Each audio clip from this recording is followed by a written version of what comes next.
Toltris, it's going to be a good day. Of course, we're going to start with BTC Gaming, a Starbacks. BTC Gaming, I think a team that had every opportunity to take down Infamous in the upper bracket yesterday. Not quite able to make it happen. And Starbacks, you know, they kind of got bodied by X5 on day one, but they had a good run through the lower bracket. What do you expect to see out of this series? It is going to be unfortunate considering that I consider both BTC and the Starbacks to be the underdogs. I think one of these two teams certainly has the potential to go to that grand final. Of course, they'll have to get through Amaru Gaming, which is obviously going to be the more experienced team. But Starbacks did give us a really good series against X5, even though they did lose 2-0 in the first round of the playoffs. But it went all the way to that 50-minute mark. Starbacks certainly, they struggled past that 35-minute mark, but maybe they're going to be just a tad bit stronger than BTC. And we should point out as well, in that upper bracket, they did have Lumpy.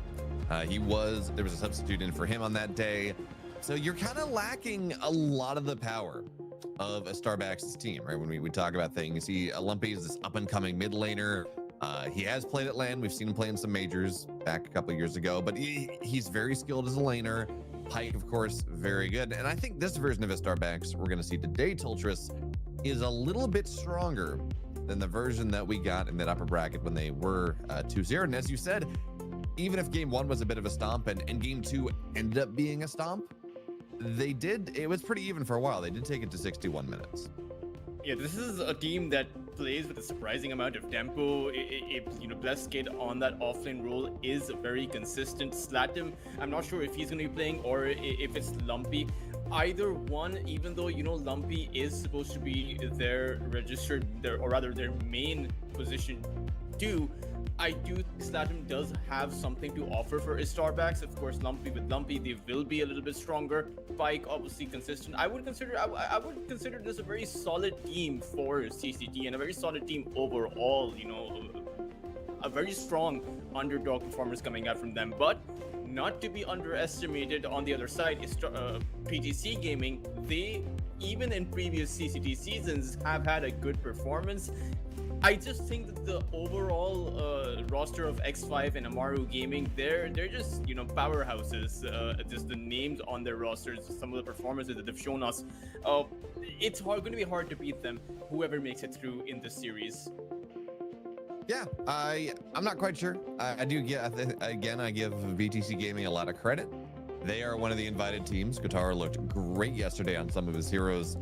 I think he just fell victim to the Huskar trap of, this is a great Huskar game. Let's have some fun. And look, you did it to us yet. It's a little confusing though, because they got Huskar in the previous game. They got Huskar trap and they won. And they're like, no, look, we're going to do it better. And then it also didn't really work well. But yeah, stick to the normal stuff. Don't try to get anything too fancy. And I do think, Lumiere, I think Minaz, I think Ryu, they play very well. They got a good leadership squad, a good leadership team in MGZ and Prada to get them through that early game. So it's not going to be too surprising. By the way, we know we're talking about Lumpy on a Starbacks. He was on a Starbacks. Looks like they have since moved on from them. So yeah, Slotums should be in mid. They do have their position 4. If you remember the other day, Slotums was playing the position 4, a little bit out of position for him, but should now be back into the position that we're used to seeing him in. Should be back now into that playmaker that we're used to seeing. So as we start to look at this series a little bit more, all eyes are on Pink. From my perspective here, Toltris, he is this guy that is, his late game shot calling can be a little bit suspect from what I've seen. But his mechanics, his macro play, or maybe it's not a macro play, but his mechanics, his ability to get farmed and carry these fights, he's one of the better carries in South America. Yeah, I think when we talk a bit about the comparison between Kotaro and Minos, I would give a bit more credit to Kotaro. I think that the carry for pause 1 for BTC might be a little bit stronger for them. At the same time, I think the pause 2 and the pause 3 role, they're going to be more relevant for Starbacks. And even though you do have Pike, I just consider that the overall synergy of BTC in that late game is maybe more consistent as far as shot calling, as far as the overall strategy goes, because we saw maybe a big weakness for his starbacks in that 30 past that 30 to 35-minute mark where they just couldn't hold it together. Now, whether or not that was because they were playing against a really far more experienced team in X5 gaming, or because the pressure was just getting them off that late game, that's there's something uncertain in my mind. But that is something that BTC, I do think in their performances, they do show that to be a more consistent part of their play. Yeah, I do think it is a lot on, and I'm not trying to sit here starting the series talking about how a player is maybe not up to snuff, but I think a lot of that is on Pyke. We've seen him go. He was part of a pretty solid Rottweilers stack that was playing in the ESL qualifiers at the start of the year, and it was very clear once they slotted him out and put Kush to be in there that a lot of their problems disappeared, because what you saw from Rottweilers back in January, February was that they would overcommit to objectives. They would take really bad Roche fights was the big one, and just their flow around the map past 30 minutes, their ability to prioritize which objectives to take, which fights to take, kind of lacking. And generally, when you start to get to that mid to late game, it is the carry that is making the calls. He's saying, "Look, I'm farmed. I need another item. I need to wait for this. Not wait for this. Let's go for this objective. I got the timing." So I'm hoping here, Tultris, that we're going to see Pyke be able to go and secure that a little bit, maybe make some more disciplined calls. But for now, we're just waiting for the rest of the players to get slotted into the lobby and go in. So for now, it's a bit of a break. Hopefully very soon, we're gonna have our first series of the day, draft getting started.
Welcome back to the CCT as our draft is already upon us. BTC Gaming, they're going to get first pick overall. They got Radiant as well. So by a lot of teams' metrics here, Chultris, the ideal start to a series.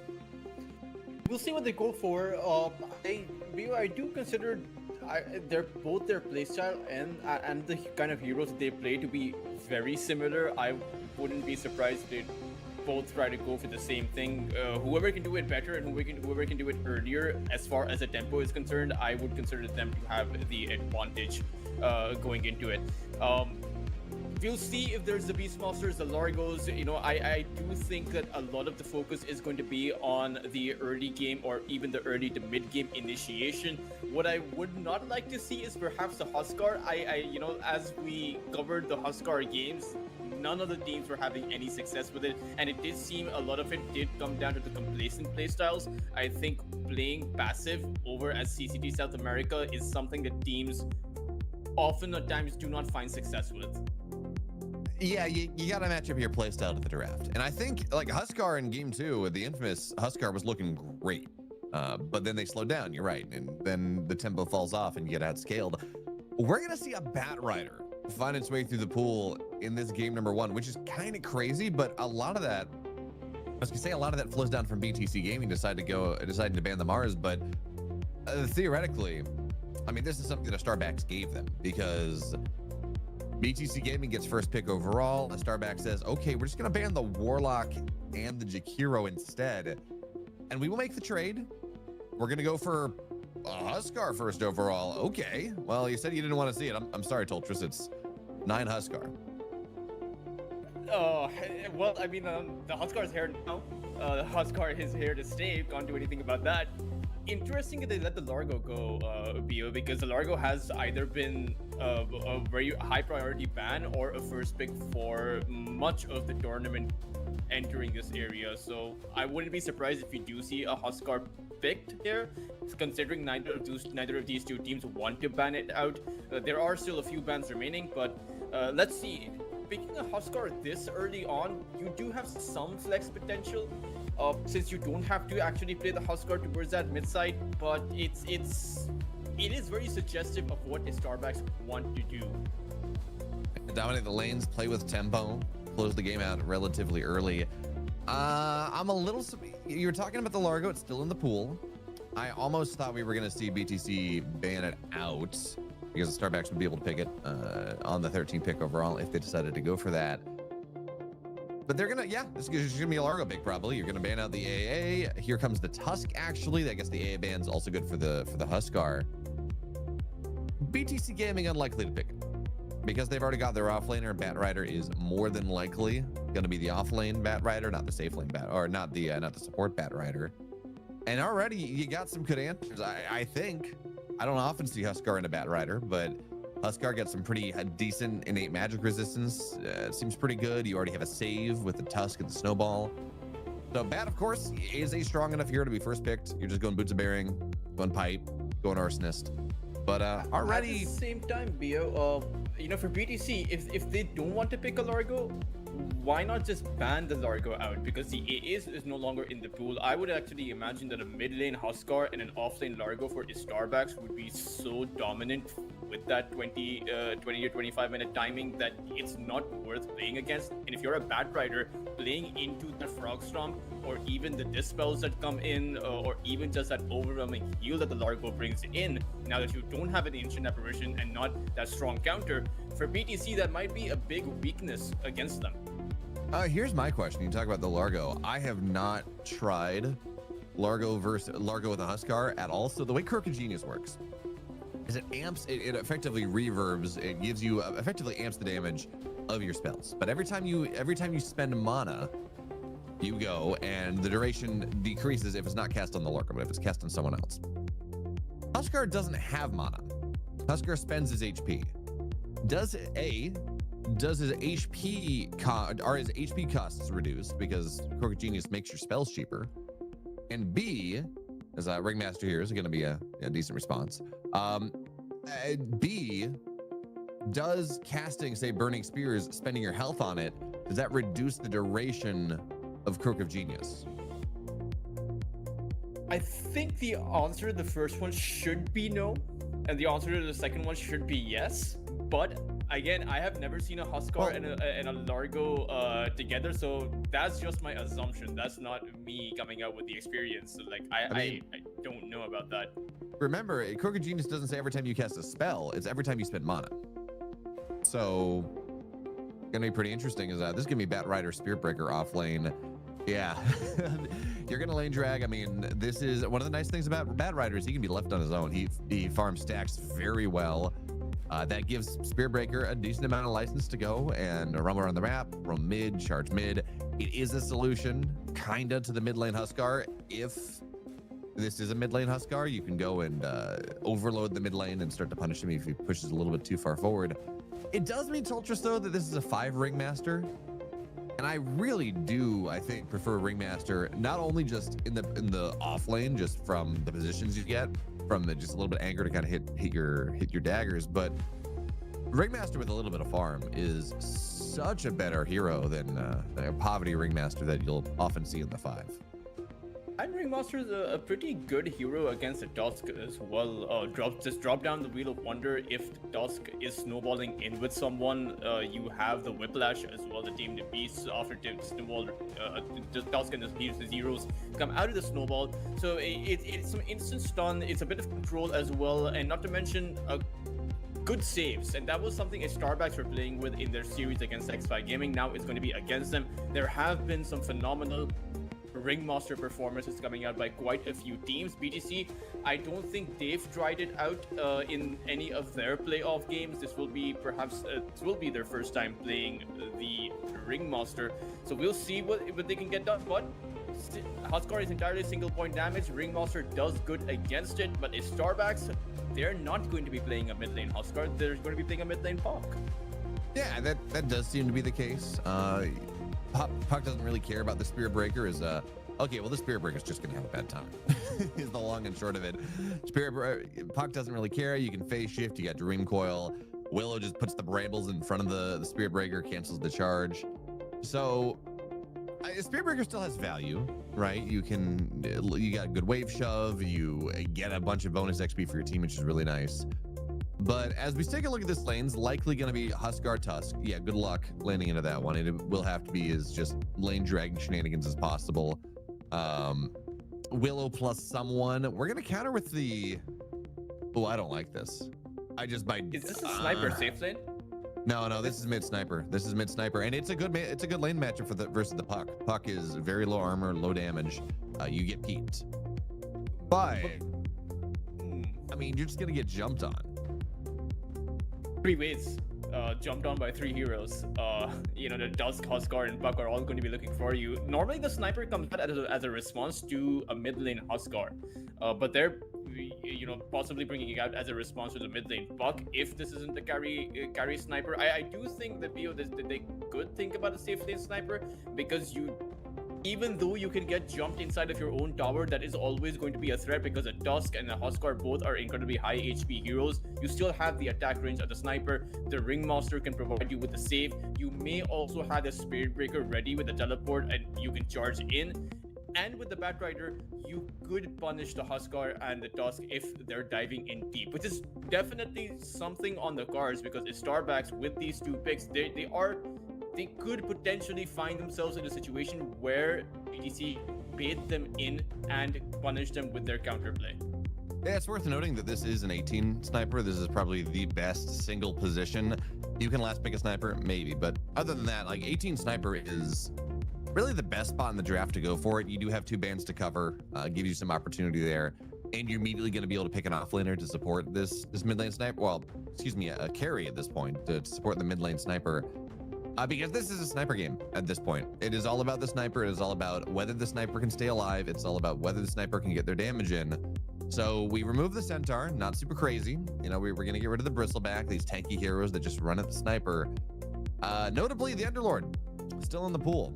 And you add a couple auras, you add a Crimson Guard on top of this Huskar, he's probably not going to die.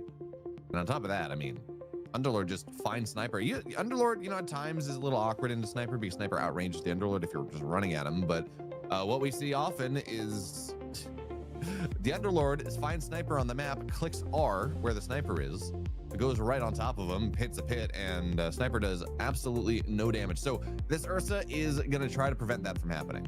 All right, Underlord would be a very good pick this game. So if you do pick an Underlord now for Starbacks, you got to run into an Ursa Ringmaster lane, and that is, it's not very comfortable for this potential Underlord. You could play your Underlord towards that top side, towards that safe lane, but I would agree with you. The Underlord is probably a fantastic pick that would enable you to have 4 heroes to get on top of the sniper with, and I don't think the Ringmaster save is going to be enough to prevent that situation. You even have the lasso, you have the Spirit Breaker charge, you have a lot of disruption coming in from BTC, but I don't think that is going to be enough to stop his Starbacks, particularly because there's nothing to stop the puck with. BTC have really only one stun available in their entire arsenal, that is the Spirit Breaker's charge. Sure, they have the lasso, but it's difficult to get the puck down. I mean, if the puck is getting hit by the lasso, the puck's gonna die anyway. But Starbacks, they're going to bring out a Brewmaster. Not exactly a hero that's super strong against the Ursa, but when you pair it up with the Tusk, it's not all that bad.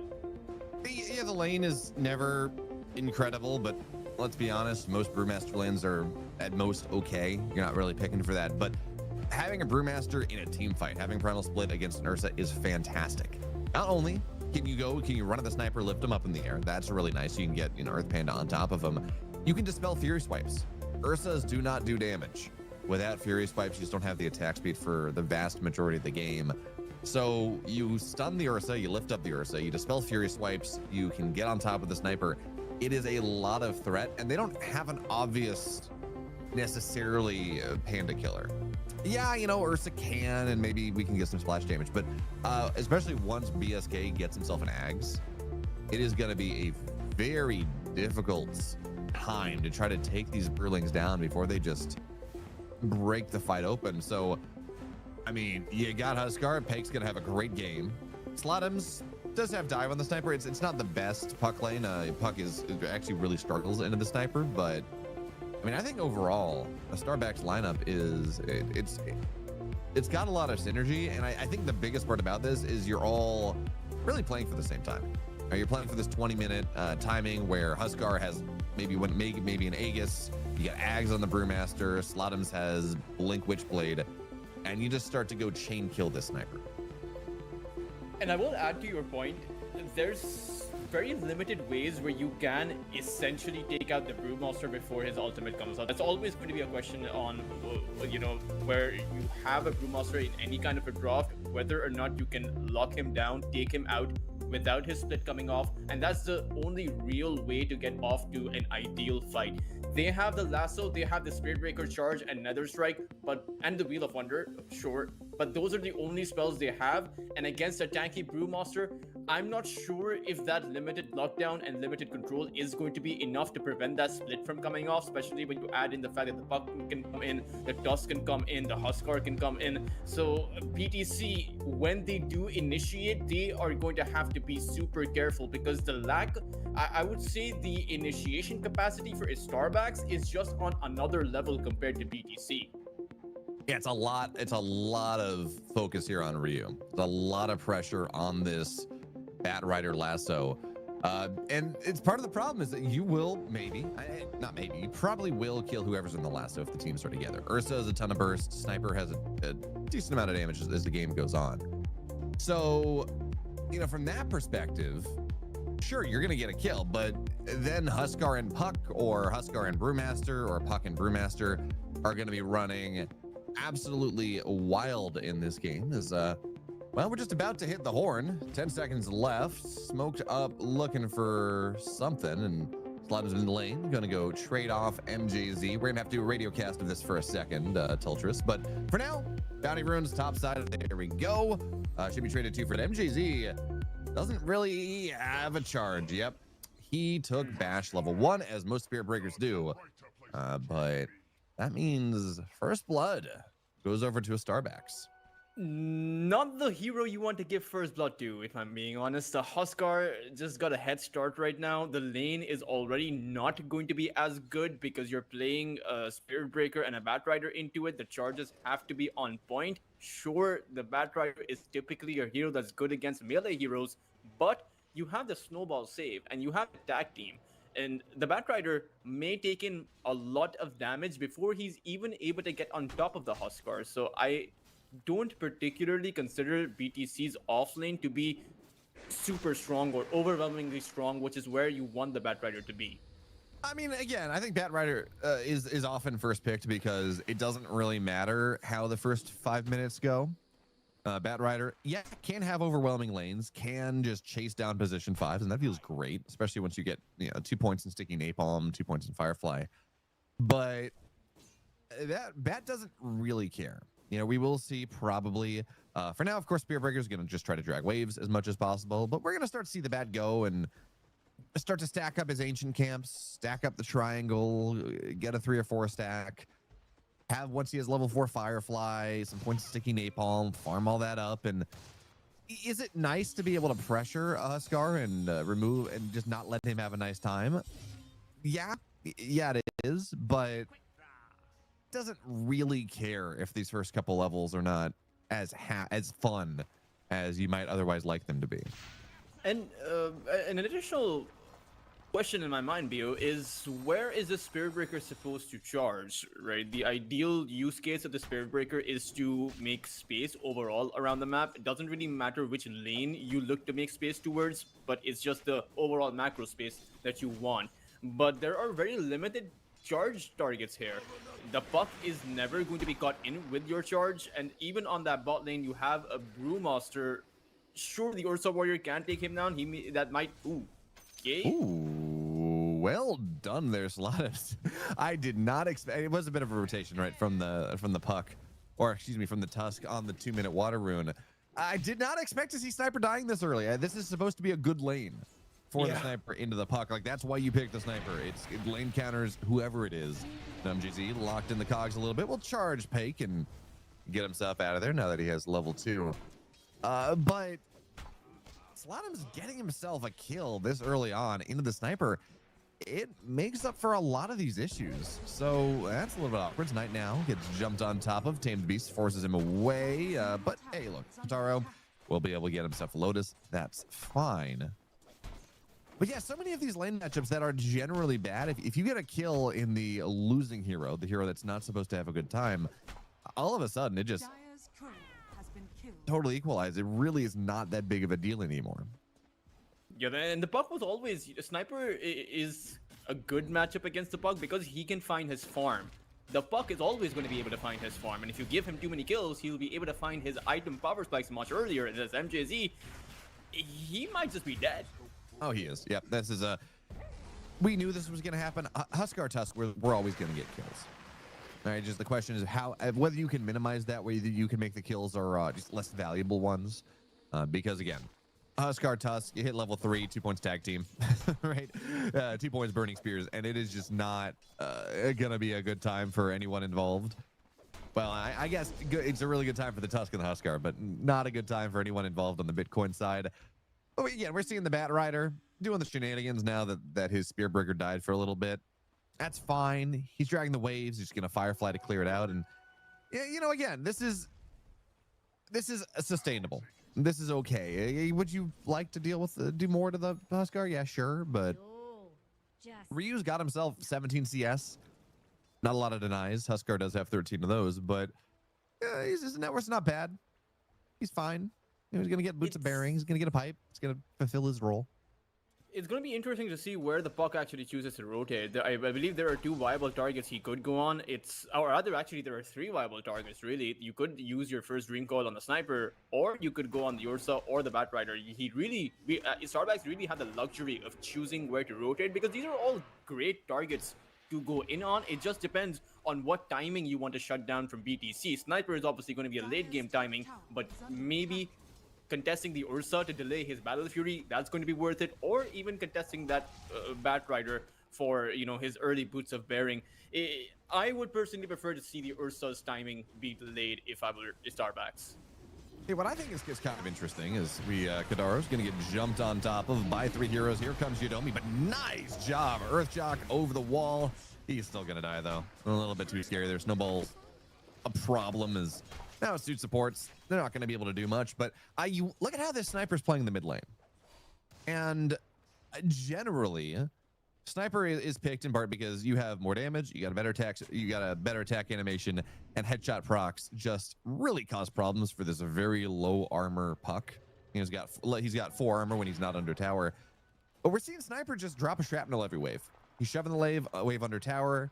He's playing on the high ground, just being very careful. As Yudomi's going to get found out. MGZ's not going to be able to get the Invis rune. He's going to go to Knight instead. And now Yudomi, well, he should just die. Lumiere's going to be able to get the kill.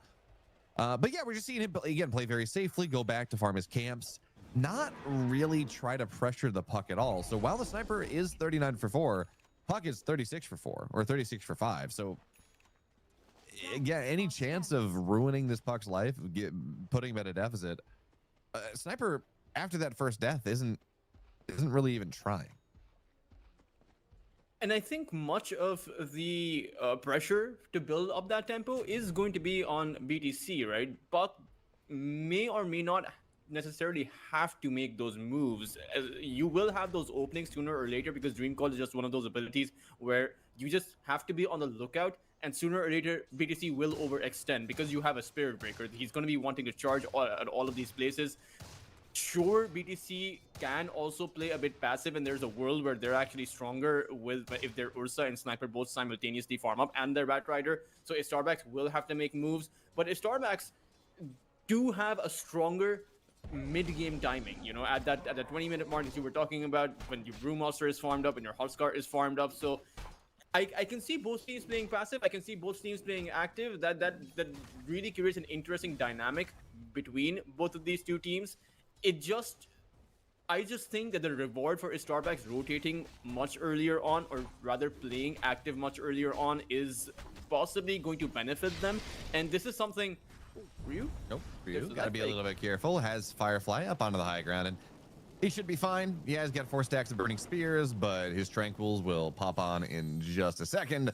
And, you know, once the Tranquils are up, goes right back up to full. Meanwhile, the Tusk did die. Prada gets himself the kill there, works with Kataro. So Tusk has been oppressive, but now that he's trying to roam, they do have a decent kill threat on him. You do have an armlet ready for Pike, so the next time he uses that life break on the Bat Rider, the Bat may not be able to make his way out. And at this point, I wouldn't actually hate to see Pike rotate through the gate, use the life break on Kotaro.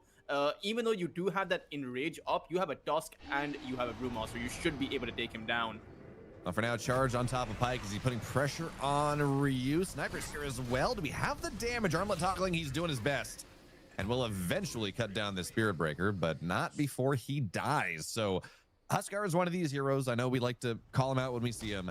One of these heroes that really is not supposed to die at all in the laning stage.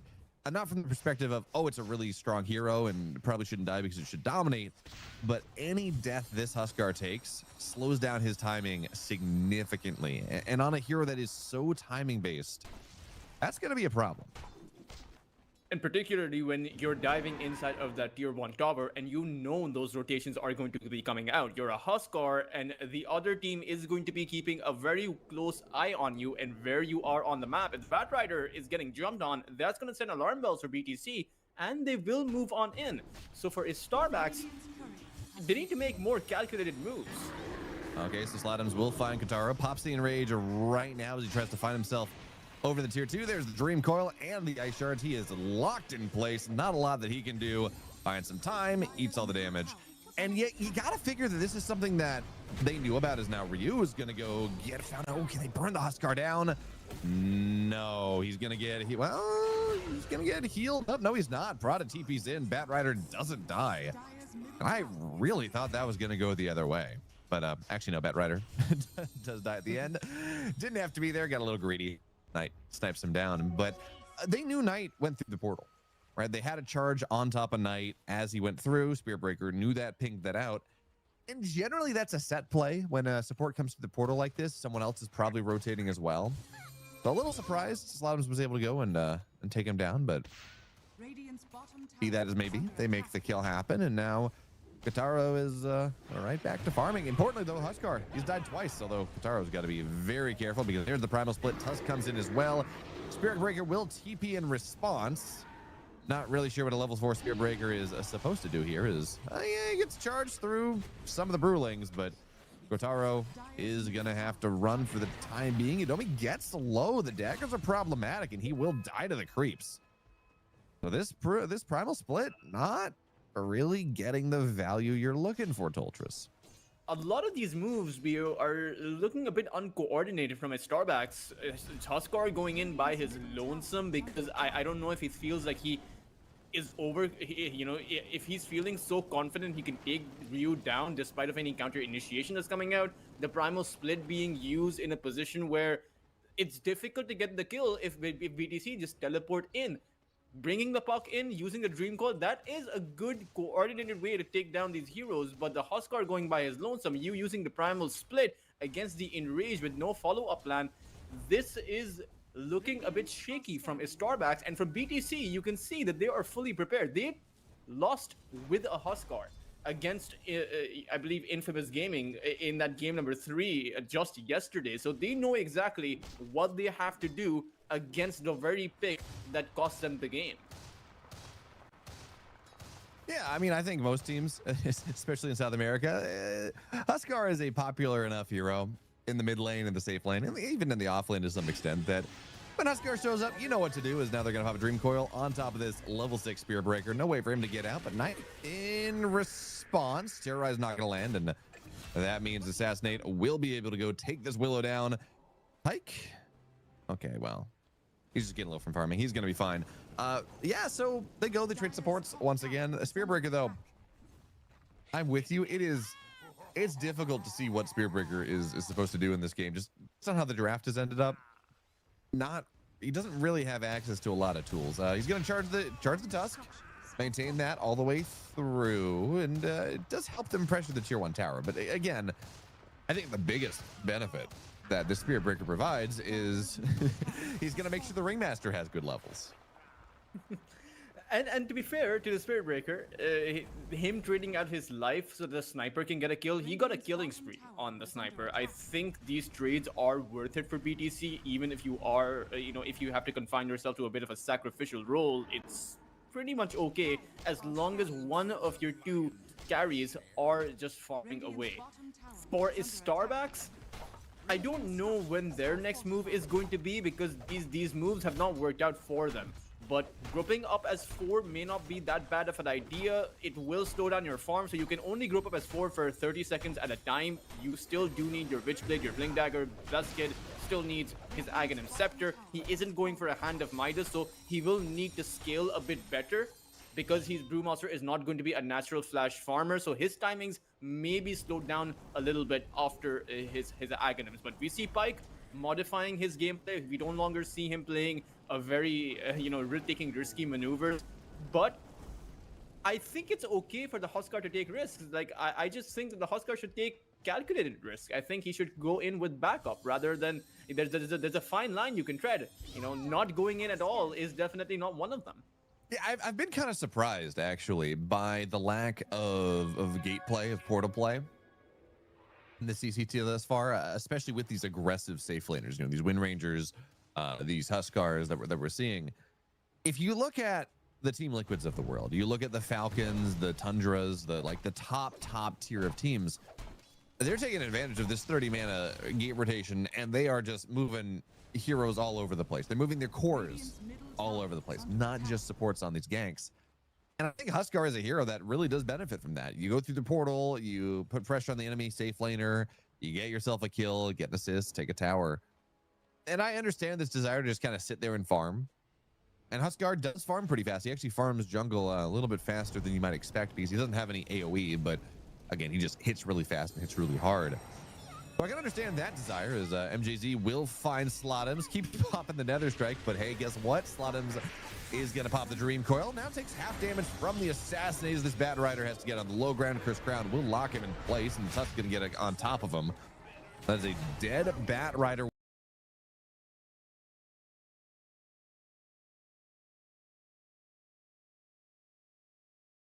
off the Huskar. So that is a trade you will gladly take. His sniper is still sitting around. He's not going to be able to do that much more. The lineup from Starbacks, it's designed to get in and take the sniper out. But we see how safe the sniper actually is. That Wheel of Wonder was in a great spot, and once again, Pyke got a bit too ahead of himself. He had the backup there, but didn't realize who his team was targeting. The Batrider would have died 10 times as faster if Pyke was targeting him, but Pyke had different plans for that fight. He wanted to get in on Lumiere while BTC, their 3 heroes, were supporting their sniper.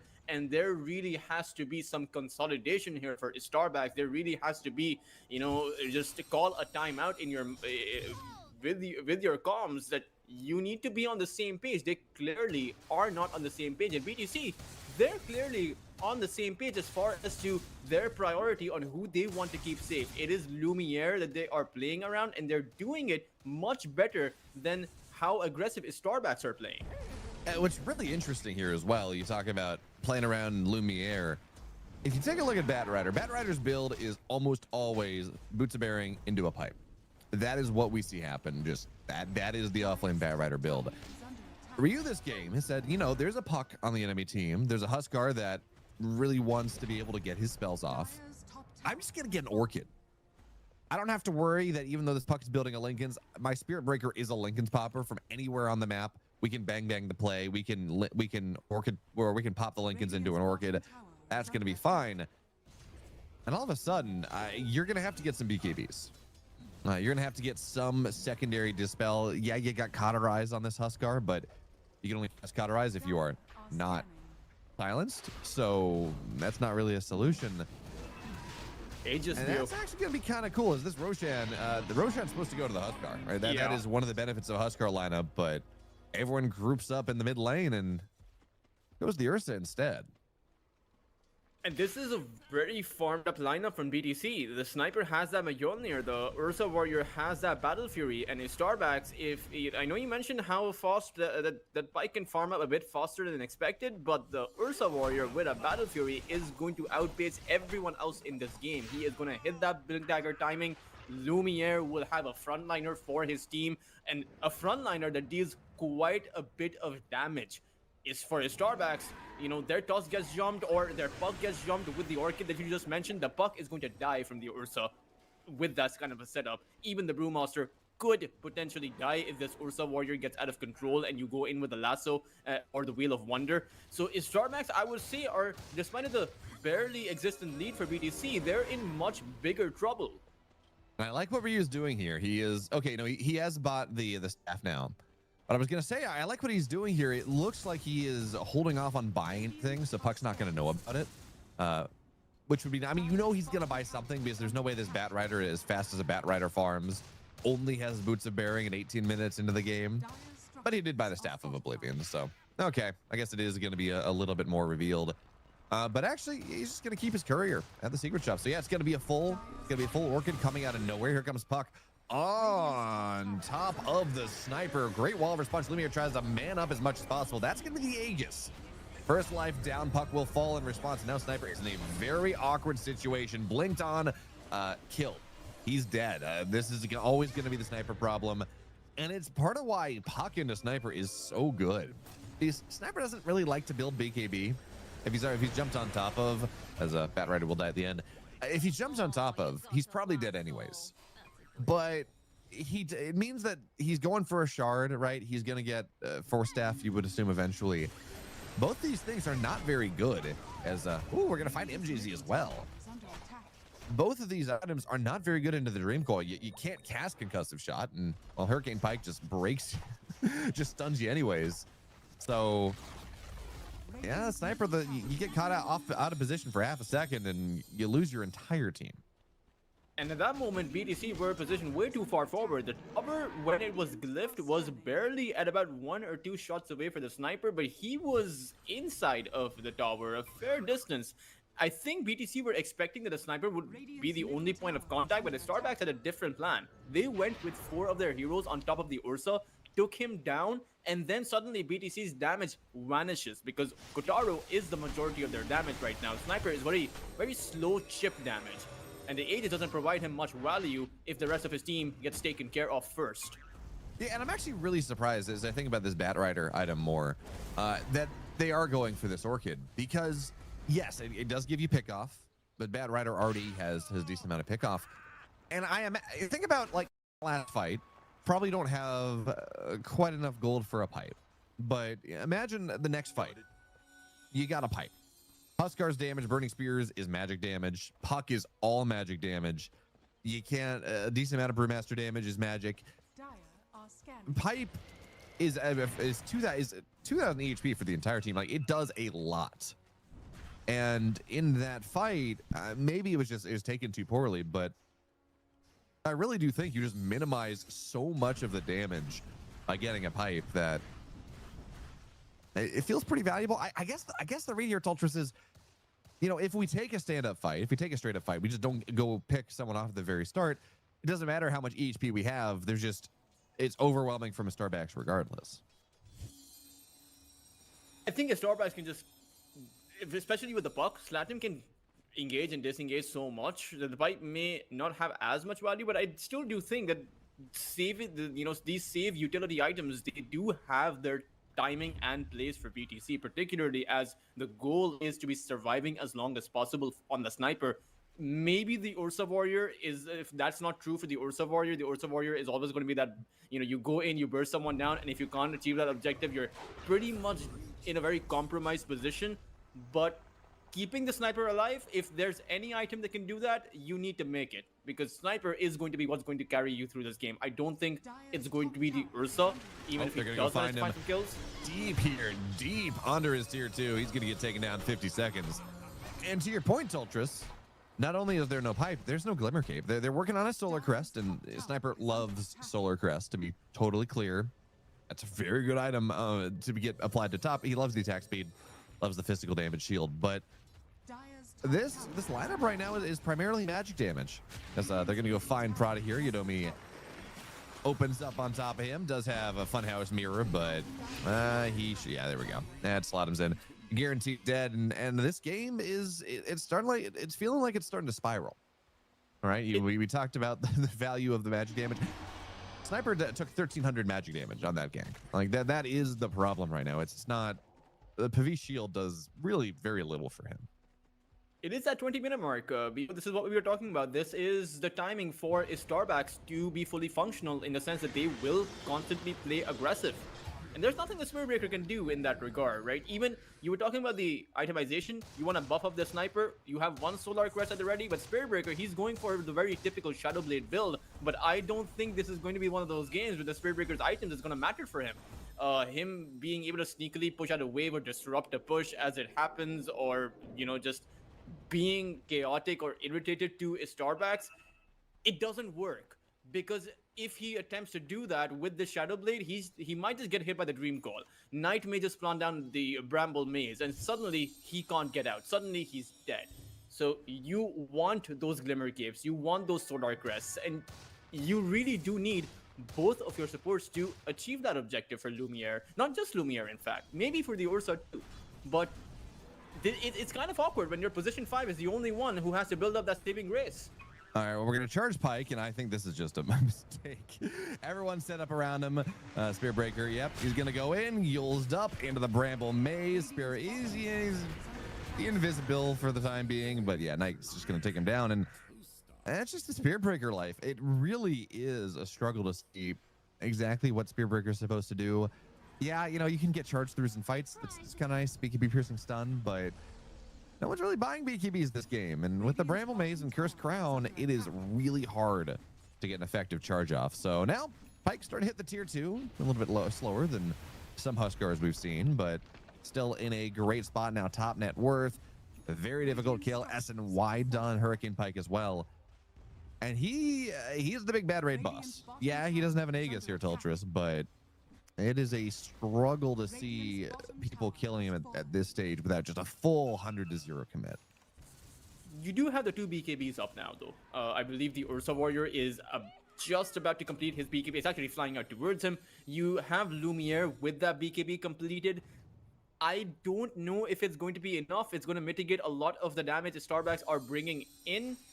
But the real worry is whether or not a Starback can just hold off the BKB timing. Oh, that's unfortunate. They go on top of Puck, break the Lincolns, and Ryu is not fast enough to go and get the last off. The ideal commitment there is you say, hey, look, I'm going on the Puck, Spear Breaker, break the Lincolns. I'm going to hit lasso at the same time, and there's nothing Puck can do. Like, you have to have incredibly fast fingers. But instead, he tries to break the Lincolns with the Orchid and then click lasso, and your fingers are only so fast, right? It is not as fast as two people hitting it at the same time. So, yeah, unfortunate not going to be able to get the Puck there. And now a bit of a counter smoke from a Starbacks. What exactly are they going to be able to find? And the Puck, just to add to your point, the Puck has a much easier time to dodge a spell because he doesn't have to point and click anywhere, even if it's quick cost. He just has to press a button, his space shift, to be able to escape that kind of a play. So it's doubly hard for the Batrider. Yeah, it's not easy. That is certainly the case as we take a look at Batrider.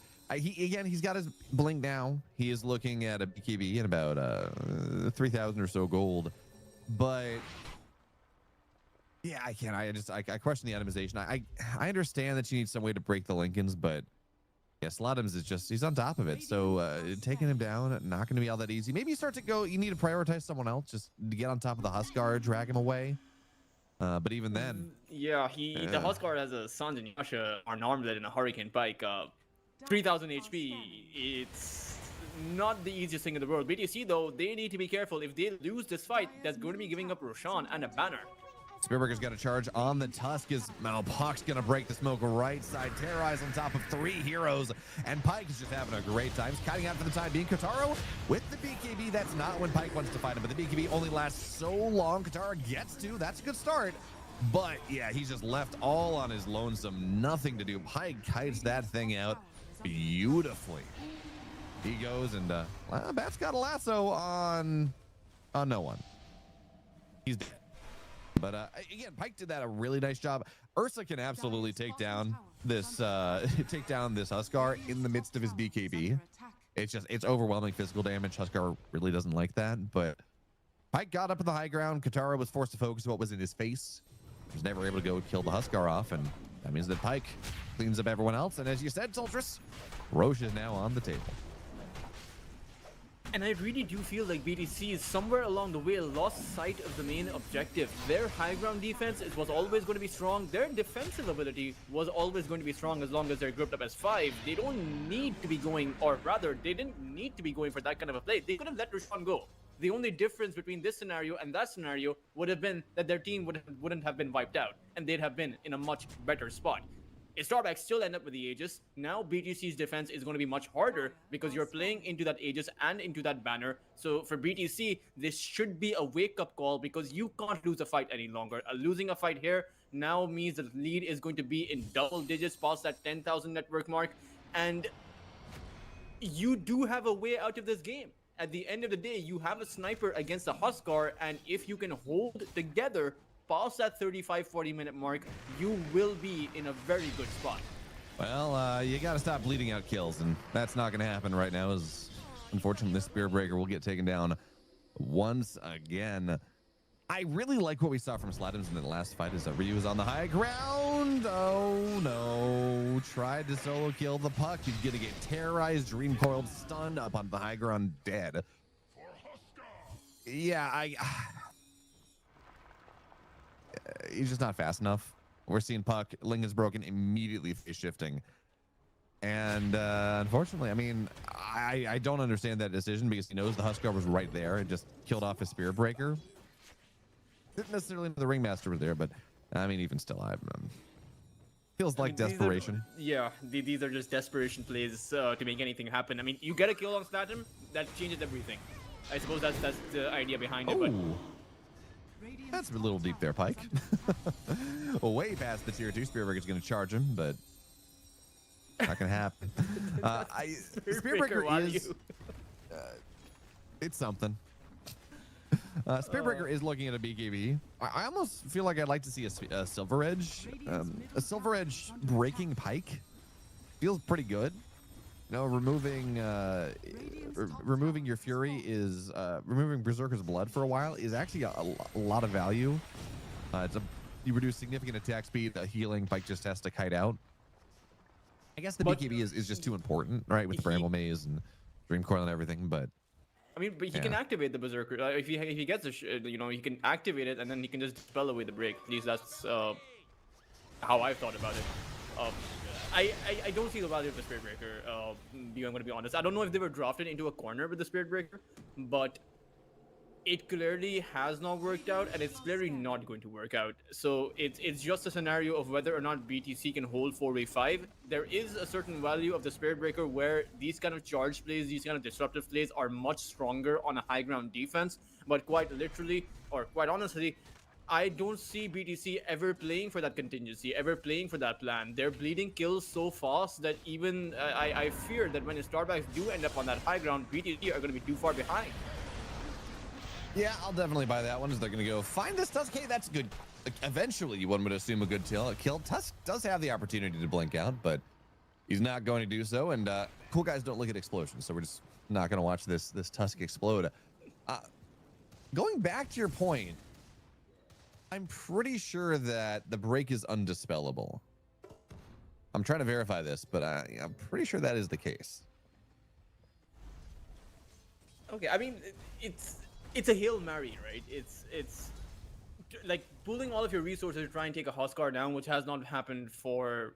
To be fair, the only times the Huskar has actually died, BO, are the times in the laning phase where he overextended way past his limit. Outside of that, Pike really has not gone down. And the one team fight where he was isolated away from the rest of his team. His Starbacks have recovered much better from the laning phase, and for BTC, they had a solid game plan, were executing it in a solid way, but then they lost sight of that game plan somewhere along the way. So both of these two teams are playing in a completely reversed direction from the way that the game started off for both of them. Yeah, I mean, it was a good early game. They were doing a pretty nice job of handling the Huskar, not really giving him what he needed to do. But that fight on the offlane tier 1 just not working out for them whatsoever. Pike with the Teal Rune, absolutely really unconcerned, as Lumiere will have to pop the BKB in a very awkward spot now as Batrider is dead. Looks like Lumiere will be able to, I mean, get out for now. I say that though. No, he's not. He's in his base. It doesn't matter. TPing onto the tier 2 to save your Batrider is not necessarily the best play as a sniper. You will get jumped on top of. You will get killed. And now Kataro has to pop the BKB, looks to turn, but he dies. Puck is very low, but not low enough. He's going to be fine. MJZ, Nether Strike, but he's controlled up. And they will get the Willow BF, but there's a 5-man team wipe. They're going to start to go a lot of pressure on these towers, and this is at least a set of racks. I don't know if it's going to be more than that because the mid lane, the tier 2 is still there, but it's center X, it's team wipe, 17,000 net worth lead, and Starbacks are in a great spot here in game number 1, Toltris. I think they're in a much better spot. I think the game is pretty much over. Once you've broken through a high ground against a sniper, it becomes a lot easier to do that repeatedly. Sure, you still do have a tier 2 tower, but this is a 19,000 lead, and BTC, even with an Ursa, they're just not going to be in a position where they can contest him. There is a 7,000 difference, or 6,000 difference between the Huskar and this. I mean, it's pretty much over. Well, no, they called it. Yeah, the game is over. So BTC, they're going to tap out here. The sniper draft, we said it in the draft, Ultras, did not like it. Needs to get jumped on. There has to be a very special game. There has to be a very special draft for sniper to be good, and this was just not one of them, Toltris. They had, I mean, the Spirit Breaker pick was awkward, but we do have to consider that the game was working out for them in the initial period. That 20-minute power spike where we all knew that the Huskar was going to be stronger, that's where you have to play the most defensive. That's where you have to play the most careful and hold on to your lineup. They just never did that. They just started to bleed kills. They started to go for team fights that were never going to work out. Gave away Roshan, gave away nearly everything to Starbacks. This was very surprising considering the start of the game that they had, but I'm hoping that they can, adjust for that, because this is one of those series like we saw yesterday, potentially going to that game number 3. Yeah, I can see it, but I can also see this kind of going 2-0. That was a pretty frustrating game number 1. You had the Huskar even 2 deaths early, but not quite enough. When you take that fight, you you let Sniper be on the same map as the enemy team. That is always a bit of a mistake. So for now, we're gonna go to a break. We're gonna see if BTC maybe can have a little bit more stable of a draft, I think, going to game number 2 and maybe give us a game 3. But for now, it's a break. We'll be back in 10.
Radiant's top tower.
about twice in the laning phase. There was a team fight where things did not go their way. The gold lead was nearly even, but the power spike of the Huskar came online, and Starbucks clearly had a plan with that. They may not have been playing as a full unit at the very start, but they came together very nicely, and BTC did crumble at the crucial time where they really needed to pack it in all together. Yeah, it's kind of funny. We talk about wanting to see the Huskar get banned. Well, Starbucks actually saying, look, we picked Huskar first overall last game. It looked really good for us. I think it was a 9 Huskar, not 8 Huskar. But in our first pick, we picked a Huskar. Now we have first pick, not second. We're just banning the Huskar. We're going to go for a bit of a different strategy this game, and we don't want to give Lumiere a Huskar. We're just not going to worry about it. So Huskar removed, Sniper, Viper removed, Bat taken out. As we take a look at the heroes that are considered broken and still there, Largo still in the pool, Razor still in the pool, Jakiro still in the pool, because BTC Gaming, they don't want to give Slatovs his puck again. And I think that's pretty fair. Gonna be a Beast Monster that comes out. Slatum does play this hero. I wonder if it's going to be a mid lane Beast Monster. Again, most of these first few picks are always going to be, or well, rather, mostly going to be flex picks if it is going to be a core hero. BTC can go for that Jakiro. They can also go for that Largo, but it is going to be a crucial first pick for them. Yeah, I think it is. You talk about Beastmaster. I think it's mid lane until proven otherwise. Is the assumption. I think it is just mid lane Beastmaster is just a lot better. Offlane Beastmaster is generally not very good. Safe lane's okay, but yeah, it's mid Beastmaster. You really benefit from the levels. You can kind of stack for yourself in the jungle. It lets you get your Ags timing pretty quickly. So how do you want to respond to that? It does shut down a decent amount of the mid lane pool. A lot of these melee heroes just really hate it. Now we're gonna spend a full minute of reserve time and pick a Jakiro anyways from BTC. It's a decent start to that. You know, Jakiro does suggest to me that BTC are allowing Starbucks to display something, display what they want to do, even though Starbucks, if I recall, in that previous draft did reveal their strategy, their overall strategy pretty early on, at least as far as their first 3 picks went. So we will see. BTC, though, they went for respect bans over the Largo ban. So if Starbucks can pick it up, the Beast Monster plus Largo, we were talking about not having seen the Huskar plus Largo. We have definitely seen quite a bit of evidence of how strong a Beast Monster and Largo can be. So this game, even though it was very surprising to see the Largo not ban the previous one, I do think that in this one, BTC should just take it out if they don't plan on picking it. Well, they will have 13 pick. So they do get to go, and if they want to pick a Largo, they have that every opportunity to pick a Largo. I'm actually a little bit surprised that we're not seeing a Starbucks ban it, but they say, you know what, Tusk is a little bit scarier. Position 4 Tusk, drag waves, it's a save, it's a lot of damage, it's BKB lockdown. Yeah, we don't want to give you that save versus the Beastmaster. And that's where they prioritize it, right? They got rid of the Ringmaster as well. So now, what do you ban? What do you pick? What do you give away? You could go and just ban something else, pick the Largo for yourself. You could ban the AA pick Largo for BTC. That does leave Razor on the table if that's something that Pike wants to play. You could ban the Razor, pick the Largo, and leave AA in the pool for Starbucks to play. But I think the calculus here is, do we care about the Razor? Is that really scary for us? Do we want to pick the Largo? They're going to ban the Morphling pick Largo. Huh. I don't think the Morphling can strum songs, if I'm not mistaken. No, it can. Yeah, that's an ultimate. So it's not because you don't want Morphling to steal Largo abilities, I don't think.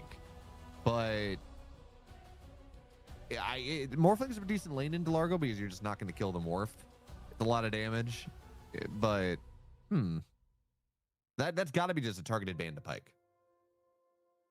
It's an interesting targeted ban because I don't think I've seen many Morphling picks come out this CCT series. I don't think any team has tried it all that often. I could be wrong because I don't know what happened exactly at the group stages. But BTC, this is the beginnings of a good draft coming out from them. Match the tempo. There's not going to be a Huskar, but like you mentioned, Razor and Viper both available in the pool. Starbucks can definitely go for that. I think that Razor is something that both of these teams should look towards because it's strong for both BTC and Starbacks. It's good against the Beastmaster. For Starbacks, the Razor will allow them to come up with much of the same kind of tempo they brought in last game at around the 20 to 25 minute mark. The Guardian Greaves builder as well, if you go for the offlane Razor, could be something that they would want. I'll buy that. Pyke is a very good Morphling player. That is one of his kind of premier heroes. So from that perspective, I guess it makes some sense. We're going to go for a Shadow Shaman, just more lockdown into this Largo. But I kind of like Largo into the Shadow Shaman. Of course, if the Largo is locked down, that's not great. But you have Catchy. Actually, wait, is Hex dispellable? Regardless, you have an area stun. So the Shackles is not the easiest thing to deal with. You have this great big AoE armor aura when you're strumming. That means the snakes are not as powerful. You're gonna add a Marcy on top of it. So okay, this is setting up for whomever is going to be the carry for a Starbacks. Could be the Beast, but this TA maybe something like that. Sven, there's just big Pyke heroes are going to be pretty heavily enabled. I mean, the pick me up is great against the ice path. If you have someone caught in it, you can just reposition them. Not to mention, pretty good with the Beastmaster. You can drag someone with you, get on top of the Jakiro or even the Largo, look to burst him down, because you always want to burst a Largo. There's no way you play the waiting game against the Largo. There's no way that you can come out with the out-sustained game against the Largo, as BTC will go for the Gyrocopter. But again, if Starbacks with this kind of a draft, they certainly do have the burst potential to take anyone from BTC down. I wouldn't exactly hate to see something like even a Clinks coming out for Starbacks. Yeah, I'll buy that one. I think you're picking the Gyrocopter in part because it's a really good lane into the Beastmaster, but I don't think this is an offlane Beast. That does not. I'm sure BSK plays a fine Beast, but that's not where I think the hero is all that great right now. So you're picking the Gyrocopter again. Solid game. It's good against the Shadow Shaman and all the foul play nonsense. And okay, we're gonna pick a Tinker here. Could still be a support Tinker, but I think it's likely that we're saving the position 4 pick for last. Tinker's pretty solid, I think, into the Beastmaster. I think. I'm not sure how the math works out with March of the Machines and the Boars, but I can't imagine it's all that bad. And of course, you just go back to the jungle, you stack camps for yourself, be fine with it. And I think the laser is really good against the Beastmaster, because you want to roar, get on top of the target, but with that laser, that mist shots coming out on the Beastmaster, he won't be able to take someone down, at least until the BKB. So that theoretically should delay the timing for Starbacks, that they can't go for solo pickoffs, at least when the Beastmaster gets his Ags, until he also has that BKB. I mean, in fairness, that is the Beastmaster's timing anyways. Blink BKB, sometimes it speeds up a little bit, but we don't see Beastmasters like really take games over up until Ags blink BKB. So it might slow down a little bit, but up until Tinker's level 12, he's not really able to TP to where he wants to be anyways. So it's a little bit harder for him to be in the fight unless he is being properly unless you're fighting under a tower or something. But a Starback say that's fine. Okay, Beastmaster, we'll shift him to safe lane. Maybe could be an offlaner, but I don't think you shift it into the offlane. I think Gyrocopter Jakiro is a little bit too hard for him. And we're just gonna pick the Invoker. We're gonna be able to tornado off the shield. Tinker is not nearly as much of a problem. You have, all over the map kill threat with Cataclysm, with Sunstrike, with Roar. And now we're just waiting to see what the offlaner is going to be for Starbacks. I think the carry, or excuse me, not the carry, I think position 4 for BTC. What do you like? What are we missing from Bitcoin Gaming that you're looking to pick up? I do think they need a frontliner, especially, or I know they have the Largo, but maybe a strength-based support here wouldn't be that. But I would have recommended the Tusk for them. It would have packed in their lineup nicely, but the Tusk is not going to be available, and there aren't too many heroes that does what the Tusk can. So someone that either can frontline with the Largo or someone that can buff up the Gyrocopter. I think you do need utility. Jakiro isn't exactly someone I would beg to build up items like the Solar Crest, which is going to be a pretty good tool. You do need Glimmer Capes, you do need maybe some auras coming out. Largo isn't exactly someone that builds up auras earlier on. You want to go for that Aghanim Scepter into that Gaia and Sanj. So you need some protection for the Gyrocopter, because you said it. that Sunstrike, that Cataclysm combination, they have such good setups for that Invoker, the Shackles, the Hex, the Beastmaster's Roar. You need someone, or you need to be able to buy time when someone is locked down inside of that Roar. I was going to ask you if I can interest you in an Underlord for a Starbucks, but BTC Gaming wisely bans that one away. They say, yeah, you know, Cataclysm plus a Pit is awful. Pipe Crimson with on an Underlord, it just neutralizes the Gyrocopter. So they're going to get rid of that one. I think we are still looking for just a big beefy offlaner for a Starbucks. We're talking maybe a Tide, but more likely like a Centaur. I think, yeah, Centaur is still in the pool. Something like that. I like the Centaur. I actually prefer the Centaur a lot more. That Stampede, max movement speed, even when the Tinker's shield wears off and he repositions himself, you'll have that. But if Starbucks, they'll double down on that burst damage. They'll go for the Clinks and position this Beastmaster towards the offlane. Yeah, I don't like that. I think that you had every opportunity to just pick an Aura Carrier and be very happy with it. You have damage from the Invoker, you have damage from the Beastmaster. It's not that big of a deal. But instead, you're going to put Beastmaster into his lane counter. You're going to stick Beastmaster in and say, hey, you know, have fun against the Gyrocopter. Although they seem to think that this is a support Gyrocopter. It's not. Going to be a support Tinker instead. Interesting. I mean, it's a great Lumiere. It's a great Ember game.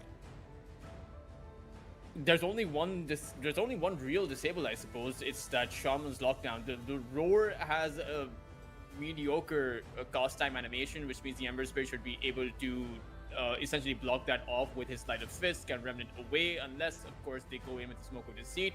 But Shaman's the only real big threat to the Ember Spirit. The Clinks, though, it's very interesting how the matchup now changes, because previously the Clinks wasn't as good against a core Tinker, but now this is no longer a core Tinker. So the Clinks suddenly, in my opinion, does become a bit of a viable pick, especially when you do consider that alacrity buff that's going to be on that Clinks, which means that you have less time to kill.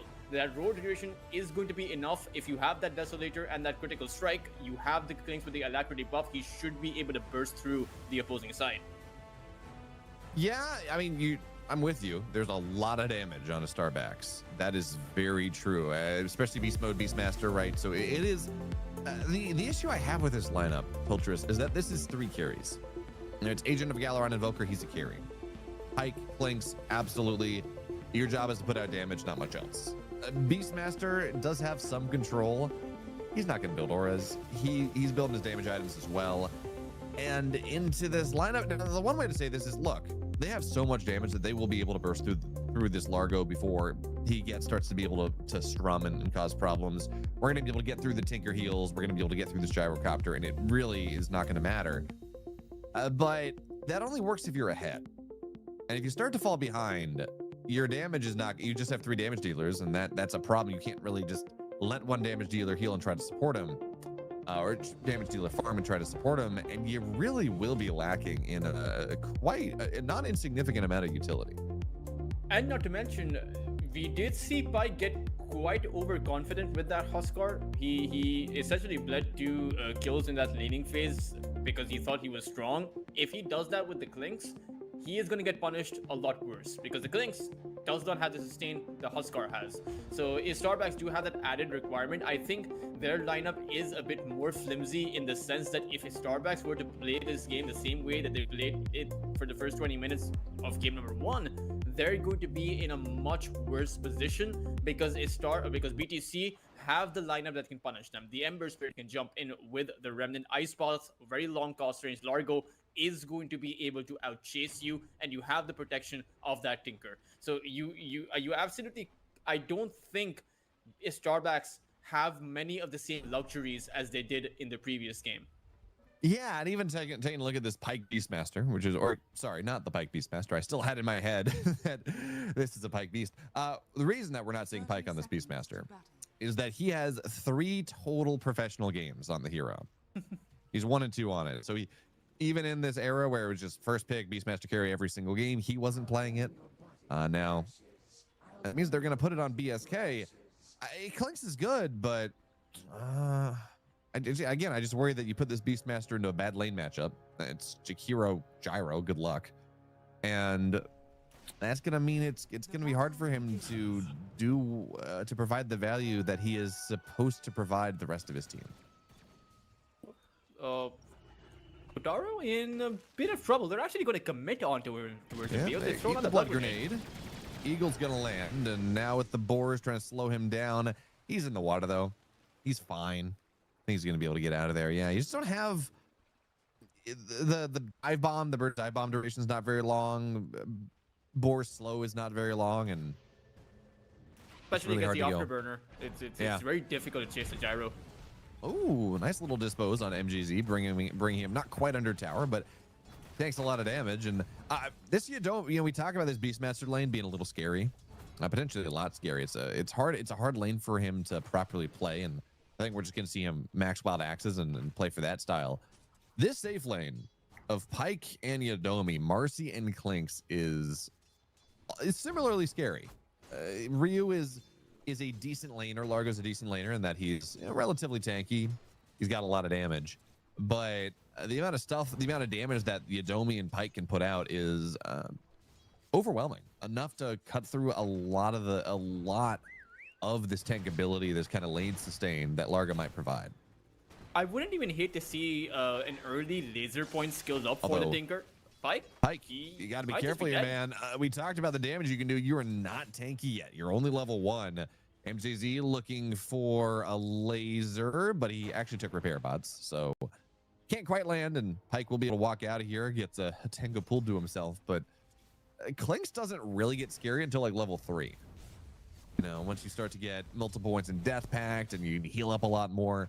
These early levels, you can absolutely bully this Clinks out here, much like BSK is getting bullied by the same measure. Yeah, the one value point of laser should really be considered. A 3 second of miss chance on that Clinks or on that Marcy is going to deter its starbacks with their overwhelming damage. At the same time, you do have that Frog Stomp, so I think I do prefer BTC's safe lane compared to its starback safe lane, but Shaman can't exactly trade here. No, he can't. He's gonna have to run away. Will pop the foul play, but is dead anyway. So Katara gets first blood. And I think this is a solid gyrocopter game. You can get bursted down, but just the amount of damage you're gonna be able to apply to the entire fight, that is not Starback is not the tankiest. They don't have a Crimson builder, right? Nothing to really hold your damage back, and that now means that. Well, anything Kataro getting ahead is going to be pretty nice. Already, this was a rough lane for BSK and Knight. And now the Gyrocopters starting to have an even better time. Yeah, this is really a lane where the Shaman is going to be faced up with a lot of issues. Can't really do much as Yodomi. Going to take quite a bit of damage. Should be fine here. For Starbacks, you're right. They don't actually have much sustain. Even the Beastmaster with that Aghanims into Blink Dagger build isn't exactly the tankiest of heroes when you're going at it into a gyrocopter, into the defense matrix especially. And it's not the damage, it's the fact that you have to cut through a lot of sustain, which means that the front line for Starbacks may be a bit lacking even at that mid-game mark when they do achieve their power spikes. Maybe they can play with the Sunstrikes. That is always going to be an option for Slatin. Of course it is. I mean, you have a ton of damage with this Exhort Invoker.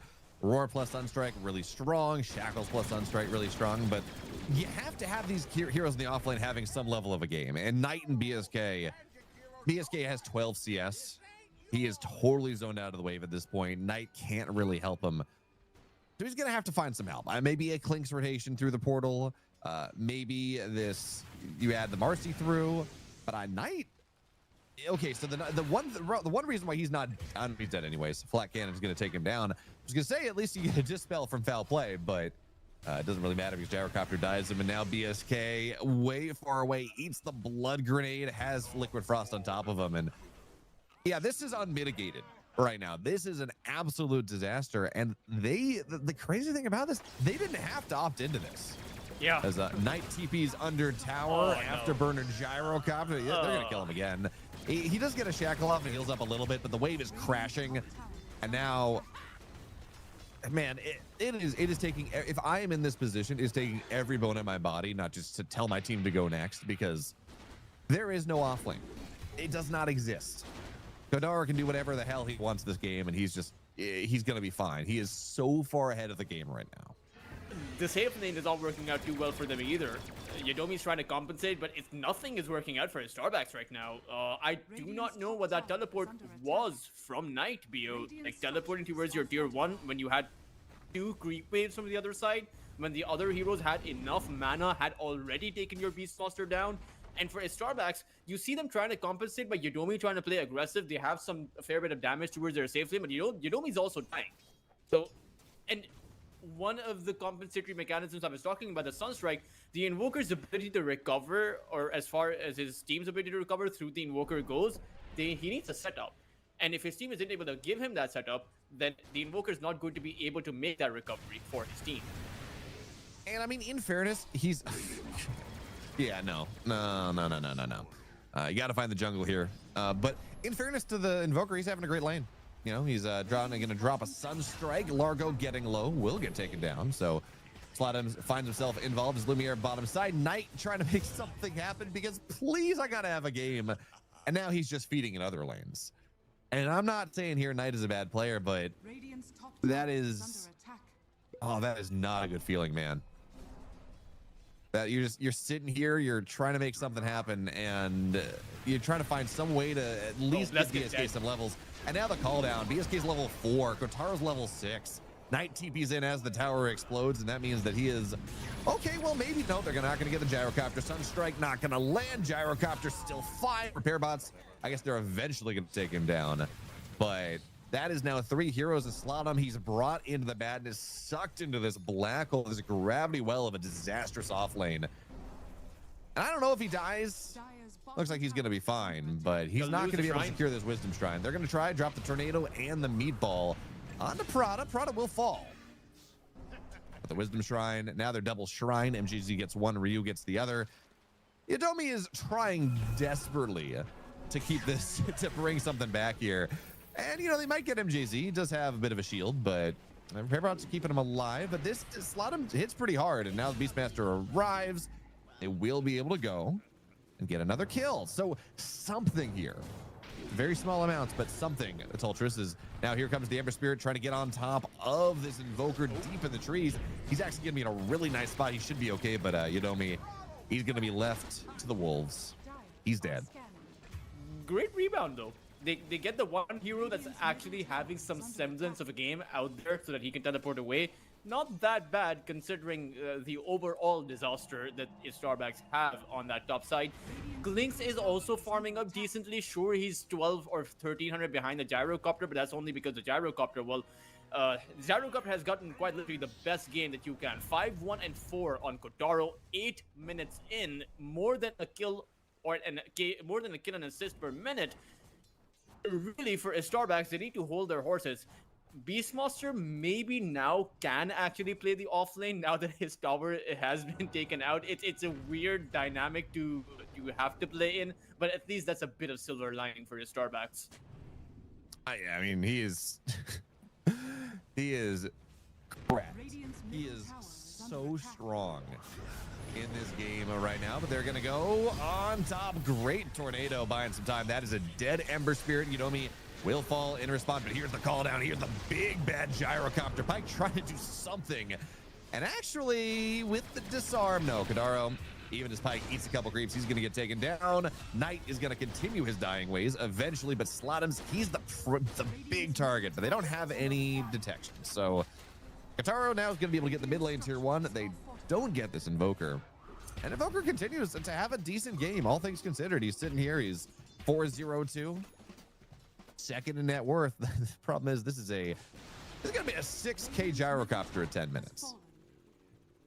You do have the Meteor Hammer built up for Slatum, so at any small opportunity, Starbacks can look to pressure these towers very easily, maybe even able to take them down, but BTC are quite honestly getting too much across the map. The Gyrocopter, because he's had such a good game, he is now rotating towards elsewhere, and Bleskid, you can't be here. This is unacceptable, Vio. This is not where he wants to be. You can farm close to your tier 2, but you can't go past your tier 1 limit. No, you can't. BSK is just having an awful game, and the problem is okay, you know, they're gonna find this Tinker. He doesn't, yeah, no, he's no way to survive. The problem is BSK is still trying to get this Axe. All right, if he had gone for like Helmdom or something and tried to play maybe more like Aura, Tempo, pick off Beastmaster, sure. And maybe there's the calculus that just, I gotta get this farming at him, otherwise I'm never gonna have a game. But Beastmaster, this Ags hero is meant to get him to the next item. As BSK does kill Prada, that's something.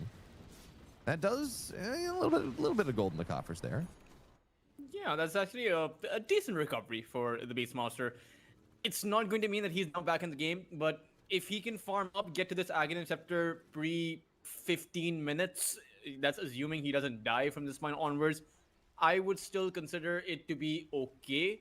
Now, the lead he's given away to the Gyrocopter, that's still going to be there. And this, at the end of the day, this will be a Gyrocopter that's going to be farmed up. So for Starbacks, they're going to have to now contend with the fact that they're never going to be able to shut down the Gyrocopter from this point onwards, that they will have to try and take down perhaps a late game Gyrocopter, and what their plan is going to be for that. The Klinks is doing an okay job, is doing, well, as much as he can, honestly. Will have his first Mithril Hammer for Pyke, but they are losing these towers. You see this Jakiro just constantly rotating because he has the objective in mind, and 11.5 minutes in, BTC have been able to take all 3 tier 1s. Yeah, I mean, it's a problem. This Gyrocopter is he's untouched. He's just about got the Ags at 11 minutes in the game. That is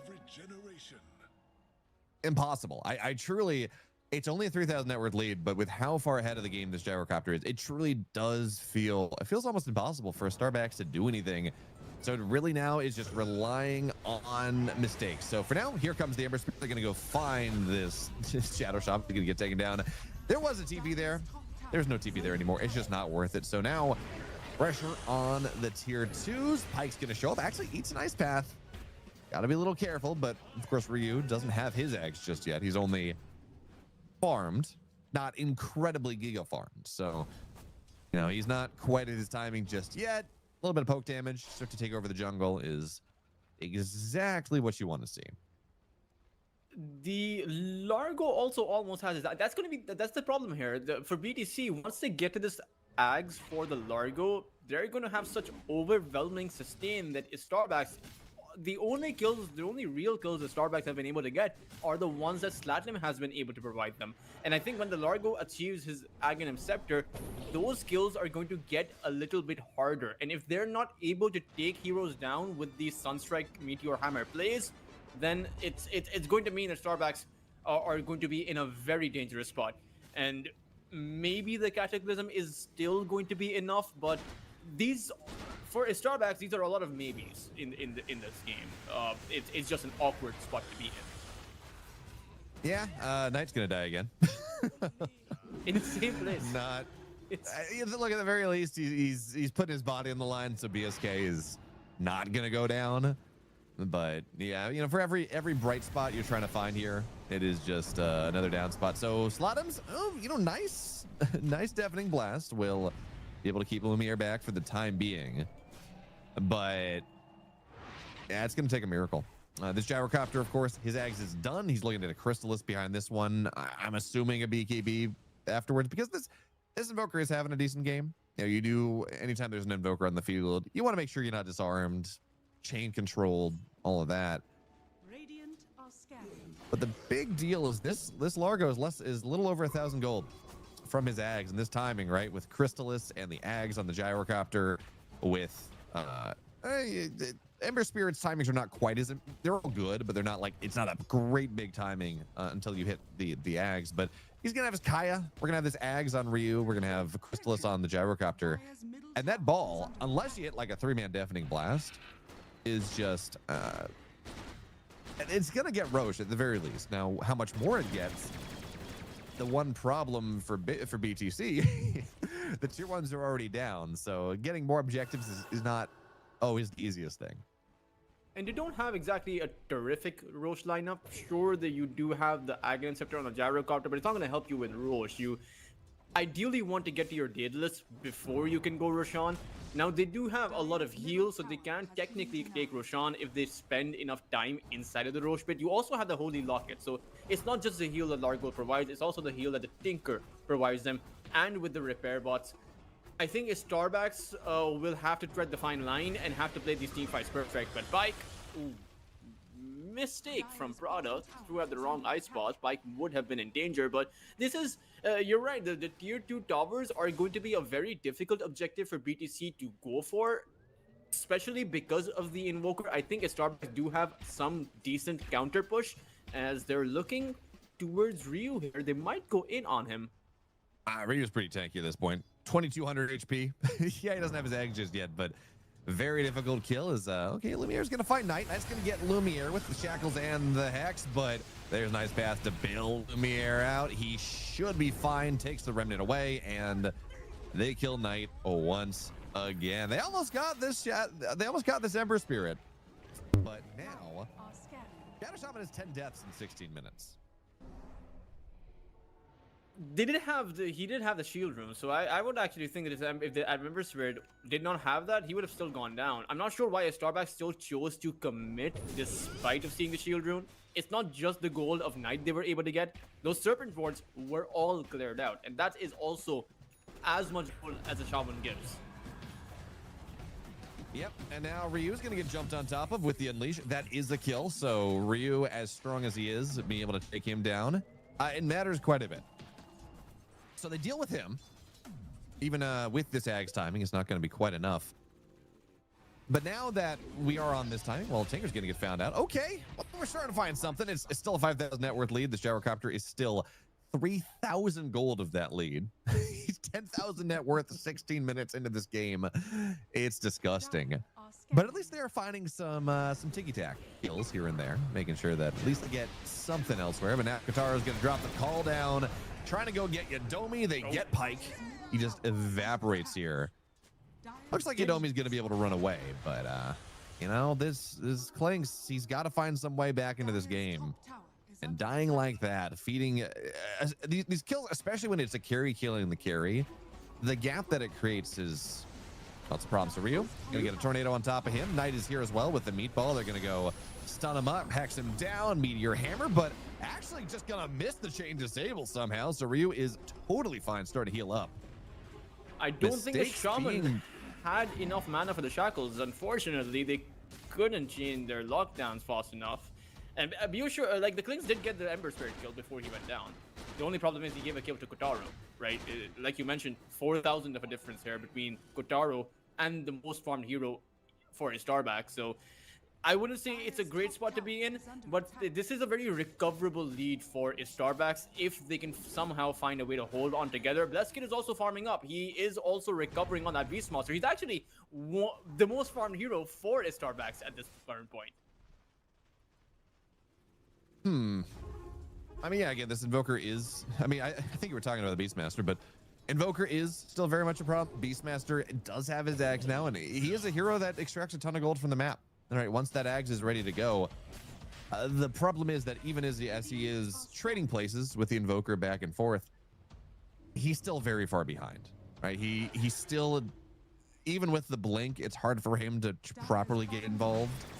And especially now as this Aegis is going to go straight on over. Actually, I don't mind if you put it on the Ember Spirit. They're probably going to put it on Kotaro just because he is that farmed. But he's got a Daedalus, man. I mean, it's 13 minutes in. He's hitting for 260 damage plus the flak damage. What exactly are you supposed to do? I think you just throw everything you have at him and hope that's going to be enough. And I don't know if that's going to be enough. You have that defense matrix coming in from that Tinker. You have the mechanism, the Holy Locket from that Tinker too. The Pavis from that Jakiro. There is a lot that BTC are pulling in for Kotaro right now. And I don't know if the amount of damage the Starbacks have is going to be enough, but there's no other choice. Eventually, when BTC groups up together, you do have to go all in on Kotaro.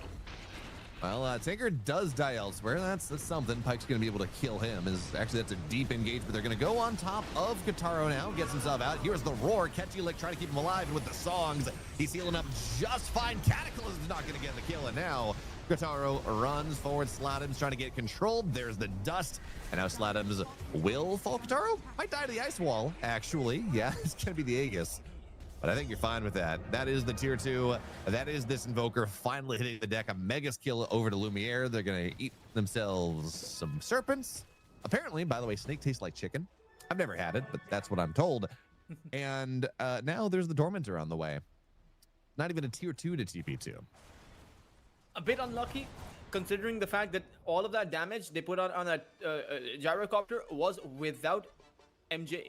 And that there was no holy locket, there was no mechanism, and gyrocopter was already just a little bit low. He wasn't at 100% when they went in on him, so they were still not able to take him down. And the question is, what happens when a Tinker is present, when you have the repair bots, the holy locket, and that mechanism? Now there is also on the flip side the fact that your Clinks was not there, so the majority of your physical damage was not present either. So it's still, both teams are not fighting at 100% capacity. I do think that Starbacks, they did manage to take that Aegis out eventually, even though it was a bit lucky with that ice wall. So now at the very least, their tier 2, the rest of their tier 2s at the very least, should be a bit safer. I don't think BTC decide to push unless they already have an advantage in a few pickoffs. Yeah, I'm with you there. I think that is true. I mean, you can't do anything unless you find some level of pickoff, or you keep farming.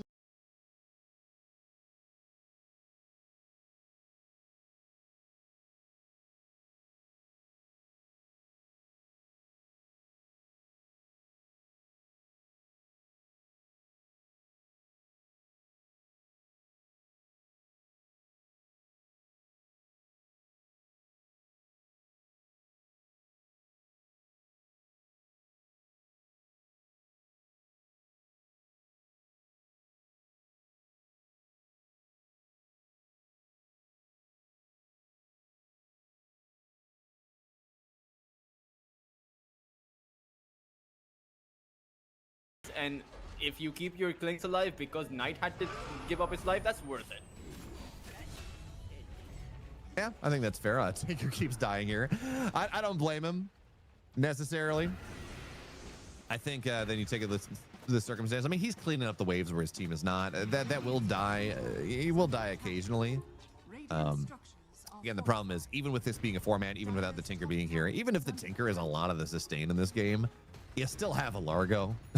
So this 4-man ball, even lacking the Tinker, is going to be able to take this tier 2, and there's not really a lot that Starbacks can do about it, but they're going to try to trade. They drop the Serpent Wards on the tier 2 mid, force some TPs back. So, they're, given how bad the lanes went, they're doing a decent job of trying to split the map and buy some time, but this is a smoky smoke from BTC. They're going to go find Knight. Who else? He's going to fall down. But again, at this point, Knight taking this opportunity to let his team get out. He already doesn't have a game. This is actually pretty decent value for him. Yeah, it's you can't lose your Invoker. And your 3 cores on the side of a Starbacks, they are pretty farmed up. Unfortunately, the Tinker is as farmed up as the cores from his Starbacks. This is the 10,000 net worth for the Tinker himself.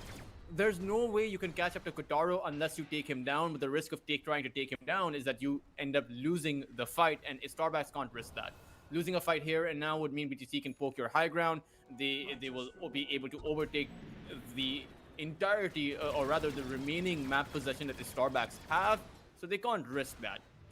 I think eventually you will have to confront reality and you will have to confront BTC, but the longer you can stave that off, I think the better you'll be for the Starbacks.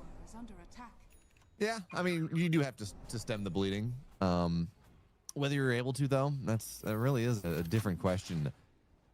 Again, targeting these supports that are playing on their lonesome is one way to do that, but I mean, MGZ, he's playing so aggressively here. He's as farmed, if not more farmed, than the Ember Spirit. He's having a great time. So they're going to go find Jakiro. That is a start.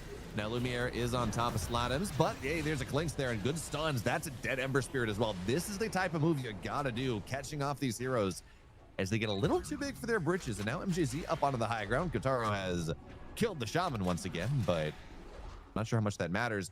Ideally, you're trying to chase down Pyke, but a good tornado buying some spaces. Kotaro would love to go take this Invoker down, but they're doing a really nice job of hitting and running, getting their kills, losing their Shadow Shaman, and backing out. Yeah, I mean, to be fair, trading the Shaman for the Jakiro, completely worth it at this point, especially that when you find a nice little cherry on top in that Ember Spirit, who still doesn't have his Aghanims.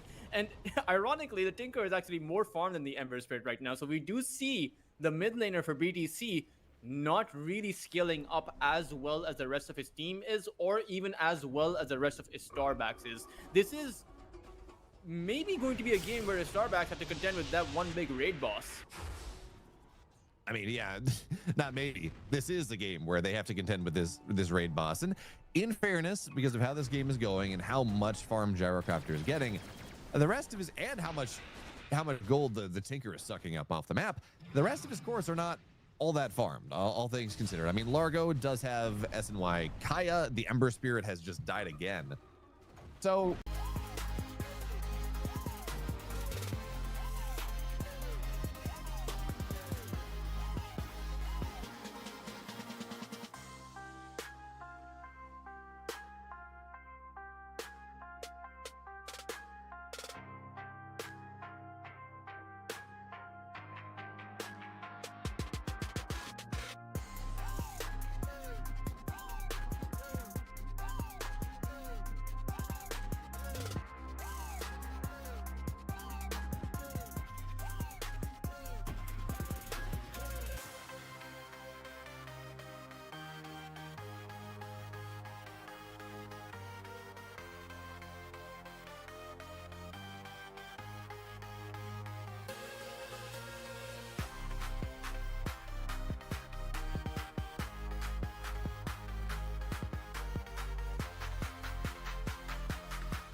Starbucks were making a comeback, but at the end of the day, you let Gyrocopter go this far ahead of the game, and he turns out to be kind of untouchable.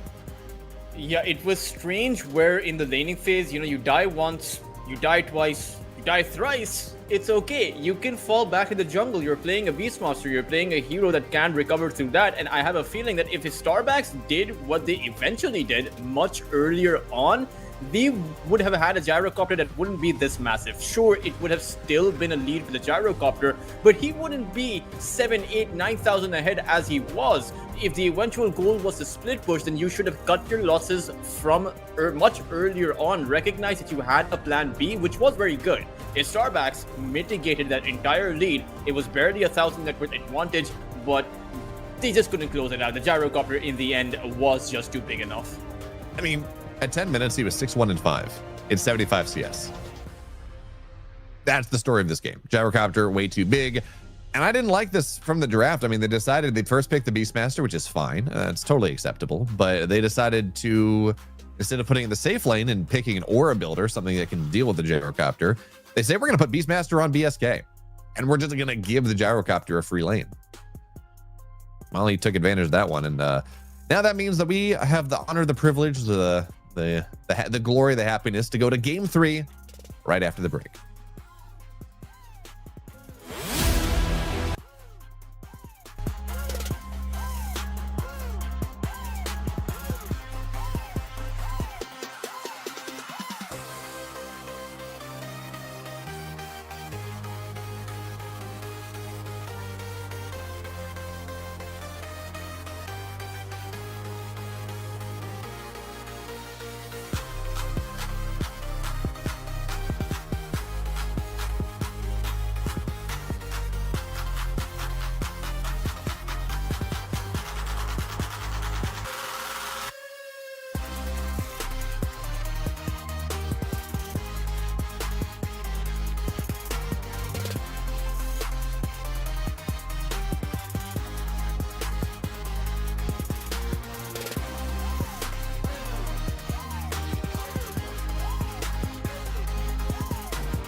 to 10 minutes and expect to have a good game. Because and all credit to BTC in that game number 2. They did a nice job of bringing it back. Excuse me, if a Starbacks, of bringing it back, of split pushing, of doing everything they needed to do. But at the end of the day, when Gyrocopter is like 10,000 net worth ahead of the game, bit of a problem. Yeah, and in all fairness, even though the other 2 cores were struggling, Tinker turned out to be a 4th core because Tinker had the same kind of net worth as the other 2 cores did. So even though they were falling behind in that regard, they were still keeping up. And at the end of the day, Gyrocopter had too much damage. And even the Klinx's damage output, right, he didn't have a Daedalus. He had an MKB, and the Gyrocopter instantly dismantled his Butterfly, so you didn't have those overwhelming critical strikes also coming out for his Starbacks. So there was a lot of things that went wrong, maybe more things that went wrong that went right. So Starbacks, this is a fresh start. You know, game number 1, they did play it better with their Huskar, but they're still not going to go for it. They're going to keep it banned. Yeah, I mean, that just makes sense. The Huskar is a problem. You don't want to run into it. Of course, as we take a look at the rest of the bans here, you got the Viper removed. You're getting rid of this shit. Like, it's the standard stuff. The one exception, right, is that BTC Gaming says, hey, again, we saw what Slotums was able to do on the puck in game 1. We don't want to deal with that again. Does mean they're going to give the Jakiro over, but now you got an option to do to do it again. Just go pick this Largo 9 overall, cover it with whatever bands you feel like you need to, and just strum away a victory. And there we go. Here comes the Largo.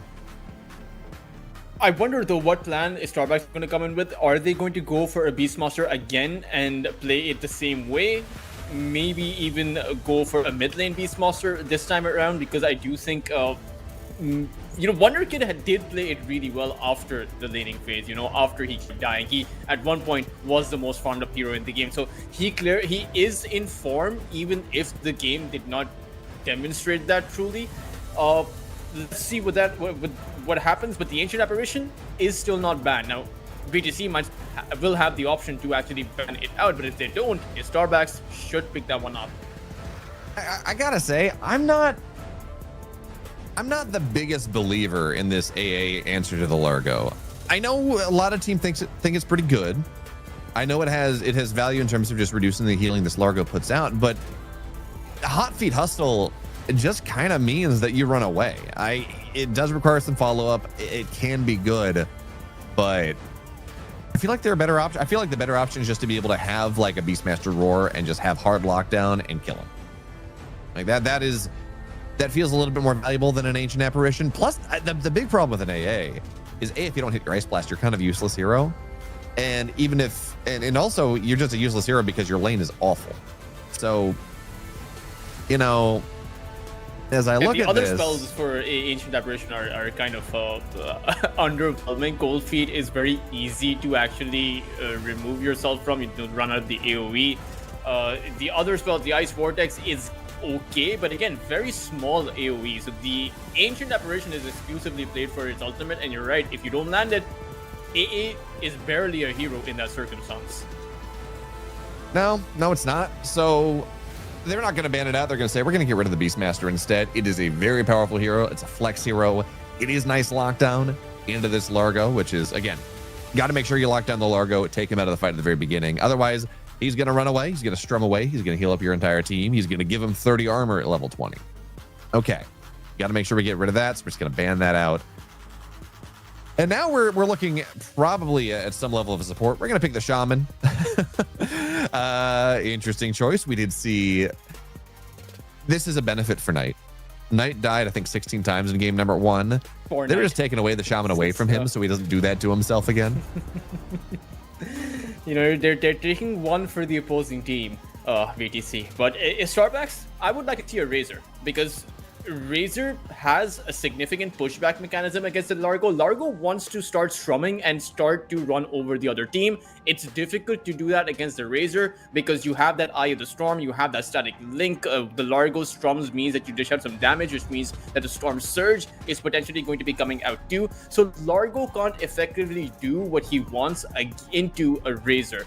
But Starbacks, they will reveal their second support. Yeah, it's gonna be the Tusk. Tusk is pretty decent actually into the Largo. You can go and just lock him in place with the shards. You have a BKB piercing stun.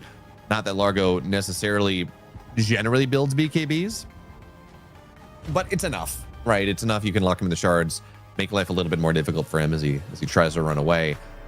And now with the two supports shown, what do we have that pairs nicely with a Tusk? Now this Tusk is going to be an offlane Tusk. It's not going to be safe lane. Of course, the Bat Rider is banned out. A lot of these more kind of playmaking offlaners have been touched. We're not even going to look at that, though. We say, hey, look, Storm Spirit is great into the Shadow Shaman. You just dive on top of him, take him down. And even better, right? Slatims is a fantastic Storm Spirit. So we're just going to put that on the table and see what exactly it is that BTC have in store for us as an answer. It is a bit of a double-edged sword, though, because Storm Spirit, the Shadow Shaman's cost time, Hex is an instant cost time ability. So if you're able to start things off on the Storm Spirit, then Storm Spirit is going to have limited options. But BTC don't exactly have more control on display here. The Largo doesn't actually have any solid stuns to have a chain lock on the Storm with. But one of the interesting combos with the Storm Spirit is that Shard plus the tag team. So you not only have the tag team damage coming in, you also then have the additional overload that the Storm Spirit also gains, as Tusk also gains. So I know there was a time period where you would go for the early Shard on the Storm, and that's not really how teams play the Storm any longer, but could be worth investing into if you have this specific Tusk plus Storm combo. I think it's really good as the game goes later. You know, is it a third item Shard? No, it's not, but you pick a gyrocopter, you pick someone who attacks pretty fast, whatever. It amps up your entire team. So as a fifth or sixth item, if the game goes late enough and you get it from a Tormentor, it adds a lot of value. It's not bad. It's just not as good as Greaves or Kaya Sanj or a BKB in a certain game or a Witchblade or these kind of core Storm items. The question now is we're actually going to go very interesting. You see the CM coming out. That is, we have seen some of this. It is, it's rising priority a little bit. And it's actually pretty good into the Storm Spirit. Frostbite until you get a BKB is very obnoxious to deal with. So they have lockdown of a version into the Storm. It kind of does the same thing that Jaheira does, where it's a very good laner and it should secure the lane for the carry. But the question now is, I think really, what are we going to pick for a Starbucks for their carry? For Pyke here, you could go with your offlaner and leave it to 23 pick, but it's not a 24 pick. It's not a last pick. And I think you're just, go ahead. You think you need auras here, BO? Of course, Freezing Field, Sonic Wave. Sure, Sonic Wave is a pure damage, so the pipe won't do anything, but then you have the Largo's AoE damage too. So, the Underlord, which we've been seeing banned out so often, would be definitely a great pick here, especially with the Storm Spirit who wants to look for pickoffs. You can come in through the gate.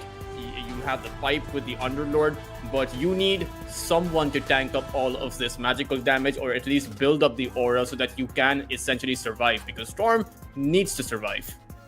He does. I mean, you do have some saves, right? The Tusk is there, but you probably need a little bit more. The power of the CM, power of the Shadow Shaman. So we're just going to go for an Underlord. You said, hey, I want auras. I don't know that there's a better aura carrier in the game. Maybe Centaur in a bit of a different way.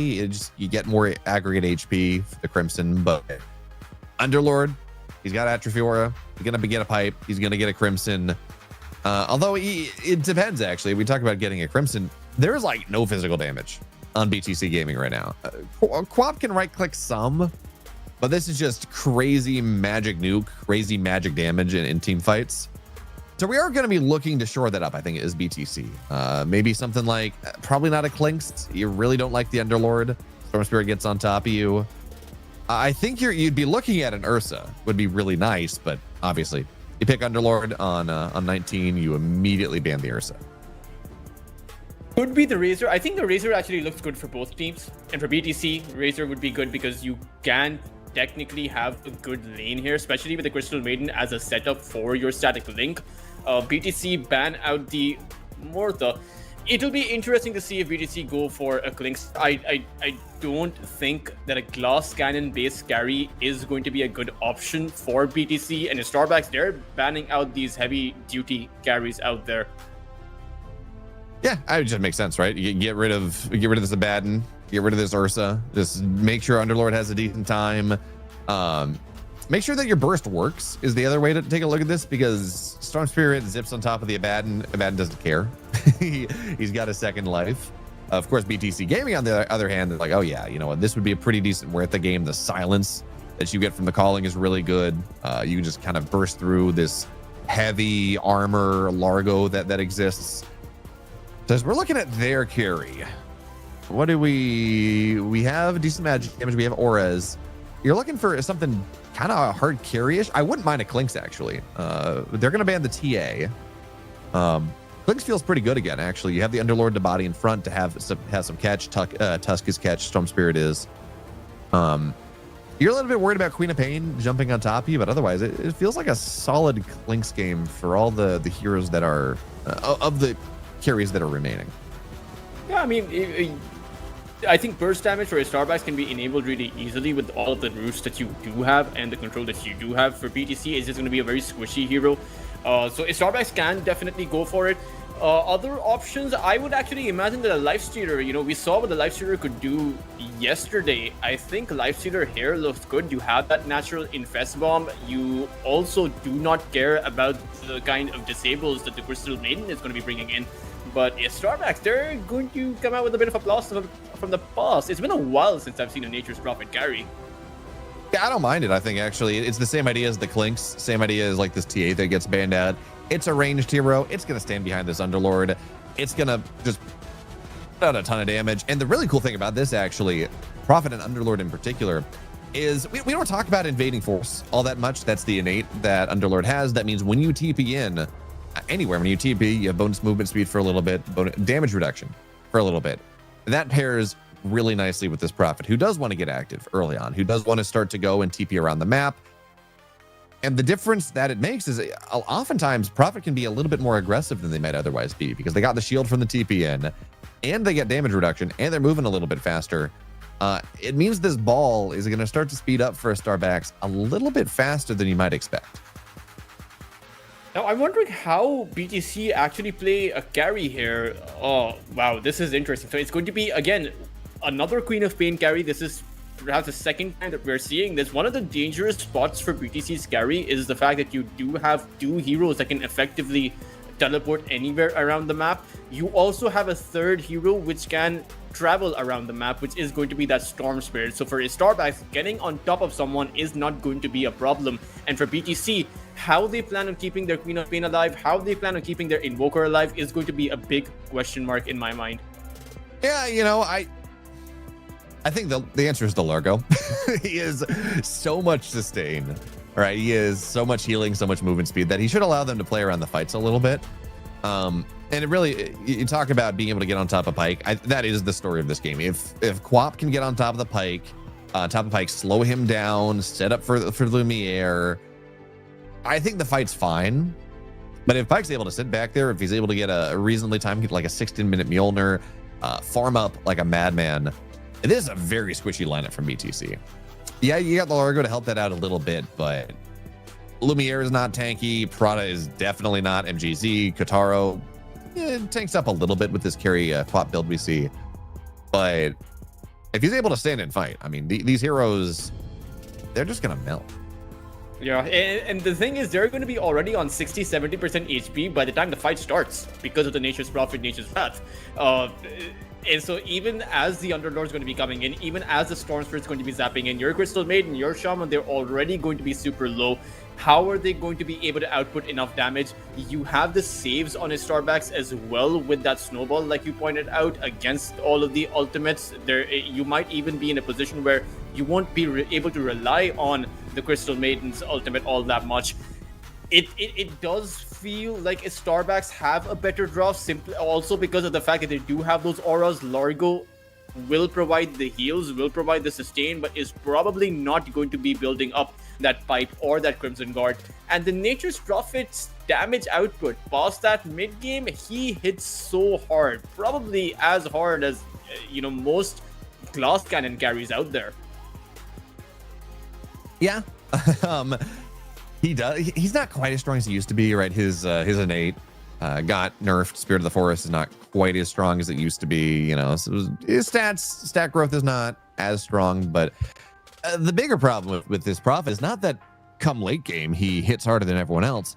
The problem with Prophet is that his late game hits 10 minutes faster than every other carry because he just farms so incredibly quickly. So my question, can you sustain that time? Can you survive that timing with a pipe running at you? I don't even... They don't even have that. The pipe is so insanely valuable this game. Actually, the more I look at this, like, buy 2 glimmers in a pipe, and I don't know how much damage BTC actually does. And just to add to your point, BO, I don't even think BTC have a late game. Who's going to be that viable carry against the Nature's Prophet? Like you pointed out, Queen of Pain has some physical damage, but Queen of Pain over on that safe lane is mostly going to itemize as if he is a mid lane hero. So it's like BTC are playing with 2 pos 2s, and Starbacks, the Storm Spirit late game is going to be much stronger than the Queen of Pain, much stronger than the Invoker, at least as far as the limited control that he can provide. Sure, the Invoker has a host of spells, but Starbacks, with the synergy that Storm and Nature's Prophet come in with, probably have the late game in the bag. I mean, I remain a little unconvinced about that one. Is good job there from the Crystal Maiden, getting a nice slow, keeping his Invoker alive. Quap scales incredibly well in the late game. You know, you start to get the Ags, Octarine, you can 1v9 fights. Invoker scales incredibly well in the late game as these BKBs go down. It's not your traditional right-click scaling, but the spells that you have access to on this Queen of Pain and this Invoker, they scale incredibly hard. So, yeah, it is awkward in that there is no true kind of right-click carry, but you can absolutely, like, this carry, this mid laner, they're not ever going to run out of, they're not going to run out of speed, I don't think. Yeah, but they'll always have spells to use. They'll always, I think BTC can forever hold, especially their high ground, with the kind of counter push that they do have.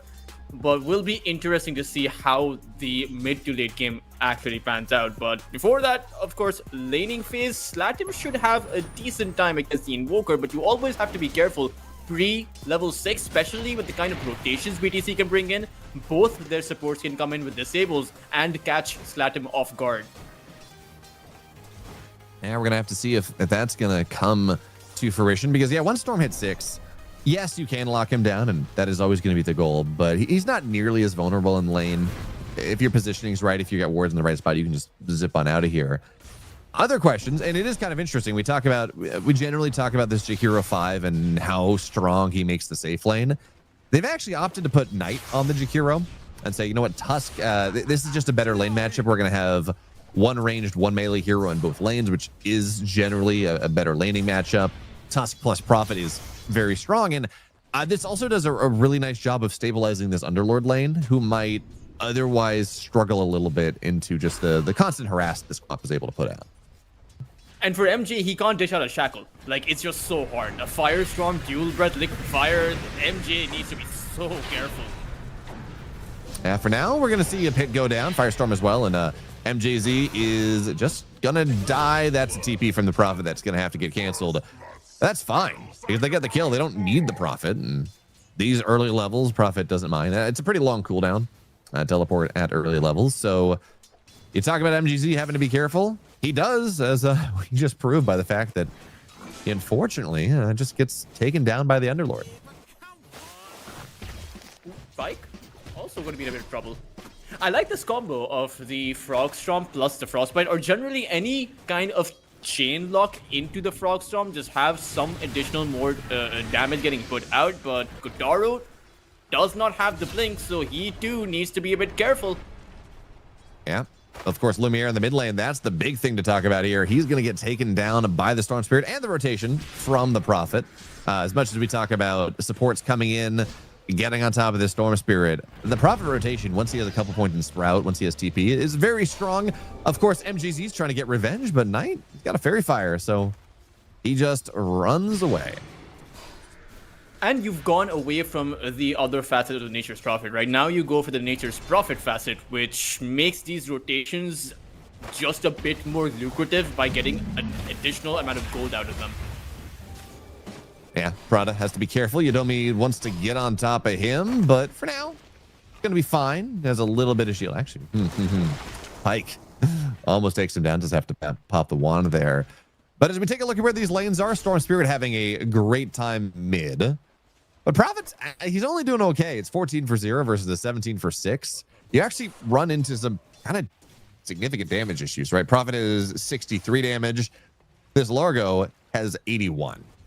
So in a straight to back, just try. If you're both contesting the creep, Pike has no chance in these early levels. A bit unfortunate for him, and that is why Largo's having such a nice time. But close enough, probably. And now onto the mid lane. Prada looked to make a TP happen, but Pike gets himself a kill. And now with the Sprout here, can we kill off Lumiere? Sunstrike not going to land, and Storm is just a little bit too low. So again, Kodaro went down too. Oh, okay, yeah.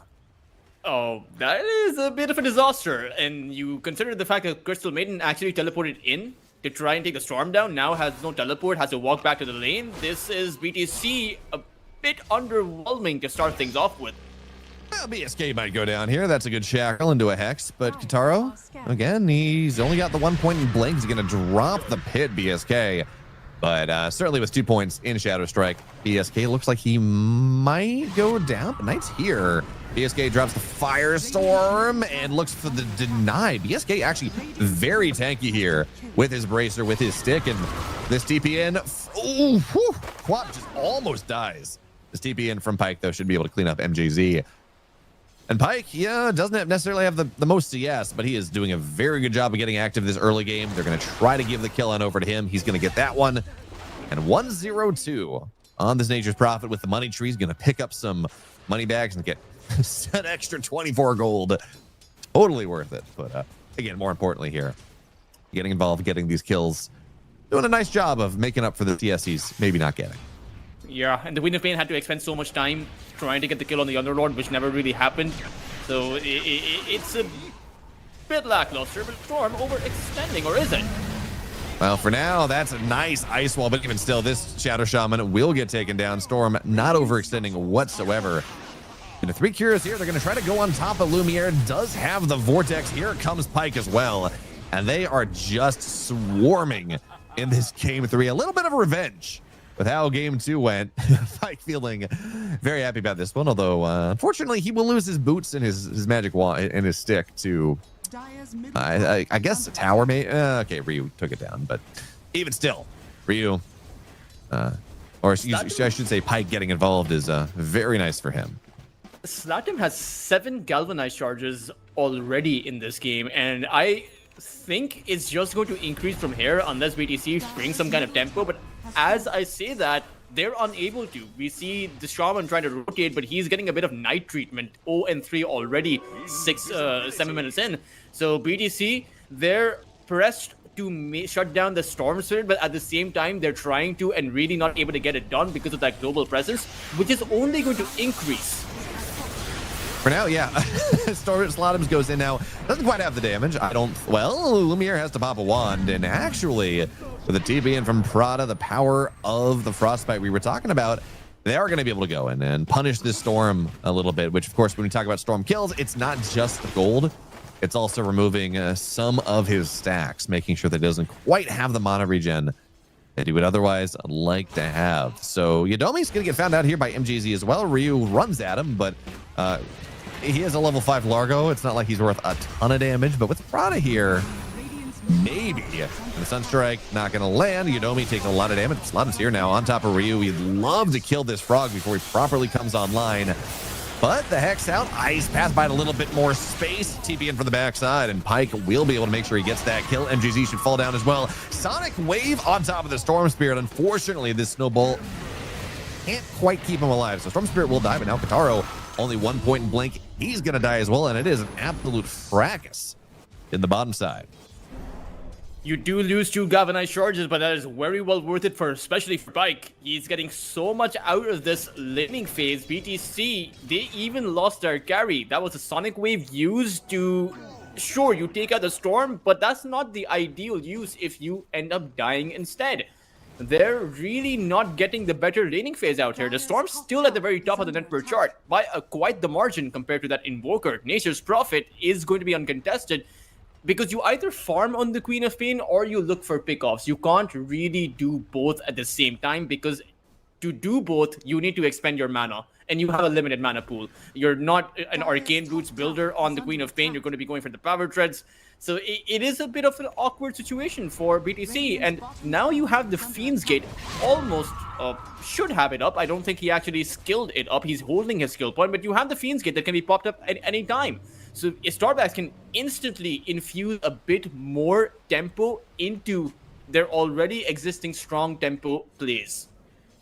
Yeah, that is we talk about this Underlord as an aura builder, as his ability with the pit and everything, but it's also just this global potential that this Underlord has that enables you just to show up with 4 heroes all of a sudden, and that's a difficult game state to deal with. Especially, we talk about the global potential of the Underlord, of the Prophet, but Storm is kind of in that same category as well, especially the type of game that Slotums is having. So making sure that you're in the right spot at every given time, making sure that the supports are behind the cores that are likely to get ganked, it's especially important this game, because otherwise, I mean, you're just going to have so many heroes showing up and taking them down. Is now with the shield rune as well, Slotums going to try to find something. Not sure if Prada wants to be in this position. I think he's trying to sacrifice himself to any kind of potential play that can come out to that Invoker, because the Invoker is really struggling. 10 minutes in, does not have that Meteor Hammer. Considering he didn't go for the Boots of Speed or anything else, he should have had it by now. But I wonder what the reversal point for BTC will be, like when they will feel confident to actually go and try to make some plays, because the way that Starbacks are playing and the kind of start they've had to this game doesn't really feel like BTC have much room to make any kind of initiation or to try and take some heroes down. No, it doesn't. For now, Tier 1 tower will die on the top side. Quap's around, but should have a blink. Should be able to get out of there for the time being. This game is actually kind of starting to feel like game 2 on the other direction. Yeah, you know, it's not your carry's not 6-1 and 5 with ADCS at 10 minutes. It's not quite that bad. About 1,000 gold. Storm and the Nature's Prophet are about 1,000 gold behind where the Gyrocopter was at this stage, but they're both at that level. And as these towers start to go down, as the map gets smaller, in this just very heavy ganking lineup, the spots that you're allowed to be in farm start to decrease, which means it's that much harder to find ways to come back into the game. And it's going to be a really hard comeback, because what Starbacks had going for them was the constant split push. I don't know if BTC will have the same thing. The Queen of Pain will have a BKB much later than the Beastmaster would have. There is no invisibility hero like the Klinks, that was present there a bit earlier. For now, Prada is dead. This is what we're talking about. This rotation in onto whomever shows. Ideally, it is the support. You know, we talked about how bad of a game Knight had last time with how many times he's died. Prada's only died twice, but it's going to start to increase. It's a Crystal Maiden. You have very little movement speed. You're just see hero hit hero, to use an old baseball adage, and that's fine. Ideally, you're not dying, of course, but if you're spending these resources to kill off a CM, you're not collapsing on the Invoker in the same way. You're not collapsing on this Queen of Pain, and you're letting them find some farm to get back into it. Oh, long zap coming in. Yeah, onto the back line, on top of Ryu. Do we have the damage, though? Here comes the Underlord, and the pit should be able to secure the kill. Of course, the Shadow Shaman has died as well. Ice Path well placed, but not... Yeah, Knight going to be able to go block that angle out. Ryu tries to find another one. Now that is 2 more kills, which is starting to hemorrhage here, Filtress, in a pretty significant way. And there's no way to stem the bleeding so far for BTC. They can't go for these pushes because of the global potential coming in from their Starbacks.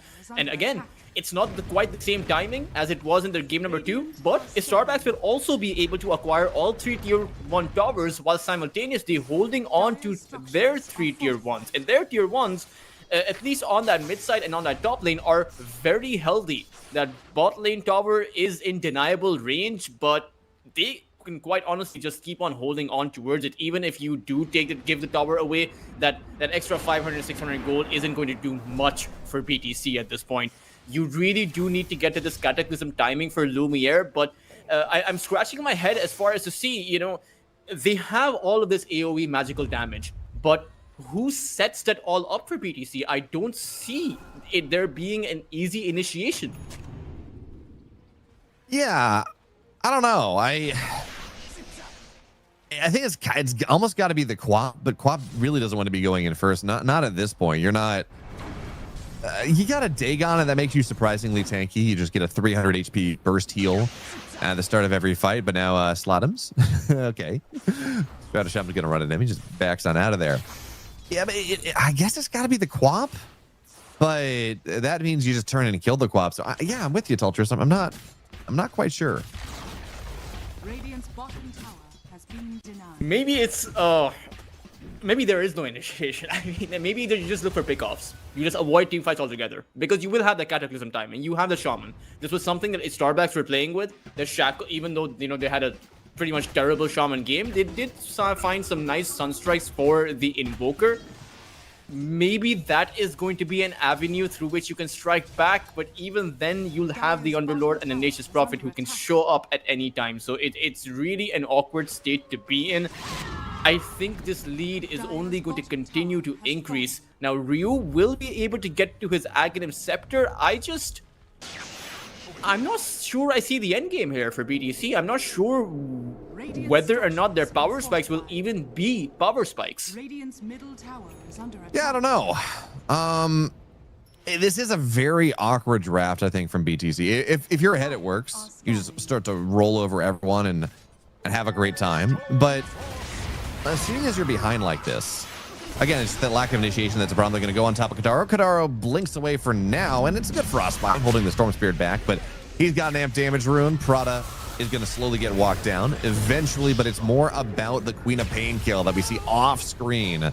Taking down him, and Pyke now unstoppable, top of the net worth, really starting to hard farm. And again, it's just this, it's very clear the gameplay from a Starbacks. You find someone, you drop the Underlord, you drop a Fiend's Gate on top of them, Nature's Prophet comes in, you blow someone up. Very, very clear, very obvious, very easy execution. And that's just not something that BTC has access to. And it's not something that BTC can counteract because you have the Pipe of Insight build up for the Underlord. The Nature's Prophet is well ahead of that 16-minute Mjolnir timing that you were talking about. So they're scaling up in damage. They're scaling up in their defensibility. They're building up those buffers. Slatim, he's back to the 7 galvanized charges. It became shaky for him towards that mid game, but he should only be able to increase his power spike, particularly when he does get to that level 12. When he has that second level in his Ball Lightning, some additional galvanized charges going for him. Sanj and Kaya will give him some nice boost to his HP. I wouldn't even mind if Slatum went for an earlier BKB in this game, because there's plenty of follow-up damage coming in, even with the supports here. The Macropyre, Dual Breath, the Walrus Punch, which isn't that good against tanky targets, but we spoke about this BTC. They have squishy heroes on everyone except for Ryu. Shaman, Crystal Maiden, even the Queen of Pain, not that tanky, so even the Walrus Punch will be a heavy blow. Yeah, it's a lot of it's kind of funny you were talking about there not being a lot of physical damage until this Prophet comes in, but that does neglect this Tusk that is pretty tanky, or he does a decent amount of physical damage with the Walrus Punch and Tag Team and all of those wonderful things. So yeah, especially with this Walrus Punch, you get on top of the Crystal Maidens, you're going to take like half of his HP. CM is not a tanky hero. Certainly not, as this CM is just about the poorest CM that I have seen in quite a while. For poorest support at 17 minutes, he's got less than 2,000 net worth. And the other way to take a look at that is, the cores are actually not in that bad of a spot. Invoker is pretty up there with this Nature's Prophet. Quap's not that far behind. Largo's not that far behind. But it just means these supports are food. And they have been food. They're going to get found out. They're going to get zipped on top of. And you're just kind of going to be in this awkward situation where you're constantly fighting 3 versus 5. As there we go. There's going to be Cataclysm. And that is a dead Storm Spirit. So You do have that going for yourself as here comes this Underlord, just takes down the Crystal Maiden, and with the Sonic Wave actually buying some space. Quap should survive for now and will die at the end. So they trade support for support. They get the I was gonna say mid for mid, but they do get the Storm Spirit gone, even as Katara falls as well. And when you're behind like this, taking down the big scary heroes that are starting to snowball, it actually is worth it for you, even if you do end up trading your own life. On the flip side, you are using your big ultimates to find these trades, so there is always that additional minute of a window where you can't also fight, and Slatum can go for round 2 as soon as he's back up. So there is that to consider, but you're right. Higher net worth means trades are always going to be favorable if you do find the even number exchange. It's still though, you're for BTC, you're reliant on, we were talking about initiations. Perhaps their initiation is reliant on missteps being made from the Storm, like we saw in that previous fight where he was just simply caught off guard, disabled down, and brought down. I do think BTC have this window where, sure, you have an aura on a Starbacks, but that aura kicks in when the Fiend's Gate gets used, when the Underlord travels through the gate. Before that point, until he comes through, they are going to be vulnerable to the magical damage coming in from BTC. The good news, though, is Slatum is just about to has his BKB. He's got the 2 components in his courier right now. He's about 800 gold away. And then all these problems that he's dealing with, the Frostbite into the Sonic Wave, they don't exist anymore. Pop the BKB, zip around, have some fun. And that is where this lineup really starts to become problematic. For now, we're going to find the Tusk. And Cataclysm plus this lockdown always going to be pretty good. And in fact, they're going to start to look at this Tormentor. It's 20 minutes. I'm not sure they have the physical damage to take it down. It's actually Storm Spirit's going to zip in, looking for a target. Going to choose the Largo. Largo's the one that's going to die as MJZ tries to run away. Storm zips on top of him as well, so he will die eventually. And that's another problem with this lineup. You have, even if you get a kill, right, this Tusk did die, you have 0 chance of taking this Tormentor at all. Throughout the entirety of this game, maybe you pop a Sonic Wave on it, but that's only 400 damage. That's not enough. So objectives are incredibly hard to take for BTC. Also follow-up kills, because we saw them, going in on the toss. They had to use their Cataclysm just to be able to get a solo target. Even if it's not the Cataclysm, if it's the Queen of Pain in that Invoker's position, you have to use that Sonic Wave. So you have to blow one of your big spells just to be able to take down a support. And the bad news is that the Nature's Prophet is going to come in. The Underlord is going to come in. So when you use all of your available fuel just to be able to take one target down, that just goes to show that when you consider continuing the fight, you don't have anything left in the tank to do it. Yeah, and off of this fight, Underlord has Zags now. So, yeah, he doesn't have the aura coming in and the way you would like. It takes about 3 seconds for the pipe to get popped, but he just has this pit, this great big wide pit getting dropped on top of BTC Games' faces. It's a nice initiation tool. It's good follow-up. It generally, the way you can think about it, it buys the time for him to come through and open up the pipe. Now, of course, Sonic Wave's not stopped by the pipe, but pretty much everything else is the smoke will find a CM. That's actually, no, they find Kataro as well. He evaporates, as does the CM. There's the pit. And we got to go find ourselves some money bags. But yeah, this game is... What's the way back, Tultris? How does Bitcoin start to stabilize? Can they start to stabilize? It would be a miraculous comeback. You're playing a Queen of Pain that is the lowest farm core in the game. All of the recovery items the Queen of Pain needs are so far away. Oh, they're gonna find the Largo. He's locked in a pit and some shards. It's not fun. So Largo dies as well. And yeah, Tultris, I mean, Quap's not having a great game. You're not looking at Ags for a long time. And this was kind of the worry to me. Not that the late game wasn't going to be good. Not that you're not going to scale as BTC. But that with this global aura-based lineup, that you're not going to be able to, that you're not going to be allowed to get to that late game. And that is kind of what seems to be happening for Starbacks right now. And I'm not sure why they actually switched their lineup, right? Why they sent their cop towards that top side? Because the Queen of Pain into Storm matchup, sure, in that mid to late game is not that good, but in that early game, it's not that bad. Like, it's actually a favorable laning phase for the cop. So perhaps they flexed themselves a bit too hard in this one. Yeah, it really does feel like it is. And this is really unfortunate, I think, for BTC. This is game 3, the lower bracket. Their tournament, like, if they lose this game, they're out of the tournament. And five-head yourself into that is just, it's very easy to do, to think that you are like, we're going to like 300 IQ play this draft.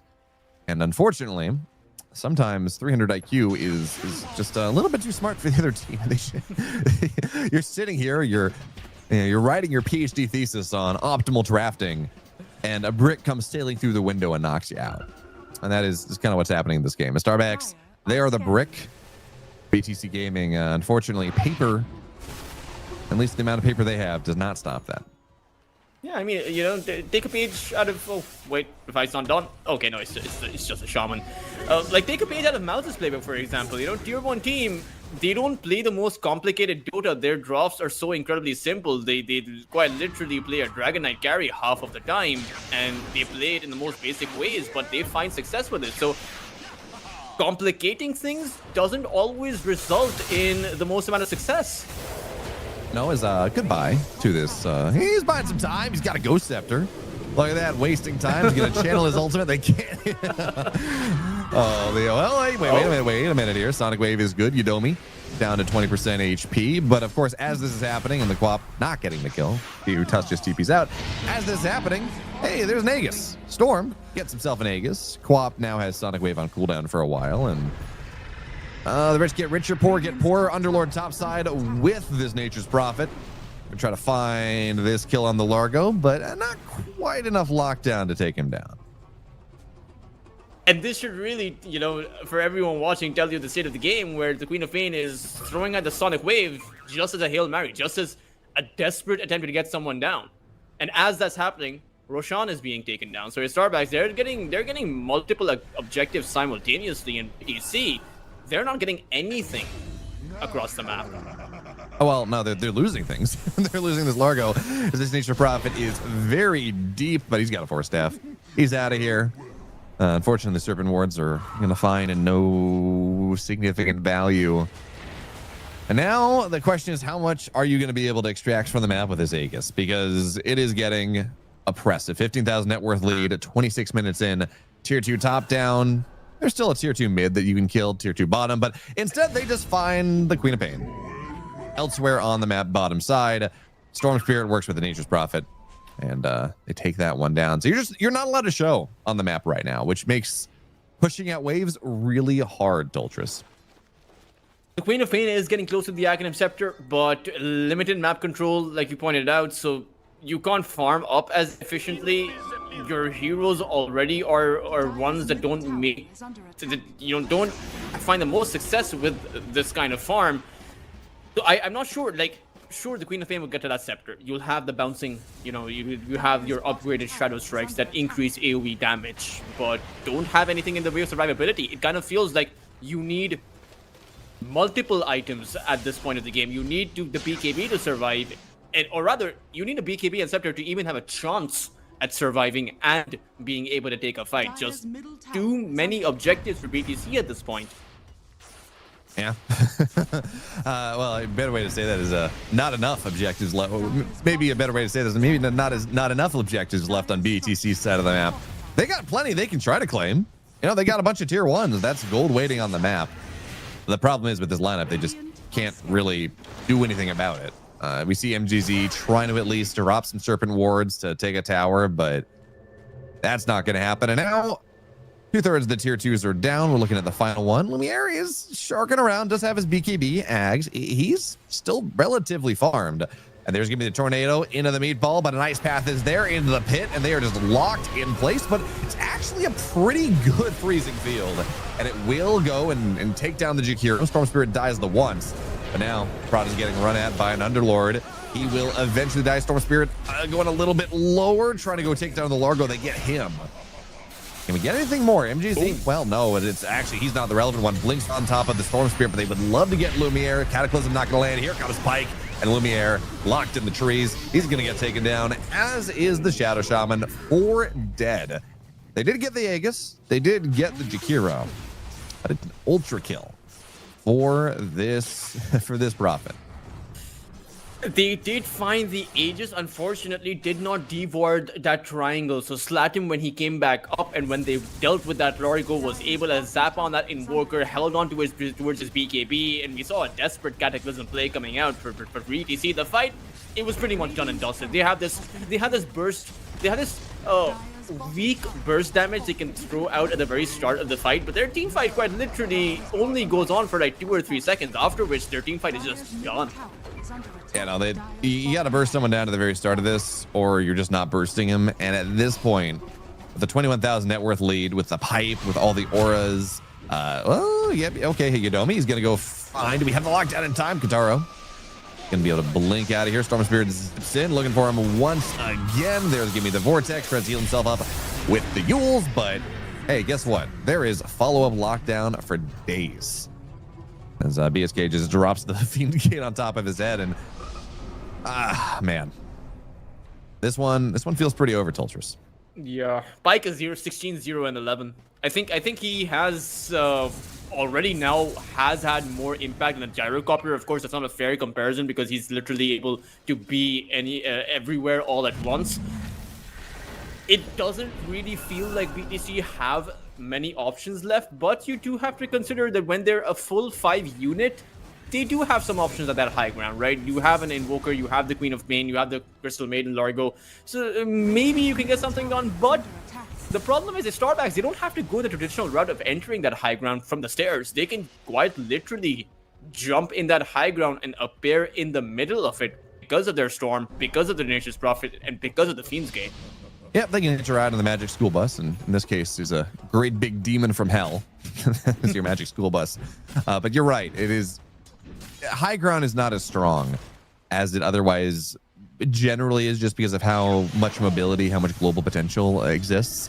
You still got to be careful. Just because you can get on the high ground doesn't necessarily mean you can get off high ground, and then that's a little awkward as MJZ blinks in, gets stunned, hits the Glimmer Cape, and dies. He's buying some time. Underlords here. MJZ is, you just have a little fun with it, right? Yeah. You're dead anyways. Waste some time. That's when you spam ping. Worth it. I bought space. Space created. It's going to be another Tormentor. It's going to be Roshan. I'm sure BTC will attempt to contest Roshan, as maybe that's the right idea. But I don't see this game turning around. You're going to be hitting your talent power spikes much earlier on Starbacks than you will for BTC. Storm will be level 20 or maybe even level 25 first. As I say that, Lumiere is getting close to his level 20, so he rather actually has it just now. So has the +2 Chaos Meteors. If you find the additional lockdown, maybe those additional meteors will help, but I don't know, too little room. 24 galvanized charges for the Storm Spirit. He has 30 mana regen per second. Literally can use a remnant, and his mana regen will equalize it. Yeah, as now Storm Spirit goes in on top of Ryu with the BKB and a decent pit on the backside, just locking the this Crystal Maiden in place. You were talking about needing more lockdown. Actually, the Invoker is pretty close to getting his Hex, but unfortunately, the rest of his team is dying. MGZ will die here at the very end. There's going to be Sprout. He dies. Zara survives, but I mean, he pretty much has the Hex now. He's 200 gold away. I just think 30,000 net worth lead is too much for any one item to really recover. I think if there were multiple hexes, then it could be different. It would have been different.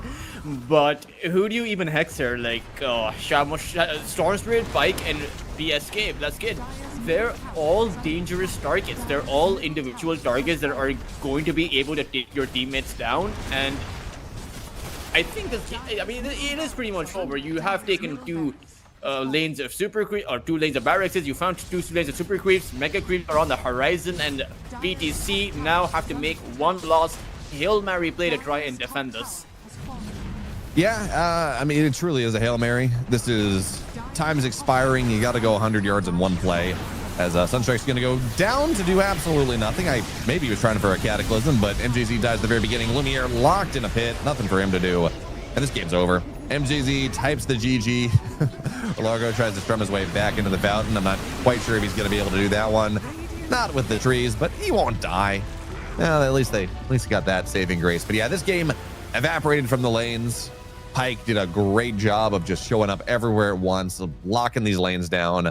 Solo kill from the Storm Spirit on this Invoker, and now that means a Star backs off a very dominant game 3. They move on a little bit further into the lower bracket semifinals, and we have to say goodbye to BTC Gaming, who, they had a decent run. Took a game off Infamous Gaming here at Ultras. They took a game off of Starbacks, but if you draft yourself into a corner, it's pretty hard to come back from.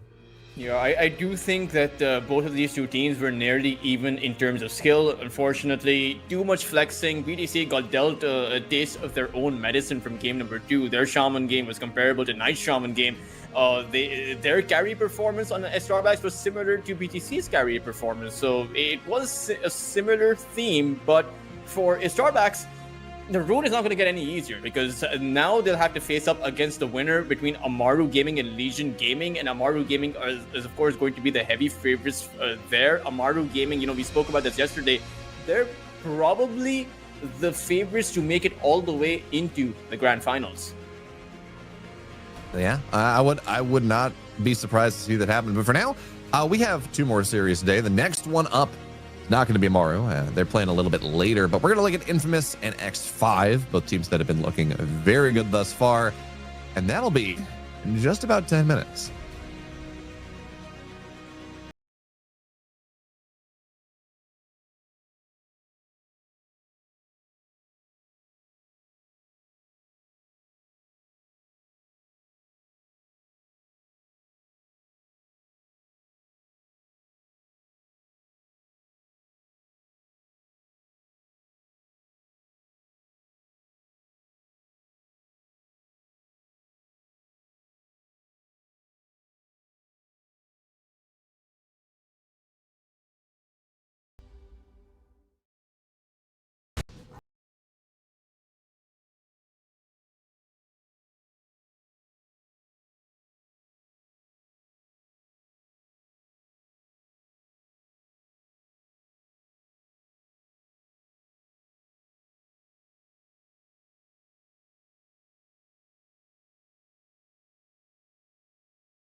Welcome back to the South American CCTs. We eliminated a team, Tultris. They're gone. We start to take a look at the upper bracket as X5 and Infamous getting ready for what hopefully will be a nice, juicy, tightly fought 3-game series. And I don't think that's all that unreasonable. X5 Gaming looked great yesterday in the games they won. They have a ton of experience here in Costabile and 40R and Lelis. But on the flip side, Infamous Gaming, they clearly have some picks that they're very comfortable on. Right, Lalatroni, he was great on the Keep of the Light. He was great on the Coddle, or that's the same thing twice, but great on the Shadow Fiend as well. But a little bit more, it felt like up and down compared to what we saw out of X5. Yeah, these CCT playoffs, this series in particular, you don't have Peru Rejects, or now known as Spain Gaming, over here. So there's no clear tier 1 team out here. These are all tier 2 teams. That means that you're all going to be going to that 2-1, or mostly going to be going towards that 3rd game in a lot of these series. But no, we talk about the big 3 or even the big 4 over here: X5, Infamous, you have Amaru Gaming here, and then an underdog in the form of his Starbacks, or well, previously BTC, as they have just now been eliminated. But anything can happen at this stage. Even as I take a look at these two rosters, the Infamous Gaming versus BTC, or rather X5, even though X5 have maybe more experience and certainly a bunch of European experience in the form of Lettuce and a lot of TI experience, Infamous Gaming, with the way that they have been performing, cannot be underestimated, and may even be able to, at the very least, take 1 game, or maybe even be able to achieve that grand final spot. Yeah, I think a lot of the focus, as much as we talk about Lalatroni, we talk about Arcano a little bit, but I think a lot of focus actually should be on Sladin. He's the position 4 here on Infamous. He's the guy that really has that background of competitive play, and in these games that we saw them winning yesterday, he was going off. Tultris, he had some incredible games. The Nixon game 1, now granted it was a counter pick, but the Nixon game 1 absolutely killed it. He's tiny as well. I think a lot of focus here, if you're Infamous, really has to be on making sure that the Infamous playmaker is not going to be that effective. And maybe just go for the all-in towards that pick-off style play that Infamous love to go for, something like a Nyx Assassin, but we will have to see. I will say that X5 Gaming probably have a stronger offlane, not to take away from Arcano, but Lelis has been looking incredibly strong on a lot of different heroes that he's been playing. The Centaur or even the Brewmaster, he is turning out to be quite the reliable player for X5 Gaming that is taking much of the pressure away from 4DR or Costabile, as we have seen Costabile at times struggle in this tournament. Yeah, we have. I think it's interesting because I think Costabile is a fantastic carry. He has played at absolute peak levels of Dota. He's got a really good read of the game. But sometimes they just pick him these heroes that are boom or bust, and he just doesn't get enough done. I think the big example of this is the Wind Ranger, which is a hero that, if it looks good, it looks great. It dominates the lane. It has crazy damage. You can start to go through the portal and really cause problems. But if you're not snowballing on it, it does not farm as fast. Doesn't have as much late game potential, and it kind of falls flat. And I'm not even sure that that's worth blaming Costabile for. That's what the hero does. And if you kind of pick it in the wrong spot, the draft is not properly supportive of it, or it's just counterpicked, it's hard. It feels like sometimes it's hard to get value out of the hero. So we're gonna have to see if that's something that X5 Gaming are going to be paying attention to, if they're going to try to even pick this Wind Ranger in this series. For now, though, Infamous get rid of the usual suspects: no Viper, no Beastmaster. Huskar is still available though, and these are we've seen all of the teams at this stage of the tournament try out the Huskar. Sometimes it's worked, sometimes it hasn't worked. I have a feeling that one of these two teams is definitely going to at least try the Huskar if it's not banned out. And at the same time, someone should be picking up the Largo. Yeah, I mean, again, it's probably going to get banned out, right? Largo is such a strong first ban, or it's just a strong hero, so worth first banning, that it's probably going to be removed from the pool. And even you're talking about this Huskar, I'm not convinced we're going to see it. I think Lalatroni had a solid early game, but Infamous doesn't really feel like a Huskar team the way they've been playing. And Huskar is a hero that not only does the player have to be a good Huskar player, but the team has to know how to play around the Huskar properly. And that Infamous didn't feel super comfortable, I don't think, in that last game. So for now, we are just banning out Lelatroni, by the way, from X5 Gaming. Goodbye, Keeper of the Light. Goodbye, the Shadow Fiend. Play something that you haven't won on in this tournament is the story that X5 are giving us. So there's gonna be the Largo last ban. Get that crap out of here. Don't play the Largo. It's too broken. So now, Largo's gone. A lot of Lelatroni heroes are gone. I guess you just got to go for... Jahira's still here, though. Or the Tusk, either one of those two should be fine, but Infamous, they'll start off much of the same way that BTC and Starbucks' draft started off with the Batrider. I will point out, though, BO, that for Infamous, maybe that mid-game timing should be better, because X5, as time goes on, after when the game starts to transition into that late game, X5, with the amount of strategy they have, with the amount of experience they have, they know how to make a comeback. They know how to capitalize on their advantage, and playing into the late game against X5 is very scary. It is, but of course, you're never going to be sad about having a Batrider on your team, even if, you know, maybe he doesn't have quite the scaling in the late game as some other offlaners do. You have a lot of power throughout the game. You're always going to have a lasso. That's always going to be really nice. We're going to go and respond with a Shadow Demon, though. That is one of the good options. You're looking like a Shadow Demon. You're looking at a Baden, Tusk in some ways. So now we have an answer to the lasso. It's not a guarantee, of course, that you're going to win. It's not going to guarantee that no lasso is going to go off, but it does make your life a little bit easier. And interestingly, this draft is turning out to be a bit similar. Of course, majority of the picks are remaining to in the second game between Infamous Gaming and BTC, as Infamous first picked a Batrider. X5 or BTC at that point first picked a Shadow Demon. So X5 had clearly coming in with their research. Shadow Demon, of course, offers you some maneuverability. You have that save, you have that demonic purge, which means that carries that something like a Life Stealer, something like an Ursa Warrior is not going to be as strong. But I'm curious to see how X5 will pair up the Shadow Demon, because there are quite a few synergistic combos like the Inworker or maybe a Spirit pick that pairs up really nicely with it too. Yeah, I'm a little surprised that we're seeing this this set of bans from the second phase actually out of Infamous. You're getting rid of the Tide of the Mars. Now that generally is something more to say about what you don't want to deal with, like about what you're about to pick in this next phase. Maybe you're looking at a Clinks or something, and the Mars is a problem. But I don't know that Tide is this high priority here at Ultras. It's an okay hero. It's great in a good game for it, but you could get rid of, if you're trying to ban out Aura offlane, I mean, you can get rid of the Centaur, you can get rid of the Underlord in the same breath, and those heroes feel a lot more impactful. Especially into the Batrider. The Underlord's Aghanim and Scepter, when you're trying to go in for the lasso, you plant down that Fiend's Gate, and suddenly the Batrider can't drag a target out, is then rooted in. Does seem like a more favorable ban against Infamous, or rather for Infamous right now.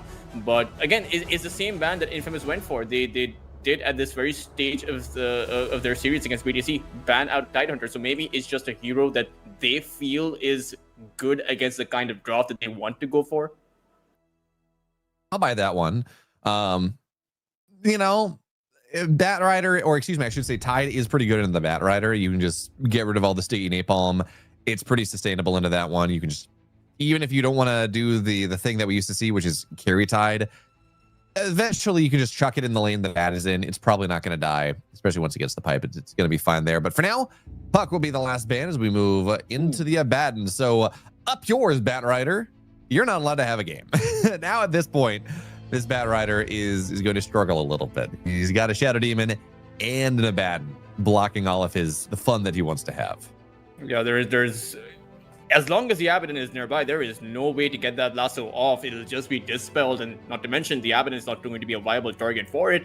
And with that Radiance Burn and any additional Blink Daggers that you now will have on Infamous is not going to be the easiest of initiations. So X5, they play it simple, I would say. I will point out that the Abaddon carry it's been around for so long now that teams have started to shy away from it because teams are now much better at playing against the Abaddon. There are also a few key timings. For example, the Abaddon will be going for that Radiance, so first 15 to 16 minutes is going to be a bit awkward for X5. Yeah, I think so. Got to be. These fights will be a little bit weird, but we're gonna respond with the Tiny on Infamous. So that's gonna go into the lane likely with the Bat Rider. Bat Rider again doesn't really care, can always farm up a little bit. And I do kind of like this Weaver as a response to all this. Weaver doesn't really care about being demonic purged. You don't get, yes, you get slowed down, but you can pop Sakuchi and get out of there. You can just kite around this Abaddon quite a bit. And out of these first two picks, there really isn't any lockdown. Shadow Demon Disruption is technically locked down, but you can just run out of there. So now we're looking at what X5 want to do in response, and I really would not just mind. We're going to pick a Jakiro. Okay, that's fine. This is kind of the free pick anyways. Jakiro is, of course, really good with the Abaddon, really good with anyone else. We've upgraded Shadow Demon to the 4, but I know I keep saying this. Just pick the Underlord, man. Get a Crimson, get a Pipe. It's so good, this game. You're going to have a fine lane. There's no... The downside to Underlord is you don't have enough damage, and maybe with the Abaddon, you definitely don't have enough damage, but just as a way to counter these three heroes, the Pit, the Auras just feel really good for X5, for the Underlord if they decide to go in that direction. Yeah, I do really like the. I think the Underlord has a lot of success in this tournament in specific, but they'll actually go for the Centaur. That's interesting. So Centaur is actually pretty good into the lane. Maybe that's what they want to play for, because the Retaliate will double proc against the Weaver if the Weaver goes for a Geminate hit on the Centaur himself, and you have a very strong lane paired up with the Shadow Demon or even with the Jakiro at this point. I wouldn't actually mind a pause for Jakiro for X5, but for Infamous, maybe it's not ideal, but maybe they shouldn't be playing a Batrider as the offlane. Maybe they should just send the Batrider as a support. It's not that bad. Yeah, and I could see this going Batrider 5, but nope, it's gonna be core Batrider. We're picking a Rubik, and a Aphotic Shield with Rubik is really good, certainly, but is there anything else that makes this a good Rubik game? Because Stampede? Yeah, but are you really going to get Stampede? Well, I mean, it's if you don't steal Stampede, that means the Centaur will have to actually use his Hoof Stomp as he uses the Stampede, so he then wastes away his stun, and X5 already have very limited control, so it is a good spell. Ice Path is also another one that you could steal, Disruption, but I think the Aphotic Shield is just the best one, and it's 100% steal rate it's 100% chance to steal the Aphotic Shield, because the Abaddons, especially carry Abaddons, they don't skill up the Mistcoil. So every single time you apply that spell seed on the Abaddon, you will be receiving that spell, that Aphotic Shield for yourself. So I can see the Rubik pick, but Rubik is a terrible laner. As a pause for your, irrespective Shadow Demon or Jakiro, they will be stronger against the Rubik, and you also have the Abaddon in that safe lane. So I'm not so sure if the Rubik can actually do anything in the lane here. Yeah, that is my worry. And you going back to the center for a second, you don't have to hoof stomp, you can just double edge. That is, Rubik with double edge is a decent amount of damage. Fair, but Rubik doesn't want to be in range to double edge more likely than not, so that's not that big of a deal, I don't think. And I wouldn't even be surprised to see Abaddon get 1 point in Mistcoil. Like, obviously you don't want 4, but just get a point in Mistcoil. Every time you have Aphotic Shield, pop the Mistcoil. Yeah, you miss out on 2 all stats, but to prevent this Rubik from getting a Aphotic Shield consistently, that's actually pretty important, especially because it works so well with the Weaver. Aphotic Shield on top of Weaver just makes him uncontrollable in these fights. So I think you're paying attention to that, as now we're waiting to see what the likely mid laner is for Infamous. It could be mid Rubik, it could be mid Tiny, it could be mid Batrider, but most likely here we're waiting to see what Lalatroni's hero is going to be. A lot of his heroes have been picked out, has been banned out, and actually it's kind of interesting. X5 seem to think that this is not going to be the mid pick. They say one of this Tiny, this Rubik, this Batrider, likely the Tiny, is Lalatroni's hero, and we think you need a 5. It would be a very squishy mid Rubik game because the Weaver is already a glass cannon kind of hero. Batrider doesn't have too much sustain either. Tiny, if he's a support, won't be able to offer much. But Infamous, they'll pick up a Marcy, and this doesn't actually make things any clearer for me. It could be a core Marcy game. At the same time, Abaddon is one of those heroes that doesn't really care about that unleashed damage because he has that borrowed time. So Infamous, not too sure where they're headed with this kind of a draft. Yeah, I guess it is a support Marcy. I'm really curious to see who's the mid. I think it's probably the Tiny, and you're gonna have this Marcy Weaver lane, which feels pretty good. Batrider doesn't really care about whether his support is a good laner or not because he can just go back to the jungle and you're fine there. On the other side of things, this is guaranteed mid. X5, we're gonna have to see what they want to go for. For now, a lot of the spirits are banned out. Storm, Ember, they're gone. No puck available. We're gonna go for Leshrac, which, you know, it's a lot of damage.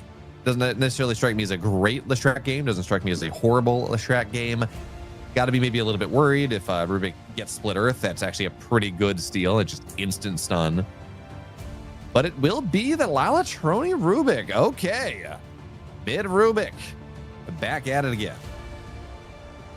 I haven't seen too many competitive games for Mid Rubik, at least as far as the tier 1 scene goes.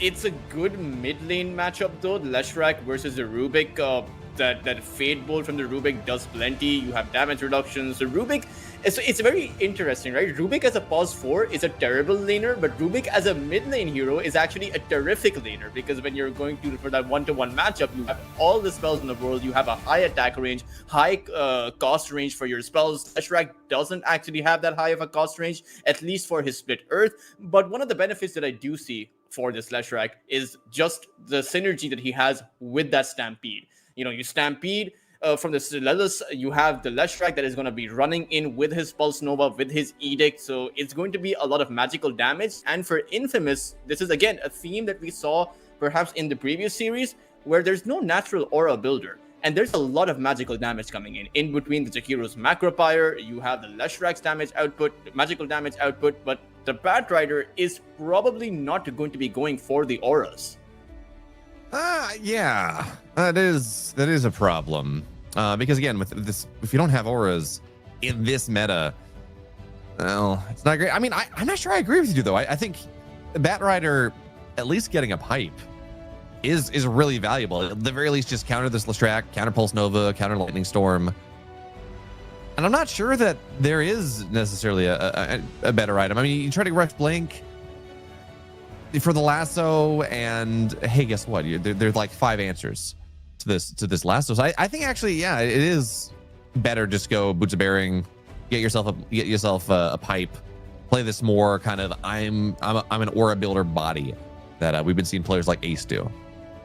And another thing that I would point out is that the Abaddon is one of those heroes that can build up a Bloodthorn, does synergize with it, he gets a decent bit of attack speed, but the biggest benefit is that this is such a good Bloodthorn or even an Orchid game. Batrider, Rubik, Weaver. Rubik is one of those heroes. It's like the Sniper. If you get on top of the Rubik, he has very limited utility at his disposal to be able to make it out of that kind of scenario. So you should be able to burst this Rubik down once the Abaddon hits that Blink Dagger and Orchid timing. Maybe even burst a Weaver down. And it always puts the Weaver in a bit of an awkward spot when you have to make a Lincoln Sphere rather than want to make a Lincoln Sphere. And I feel like the Lincolns is a bit of a necessity for Infamous.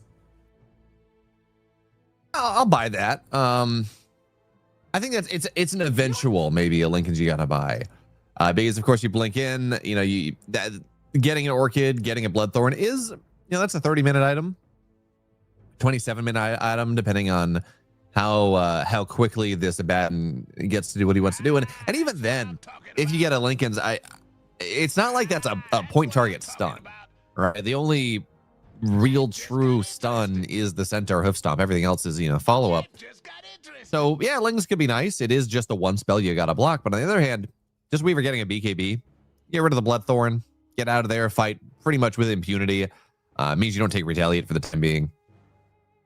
I'm not sure that you're going to need the Lincolns with any sort of alacrity.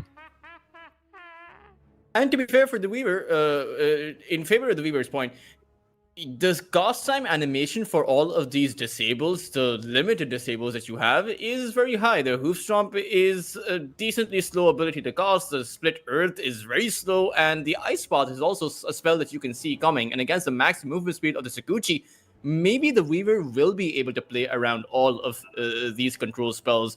I am interested to see whether or not the Weaver, there's always the two roads you can take. It's either the Desolator build or the Mjolnir build, depending on how you want to go for it. I think going for a Desolator and trying to fight early with overwhelming damage by especially being able to take out these squishy heroes, Leshrac is going to be vulnerable before that 20-minute mark. Shadow Demon, Jakiro are always going to be vulnerable targets. That is perhaps the better avenue for the Weaver. Yeah, I'll buy that. Now they just got to make sure the lanes go well, and it should be fine on this Weaver. I mean, yes, Shadow Demon can be a little annoying, but it's a Centaur lane. You know, this should be a lane that trades. Weaver should kind of win marginally. And the same is true of the off lane. So the carry should have good times. The carry should have pretty reasonable lanes. And in the mid lane here, I know you talked about the Rubik being a good laner. My question is really, as we see Slide gets found out a little bit, but really should be fine. My question is, how much is the Rubik going to win mid? I think he probably does. Fade Bolt, a couple levels in that is just really obnoxious. It's very hard to right click. But how far ahead does he get? And is he able to sustain that as a bit of a late smoke, as we have very significant packet loss once again? Yeah, this is the lag. So unfortunately, servers not really cooperating with us in this this game number 1 here, Tultris. Yeah, I felt the lag too. My game was also stuttering there. But as far as the Rubik is concerned, he's an annoyance, but he can't stop Leshrac. I mean, Leshrac can lost hit even with the reduced attack damage, because at the end of the day, he is going to be spamming out his lightning bolts, and because he's gone for the chronoptic nourishment facet, he should always have the mana for his lightning storm. So I don't think the Rubik is going to be successful in the sense that he's going to be able to shut down the Leshrac.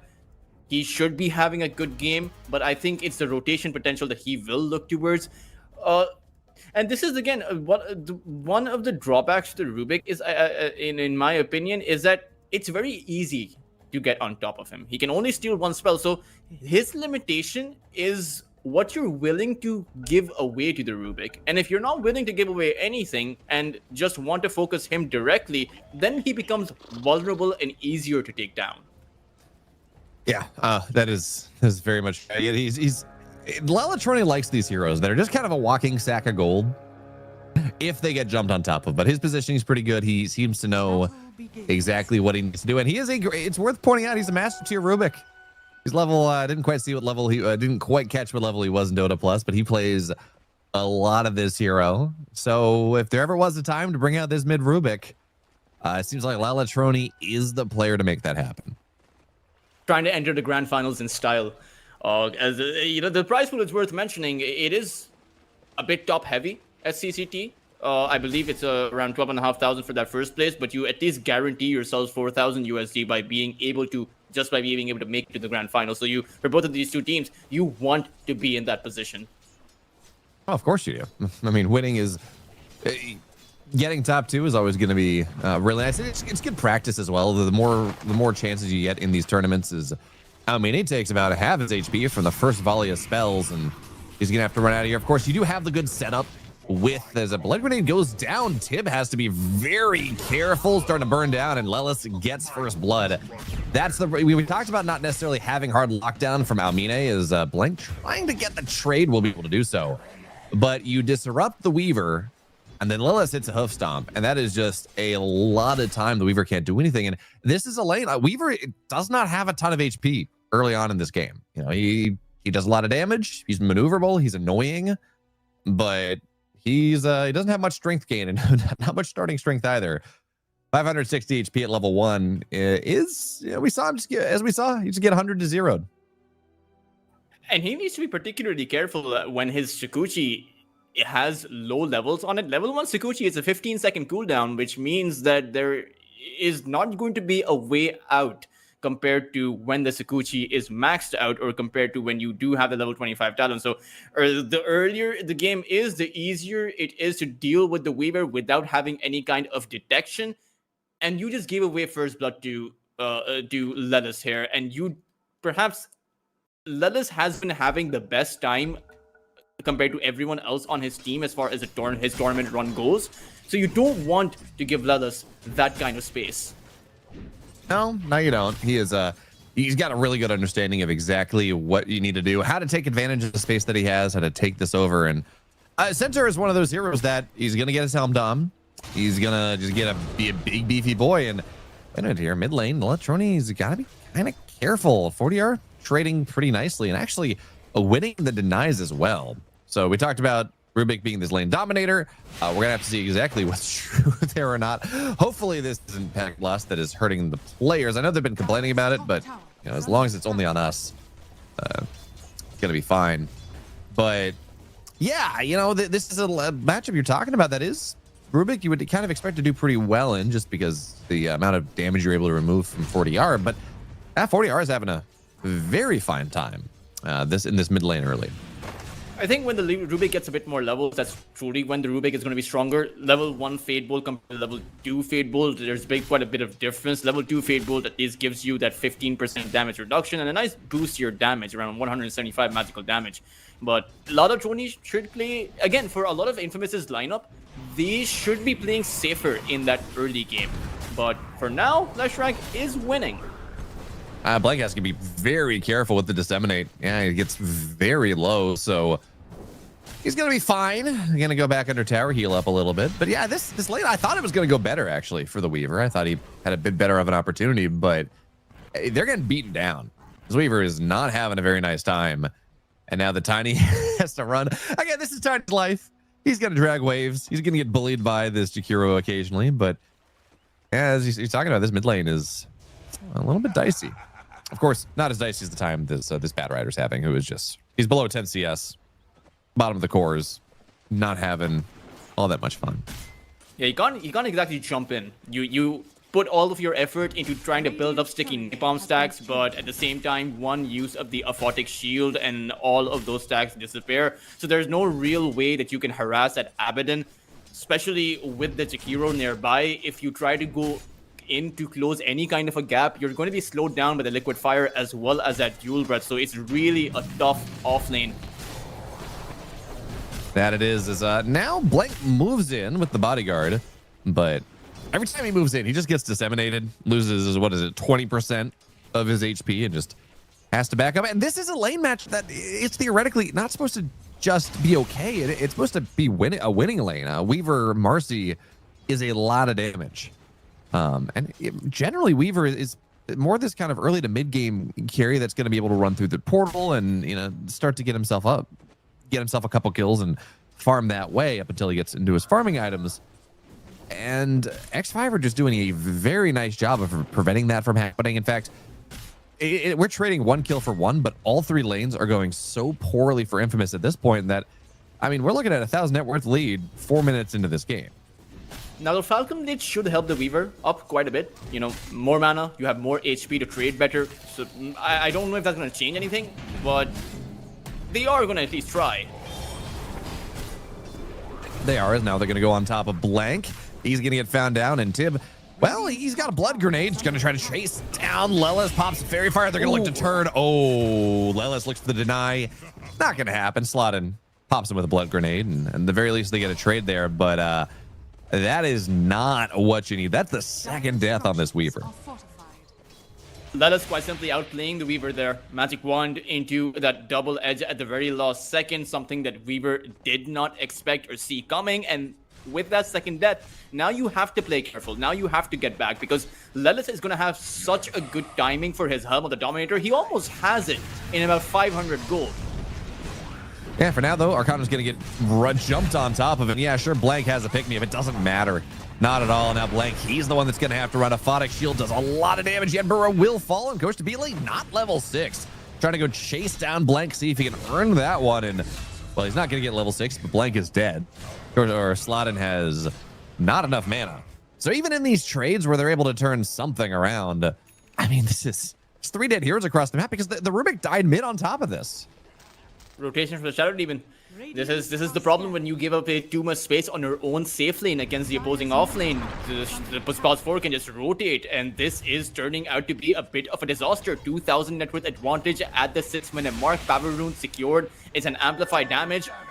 Lalatroni may have his level 6, but even now he has to be careful because X5's rotations can come on towards the Rubik at any point, and it's the fact that when you close that gap, Rubik is vulnerable.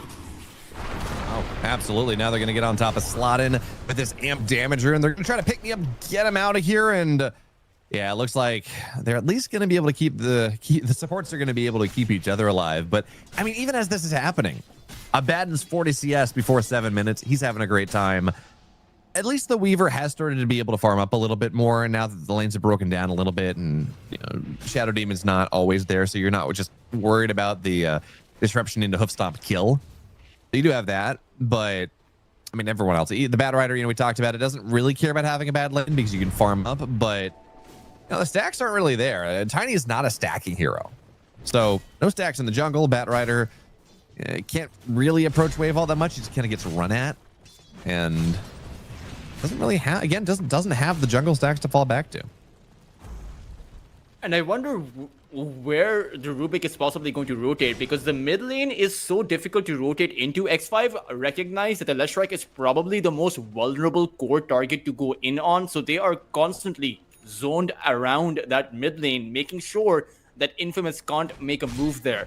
Which means that the Rubik has limited options, and quite frankly, Rubik is one of those heroes that does need to have a good head start. Yeah, I mean, he really is. So the fact that he's not there is, well, it's a bit of a problem. Pretty of a significant one is they're going to be able to run down Marcy in the top lane. Of course, Weaver can get out. He's always going to be a hard kill. You don't have this really pure lockdown. Eventually, Tip's going to have a BKB, so even the disruption into Hoofstomp is not that, really just not all that consistent. Is that they're going to die the shield rune, trying to get on top of 40R, who is getting a bit of a taste of his own medicine. Pulse Nova on top of him from the Rubik toss in, and the disruption keeps this Leshrac alive for now, but not long enough. That will be a kill. But Arcano is being forced back to base. So, you know, look, getting 40R here, that's a significant kill. He's been having a great lane. He's been really bullying this Rubik. So to get Rubik back on the board, very good for Infamous. But again, it's just, look at the Centaur and look at the Abaddon and look how far ahead they are of the rest of the game. And just to add to that point, Leshrac may be a good kill to shut him down, but the fact of the matter is you brought in your Weaver. Sladin got the gold from that. And when I look at the fight recap, it's 65 gold for the Weaver, 65 gold for the Rubik. Those are 2 creeps. And if you're the safe lane carry who is already having a bad time, you're 0-2, you're rotating out of your lane away from your farm to be able to get this kill, and you only end up with 65 gold, and you're missing like what, 2 or maybe even 3 creep waves. You're missing around 700, 800 gold that you otherwise would have gotten. That doesn't put Infamous in that good of a spot. No, it really doesn't. I think we keep talking about how bad of a game it is for Infamous, and it's not wrong. I do think if this Weaver is going to be allowed to go and find his way into his, really, I think it's the BKB timing. If he's going to be able to get there, like get his farming item, get into the BKB, it is still going to be very difficult for X5 to deal with him. Yeah, Centaur is going to be tanky, and he's got okay armor, but it's only 10. Leshrac is not a pretty high armor hero. Abaddon, you know, probably won't die the once. It won't die super easily because you do have borrowed time, but otherwise, you know, the Abaddon struggles to stay on top of him. So if they can buy the time for this Weaver, who's not having an awful game, I think that's what allows Infamous to start to play the map a little bit more. And, you know, the Bat Rider's recovering too. He's 4th at the network chart. Sure, he's behind the Centaur by a significant margin, but he can flash farm with that Firefly. And if you're able to get to that pipe timing, you're able to get to that BKB timing for your Weaver. Rubik, not sure what he's going to go for, probably just that Gaia, but he actually is pulling into that Phylactery. That's actually a good item. If you can get to that Conda, you also have that break mechanism coming in. So if you can break plus lasso the Abaddon, but he can always just use his borrowed time. So you need a stun for it. So maybe Kanda into the avalanche from the Tiny. But in any case, if you're able to apply the break and the Weaver has a BKB, you have a pipe, maybe if you're able to take the Abaddon down before his borrowed time ever procs, you can essentially overwhelm X5, but it's a difficult requirement. You know that those are a set of that's a chain sequence that relies on X5 simply whiffing it. You have the Shadow Demon save, you have the Jakiro's Ice Spot, you also had that Stampede. So there's quite a bit that will dissuade Infamous from being able to do what this Rubik is trying to achieve. Yeah, and that is really the problem with the Rubik pick, right? If you're ahead, if you're having a good time, if you are able to get these really good spell steals, it's fine. And it actually can be surprisingly tanky as this game goes on. You get a decent amount of spell resistance, right, coming in as you get spell amp. So as you get 26% arcane supremacy, you level that up. You get about 23-ish% additional spell resistance. Plus, Bat Rider's probably going to get a pipe. So this is a surprisingly tanky hero against the vast majority, actually, of the damage that X5 has. Eventually, Abaddon is going to be able to do some right click, but up until he gets to like 4 items, the majority of his damage is magical. It's not necessarily physical as much. So the Rubik should, you would think, be able to go and start to survive in these fights a little bit more, play around a little bit, but it's a question we always ask, like, how does he get into the fight? It really is relying on this Bat Rider, on this Tiny, to make something happen. And these Bat Rider, these Tiny heroes are just not having the best games. Sladin is 2-0-1, so it would be reasonable to assume that he has a Blink Dagger pre-16, 17 minutes. If he can get to that, they'll have a way to initiate. But then you also have the Aphotic Shield. So your initiation needs to be in a way where there is quite a bit of distance away from the Abaddon, or at least if you're going for pickoffs, making sure that the Abaddon, you have a watchful eye towards him. Because one Aphotic Shield and suddenly your plans go wrong. You get punched in the face, metaphorically speaking. So it seems like this is always going to be a game where Infamous may have options, but X5 will always have options to respond to Infamous with. So who's going to come out on top? It's going to be a fine line that Infamous will need to tread. Yeah, I mean, that's always the case in a game of Dota 2. You gotta play on the very edge of losing, which is also the very edge of getting an advantage and winning the game. I feel bad for these players at this point. We have had a long pause now because just the server is not really cooperating. So I think we're going to go to a break if possible. And when we're back, hopefully players are going to be ready to go. Hopefully the server has solved its problems and we'll be able to see if the mid Rubik can do what it needs to do, or whether X5 will continue and turn the small lead into a big one.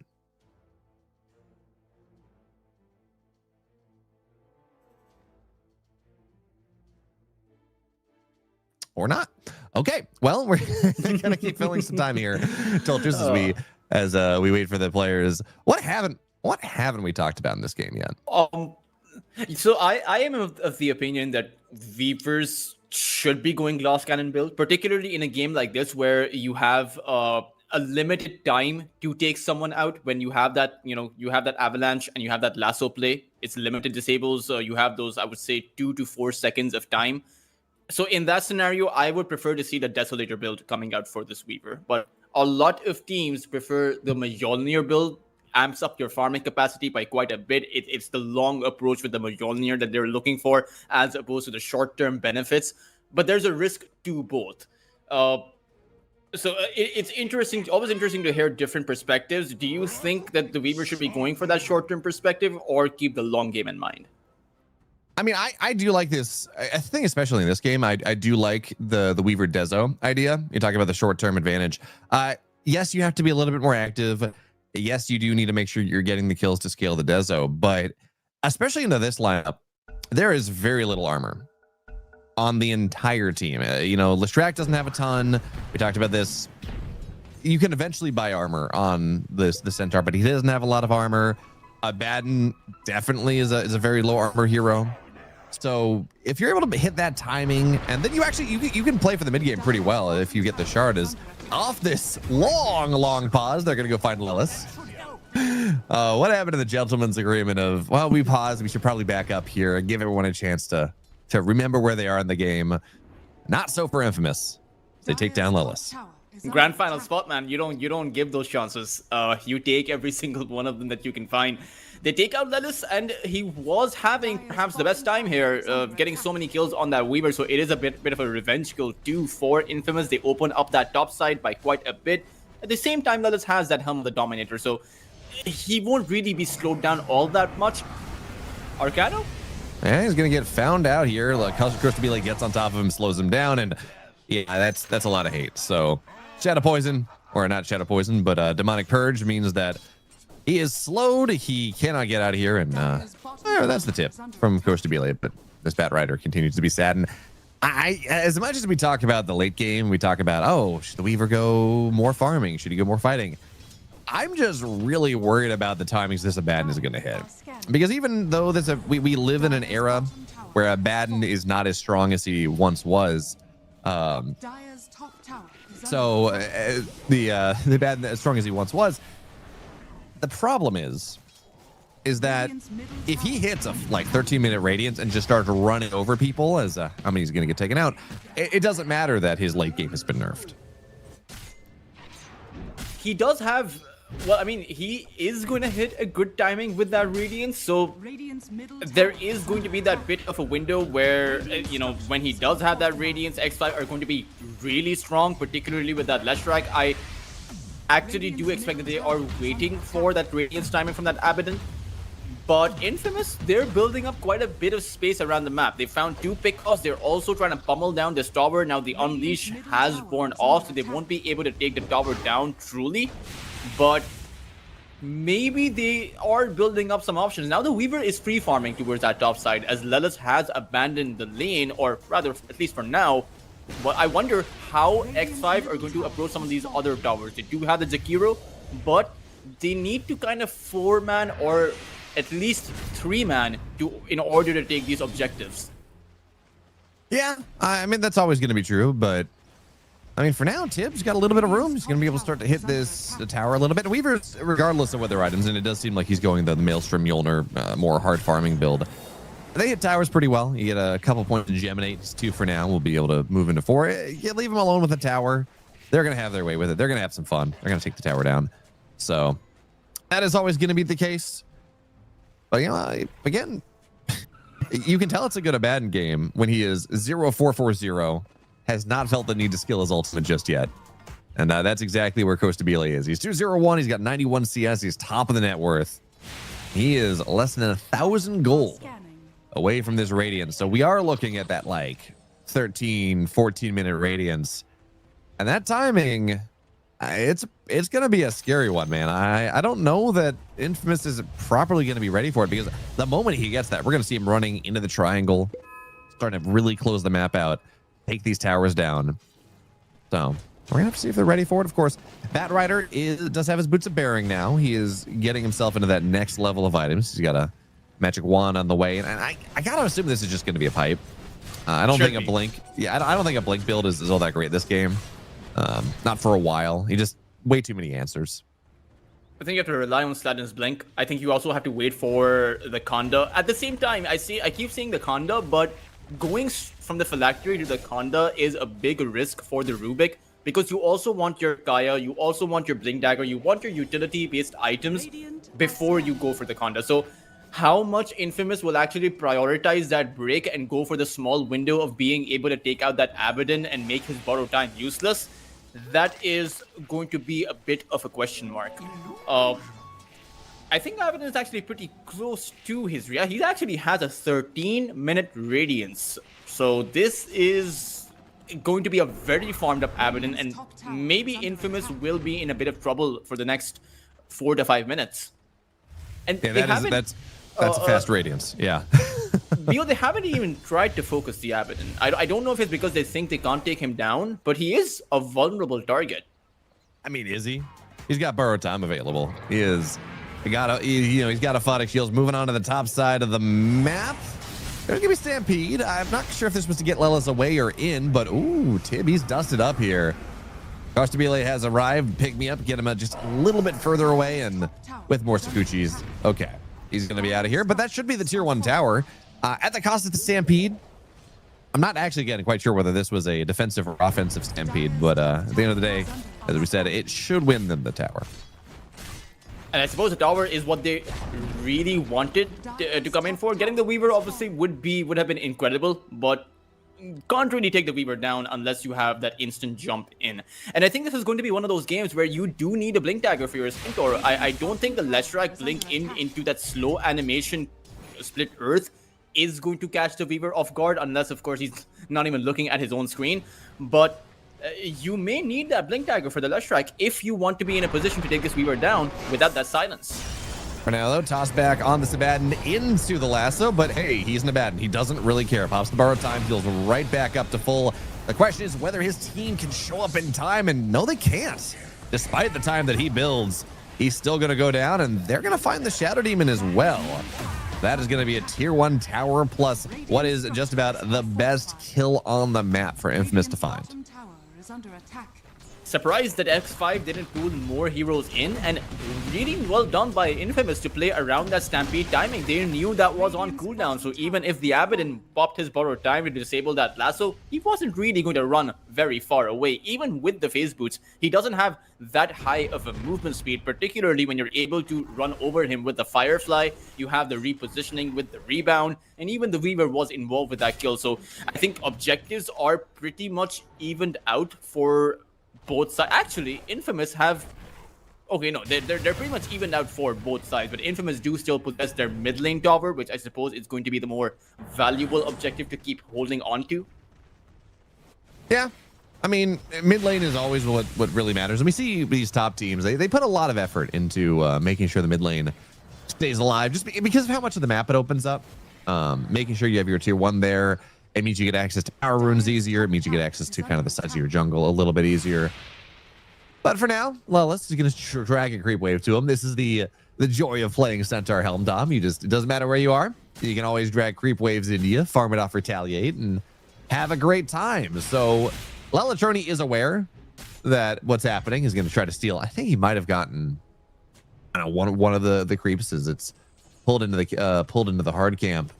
But he's got his Greaves, or he's got his mech done now, as the blink is done from Slatin as well. So we are starting to see some pretty significant items come in. Of course, Rubik, generally this would be a Greaves timing, but he took a pit stop for that phylactery. You know, you talked about the ability to break the Baton later on. For now, it actually does a really nice job of amping the damage of this Rubik and turning almost kills into actual kills. Yeah, I think he has around 500, more than 500 damage with just his one Fade Bolt. It's interesting though that he can't really proc his phylactery by any available spell that he can steal outside of that double edge, but he doesn't really want to get that close. So I suppose there's a Lightning Storm as well that you can steal, but would want to still hold on to that Aphotic Shield and just proc his phylactery with just his Fade Bolt. Lelis hasn't been... You know, he has his Lotus Orb, but this is something interesting that Lelis does. He does play a bit passive on his Centaur. He does make plays, but only when the plays come to him. More often than not, he's just sticking around doing what he wants. I mean, that is what the Centaur wants to do. You take over a portion of the map. You sit there. You farm everything. You deny the farm from the carry. And then eventually you just get untouchable. And that really is what Lelis has been trying to do, is this smoke into the triangle might find this a bad, but Lelis leads the charge on the other side. They're going to see him go on top of him. He is tanky with this Lotus. They're going to toss him up, spend everything upon him, but he's getting shaved by the Shadow Demon for now. And now 40R on top of Tim, on top of Blank's going to have to go spend the first life. Get out. Sabaton is still here, still has the borrowed time. Looks like it's going to be a trade. Lelis did die at the end, despite how tanky he is. And they really only got the Marcy because, again, no true lockdown for this Weaver. So you can just go time lapse and go down to nothing, go right back up to full, and it's a difficult thing for X5 to stop. Not over though. No, it's not, as they will find the Weaver at the very end. Now 40R running at Lalatroni. And Lalatroni, yes, he does have Pulse Nova. Doesn't really matter. Of course, Kabila gets on top of him with the blink and takes him down. And I do like this blink. Generally, we see Abaddons go, they're going to go like Radiance into Manta, like really amp their farming. But with how fast Infamous want to play and with how squishy their entire lineup is, getting this blink, just making sure you stay on top of the Rubik, it enables X5 to like match their tempo in a way that Manta doesn't really do the same. And Infamous played that fight really well towards the start, but it seems like they still want to fight. Yeah, they're gonna go on top, get on top of the Chikiro, take him down, and they got Almini as well. So this is just a very, very interesting game that we are seeing here today. Both players at this point, they've hit their timings. They're like, we're just going to fight. We're gonna butt heads against each other, and one of us is gonna win. We can guarantee. Maybe the Abaddon didn't go for the Manta sub because it is nerfed on the Abaddon just a little bit. The farming capacity is not what it used to be, simply because the passive does not apply on illusions any longer. They do find Tiberusen, but he should be okay. In fact, it might just be Centaur in trouble. No, both teams are just going to disengage. I wonder if this Abaddon is now going to go for the Orchid or if he's going to go for that Manta. That's going to be definitely interesting and maybe even definitive. Yeah, for now, fight kicks off top side. They're going to get on top of this Rubik. He's stuck in the middle of everything, but he's actually got a lot. He's got a Phonic Shield. He's doing a very nice job of keeping himself alive, but it's not enough. They're going to blow him up. And again, this you were talking about this at the start of the game. This is the Rubik problem is now Tiny's not going to get taken out. But if Rubik is not in like the perfect position, this is going to happen. And with the Centaur, he's got Stampede. He needs to run at him. You know, even if Rubik is well positioned, that doesn't stop Lelis from just going in and blowing this guy up. You get the Tormentor too. It is actually a great shard. You now get a demonic lens available for your Shadow Demon. That is actually going to help you out quite a bit against some of these spells that are coming out from the other side, especially that Rubik. And you have around 450 heal. So that demonic lens heal is nothing to scoff at, as Arcano needs to be very careful. Well, for now, he might not be the one that has to be careful because he's going to get on top of 40R. They killed two. Well done, this Tiny. And yeah, Arcano's just going to get... Nope, he's not. Blink's going to get where the TP's going to get canceled, but I'm not sure that Lelis knows that. Now Arcano's got to run back into a corner. He's in a very awkward spot, but eventually he's going to Firefly. And eventually, you got to assume he's going to... Well, never mind. They're going to... Okay, well, Firefly's up. Demonic Purge on top of him, slowing him down. Lelis going up to the other side where he's got a Hoof Stomp ready to go. And eventually Arcano. Oh, no, Hoof Stomp doesn't land. So wait a minute here. Pop the Stampede. Arcano really making a lot of space at this point. But eventually with the disruption, there's going to be the Hoof Stomp, Double Edge. And yeah, okay. They will get Arcano. The very end, but he made a lot of space. Possibility, not wanting to really commit further, but yeah, that amount of space is insane. I mean, he actually got a double kill there, waited to waste that. In fact, if he got a double kill, there were 3 heroes there in that position, so he was wasting the rest of everyone from X5 their entire time. So for Infamous, that's just more farming space. The Rubik was farming, the Weaver was farming. Doesn't have his Mjolnir quite just yet. He did go back for that Dragonlance, so doesn't have the most amount of farm, but now that the Costabile has the Orchid, maybe they can commit to a fight. The only question is, do they even know if Roshan is going on? I don't know. They got a couple smokes in the mid lane, so it seems like they have some idea, but this Rosh is going down relatively quickly. So now 40R, he's in the smoke as well. They're going to look for the retake. Rosh is dead. He's going to fall down. Do you try to find something on the backside as everyone tries to run away? That's the question. They're going to find Tib, get on top of him. But remember, he's got effectively 3 lives with the time lapse and the Aegis. And everyone's just doing a nice job of running away. Lift up the Abaddon. This chase is just, it's not going to work. The Swarm is on top of everyone. So you just got to make sure you get rid of that one and make sure the Weaver doesn't do much damage. But nice job there, Infamous. Just stealing the Roche out from under the nose of X5.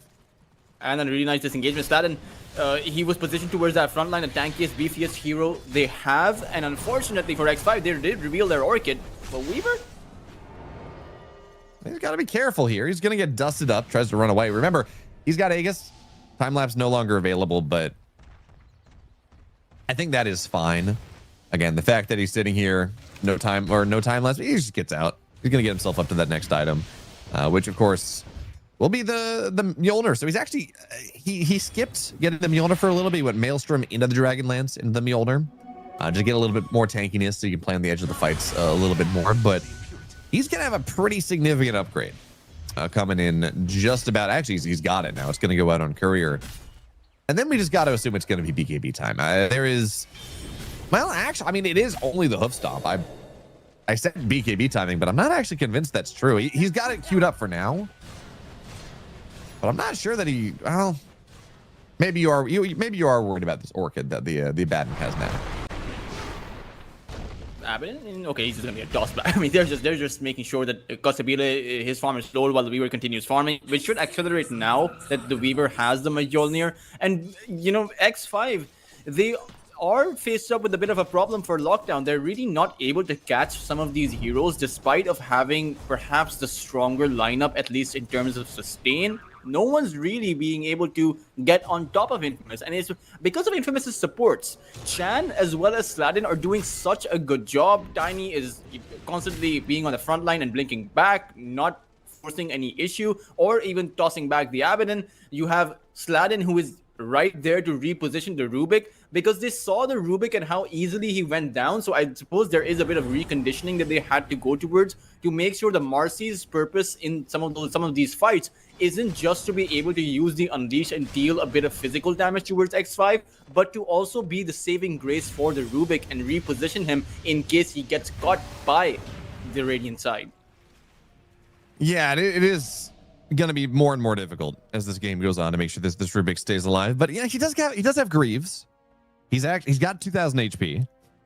He's about halfway into his Ags, so he is again surprisingly tanky, especially as he's sitting here. He's got like 60% magic resistance by himself. As the Bat Rider, you know, you start to get this pipe aura, so you get eight additional magic resistance. You get a barrier. He is, and we talked about this earlier, he's surprisingly tanky, but for now, there's going to be the Orchid on top of this Weaver. That's the Aegis burn to the once. Now, Hoof Stomp's on cooldown for 8. Well, actually, that's going to be the Ice Path into the Split Earth. They actually should have him there. Blank tries so desperately to pick him up, take him out of there, but that just means his life is also a forfeit. So the Weaver, the Aegis, it's now gone. And maybe, I said I wasn't sure he needed the BKB. Yeah, I guess he does. Great pick off though. X5 realized that they can't, go at it half-heartedly. They need multiple heroes in order to come in with that lockdown, and they adjust for it. So both teams showing the readjustment needed to be able to overcome the kind of deficiencies in that earlier game. But taking the Weaver down is going to be a big kill. He did not have that Aegis. So even though Infamous were able to sneak that one out, they weren't able to get anything from it. Sure, they have a tier 2 tower down, but there's plenty of space around the map for X5 to roam towards, to continue farming in. Both the Abaddon, the Leshrac, and the Centaur are simultaneously farming away. And the same can be said for Infamous. The only question is, when we transition towards this mid-game, who's going to have more with this kind of free space? I mean, I think it is actually S5 or S5. X5, I think, given how their game has been going, I think they just get a little bit more value out of the game state right now about this room they've had.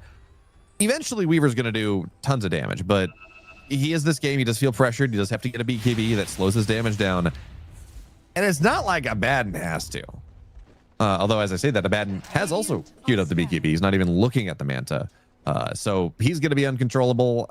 And it doesn't feel like Weaver's hitting the breakpoints in the same way. Certainly you can make something happen, but you just got to make sure that this initiation, he gets a good avalanche on maybe multiple heroes, gives Weaver the time to hit, because otherwise, Avalanche's not going to be able to get a toss back.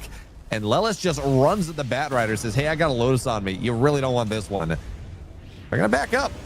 Drums have been used, so any sort of Bat Rider initiation, not going to happen for the next 20 seconds. Just trying to force the issue there. Because quite honestly, the Weaver's farming away. The Weaver's not present for these kinds of irritative plays that Infamous are going for. Not to mention, you didn't have a spell on the Rubik, so at least now he's able to get that aphotic shield by that very small incursion towards X5. But X5, they are going to realize that they don't need to fall prey to Infamous's kind of annoyances. They can just head towards those towers, and it's very difficult for Infamous to come and try and defend this. Yeah, I mean, they got a ton of tower push. That is always going to be the case, especially because it's chronoptic nourishment on this Leshrac, so you burn down towers if there's no one around. You got an Abaddon that burns down towers. You got a Jakiro that, you guessed it here, Tultras. They burn down towers. It is a surprise. I shouldn't even say surprising. It's a very good tower pushing lineup. So, especially here now as the Weaver doesn't have his BKB just yet, as this Rubik his axe is complete, but yeah, you probably want to blink. We're kind of waiting for this next. Really, we're waiting for the Weaver to have his BKB.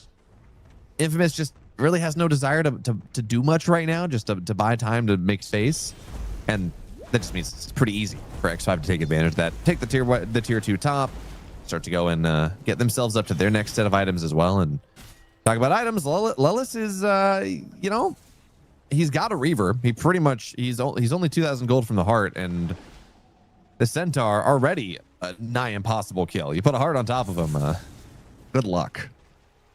Although I do wonder if the heart is the correct decision, because 3,000 gold means that you can buy 3 components of that Aghanim Scepter. You have that workhorse, a near guaranteed save considering how tanky Lelis already is, especially for your Leshrac. Even if your Abaddon doesn't need it, Leshrac might, because he's very squishy, especially against Tibirusen, who is going to be perhaps targeting the Leshrac maybe after this, so he's done with the supports, but eventually the Leshrac is going to be you know, they will have the crosshairs on him. So for Infamous, or rather for X5, there does need to be a bit of a discussion between them on how Lelis should itemize, or rather on how they plan on keeping this Leshrac alive as the game goes on and as the Weaver scales up in terms of damage. Yeah, I mean, I think Leshrac is at the point now where he's actually pretty survivable. He's got 2,400 HP. He's got a BKB. He's got Greaves. And yeah, he doesn't have Shivas just yet. It looks like he wants to go Hex before the Shivas, but he's got 21 armor. Like, I think at this point in the game, Leshrac is actually very tanky, especially because if he gets jumped on top of and you're really worried about it, you can drop. There's Pipe, there's Lotus as well. Early game, yes, Leshrac can be a little bit problematic because we're going to get the shard on top of Yambura, but yeah, I think the Leshrac for now is actually surprisingly tanky. I don't think he's that big of an issue. It's more about making sure the supports stay alive in these fights, because of course you have Glimmer Cape on one support, you have Disruption on another just to buy the time, and without those, even as tanky as this Centaur, this Leshrac, this Abaddon are, maybe not the Abaddon because he does have 2 lives, but the other 2 cores, you can just kind of hold him in place and take him down. So it really is important that you maintain position, you maintain formation on X5 to make sure the supports don't get taken down at the start of the fight. I do like what the Leshrac is going for, the Hex instead of the Shivas. The lack of control for X5 is very apparent, especially towards that earlier game. Outside of the, you know, the 5v2 that we did see towards that Radiant part of the jungle. But the Hex plus the Abyssal Blade for the Abaddon are going to be 2 very big timings. The Abyssal is going to be able to cut through that Weaver's BKB, and it won't be enough to take him down. But what the Abyssal will allow him is that if he's able to catch the Weaver without the BKB, then there can be enough follow-up to take him down. Not to mention, there's a multitude of ways you can start it off. Leshrac can go in with the Sight of Vice, Abaddon can go in with the Abyssal, so you have 2 avenues to approach Infamous where they won't be able to potentially survive. For now, though, on top of this, Tiny Lelis goes on in, but tossed back into the pick-me-up, so that's going to be fine. But now Tib takes half damage. He's going to have to run away here. And this is the problem when you draft, like, 1 stun. Ice Path is technically a second, but when the chaos of these fights, it's difficult to get the stuns totally chained up. So Tib is going to be able to survive. Time lapses on out of there. And importantly, he didn't feel pressure to spend his BKB. So he's still on a 9-second timer. That means that this first time they properly take a team fight, he is going to be a problem. With 9 seconds, he at the very least should be able to kill the supports, or at least force all of their defensive utility out. And that makes it this fight just much more difficult from the cores. So for now, Tib on the right side, they seem to know that he's there. Coach Tabile forces him back, though. And now with Roshan on the table, it's a big smoke from Infamous. On around the left-hand side. Avalanche onto the... Oh, yeah, into the lasso, excuse me. On top of this Jakiro. They're trying to take him down, but he's going to get saved for now. Lelis goes in as well. Yambura still alive, still surviving despite burning down in the fire. And that is going to be Jakiro going down, buys back into this one. Lelis really focusing on the Tiny as Blank gets him on out of here. Shadow Demon has fallen, and the two supports of Infamous, they hit the deck at the same time. And now this probably buys your Roche because Lasso's now on cooldown. Well, actually, Coach Stabile moves forward on top of this Bat Rider. That's a little bit scary. He's all off on his lonesome, does have borrowed time if he needs it. And yeah, they're going to force it out of him. So now we talked about buying Roche. It's a little bit more awkward. Double Dust go down, and Arcano is very healthy at this point as Tibby runs forward. Not going to run into the Split Earth. Lelis tries to get on top of him, but that's the BKB timing we were talking about. He is unpressed, getting straight on top of 40R. He's going to be okay for now. We'll be able to pop the Greaves and keep himself alive. But the damage that Tib has at this point is significant. And with this BKB, very hard for him to deal with. For some reason, the Rubik is under the tier 2. He's dead. They're going to be able to take him out, but they got Lelis on the backside. Almini moves and blinks forward, pops the dust, gets a disruption on top of Tib. Is there any follow-up? Looking for it. He's going to get silenced up, but a good Yules buys the space, but he's still going to burn down to the soul burn. Orchid gets the kill. And now 40R trying to run down Slottin is elsewhere. Shadow Demon will die. I want to say that was for us. No, he does have buyback, but will die again. And again, very chaotic fight, but this one does crack the game open. It's a 10,000 net worth lead for X5. Lelis. And for Infamous, I mean, Lola Troni, I do not know why he got so ahead of himself there. Maybe even forgot he was playing a Rubik. Initially, he stole some very good spells. The Macropire, the Jakiro does not have an Agonist, but because you have an Agonist for yourself, you were able to throw out that Macropire with that ultimate upgraded. They evened out the fight, and even though X5 got both of the gems, now Infamous Force do get one of the gems back, but they lost so much in that fight. I'm a bit surprised. I think Infamous may be better at an extended team fight, but just the way that they played it, X5 were able to come out on top. They were divided, but yet somehow Infamous, because they isolated themselves, X5 were able to group up together. They are. And at the end of this, Coach Stabile was able to find Blank as well. So now Roshan on 40R, who had to be a little careful, was chased down a little bit. And now, I mean, he's totally fine. He's got 2 lives. Leshrac is one of the best Aegis carriers in the game. And not only that, he's got a Hex on his courier. So you talk about the Lincoln's requirement. Weaver might need it now. And that doesn't feel great. I mean, he wants damage. He feels the need to get a Daedalus. But with this Hex, I mean, this is going to be a problem. If they have the Hex on top of him, he will get Hoof Stomps, he will get Ice Path, he will get Split Earth, and he will die. And that's not easy, as they will find this Weaver. Oh, not quite gonna be able to go and get the disruption on top of him. Instead, they managed to disrupt Lelis. A little bit of misclick there, and Tib almost going down, but will be able to get out. At the same time, it's also the Abyssal Blade that the Abaddon is going to be able to create in about 1,000 gold. So they have now 2 ways to be able to initiate upon the Weaver and plenty of time to follow it up with. I think one of the only weaknesses of X5's draft was the fact that they had limited control, and now they've solved that problem. For Infamous, there's still one problem yet to be solved. That's the Weaver's damage output. And like you mentioned, he perhaps may need a Lincoln's, but also wants to be going for damage. So it's a catch-22 for every carry out there where you need survivability, but you also need damage, and going for one or the other may mean that you lose the fight because of the lack of the one that you didn't go for. So X5, 11,000 lead, they're in a very good spot. They also have that Aegis and a potential to actually go for that high ground, but it is a very difficult high ground commitment. Even if you have the Aegis, you have the potential for a toss back, you have the Bat Rider with that lasso, and you have that Marcy. So how X5 will approach this? Well, I mean, they're quite honestly going to go for it. So let's see how Infamous choose to respond to this. Yeah, you were worried about the lasso, but again, with disruption, with the Photic Shield, it's not the easiest set of tools. So really what you're looking for is a toss back into a lasso, really separating the fight, not giving the opportunity for Coach Stabile, not giving the opportunity for the Shadow Demon to properly get the save. And notice what we're doing here. I mean, Coach Amelia is playing very far back. He knows his job is to blink in, get the Aphotic Shield. You have more than enough siege with Diabolic Edict and Lelis. So the tower dies. That's the start of this. How much more are you going to be able to find? Lelis steals a creep, looks for some vision, looks at the toss back. That is a very deep 40R, but he's actually not going to get lasted for the time being, as now Lelis is going to get lasted up here, 40R deep under the tier 4 Stampede to try to get him out. Disruption as well as Lelis on the backside. Here comes Coach Debele. Lalatroni will fall 3 dead, 1 buyback. And yes, that was the Aegis. Coach Debele, gotta be a little bit careful.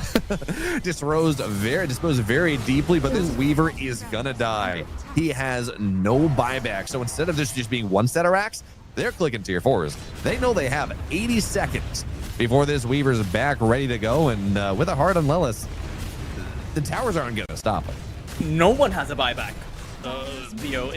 Lalatroni doesn't have a buyback either, and they're actually just gonna call it one fell swoop, and X5 take the entire game. Reaver, I mean, I suppose we got the answer to the question of whether the Reaver needs survivability or damage. Turns out he needed both, and unfortunately for Infamous, they were able to get neither.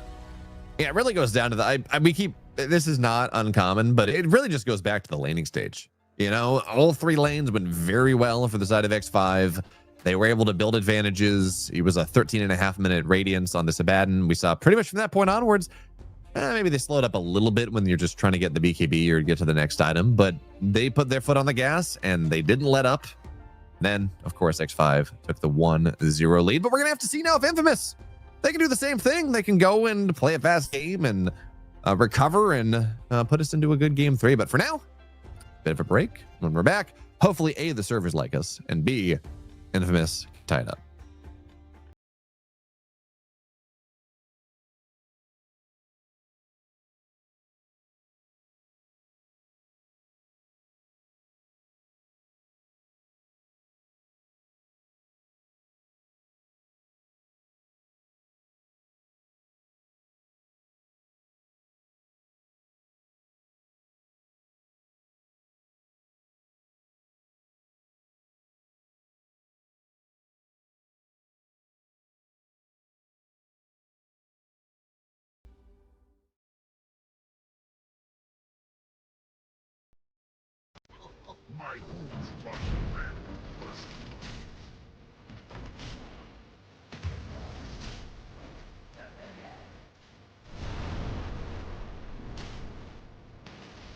Radiant's top tower is under attack.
the playstyles went, Weaver was keeping himself out of danger. We did see him die once or twice, but that's bound to happen. You will get caught eventually. But it just came down to the teamfight weakness in that mid to late game. The power spikes that X5 were able to achieve were simply too overwhelming for Infamous. Yeah, and I'm with you. I think the Rubik just didn't carry its weight. And it was a reasonably firm Rubik. He had a good time in the early to mid game, but I mean, eventually there's a Centaur in the game. He's gonna run at you. Of course, Tabila's gonna have a blink. He's gonna run at you. It just becomes very difficult. Even as again, he had Greaves, he had Dispels, reasonably high armor, reasonably high HP. It doesn't matter. You just don't have the mobility, and you don't have the ability to fight back. So, yeah, maybe don't pick the Rubik. That's fine. We're actually banning out TA first phase. Pretty surprising. Again, that means that Largo is out of the pool, certainly, but Jakiro's still here. Razor's still available. Huskar, we saw that banned out first phase, I want to say, in the last game. It kind of got the pick of the litter as Infamous. And the question then is, what do you want and what are you willing to give away? We haven't really seen any team try the Razor today. We did see the Razor come out in yesterday, or I think day before yesterday, was pretty successful, but Infamous, they will take away Lelis as his hero. But I will say that Lelis, as good as his Centaur is, his Brewmaster is equally good. More importantly, we were talking about the bargain basket of heroes that were still available. Should have talked about the Shadow Fiend as well. I hate first pick Centaur. I think Centaur is a great hero, Tultris. But first pick overall, it is too exposable, and more importantly, when there's Jakiro in the pool, Razor in the pool, Shadow Fiend in the pool, I'm sure there's like one other that I'm forgetting. Like these broken heroes that are everyone's first picking. Just say, yeah, we're gonna pick Centaur. You're missing out on so much of your draft's power budget.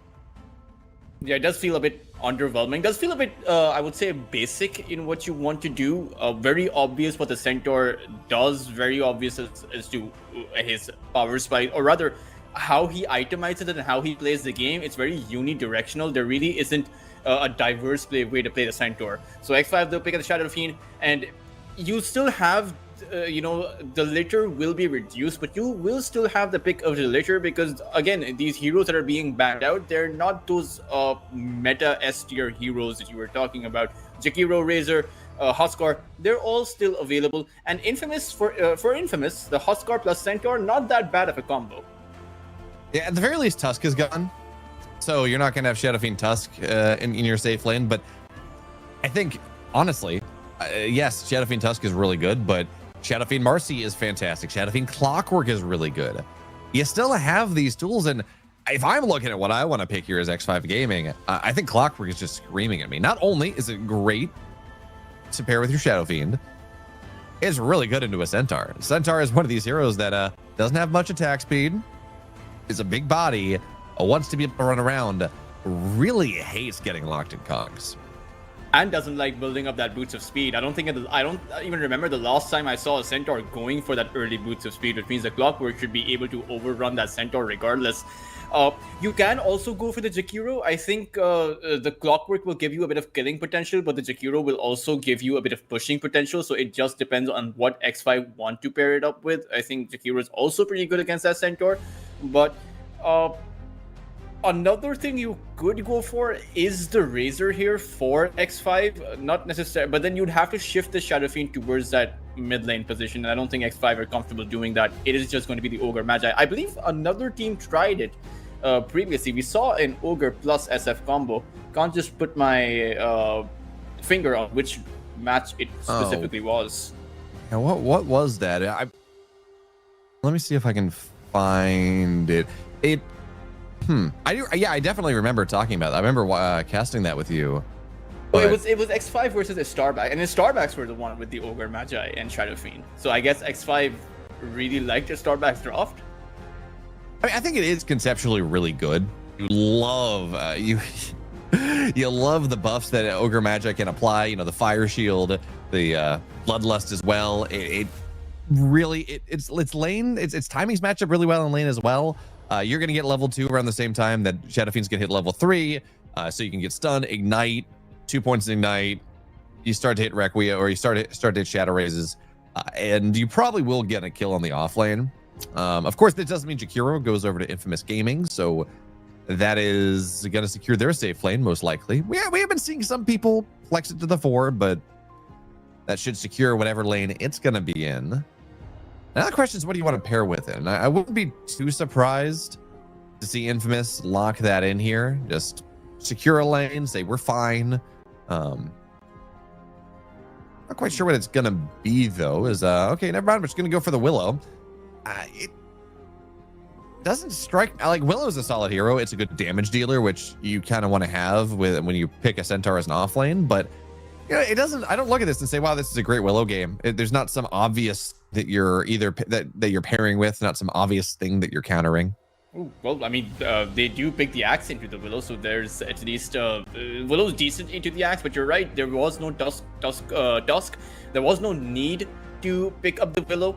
Infamous, maybe they didn't want to reveal any of their cores, but I am curious to see what this Willow is going to do. And wow, I mean, X5, they will again pick up the Ringmaster, and these are currently 3 of the 5 picks that the Starbucks went for in their series against X5. Axe, Berserker's Call into the Wheel of Wonder into the Requiem, that is a big combo that X5 are playing for, and Infamous don't have a save if they do get caught. And sure, they have the auras, but Jakiro and Willow are 2 very squishy supports. And one other thing I would like to point out is the Willow is one of those few supports that wants to get in because you want to dish out damage with your Bedlam. Yeah, I do think it's very all in on this combo that you're talking about with the Shadow Fiend, the Ringmaster, the Axe. And if you don't land your call, it's kind of hard. I've really fallen out of love, I think, with this Axe. I'm sure Lelis is calling for it, but in the position that you picked it as well, it just, yeah, as we saw, you're going to pick the Ursa. It's not a guaranteed Ursa win. Or, you don't really like laning into it, but it's Ursa Jakiro. So while Axe can sometimes, if you get good spins, if you kind of can start to get some battle hungers on the Ursa without creeps to kill, it can be awkward. Ursa Jakiro is just not worth laning into. So we're going to try to see them mess with things as much as possible. And there is plenty of control. I think the other thing to point out, this Ursa not only is it good in the lane into the Axe, you have Willow, Jakiro, Centaur. Now, that's a decent amount of control to just crap on the ground to deal with. That should allow Ursa to, outside of the Ringmaster, say it should allow him to come to bear, just lock onto whoever he needs to. Yeah, I mean, in particular, the Shadow Fiend as well, right? Ursa's Enrage is so good against that Shadow Fiend because that Requiem is going to be reduced on its damage. It's very surprising X5 actually banned out that Puck because I imagine that the Puck would have been a great pick for X5. There's also a lack of control on Infamous's side. The Bramble Maze, Ice Spot, they're not the most reliable stuns or disables. The only reliable stun you have is that Centaur, who isn't going to get a Blink Dagger until much later on. So I wonder where the lockdown is going to come from for the Ursa, particularly because if this Ursa were to close the gap between himself and the Shadow Fiend, the Axe, regardless of X5's position, is going to jump in to use his call, even as a sacrificial play, if it means keeping the Shadow Fiend alive. Yeah, and on top of that, I mean, whoever gets jumped on top of, you just have a box, which is a big problem. Ursa can buy a nullifier eventually, but you got to make sure you precast it on whoever you're jumping on. Otherwise, the box stays them anyways. You're untargetable. That's not that big of a deal. So, Now, of course, I think we're looking for mids for both sides. It does certainly seem to be the read from X5 and Infamous. They could have flexed Shadow Fiend mid. I'm sure 40R plays it fantastically, but I think right now, again, we're looking at this Crystabile Shadow Fiend, and that's fine. So in terms of bans, we see Ember and Quap banned out. It did seem like, at least with the Ember ban, you were looking at maybe a Puck pick, so the X5 removes that one. If you want to remove the Quap, I mean, you're probably looking at a melee mid. What are we thinking here? Might just be a spirit pick for either side. I think the Ember is pretty good for X5. The Searing Chains as a setup tool for your Axe to go in, or for the Wheel of Wonder or Requiem. And it's a relatively, with the Chain Gang facet, it's a relatively safe setup to begin with. I would prefer, in my priority list, the Ember Spirit should be higher up compared to the Void Spirit. But Infamous can also steal that. The only problem is, most playmaking mid lane heroes aren't that good into the axe because then you just have a target on your back. You do. You talk about the Ember though. Of course, that is banned out, and Oh, right. somehow Batrider lasted this deep into the draft. So they're gonna have to ban that one out at the end. You could very well play mid lane Bat, not really be too pressed about it. So now maybe we're looking at a Storm. I could see a Void Spirit here. I think a Vessel is pretty good into the Axe, all things considered. It is a little bit awkward because again, you do have the point target stun with the Ogre Magi. You have this Axe, but they're just gonna say, okay, Timbersaw, that's what we want to do. It's a good Timbersaw game. I do think it's somewhat vulnerable to some mid laners, but that's why they got rid of the Quap, right? Is Timbersaw really doesn't like landing into the daggers, so what's What about left? the Invoker? The axe into the Berserker's Call into the Cataclysm. I know it's going even deeper into the all-in you were talking about, but Invoker is pretty decent against a Timbersaw because you have a host of spells that you can cancel the Timber Chain midway. You're also decent against the Ursa because of that Deafening Blast disarm that you have. So I can see the Invoker having a lot of use outside of that Cataclysm. Yeah, and on top of that, Invoker has a lot of value. I don't even think it's all in on the Axe Call because Tornado or removes Fury Swipes on the Ursa. He's not going to be as valuable. It builds separation when a Stampede comes in. You can Deafening Blast this Ursa. I'm here for it, and yeah, it's a good call, Toltris. So it's going to be 40 R's Invoker. We do, of course, have the power of Axe Call, Cataclysm. I'm excited to see if we're going to be able to go and have a 5-man Cataclysm call and just get really excited. But as it stands, I like the pick. I think it is. We're gonna have to see how the lane goes because Invoker isn't necessarily the best laner. Doesn't have a ton of damage. But I think for the game state, as long as you're not getting jumped on top of by the entire team, which can happen, I think this Invoker has a lot of value. I also do think that Infamous, they're going for I know the Timbersaw is a much better flex pick than the Rubik is, but at the end of the day, it is still an unconventional pick, particularly when you don't know the opposing mid laner and what hero that's going to be. Typically, the ideal use case of the Timbersaw is to have a strength-based or a melee-based hero against you on that mid side that you can dominate, but the Timbersaw can't dominate the Invoker. So whether or not this flex pick works out because your Timber Chains are not going to be as reliable. Timbersaw is also one of those heroes that doesn't really want to make a BKB. You want to constantly increase your utility and your damage. So it is a bit of a question mark in my mind. And also how this Ursa is able to get on top of that Shadow Fiend, because there is a lot of protection for that Shadow Fiend. Fire Shield, like you mentioned, with the Ogre Magi, the Axe Berserker's Call, that's a bit of a sacrifice, the Ringmaster's Box, the Invoker spells. The Shadow Fiend is going to be difficult to get into, and in order to get into the Shadow Fiend, you have to go through the Invoker first. Well, I'm not sure you have to go through the Invoker first, but yeah, you do have to make sure you got a BKB is the big one there. Because, Invoker's going to be playing a little bit further back than the Shadow Fiend is.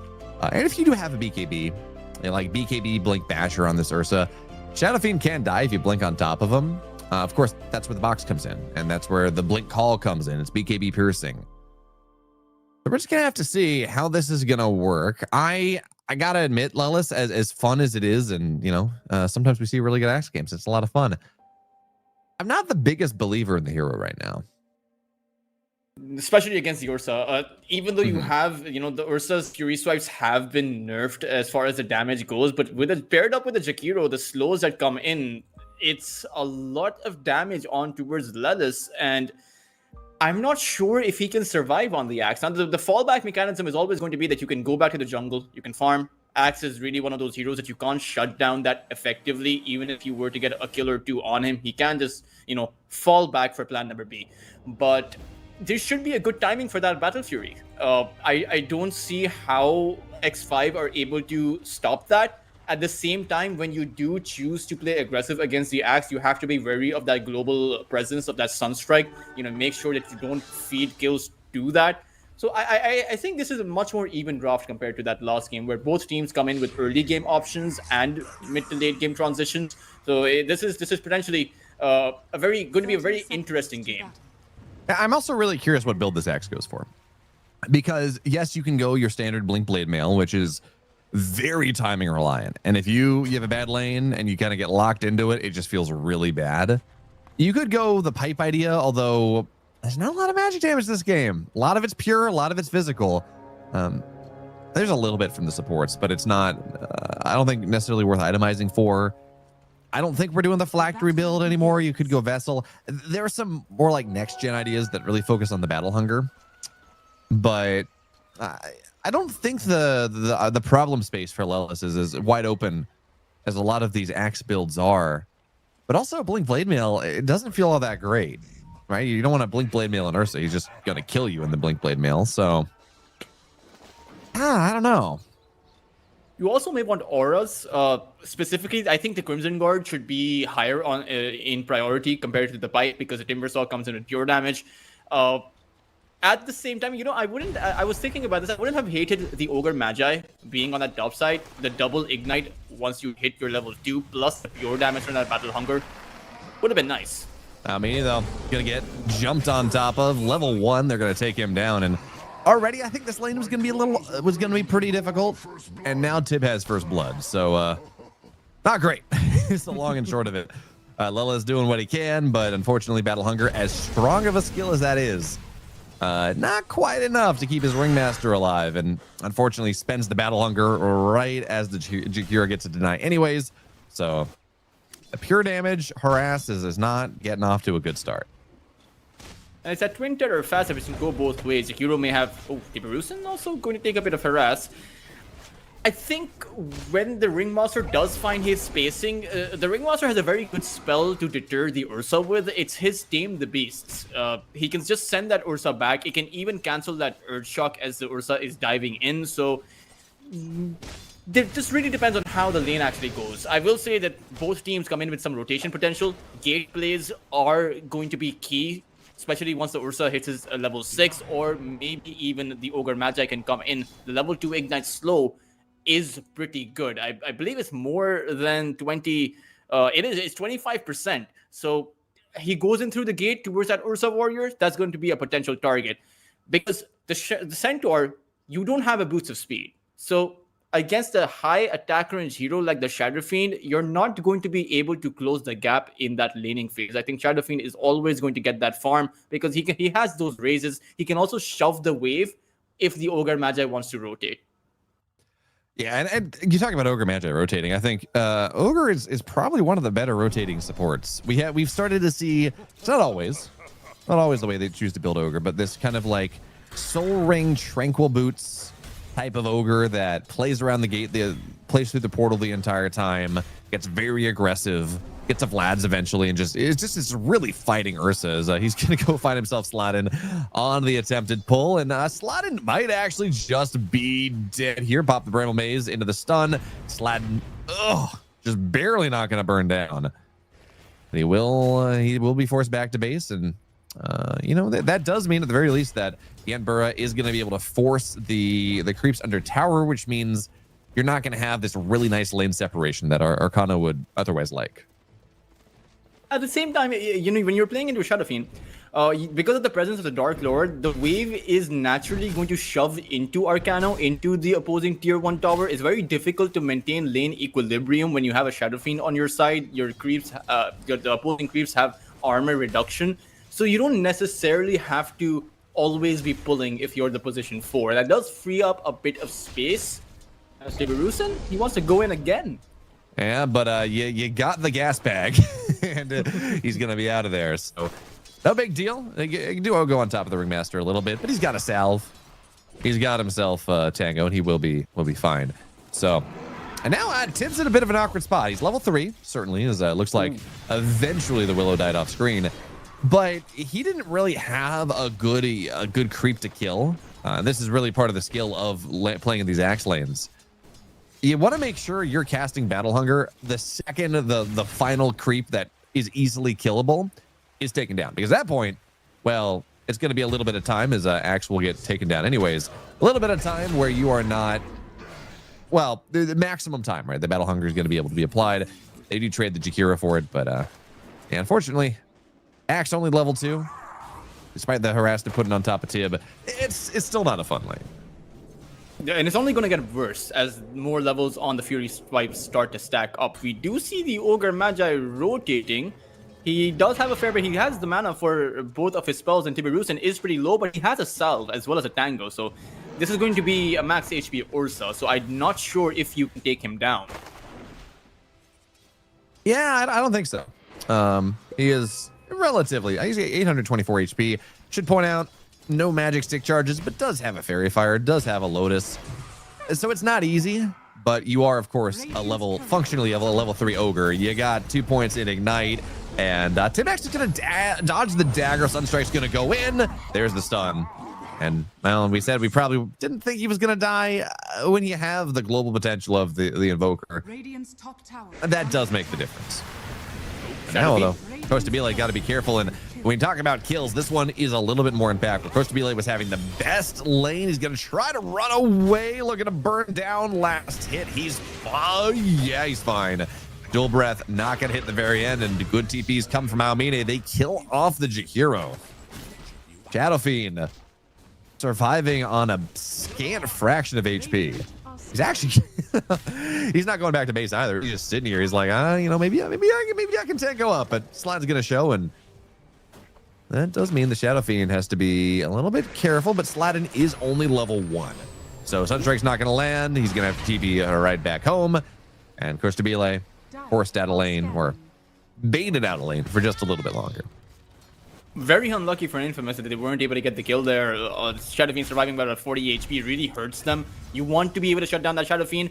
At the same time, Tiberusen is having a wonderful time on his lane. May not have the most amount of CS, but he does have the 2 kills. The one death that he did have isn't really going to deter the Ursa, because whenever he gets that Battle Fury, he should be able to accelerate his farm. Now, for Infamous, the question is going to be whether or not they double down on that failed attempt on that Shadow Fiend by trying to go for him again. I do still think that it's worth it to try, especially now that the Ursa can effectively solo the lane against Lelis. Yeah, I think that's fair. I mean, the question is also where does Lelis go from here? Because yeah, he's soloable. Certainly is actually going to get jumped on top of a little bit. Jihiro's taking a decent amount of damage. Sunstrike's not going to land. Ursa tries to chase down, but Lelis gets a spin, takes down this Jihiro. And the Ursa now, he's the one that's got to run away, looking for maybe another dagger, and he will find it. Yeah, dagger's not going to land. So he will find his way back under the tower, but that is the power of this early game earn, right? From the axe. You do have, even as you take some damage, you can heal yourself right back, although even as we talk about these trades, Lalatroni is finding his way into the Wisdom Stride. He's going to be able to steal that one. Requiem plus the TP. Costabile gets out of there, but Infamous will be able to get the double shrine, and I don't think they kill this man. They're going to try. And percentage damage with the... Oh, no, the Sunstrike pulled him away from it. That's not what you're looking for. Lelis will be fine. The percentage damage, the daggers actually do make that kill possible. I didn't think, especially with the shield rune that Timbersaw had at the start, I didn't think he was killable, but they get it done. They did lose both Shrines of Wisdom, though. Now, unfortunately, because of the kind of terrible game Infamous' supports were having, the supports on X5 are still going to be higher levels. Tiberusen is in danger once more. And there's going to be the call into, well, just about everything else. But Lelis, he's got to run. It's a lot of damage. And this is the problem with this Ursa into Axe matchup. Oh, great. You've called the Ursa as the Sunstrike's not going to land. You've called the Ursa. Have fun, Stampede now, trying to make sure that Aomine dies as well under their tier 2. Will try to channel obtain the beast. And Lalatroni gets a little bit low, but he's got a Willow here, and that's a problem. Aomine, he's going to be able to dodge the Bramble Maze for now, and now Sladin. Oops. That was a little bit too deep, and Invoker shows up as well. They're going to be able to go take down this Timbersaw now, looking for maybe even a little bit more. Running at Tib. 40R with the haste rune gets the tornado. Lelis is here as well. Will be able to get the call, and it goes back the other way. I got to look at the fight recap there because I technically... Okay, this is not right.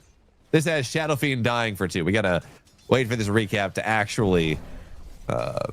there we go. All right, 500 gold for X5. It was the Ogre and the Axe dying for the cost of the Ursa, the Timbersaw, and the Willow.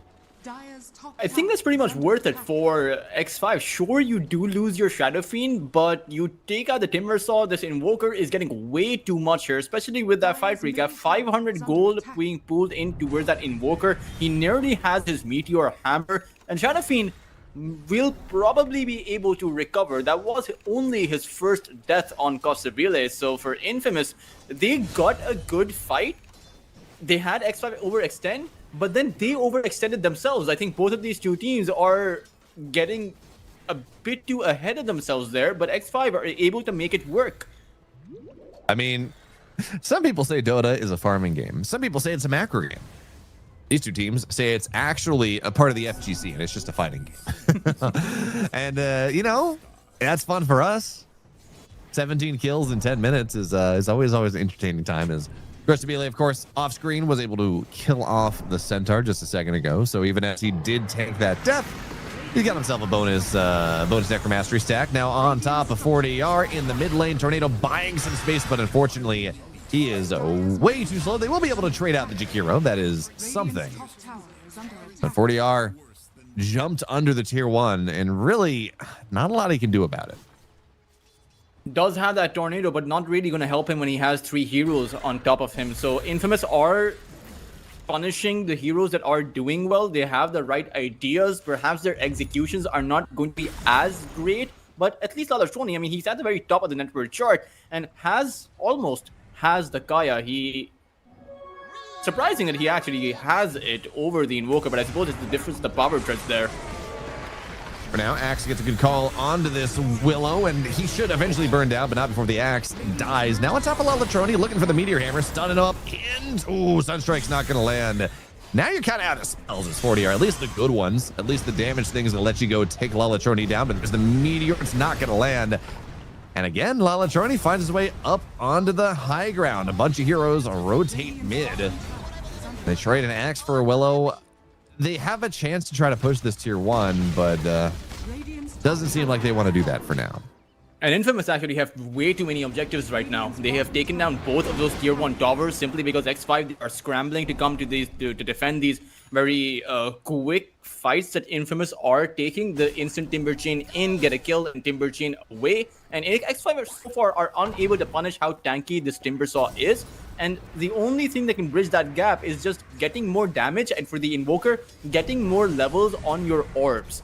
Allow the Shadow Fiend to farm and slow down your pace. You don't necessarily have to combat the pace at which Infamous are playing this game. You have to wait for your timings. As much as Lelis wants to fight, he has to recognize he was playing against an Ursa. He's not having the best game. He needs items to be able to contest what Infamous are trying to do. Yeah, I'm just not sure what those items are. He's looking at Earn into Blink BKB, or sorry, Blink Blade Mail. Blade Mail is not a good item this game. Blade Mail with the Timbersaw doesn't really do too much for you. Well, I guess it is. There's a decent amount of spread damage there, but Timbersaw is tanky enough. Blade Mail does not help you kill this Ursa. He just turns it around, does a little bit more, as we will see the Dark Willow eating a Meteor as he runs forward, runs back with Stampede. And he will just, well, no, he's dead. Yep, he's going to fall down. The Ignite is... Kill me, please. No deny possible. The fact that Ignite does that much damage and is not a deniable spell. Yeah. You know... Increases its duration depending on how many Ignites you actually take. So it's a bit of an absurdly strong spell. Especially in this early of a timing, especially with a facet that enables you to get more points on the actual Ignite. But let's see, as Infamous still have more space around the map. That is something they're playing with. This Ursa has not been contested since, I would say, the laning phase, since outside of the overextensions Infamous has been making. He does almost have his, or rather actually has his Battle Fury at a very early timing, and will be able to make his Blink Dagger soon. And this is all, you know, Infamous are achieving all of this without the biggest power spike. So once you have that Battle Fury and that Blink Dagger, I think X5's heroes are going to be so incredibly vulnerable. Invoker won't be able to survive. Shadow Fiend just has a Mask of Madness, and in a situation where he activates the Mask of Madness and Ursa jumps on top of him, he's just dead. Yeah, I mean, Ursa's had a great lane. Not too surprising. He's had free farm this entire time. So talking about getting the Battle Fury at a good timing, not too surprising, right? He's 14 minutes. He can do whatever the hell he wants. The fact that he died twice was, I think, the most surprising part of this lane. But he's not that far away from a Blink as well. As you talk about Blink, BKB, Basher, life is going to start to become rather difficult for the X5 cores as Blink gets found out in the mid lane with the cold snap. And yeah, 40R will be able to go again, make the kill happen. And again, this is an invoker. We've seen these Galaron invokers have really contextually really good lanes, really good games, and kind of all the games we've seen played today. This one is no different, as Centaur's going to have to stampede out on a little under 300 HP. Now, Requiem channeled up, buying some space for Costabile. They're not going to get slotted, so stampede for Requiem. Costabile, though, straight back to farming. And the big question here is about the Shadow timing. Because, yeah, Ursa's having a great time. Shadow Fiend is as well. When Shadow Fiend hits his timing, with his, we're not quite sure where he wants to go off this Dragonlance Mask of Madness just yet, but when he does, is it going to be strong enough to cut through this Ursa and cut through this Timbersaw? I think the Ursa, yes. I think to be able to cut through this Timbersaw, Costabile may choose to invest in a Silver Edge. That may be a great item. Even it's also pretty good against the Ursa just to be able to stop those Fury swipes. But also the Hurricane Pike power spike that he's going to be able to get to create a gap between himself and the Timber or Ursa. I think those are two key items that the Shadow Fiend may need outside of that BKB. So it's a very farm-intensive game for the Shadow Fiend, as, I mean, it mostly always is. But with the way that this game is going, with the space that they have, considering Infamous took these tier 1 towers early on but haven't been able to capitalize or go deeper in, I think this is pretty fine for the Shadow Fiend, and he should be able to get to those big power spikes. Yeah, I think so. It's just a matter of, again, is it going to be enough? Because he's getting there. He's farming very nicely. He's not getting picked off. He's 1-1-1, right around 10 CS per minute. He does a lot of damage. But getting through an enraging Ursa and a Timbersaw that is actually, he's going Scotty. Not Scotty, excuse me, going Shivas. Two very tanky heroes. I'm not so sure. It's going to be difficult. Now, of course, Enrage doesn't last for all that long. It's it's a 4.5-5 second duration. So if you can kite that out, kite out the BKB, maybe. For now, though, Blink is done. Ursa may look to make something happen. It's not a requirement that you make something happen with this, but this is generally the first time that we see Ursa's really start to join things. And for now, TP's onto the bottom side, takes the portal, sees Costabile there with his blink, says, oh, maybe we take him down. Requiem's going to get channeled up, trying to buy some time. TP out of here, but Costabile, he's dead, left behind. The rest of his team TP'd mid, and a nice bit of macro play from Infamous. They triggered a fight mid, support TP'd out, and that gave the opportunity for Costabile to go and get taken down as Arcano is going to be able to run with a great terrorize from the Dark Willow. Now Willow may die, but here comes this Ursa as well. He has the TP to go into the mid lane because he took the portal right side. And now Tib is in an incredible spot. Top 2 net worth, having a great time as, okay, Chan. oh no, he will die at the end, but that is a sacrifice he is willing to make because that is 5 heroes dead across the map right outside of the Roche pit. Oh, 4DR closed the gap between himself and the Ursa because he knew there was no enrage. He had the spells on him. Ursa was dropping low, but that is not the place where you want to be. Ursa 3 or 4 Fury Stripes and all of your invokers HP just drops 100 to 0 in nearly an instant. And you're right, very good timing by Infamous, taking a fight at that mid lane right as X5 were teleporting away with their Ogre Magi. Yanbura, the timing for the Ursa Warrior jumping in was the exact same time that Yanbura teleported towards that mid side. And that Shadow Fiend was powerless. That Enrage means that the status resistance you gain, that fear from the Requiem does nothing for the Shadow Fiend. For Infamous, that was potentially the best timing that they were ever going to get, and they did it right when they got the Blink Dagger. Yeah, it was very well done. I mean, that's what you're looking for. You get a big timing, you get a Blink Dagger, you get a BKB, whatever it is, you immediately look for a fight. And the cool thing about this one, or the nice thing about this one, is that I don't think it required a smoke. So they still have that tool in the toolkit. Of course, They actually didn't decide to go for Aegis, go for Roche, which I think is a little surprising considering the position. They've taken down the mid tier 1. The entire team's dead. You have an Ursa who is really not all that injured. You have a Timbersaw that can tank it, but they're gonna leave that, let that lie for now. And you talk about timings on this Shadow Fiend. He's spreading it out a little bit longer. He's got himself, of course, his Mask of Madness. He's got a Dragon Lance.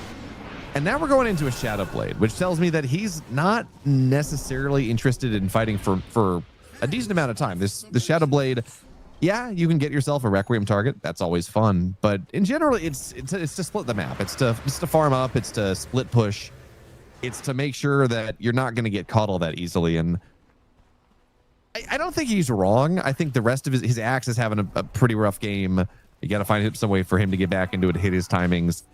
And I think in general, when we talk about the timings from X5, if he was to go for a fighting item right now, I'm not sure the rest of his team was in a position to match that. The Infamous are in the smoke, and it seems they're like they the call want to fight into the Cataclysm, and the Shadow Fiend does show up here. They're going to be able to go take down this Centaur, so that's a good start. That is something. That is a big kill. And now Ogre's locked in the Bramble Maze. He's boxed up, and okay, here comes Tib. He's going to pop the Enraged. Tornado's not going to last very long at all. And now 40R has to run, drops the Ice Wall, and now Tib with the BKB. Wait a minute here. They get this Ursa. They will. That's a kill on the Shadow Fiend. So he gets a kill. Ursa falls. That is 3 dead. And the chase down, I mean, I don't think you kill Elatroni. Here's he plays back in. He's got a shield rune. He doesn't care, but it's going to be a call. And the Requiem continues to try to just chain stun this man. Lelis will die at the end, and Elatroni will dodge the tornado. Couple more hits. Can we take him down? Absolutely not. He is way too tanky. So, is he thinking about going back in? He is. Oh, he is absolutely straight on top of Kostabile. Not going to kill him, but I love how he's just playing on the edge of things. He's like, you know what? I know I'm not going to die here. I'm level 17. At the very least, I can put some pressure on this Shadow Fiend. At the same time, BO, that wasn't that terrible of a fight for X5. Sure, they do lose a couple of core heroes, but their Shadow Fiend was able to take down the carry from Infamous. The Ursa Warrior did die there, and the Shadow Fiend has to around the same net worth as the Ursa. And as time goes on, the Shadow Fiend is going to be a bit stronger. They have the Cataclysm, they have the Blade Mail Blink Dagger, and they have a farmed up Shadow Fiend. Not that bad of a spot. Bottom tower is under attack. No, not really. I mean, you are still about 4,000 net worth behind as they're thinking about contesting the Tormentor here. And it's an awkward spot because immediately with 40R dead, you just got to get out. He's your team fight. He's your control. You lose the Ogre as well. And now Shadow Fiend just has to run. But how do you run? Not with the Timbersaw chasing you down like this. Now, Blake's going to be constantly disabled because you do have this Battle Hunger on top of him. Yules to hold the Ursa back for the time being. Into the Tame the Beast Wheel of Wonder, just trying to buy space. Trying to make sure that at the very least these cores get out of here. They're just going to be successful. Of course, you know what? As much as we're talking about 40R going down, they did get the Jakiro. Willow did fall, so they traded 2 for 2. This still should give the Tormentor though over to Tip. I mean, Ursa is just such a good Tormentor taker. Should be fine, but we're gearing up for round 2. Okay, here we go. Axe TP's back in, joining it up with everyone. The first fight didn't go all that well for X5, but Invokers here. They got Requiem ready to go. Maybe round 2. Maybe that one works out a little bit better. But not if Kostabile. He's the first jump. And Rage is going to get spent. They're going to use him up as well. BKB is available, but Blink Call into the Cataclysm. Can they take him down in time? No. And now Kostabile jumped on top of Elatroni, stunned up. Trying to go heal up. Oh, almost. At the end of the day, no, they're not going to kill Elatroni. I thought they were. Kostabile dies, so too does the Axe. Almani's got to run, and it's just the supports, all that remain. They're destined to die. Almost able to turn that around. But fighting without BKBs into this lineup just feels it's kind of impossible. And I don't know why X5 were choosing to force that issue. like you mentioned, Ursa Warrior is such a good Tormentor taker that maybe you just want to give the Tormentor away. It's acceptable to have a 3,000 to 4,000 net worth disadvantage at the 20 or so minute mark against an Ursa. He already had a good start of the game, but you have a way out. You have a Shadow Fiend that has a lot of farm. Instead of trying to brute force through a fight in a position where the Shadow Fiend isn't ready to fight because he doesn't have a BKB, doesn't have that Silver Edge break, doesn't have all of these key damage dealing items and survival items, you could go back and farm. Instead, they just gave Infamous, handed this 10,000 lead on a silver platter. And for X5, this should be a big wake-up call. You can't go at a brick wall and make the punch through it. Yeah, I'm really surprised they decided to do it a second time. I understand that you had Requiem ready to go, but it's like you lost the fight. The tier 1's there. I think that the proof of concept is, okay, well, it's probably not worth it. Maybe the argument was that, hey, look, we lost our Invoker very, very beginning. He was a little bit too far forward. If we have Invoker in this fight and he doesn't die first, we're going to be fine. The problem is the Shadow Fiend was right next to Lelis because he was trying to go kill off the Ursa in the Blink Call. And that meant that as this Timbersaw, who is totally uncountered, top net worth by a significant margin, as he goes in, he just blows up 2 cores and the fight is just kind of over. It's also the Shadow Fiend being the first point of contact. Like he was on that front line, just visible for all to see. And Infamous, I mean, it's obvious that Shadow Fiend is going to be the target. It was awkward because he's the only real person that can quickly take down the tier 1 tower that they were desperate to take out in order to enable that fight. It just was a very iffy team fight. Yeah, it was. So now your 9,000 net worth in the good for Infamous is trying to go and turn this into a game number 3. I think it's still a lineup that has some level of potential. Right, you have this Invoker that will always scale pretty well. A Ringmaster's a good save. And this Silver Edge for the Shadow Fiend is actually going to be pretty impactful. Breaking the Ursa is awesome. Making sure that he's not going to go in and build up Fury Swipe stacks as you go into the fight. That's really nice. But the 200 movement speed cap, I know we talk about this a decent amount, but hard counter Stampede. It really causes problems for these heroes like Ursa that want to go and be very active and run through the fight and kite in and kite out. It's also, of course, really nice to go and break the Timbersaw, but I'm not sure that even if you do break him, that's going to get you a kill. And of course, he's got Temper Chain, so generally he can go in and go out and do whatever he wants. But slowing down this Ursa might give them what they need, so long as they're just not, jumped on and blown up by the Ursa like we saw in that last one. And X5 do have a lot of utility to enable the Shadow Fiend. They have the Solar Crest up for the Ogre Magi. That is an insane amount of attack speed. 80 from the Bloodlust and 60 from the Solar Crest. So 140 attack speed for Costabile. He doesn't necessarily need the crit, even though he's most likely going to go for it. But with this 140 attack speed and the Alacrity buff that is later going to kick in. So this is a lineup that if you go 40 minutes into this Shadow Fiend is going to hit like a truck. Yeah, I mean that is Shadow Fiend is damage. That is the long and short of it. He is damage. He's a lot of damage, and it's just the question of whether he can get that damage out before he's forced down. So with this Ogre, right, with the Solar Crest on top of him, not only is it attack speed, it does a really good job of making sure the Ursa doesn't just blow him up. And again with the Silver, this might be enough. It's still an 8,000 net worth deficit, but if you get the call into the Cataclysm, you use the call to just blow up a hero. Well, it still feels possible. So long as that hero's not the Timbersaw. If you try to go on top of the Timbersaw, you're in for a bad time. Save him for last. He's got 3,000 HP, 37 armor. He's just not a target.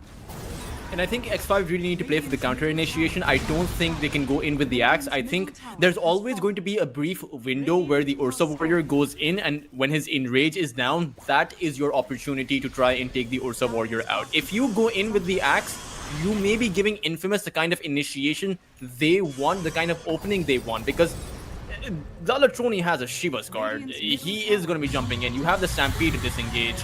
the Ursa Warrior is also going to counter initiate. So Infamous had a world of options if X5 run into them, and X5 have some options if Infamous decide to go into the lineup of X5. Now, I think the high ground defense is what X5 should be playing for. They may not actually have a choice because they only have one tier 2 remaining, and Infamous will probably take that apart in the 1 minute of this Aegis they have left. But Ursa is very weak on that high ground, particularly when you're looking for kills, because it's very easy to go in, but very difficult to execute your escape plan.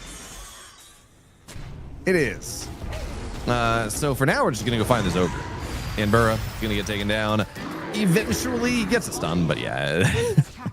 Pop the enrage for that one. Says, please get this ignite goop off of me. I don't like it. Doesn't feel very good. And probably the last thing they're going to get with this Aegis with 40 seconds remaining, but it's been a very productive Aegis. You know, you got the Tormentor, you got a couple of really good fights. Well, actually, I guess you didn't get the Tormentor. My timing's off on that one, but you got yourself a couple kills. Ursa pretty much exactly where he wants to be. He's not top net worth, not because he's having a bad time, but because Lalatroni's Timbersaw is balling out of control. And now he's pretty much got his BKB. Yeah, it's about out on career right now. So if we thought he was already a problem, yeah, it's about to get worse. Stampede pop to get this. Well, yeah, to get Jakiro out of here. It's not going to work. They do kill off Jakiro. BKB done on the Invoker. He's got a 9-second BKB. BKB done on Lelis. He's got a 9-second BKB. And the Shadow Fiend is only about 500 gold away from his. So if you give him that time, as though it looked like we are... Actually, I guess he didn't... Surprisingly, he didn't join in the smoke. That was weird. But if you just give him like a minute, for this triple BKB timing, yeah, the bash is a problem. But other than that, this triple BKB timing has a lot of promise to it. I'm just not sure that they should play with the BKB outside of their base. I think the BKB hold, the high ground hold, is something strong. And I say this because they have a lot of room to split push. It's not as if they're boxed into their high ground if they don't have their towers. The Invoker with the Ghost Walk can be out on the map. He has the boost of travel too. Shadow Fiend with the Silver Edge can be out on the map, and you have that BKB teleport out. Even though you do have, Tiburusin's bash coming in, but X5 should. I hope these BKBs don't make them think that they're going to be stronger. You also, it's worth pointing out here, this is an 8,000 net worth lead, but there are 3 heroes, actually might even be more. There are at least 3 heroes, yeah, 4 heroes actually on the side of X5 that have at least 1,000 unspent gold. So if we're talking about actual net worth lead, it's closer to 2, 4, 5.5. It's closer to like a 14,000 net worth lead. He's Invoker, he's got 2,500 unspent, Axe is on 2K, Ogre's on 1.5. I mean, he's unspent on 1,000 gold. So, yeah, definitely not a time to hit. Definitely not a time to do anything right now. There is so much gold in the coffers. And goes to Bile, just gonna run. Here comes the Ursa onto the Ogre, and that's a dead Ogre. But now goes to Bile. Pops his BKB. They're gonna be able to get the Jakiro with like 3 hits. I didn't even think he was gonna go down, but okay, now that's what it was. Invoker comes in from the side, gets a little bit more damage there. Lalatroni with the Invis rune running forward, but it looks like X5 was able to Delta split, get out of there for now. I think that's worth it for the Shadow Fiend if you're using even if you're using the BKB, because you really only need the initial duration of the BKB. This isn't one of those games where you need that extended team fight. Shadow Fiend's going to be coming in with that burst damage. A bit of a funny thing that I noticed, Bio, is that Yanbura is actually has queued up a Hand of Midas on that Ogre Magi. So I know the rate of return on the Hand of Midas isn't the best, so I'm not sure why he's going for it. If he makes it now, he's going to be able to recover his investment at around the 45 or 50 minute mark. Well, I mean, if you think about it, 45 minutes, it's 32 minutes in right now. That's not that bad. And Ogre is one of the few heroes that actually I do want to see a Midas on because of the multicast, especially now that Midas, it doesn't give you XP anymore, but you get multicast and they reduce the cooldown. So you get even more multicasts. And I really do think that I'm never upset if I see an Ogre with a Midas. I think it just It's worth it. It's enough value, and I mean, you're playing for the late game anyways. On the side of X5 right now, as you sit here at an 8,000 gold deficit, players know that they are behind, as Sladden will be able to go and benefit from getting his own ag shard. And actually, yeah, it's kind of cool if we take a look at this Timber Saw. I'd kind of assumed that he had gotten it from the first Tormentor through some fluke of fate, but no. David is alone. He just has a Centaur. Well, I mean, he's not alone if you got a Centaur. That's a man and a horse, so it's actually 3 people. Ghost of Bile is looking for him. They do find him, but of course, Tib does have that axe. He's not an easy. Oh no, Ghost of Bile! It's a creep. He doesn't get a hero. What was that, man? Turns out he had 3 heroes beside him. You know, that creep counts, especially if you're using the Ghost of Bile is on Infamous, I guess. I mean, I'm not sure what that was. That was. There is no good reason to break your invis by hitting a creep. And that was you want the break on the Ursa. You want the slow on the Ursa. That made no sense. And now it's a smoke out from Infamous as 5. They find Ghost of Bile in the middle side of things. Almini does break the smoke. Good job on him. Dodges the Bramble Maze as well. And with the Tame the Beast, he is out of there. So at least this smoke doesn't come to much. And Ursa is, Aegis is 50 seconds away. But, man, misclick of all misclicks. That is insane. Yeah, that is a pretty disastrous misclick. But at the same time, Roshan is going to respawn. Infamous can't go high ground without that Aegis, or at least I don't think they're going to feel safe to go high ground without that Aegis. And so for X5, there's a decision that either you play for your high ground defense or you contest Roshan. And even though they have the better and bigger AoE spells, I still do not think they should contest Aegis. I think there is a significant chance they can defend their high ground against the second life of the Ursa. The problem is, if you contest Aegis and you lose your lineup, this 10,000 lead then becomes a 15 or 16,000 lead. Yeah, and that is 10,000 is not necessarily super playable, but he can make something happen. Is now blinking in. Lelis is gonna be able to escape, and yeah, you got to ignite on people, so that doesn't feel good. But yeah, 10,000 is you can get a pick off, you can start to claw back, but as this net worth lead, you're right.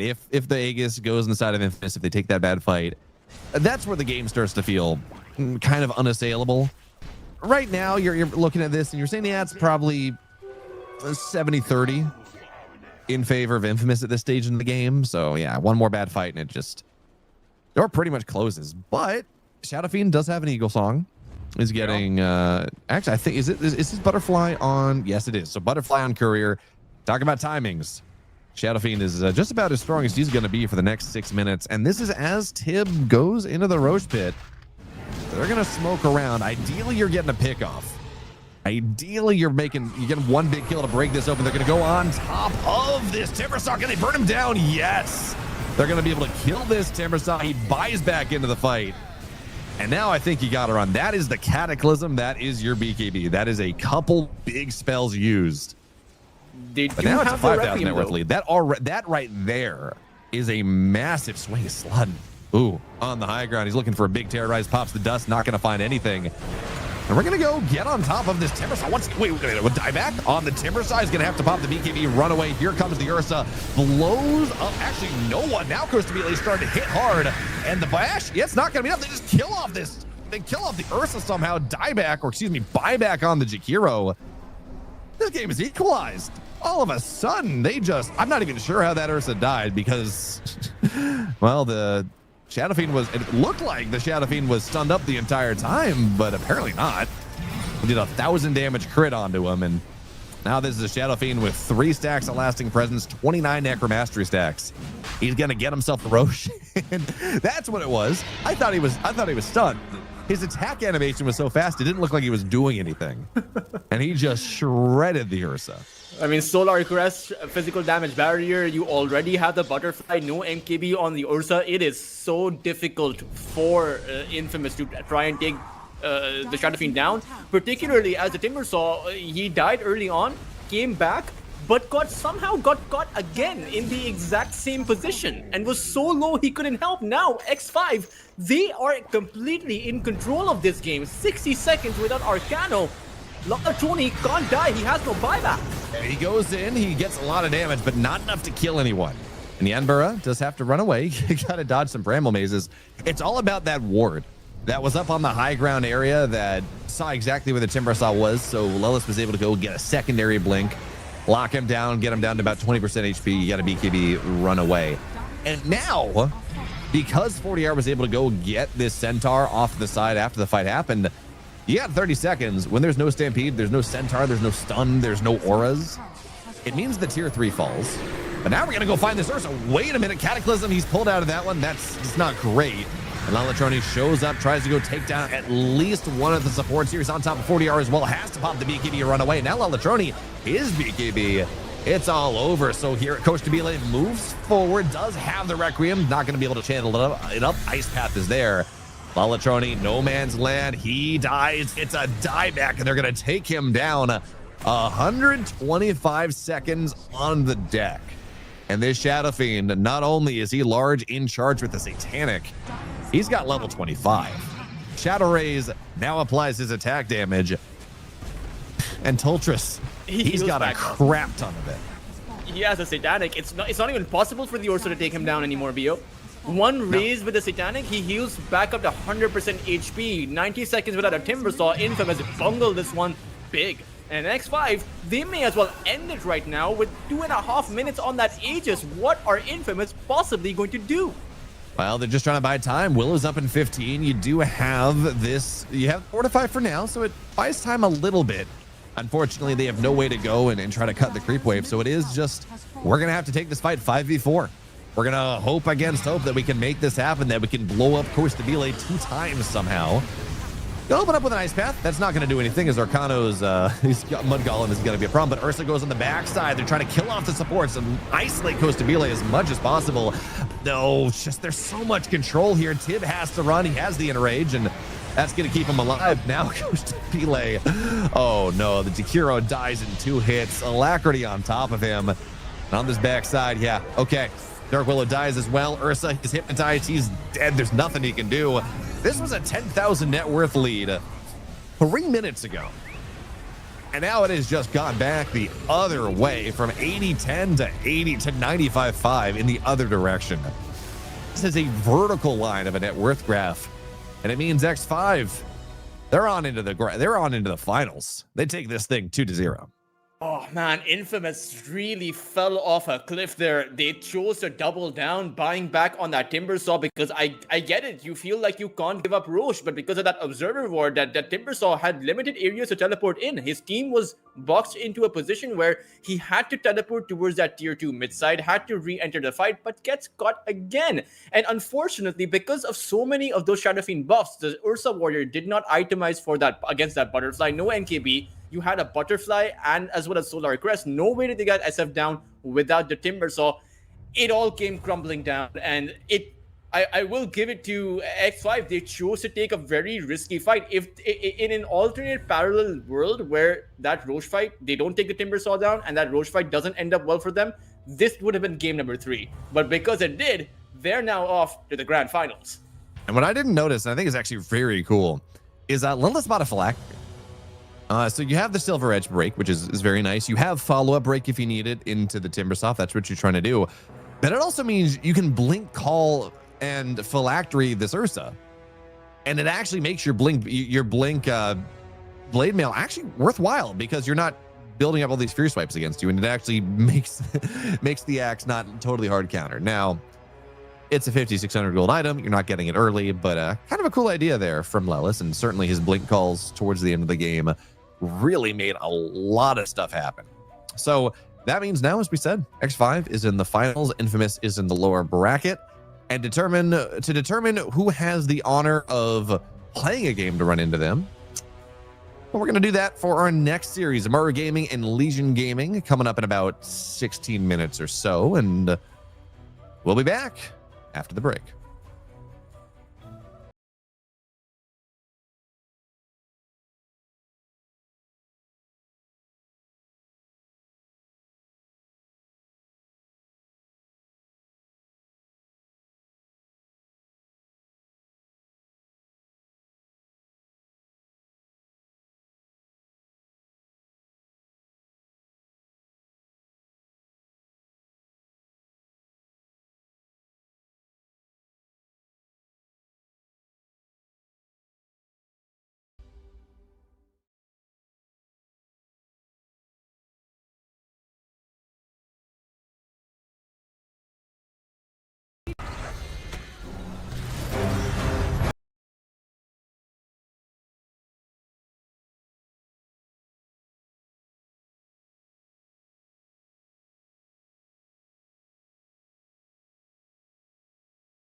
Welcome back to our final series here in the CCT South America. We saw some lower bracket. We eliminated a team. We moved to the upper bracket, saw X5 shift the net worth by 18,000 gold. 10,000 down to 8,000 up, ending the game in the span of about 6 minutes. And now, first of all, someone else changed in the seat right over there. It's a Tomo now in, but final series of the day, another elimination. Amaru Gaming versus Legion. Tomo. And this one, I think... Yeah, I may be wrong here, but I feel like Amaru is just a massive favorite. Yes, I mean they are the invited teams. Invited teams in CCT oftentimes feel significantly better than the qualified team. If I'm not mistaken, though, Amaru has done a recent roster change with their carry. That could be a big thing because they had Wits before, and he was like this amazing Kez player. Now they have Snuffy, which first is a good name, and secondly is like maybe they're like trying to fit in with him. So we'll see how that was going to work out for them. Yeah, I feel bad for them because they're developing, they're actually having pretty good runs in a lot of the qualifiers, fairly recently. But then Pain Gaming says, yeah, Parker was everything that we expected. We gotta kick him 2 games into Dream League, so we're gonna go steal Wits. We're gonna go steal your carry. Have fun with that one. That is what it is. I think Angel. I'm not sure if he's Snuffy. He's Angel. He's been Angel in game. Wikipedia says Snuffy. He's been looking really good. And on the other side of things, you have... I'm not as familiar, I think, with Legion Gaming. I mean, we've seen Pato Donald on some stacks occasionally, but not quite the same pedigree. No, for sure. And I believe they're playing with a stand-in also because Kendall is their offlaner, but Vitaly's playing with them today. And it is one of those, South American spices where you're like, is he standing in or have they made a roster change? Or is it a rebrand? So sometimes you go in, they sign up with one name. Like I know Pat Donald also calls himself Rebow, but that is going to be his name in this one. Siren M is Deca, and they have Fur as well as Austin, who I appreciate keeping their names the same as what they signed up with. I'm interested to see what they play in the mid lane because I know Siren M tends to lane really well, but James or Wonder Kid, when he struggles, he actually recovers very nicely from a bad laning phase. And by the way, we talked about Wits being poached by Pain Gaming. Amaru's former name was Tylung Gaming, who had Tylung, who was also poached by the Heroic. So they've lost their carry and their mid laner recently. Yeah, it is the way it is. It's kind of funny though. You mentioned, is this player X, is this player Y? There is no better example of that than Wonder Kid or James or whatever else he wants to call himself. It's always funny. We get into a lobby here in the CCT and we see, okay, is this a random character? Is this Wonder Kid? Is this James? What account is he logged in with today? Generally you can tell by the fact that he is dominating people with his Ember Spirit that, this is Wonder Kid, but... it's kind of funny just seeing how much he bounces around with the different names that he has for himself. I do like that they have an outfit for Amaru Gaming, as sometimes you feel like a team is really talented, but you don't see them in the biggest tournaments. But then you see one of them gets poached by Pain, one of them gets poached by Heroic, and you're like, I know this is a good team. And they just get all their pieces picked off one by different teams, and you're like, you guys had something special, just never had the chance to really gel together. So Amaru Gaming, though, should come in, I would say that, like you said, as the favorites, and I do expect them to give us a pretty good showing. Yeah, I think that is the case. I do want to, of course, point out as well, talk about Angel coming in. Oscar has been, I think, pretty impressive overall, but the big story here has been watching the development of Pain Gaming under the leadership of their 3, their 4, and their 5, because Wonder Kid is young. He's been starting to pop up. He's mechanically flashy. Maybe not always the best game sense. Maybe not always the best at doing exactly what it is that he needs to, at just reading the game at a professional level. And that's where Gardic and Michael, you can tell, have been working with him on making sure that he makes the right rotations at the right time. When he has a bad lane, which sometimes you do, he picked an Ember into, I think it was a Viper in an earlier game in this tournament, and then he ended up top net worth, making sure that he gets the rotations that he needs, making sure that he knows when to make space, when to join the team. Some of those are reads, some of those are things that he knows how to do, but it has been really fun watching these more veterans kind of mold this young Wunderkind into something pretty special. Yeah, it is. I mean, there's a lot of mechanical talent in South America. You see also something with like Southeast Asia, where they might have like one really, really good coach or very famous position five, and suddenly the team does a lot better. So far, looking at the head-to-head, though, both of them, both of these teams may be a little bit less successful than they'd like to be. Angel does seem to be slightly more active. Of course, your KDA tends to get padded up if you're winning a lot more. So that might just be how it works out. I don't think that these numbers really tell us the full story of what we can expect from both carries. Yeah, we're gonna have to see. In 49 games, the numbers do start to be actually, I'm sorry, and in 41 games, numbers do start to be a little bit statistically significant. Yep. Although it is really funny. We see they pull up the 40 R's graphic on this occasionally, pretty often when we go and get the X5 games. It's like, yes, he has an 80% win rate because he has won 8 of the 10 games that he's played. Or 4 out of 5. You're like, yeah, it's like not great. Bad. That's what I meant. Yeah, 4 out of 5, 80% of the games he's played. Great. Yeah, congratulations. Good for the best you. player ever. I'm not sure what that actually means for you, but a bully for you. good job. It's like when someone tells you, he's like, man, I've been playing Oracle offline and it's amazing. He's like, really? How many games? He's like, I've won 1. Like, what more do you want? I've won 1 game with it. The 1 game that I played. You're like, I don't know if that's really something I can work with here. The enemy disconnected. You're like, yes, I can see why they were scared of playing against your Oracle offlane. That's how it works. I mean, I'm afraid of your Oracle offlane. See how it works? It's all like in the mentality. As yesterday though, there was some bad news that happened for Legion Gaming. We unfortunately didn't even get a game 1. They had to forfeit game 1, and then they had to play with a 1 game disadvantage, which they won both games. But they do, might not struggle, but sometimes they unfortunately have issues just getting everyone into the lobby in time. That's just the SA Classic, right? Did everyone wake up on time? Did everyone go and is the internet working? Is the servers working? It's always a question. But for now, we are kind of running into the similar situation once again, waiting for the last player at Legion Gaming. So when we get him, if there's no forfeit, when we get him, we'll get into the draft. For now, a bit of a break. When we're back, the draft for game number 1. See ya.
Oh, look at that. Underlord. Just getting our offlaners straight out of the board. Could be a mid Beastmaster, could be carry, but very likely to be the offlane in this situation. Yeah, so Otomo, I know you and I don't work together all that often, but if you've heard anything I've done, you'll know I'm a big Underlord fan. I think it is just, and I don't think I'm alone in this, that this is one of the best heroes in the game. However, I don't like first phase Underlord. I think that it is kind of abusable. Yes, you do have a ban to get rid of the Ursa at least, but I think first phase Underlord's pretty abusable. I think it is kind of difficult to deal with. I think there are better options, especially as, you know, look, the Jakiro's in the pool. Razor is still in the pool. Shadow Fiend was removed, but the Viper is still in the pool. Underlord's good, but it's not that good. It also tells you instantly what to expect. Like if you pick Viper and Razor, you're saying, is this off? Is this mid? Is this carry for the Razor at least? There's no flexibility often with the Underlord. It's just like, here's my offlane. Even Beastmaster, when it was picked, what did we say? We said, probably offlane, but we've seen a lot of mid and carry Beastmaster. It's not unusual. So I do find that Underlord reveals a lot one of your cards too early. And I'm not a big fan of that. As Hoodwink gets banned out. Could be yes, but very rare. I haven't seen carry Underlord in a long time. It's like, yes, it can happen, but it's just too rare for me to really consider it as an option most of the time. I read something on Reddit the other day. There was a guy on Reddit talking about position 4 Underlord. So true. It's an offlane Underlord. I'm coping. Yeah. Okay, I also read Reddit about a guy who can play Kez better than the pros. You find a lot of things on Reddit. I'm not sure how much we should believe. I don't know if you saw, but he accepted the show match yes, between like, he's like, no, but I got to play with Liquid, not against Liquid, and I get to draft. So, but is that what Kez would do? Is the question, right? Is that what Kez would do? I mean, honestly, I think it being anything more than just playing the draft from a previous game is really bad for the Kez player because, you know, like Tundra, he said, I want to play Tundra. Whomever it is, they're just going to ban 5 heroes that are really good against Kez. Like, they're just going to, it doesn't matter when Kez is picked in the draft because they're just going to counterpick the hell out of it. Yeah, they know it's coming. So, you know. I feel like also you have to worry about if your teammates are going to really be pulling their weight. They're like, are we really going to do our best with freaking Kezmat over here in a show match? Like, I don't know if I give a damn. But you were talking about the Jakiro, and the Jakiro does get picked up here by Amaru Gaming. I know that this hero's win rate is less than 50. It's like, 46, 47 at the recent Dream League. But when you're picked in like 80 games, not 8%, but like 80 games out of 200, and you're winning nearly half of them, usually as a first phase pick, that's not bad. I think Jakiro is actually in a fairly solid spot regardless. Yeah, it's just very good. Is the long and short of it. Even if it is a, maybe not having the best win rate.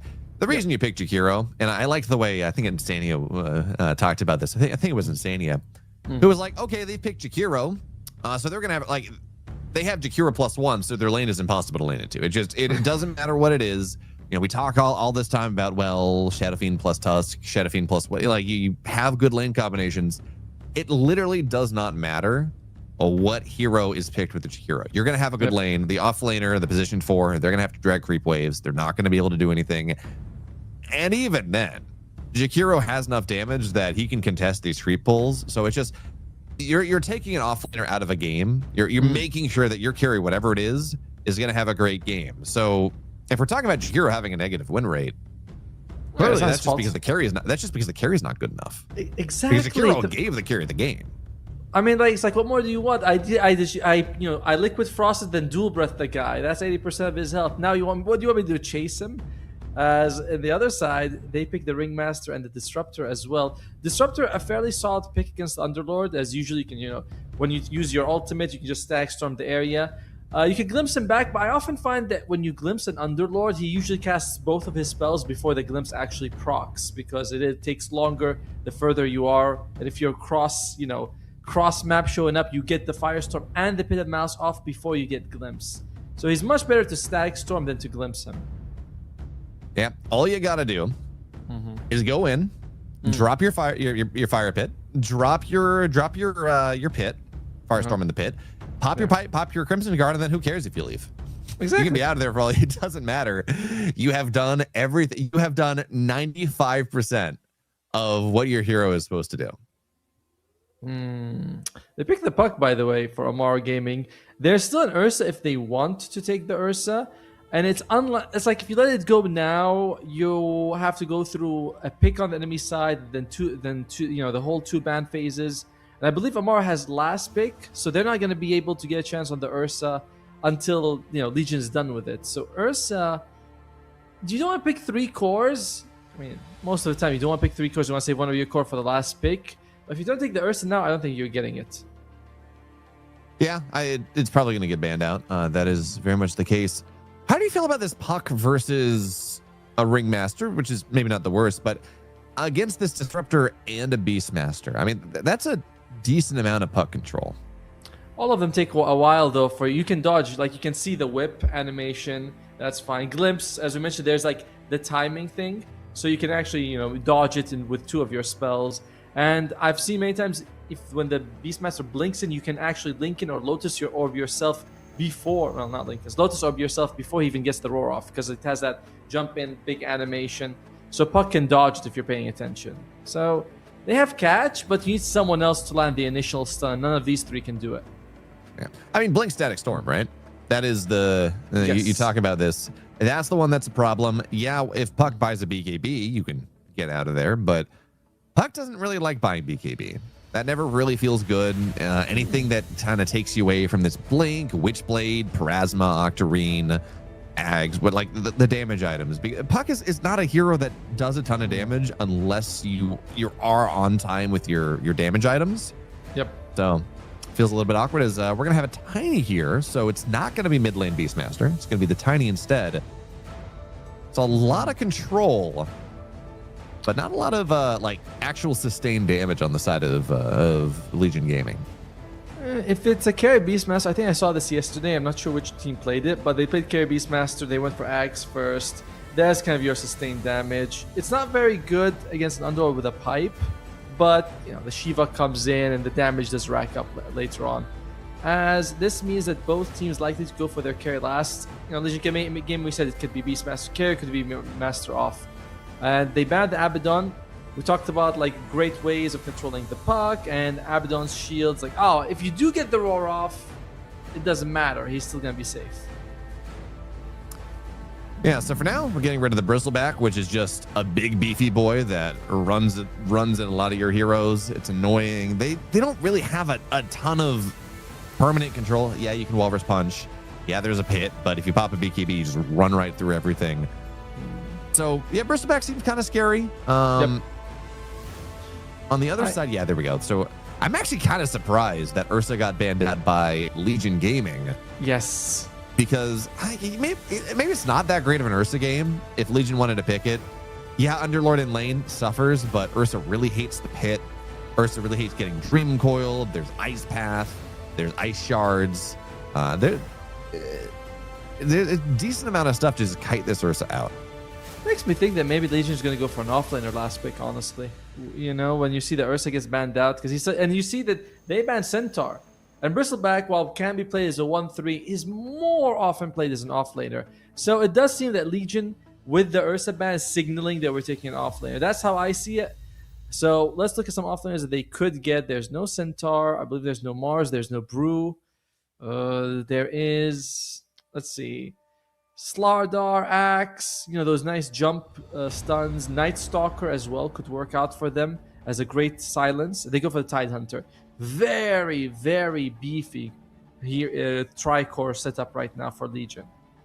And that makes sense why you'd ban the Ursa as well. Yep. That is the Tide is Tide, Axe, Underlord. Actually, Axe can have an okay lane against the Ursa, but these Underlords, Centaurs, Tides, these heroes that really are not super happy against the Ursa.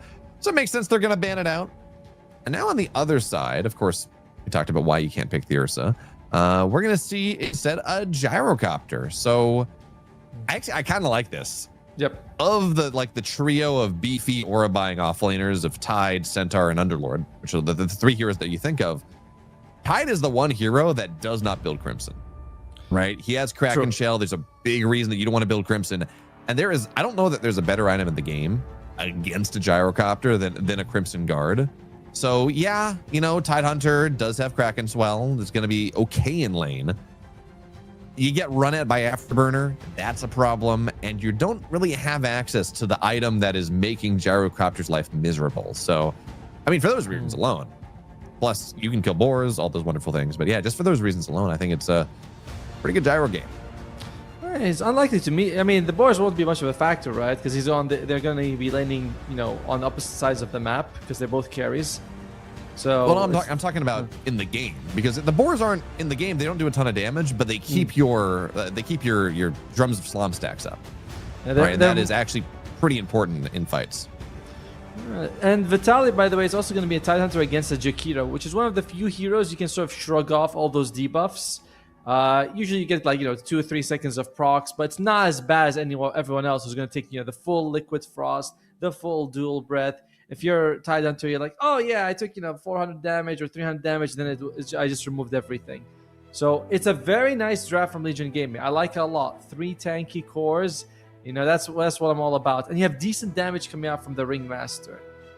But Amaru Gaming is the stronger team, so I'm having a hard time because I like the draft on one, and then the team is better on the other. I feel like I'm still gonna go with Amaru Gaming. I don't think that it's such a big outdraft or something that Legion Gaming is gonna walk away with it. I'm not even sure it's an outdraft at all. I automatically I think if you got an Underlord, it's a good game. I think Gyrocopter is gonna have a solid game, all things considered. It's nice to have a carry with mixed damage. Most of these heroes really don't like getting flacked. Yeah, the Tiny can get tanky, but the supports really are going to struggle there. You're going to be a pipe builder on this Underlord. That covers a lot of damage. Sure. It's a decent Crimson game if you decide you want to go for it. I also just really love pipe into Ags and just have these pits all over the field, make things difficult. A little bit worried maybe about this Puck. You can get roared. You can get static stormed, and Puck buying a BKB, as we talked about, maybe not the best scenario. But I mean, overall, Amaru, we already talked about how they're the big favorites, and they have a couple heroes that I just think are really good this game. So, looking at fastest as well, by the way, Tusk has taken the Drinking Buddies, so that's an 110 extra damage for the Gyrocopter, which works really well when you're thinking, I may have damage issues. When they're up against Tidehunter with Kraken Swell, Tiny, every time you hit him, you take about 5% damage reduction. Beastmaster, I mean, I suppose he has no way of mitigating damage, but just 2 of them being problematic is kind of annoying. As we are starting off with the pause, the classic. I mean, that is what it is. Gyrocopter said to DC. It's not even, we can talk all, the pauses, and the server's been really bad today. There was a game that we were casting earlier on where it was just, you were watching the game hurry up and catch up all at once over and over again. It is what it is sometimes. Sometimes the South American servers, depending on what server you're on, it can be a bit annoying. But for now, that does mean that it gives us more time to talk about the game. How do you think this... We've talked about... Okay, Gyrocopter in-game, Flat Cannon is very good. You can't really itemize against it. There's no obvious Crimson buyer. But in lane, it's going to be Ringmaster Tide. It's going to be Gyrocopter plus this Tusk. I think it's pretty obvious that Tide is going to lose a little bit, but how bad does this lane have to go before we're worried about the Tide in the game? Tide? No, he'll be fine. I mean, I expect you can almost, I won't say solo, but he can, expect him to be alone by level 3, level 4. And while he doesn't build Crimson, a lot of Tidehunters do build Vlads.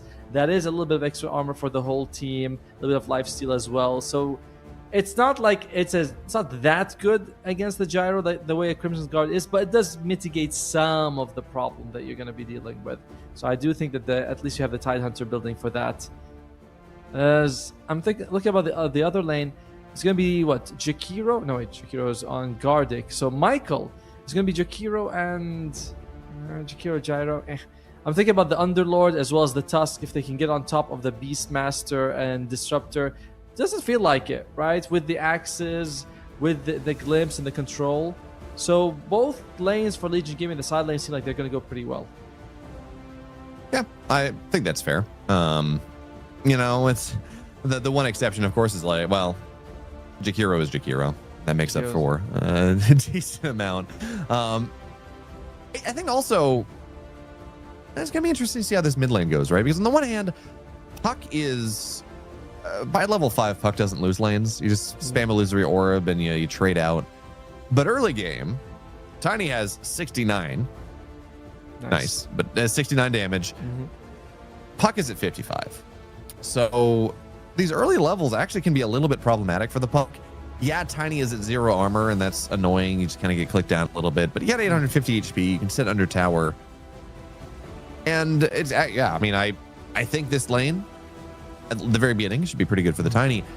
But in general, when we talk about this Tiny Puck matchup, it's a very different matchup from how it used to be 6 months ago, Atomo, because they made Avalanche just a constant stun now. So it used to be you could phase shift out of it. You could be fine. Now, we talked about this need to have some initial stun that is maybe not the easiest thing to follow. Blink Avalanche is near instant. And that, we're going to have to see how much of a problem that's going to be for this Puck. But it does give them that setup to go into the Roar, to go into whatever other follow-up you're going to look for. Yeah, I'm glad that they buffed Avalanche like that, honestly. It's also, although the big difference has been it's like good against status resistance. Before, if you're like Ursa and you get hit by it, you're just like, shrug it off. But now it's an aura in the area, so it constantly, reapplies the effect, and Ursa cannot dodge it with his enrage, which I'm like, oh, that's nice. That's nice that we have that. So, and in the laning matchup, both sides are unlikely to kill the other. Sorry, I worry more about the Puck. But in the end, it just feels like both of them are just going to farm most of the time. Puck might have to be a little bit more careful. And you're going to last us with your spells. So, yes, you're probably going to lose a little bit in terms of right-click. But it's negligible things. Or is that how the word's pronounced, by the way? Negligible? Is that it? It's negligible. Yeah, you're fine. Thank you. All right, good. Let's go that way. Man, I really hope Gyrocopter's going to be able to come back soon. It's been a while. Hopefully We miss him. Well, as we wait for the Gyrocopter to come back, we're going to go for a bit of a break. When we're back, fingers crossed, we're going to be able to truly start game number 1.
Welcome back to game number 1. We have our gyrocopter finally back into the game, and well, we've talked about all the lane matchups. Atomo, we've figured out exactly how this game's going to go, and now it's only incumbent upon these teams to do exactly what they said they had to do, and then somehow both of them are going to win. Not quite sure how that works, but we'll get back to you on it. Well, with the viewers, right? You can watch them play and be like, oh, that's so well done. And honestly, with us explaining how the game's going to go, do you need to watch the game? I shouldn't have they have just heard what we're saying. Maybe that was what the delay was for. They're like, all right, they talk. Okay, they're going to go for a pause. Everyone, we hear your roles. Okay, let's do that, and we're going to win. So, that's what worked out. Personally, I like it. I feel like they did a better draft. 30 seconds to battle.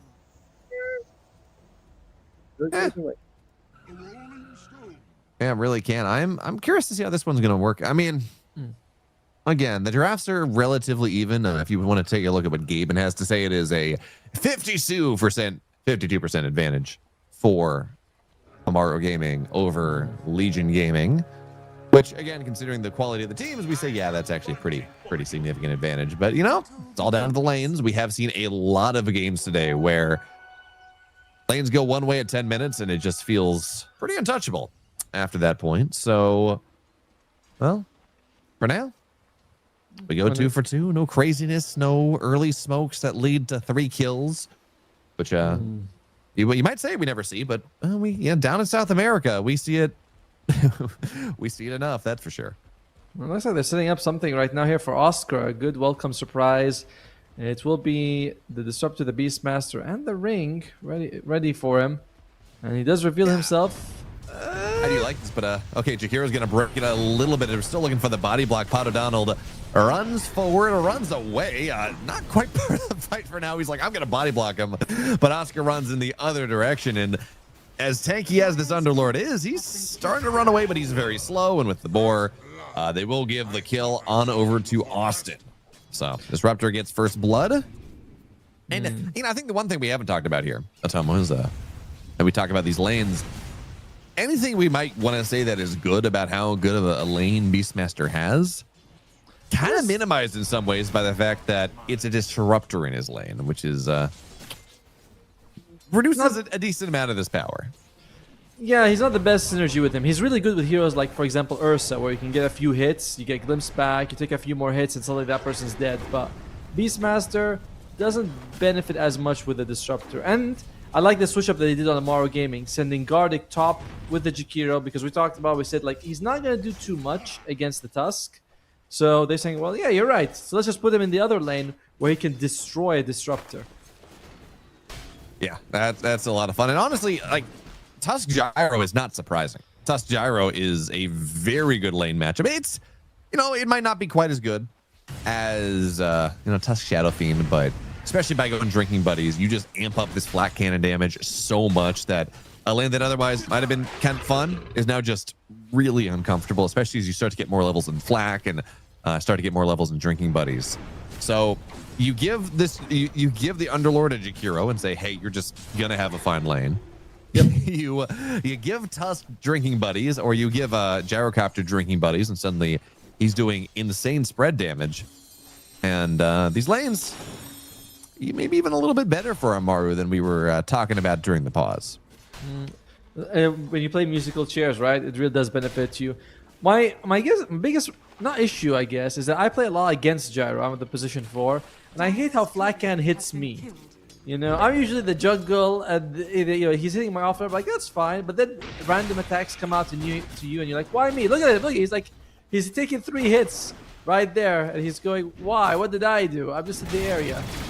Well, I mean, that sounds like a skill issue. You know, hide in the tree and make sure you maintain your spacing. This is not a fight, I don't think, that the Dire is supposed to be able to take. Oh. There's going to be the snowball. They're trying to make sure they get the Lotus. Ferris sticks in place, and they got to give it up. Yeah. Fighting into Flat Cannon with a Tusk in this enclosed of an area, it's not worth it. So now Angel got himself a Lotus. Well, actually, I think Angel has himself the Lotus here. 2 points in Flat Cannon. Every single time he's going to go do that, he's going to get Drinking Buddied. And this lane is going to start to go even worse, which for now, you know, it's trading. Well, no, it's not. It's pretty bad. Reading the CS is a little bit weird right now, but yeah, 17 for 4 versus the 9 for 4 is not great. Although, you know, we talked about this Underlord should be having a reasonable, somewhat lane because he's got the Jakiro. You know, up until this wave crashed his tower, he was pretty far behind the Beastmaster, and it's not like it's getting that much better. It's really just the wave crashing. 16 for 6, but actually, yeah. Well, I can't read. Beastmaster is the same number. Ignore what I just said, Atomo. No, you're right, because it's also, remember, he had like first blood against him, so you were expecting him to like struggle a little bit more, but he is able to come back. Some of these kills are probably going to be animal kills though, which give you slightly less than the creeps. This Beastmaster did go for them. But overall, if you are Oscar, you're looking at this lane and be like, yeah, this is all working out fairly well considering how it started, and much better than his, you know, counterpart on the other side, the Tidehunter. Yeah, poor Tidehunter. Michael goes in. Tide pops the Kraken Shell, just kills off the Tusk, and now Oscar really wants to get some, Angel really wants to get some revenge, but with the fortification, beautiful. That's not going to be much of anything. So they actually take down this Tusk, and Tide is still not having the best game CS wise, but make sure this Tusk falls down and it gives you something back. The way they use the Fortify to absorb half the damage of the Rocket Barrage, because it's split between the Creep and the Tidehunter, was just very clever. Well done by Legion Gaming, that situation. And it looks like if you're Angel, he's like, I don't know if I want to engage with them. Michael did something very cool in that Lotus fight. When you are Snowball, Disrupted, or Astral, you are considered off-map. You don't exist in the Dota 2 world, which means that Wisdom Shrines as well as Lotus Orbs are contested much easier. So he gets in the Snowball, he's like, oh shit, I need to get out of this Snowball right now so they don't get the Lotus. Mid lane, Deka. With the rotation, Blood Grenade as well. Deka getting very low, pops the Fairy Fire. Oof. Not going to burn down. Barely survives. And away we go. Tiny having a Pretty decent lane. 34 for 11, 30 for 2. Kind of as we expected. Getting all those early denies. Now he's going to find the puck on the avalanche toss with Fur. That's a dead puck. So this rotation coming in that was meant to be good for the G-Hero to get a kill on the Tiny. That's not going to work out. And now Michael, he's just body blocked. Nowhere for him to go. He doesn't have a snowball and 2 support kills. Getting this Tiny off to a very nice early start. And that just means, hey, the quicker you get a blink and the quicker you can get a blink, especially if you can afford some side items along the way, this Tiny turns into a monster in the early game. I mean, look at the kills. 0-6 for Legion Gaming, as even with the swap putting the Jakiro top hasn't really benefited them much. And you can see now Vitaly, he is, I was going to say he's soloing the lane, but he can't be alone. He's level 5. He's not really too worried about what they bring up against him as Michael. The tide looks juicy. Oh, the glimpse not going to do too much. They're going to go on top of Fur, but Snowball, not going to be enough. And we can just whoopee cushion on out of there. So, tide was juicy, not juicy enough. And we still continue. So, yeah, 6 for 0 on Legion Gaming, 1,000 net worth lead. The CS is still in a pretty good spot for the most part across the board. But you get these kills, and it does. Early game kills don't always matter a ton. Unfortunately. But when you are 6 for 0 and when you're getting them on your important heroes, it does make up for 5 CS here or there, which is pretty much what we're seeing. So now Wonder Kid is level 6, does have a Dream Coil ready to go, and as this Tusk rotates over, can they get Tiny this time? I was gonna say that the one that you were talking about, like kills early on, they were nerfed recently. It used to be 60 base plus a multiplier, and now it's 15 base plus a multiplier.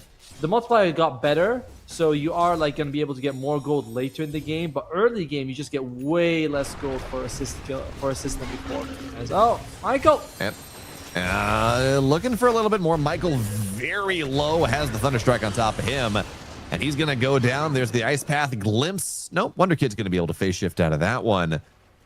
Yeah, they keep going and pushing this mid and trying to kill this Tiny, and it turns out that if you bring 5 heroes to a fight, your opponent has 3, you're probably going to get some kills. But as you pointed out here a little bit earlier on, Atomo, they changed the way the assist metric works. So if you bring 5 heroes to a fight, you're not getting nearly as rewarded as you used to be. So that's why it is 8 for 1, and it's still only about 1,000 net worth lead. I mean, if you look at Fur killed Gardic, and there's 99 gold split among 3 heroes, so each one gets 33. That's not much, like you rotate and everything, you get 33 gold. Obviously, it's worth it in terms of keeping your core alive and things like that, but financially speaking, all these rotations and just getting 1 assist, you're not really like benefiting yourself. You're just stopping the enemy from snowballing for the assist gold. I mean, that is worth something. Preventing the snowball is, although actually, preventing the Tusk snowball is probably worth even more than preventing the enemy snowballing, depending on how this is gonna go. But yeah, that is definitely worth something. But even still, all right, this gyrocopter, he's having an okay time. It's just a question of if you can kill the Tiny, right? Because right now Tiny is top of the net worth. He's less than 2,000 gold away from his blink, 1,600, and that is with face boots and a soul ring and a bottle. So he is very strong right now as he's pathing onto the bottom side. Of course, Angel hiding away in the trees. It looks like he will be mostly fine. But, I don't know if you saw the gyrocopter game earlier today. No. This is a very different one. That was one where the gyrocopter was 6,000 net worth at 1030. 6-1 and 5, 75 CS. And that was a game it was very little question as to whether the gyrocopter would eventually win. That's not this one, is tossing the Tusk on top of this Disruptor. Looks for a snowball onto the high ground, but there's more than enough stuns where that came from. So Deca now on a killing spree and getting closer and closer to that blink. The scary thing will be once Paddledon has his Aghanim Scepter, because that's going to be the big timing coming out from Legion Gaming. He is trying to chase Oscar, could roar him if he wants to, and he does. That's going to be more than enough damage. Go. Yeah, Oscar just going to get taken down. Not really a ton that he can do there. You are very tanky as the Underlord, but he really doesn't have any items. He's got power treads in his soul ring and like just a casual ring of regen. This is not the timing where he's that difficult of a kill. Amaru Gaming, they need to brace themselves for a very rough time coming because you're going to go up against Ravage, Static Storm for team fight, Blinking Tiny, and Acceptor Beastmaster. And your lineup is going to struggle with that quite a bit. Angel, is he, here's some rockets. Well, looks like he's just going to be all right. Yeah, backing out for now, but the Tide still wants to run at him. Does have Ravage ready to go, and there's the glimpse. They got the vision. There's the Ravage on top of this gyrocopter wheel of wonder as well. Angel's still living for a little bit longer, but not quite long enough, and Michael cannot get close enough to snowball save him. It's a nice ice path, but Michael is still incredibly slow with the tree toss and the blood grenade, so he's going to get tossed up. Vitaly will be able to go and get the kill with his butt. It will be Tiny's kill, but you know what I mean. And now it's a 3,000 net worth lead, and this is the type of game that Disruptor wants to be playing. Right? We talked about how bad he is in lane. If you're able to just run at people like this and prevent the escape and start to snowball, this is prime Disruptor gameplay.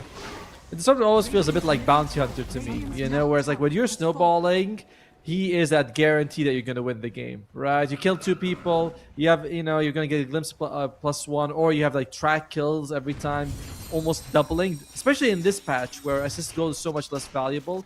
Having an extra 50 per person and 200 for yourself is massive. So Disruptor the same way, you have vision for enemy team, glimpse is always +1. It's very effective.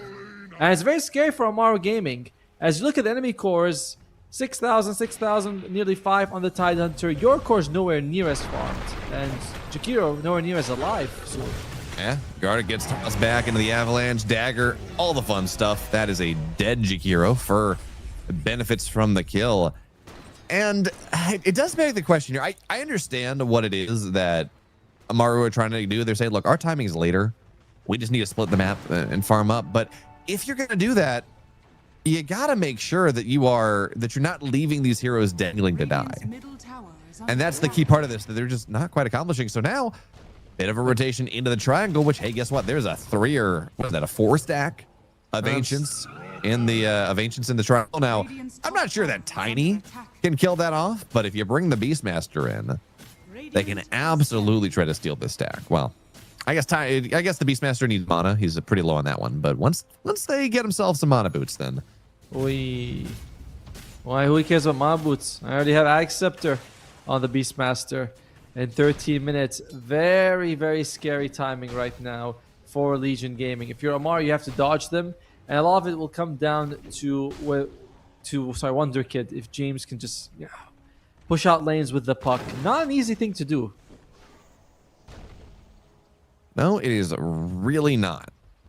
As now, well, at the very least, they were able to go and do a nice job and secure secure the ancient stack. They scattered it out, but you bring the Tiny, or you bring the Tusk, you bring the Jakiro, you bring the Underlord, and they were able to go and deal with that.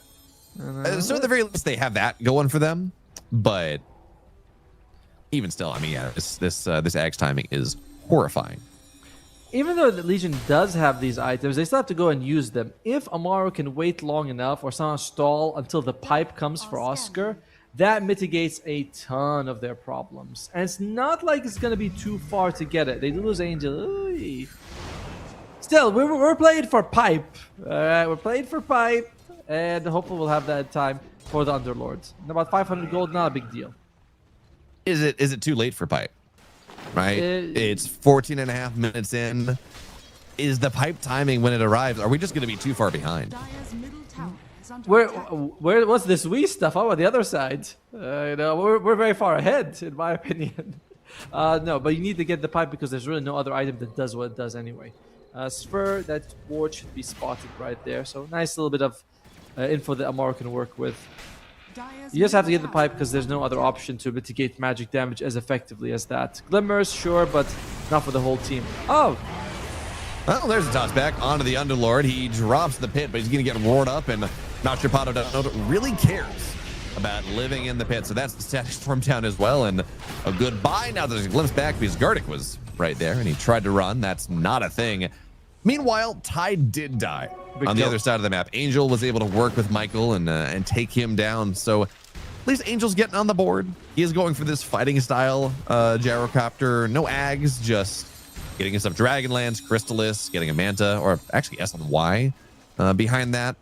Because I think he understands that you can't AFK farm for the next 10 minutes. You have to find some way to join the game. You have to find some way to join these fights. And that is just not something that the Ags gives you is, yeah, of course, Beastmaster getting a couple kills with this Ags timing. You take Roche very early in this game. Gyrocopter. The Manta wouldn't really give him to us. It's nice to dodge. You can actually use it like when Beastmaster jumps into roar. If you time it well, you can like cancel the animation. So he has to roar again. He has to pick one of 3. But against so much AoE damage, the illusion's just going to melt in half a second. Beastmaster going back to base. Doesn't want to waste the Aegis by walking to a fight with 20% health. Amaru Gaming, as long as they can just stall, the tidal wave will pass through eventually. His pipe is finished. That's nice. Anything else for the support? Still quite poor. Tusk working towards the blink. Could save someone if they get roared. That is the nice part. But again, that is why one of the reasons why Disruptor is really painful against this Tusk is, well, if you roar someone, just drop Static Storm on top, and then you're not going to be able to do much. But now, yeah, fight kicking off in the jungle here. Here comes the Underlord, but already Jakiro's dead, and now Angel, not a lot of mana. Pit's going to go down, trying to get his damage spread as much as possible. Gets the Drinking Buddies on top of him as well. But it's already too late. They got their kill. They do back up. At the very least, Underlord was able to kill off this Ringmaster, so they do get some level of a trade. And when you're 6,000 down, that's pretty trading good. 1 for 1 is very nice. Donald, not quite with the team. He has the Aegis, he has the Axe, but they need him to be like, okay, someone has to pull him by there. Like, dude, one lane at a time. We take every tier 2 together. We hold hands, because they've given him the best game possible, but they cannot afford to sort of keep him out of the fight any longer. So Donald should be showing up with the team. He does join the bottom lane, but if he was there earlier, there was no way they would have traded evenly for Amaru, which was a win in my opinion. Yeah, I think so. For now, though, it's 18 minutes in, less than 2 minutes until we start to get ready for this Tormentor, until the Tormentor starts to spawn. And I'm not sure, even as we're starting to see some reactions from this Underlord from Gyrocopter, I'm not sure you can go into the dire side of the map and start to properly contest this Tormentor.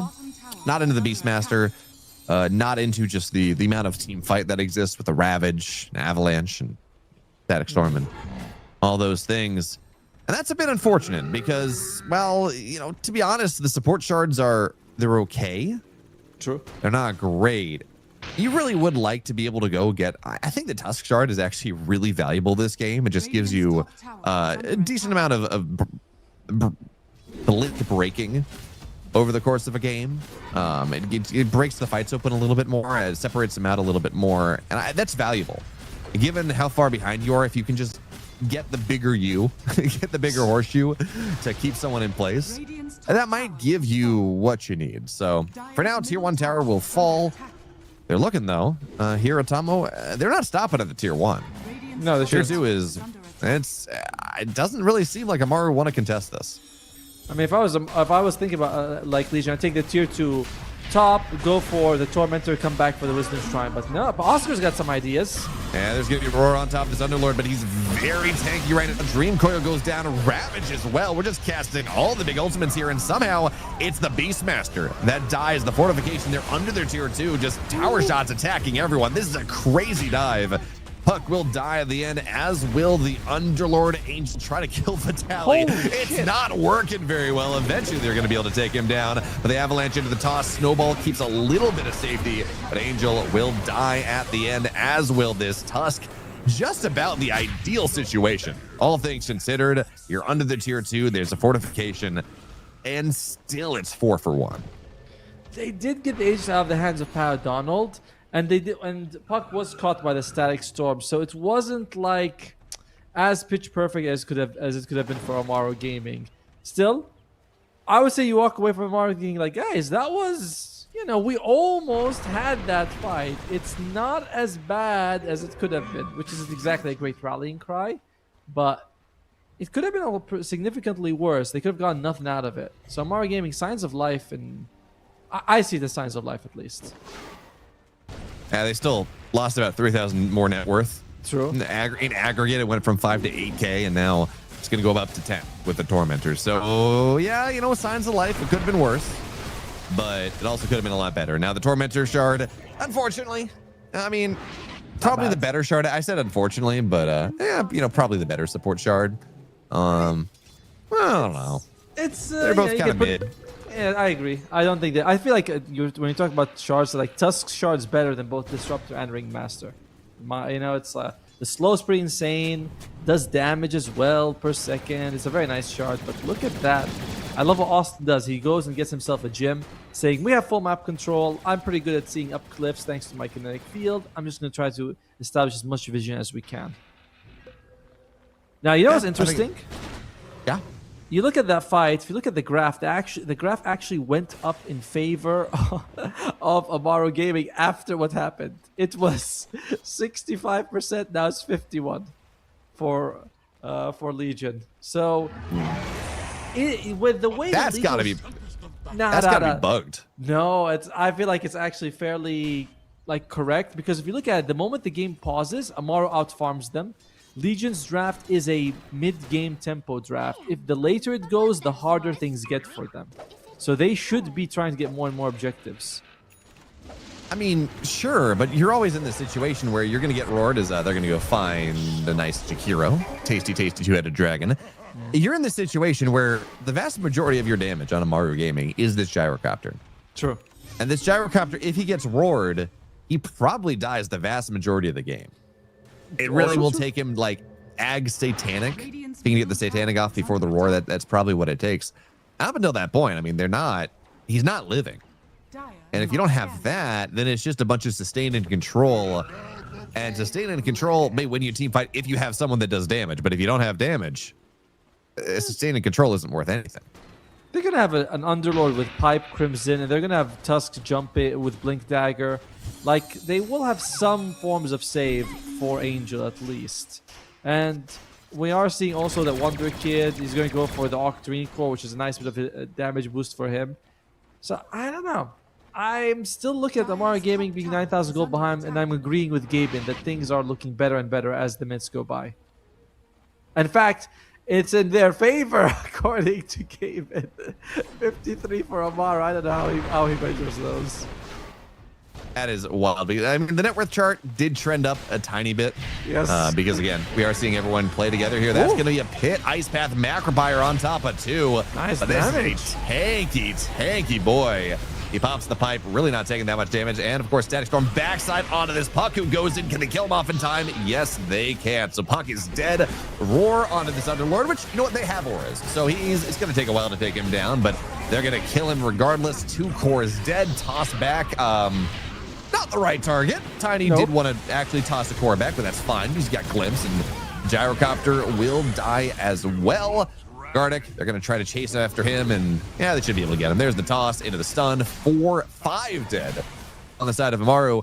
Tell me again yes. how this is a game that is in favor of Amaru somehow. Well, not at the moment. They went for Vitaly again on this Tide Hunter, and they're just not killing him every time. Also, Wonder Kid jumping behind, getting Static Storm. This is the second time he goes for Disruptor. Well, Gaben now has changed his mind. He's saying, okay, guys, wait. I may have put in the wrong, man. I didn't carry the one. I didn't carry the one over there, unfortunately. So that's why I was looking for, it was in favor of Amaru. Now, they've been taking some pretty bad fights, to be fair with you. I'm surprised that they feel like they should fight. Maybe they look at the score, they're like, oh yeah, it looks terrible, guys. We gotta take a fight, 5 to 22. But if they stop and farm, it's a much safer approach for them. Yeah, but at what point do you have to start worrying about the material that you're giving away, right? Maybe the tier 2s are fine, but as the map gets smaller, it's not just that you've lost a tier 2 and that's money and teleport spots. It also makes it a lot harder for you to farm your way back into the game. So, hey, there we go. That's a good one. Angel will get a 1,000 gold for killing this disruptor. He's worth his weight in gold, that guy. I mean, and that's one of the times where you're like, maybe I should have gotten the shard. Yeah, now I'm just giving away more gold instead.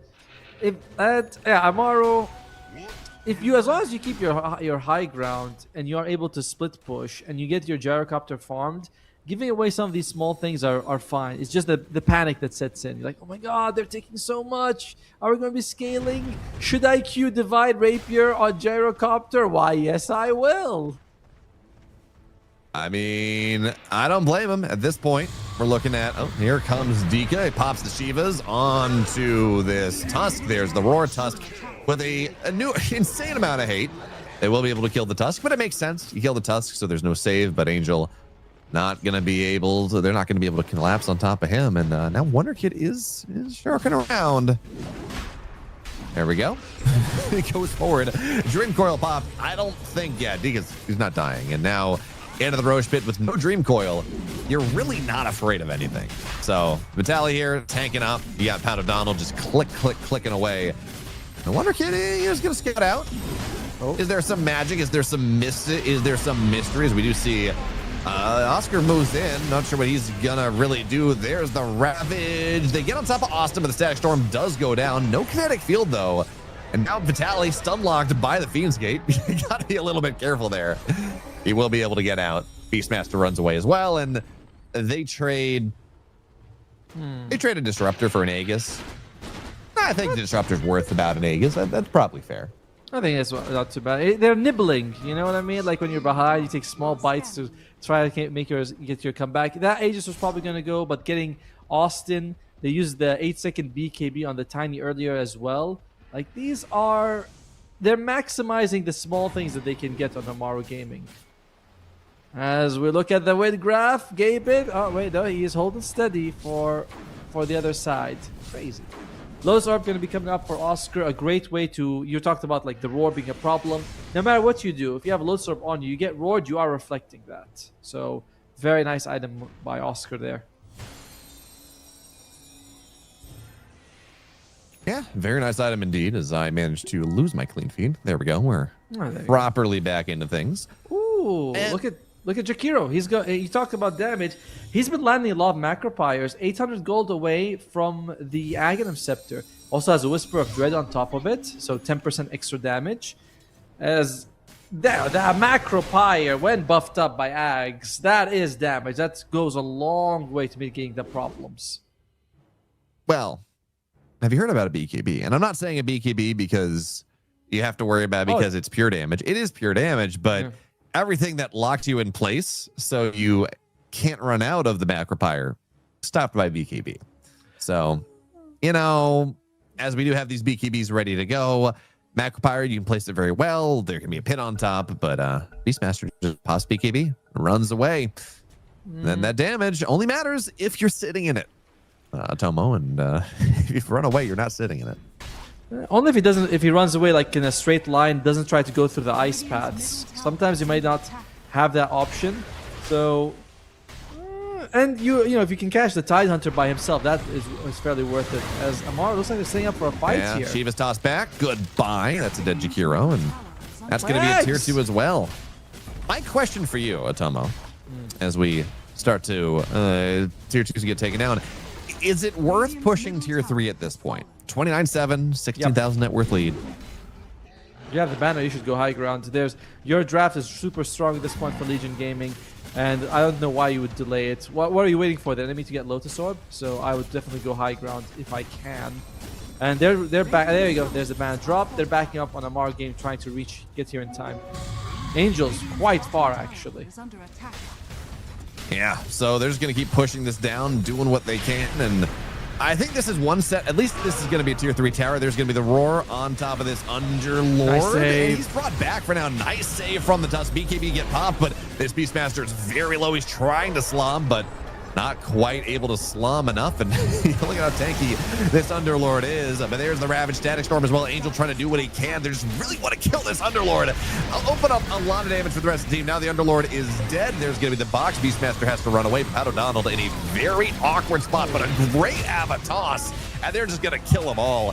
What? Well done there. This Tiny goes in for dead. Michael has to run, but he's gushed.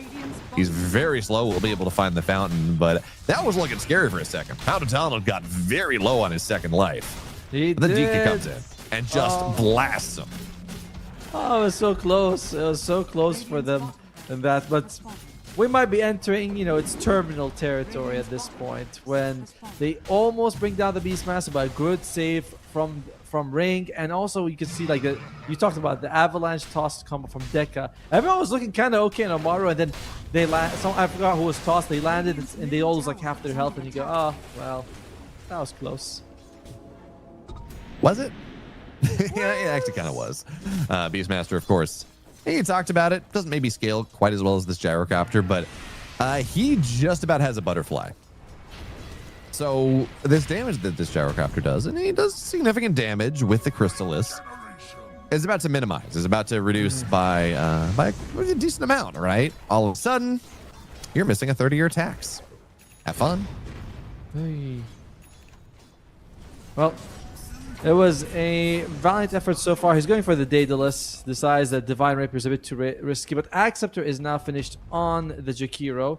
We mentioned this could be a big thing for them. He was able to actually toss it on Paladon after he died. He used the BKB on the first life, not the second.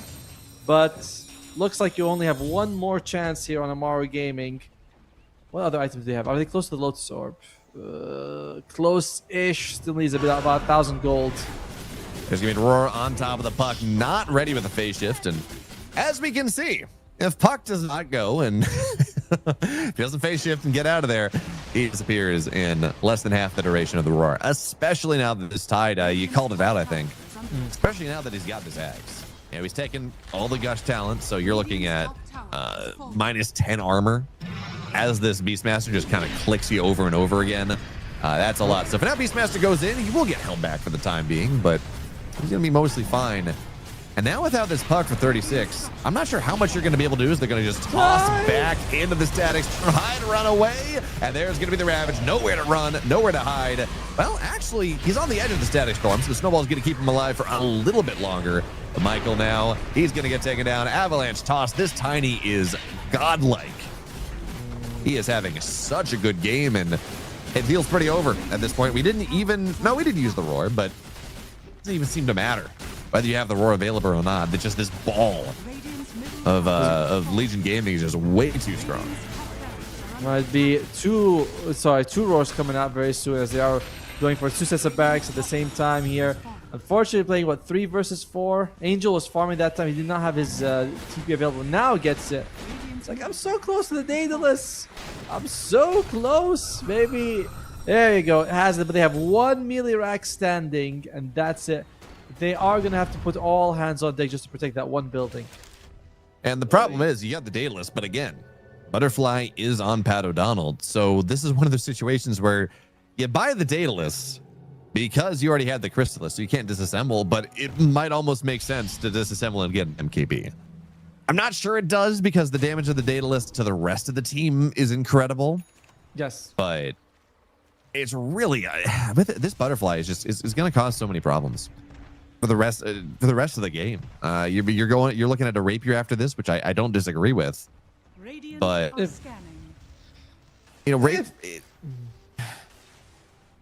tell me about it. It's a lot of damage issues that they're gonna have to go through. But we saw this in the draft when we see 3 tanky frontline strength heroes, and you're like, it's tough. It's just a really nice draft by Legion Gaming. They played very well. As you know, we talked about 35% evasion. Now you have another 30% miss chance on top, thanks to the Ringmaster's lights.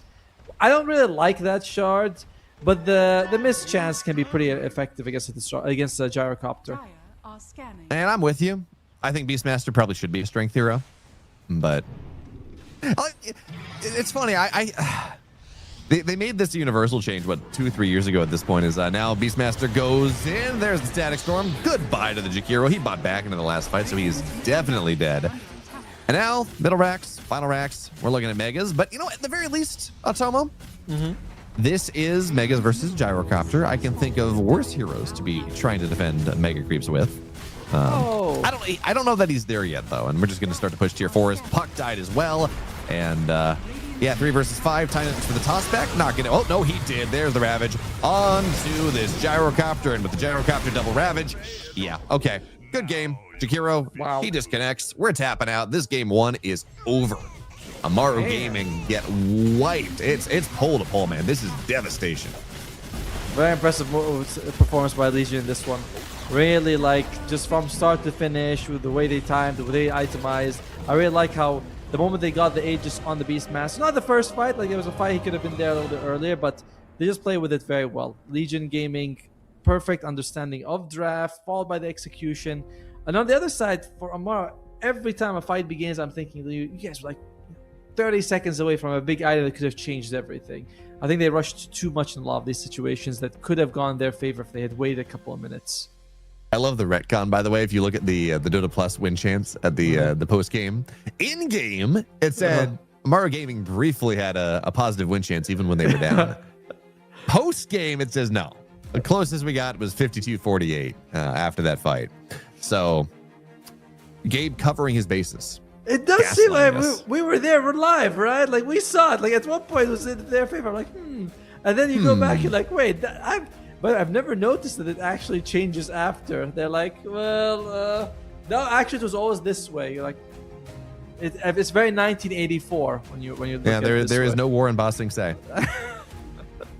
war is peace, as they say these days. Yeah. So that's a tough one. Anyways, for now, game one is over. We're going to have to see if Amaru Gaming, which Atomo and I both said, coming into this game, probably the big favorites, whether they can retool their draft, retool their laning stage, and maybe have a better chance as we move into game number 2 right after the break.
sounds pretty nice, Atomo. Get some Earl Grey going, a Pu'er, drink alongside your Dota 2. For now, though, the draft is ready to go for game number 2. We're removing the Shadow Demon.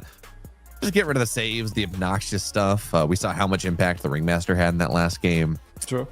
Anything from game 1 you particularly want to call out as something that should get banned in game 2? I don't think there was any sort of pick that was crazy, right? Like what Tide Hunter off, mid tiny, support disrupt. Like is anything really crazy there? No, it was just Legion playing out. They played better than Amaru Gaming, where Amaru was just too hasty in a lot of their engagements. So that was the biggest problem. So far though, in this game we have the Viper, the Razor, and the Largo still in the pool. We'll see what happens to the draft as the week go on. Amaru does have first pick. They banned the Largo themselves. They're saying we don't like Largo too much, and we don't want you guys to get it. I mean, I think that is 95% of teams. Even when you try to counter, like we're gonna pick the Ancient Apparition.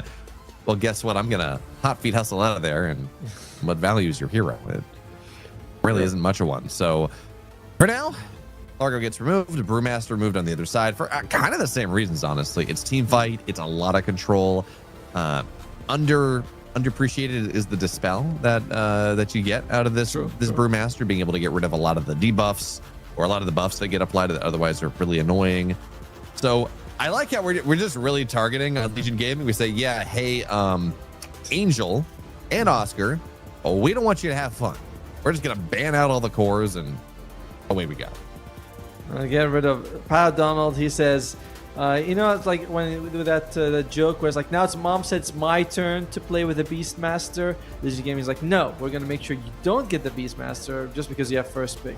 So Amaru could start with a Viper, could start with a Razor, and they go for the Bat Rider. Another South America classic that has kind of fallen out of favor. I used to see Bat Rider being picked in, almost every role. First pick, him and the Timber Saw, but not as popular as it used to be.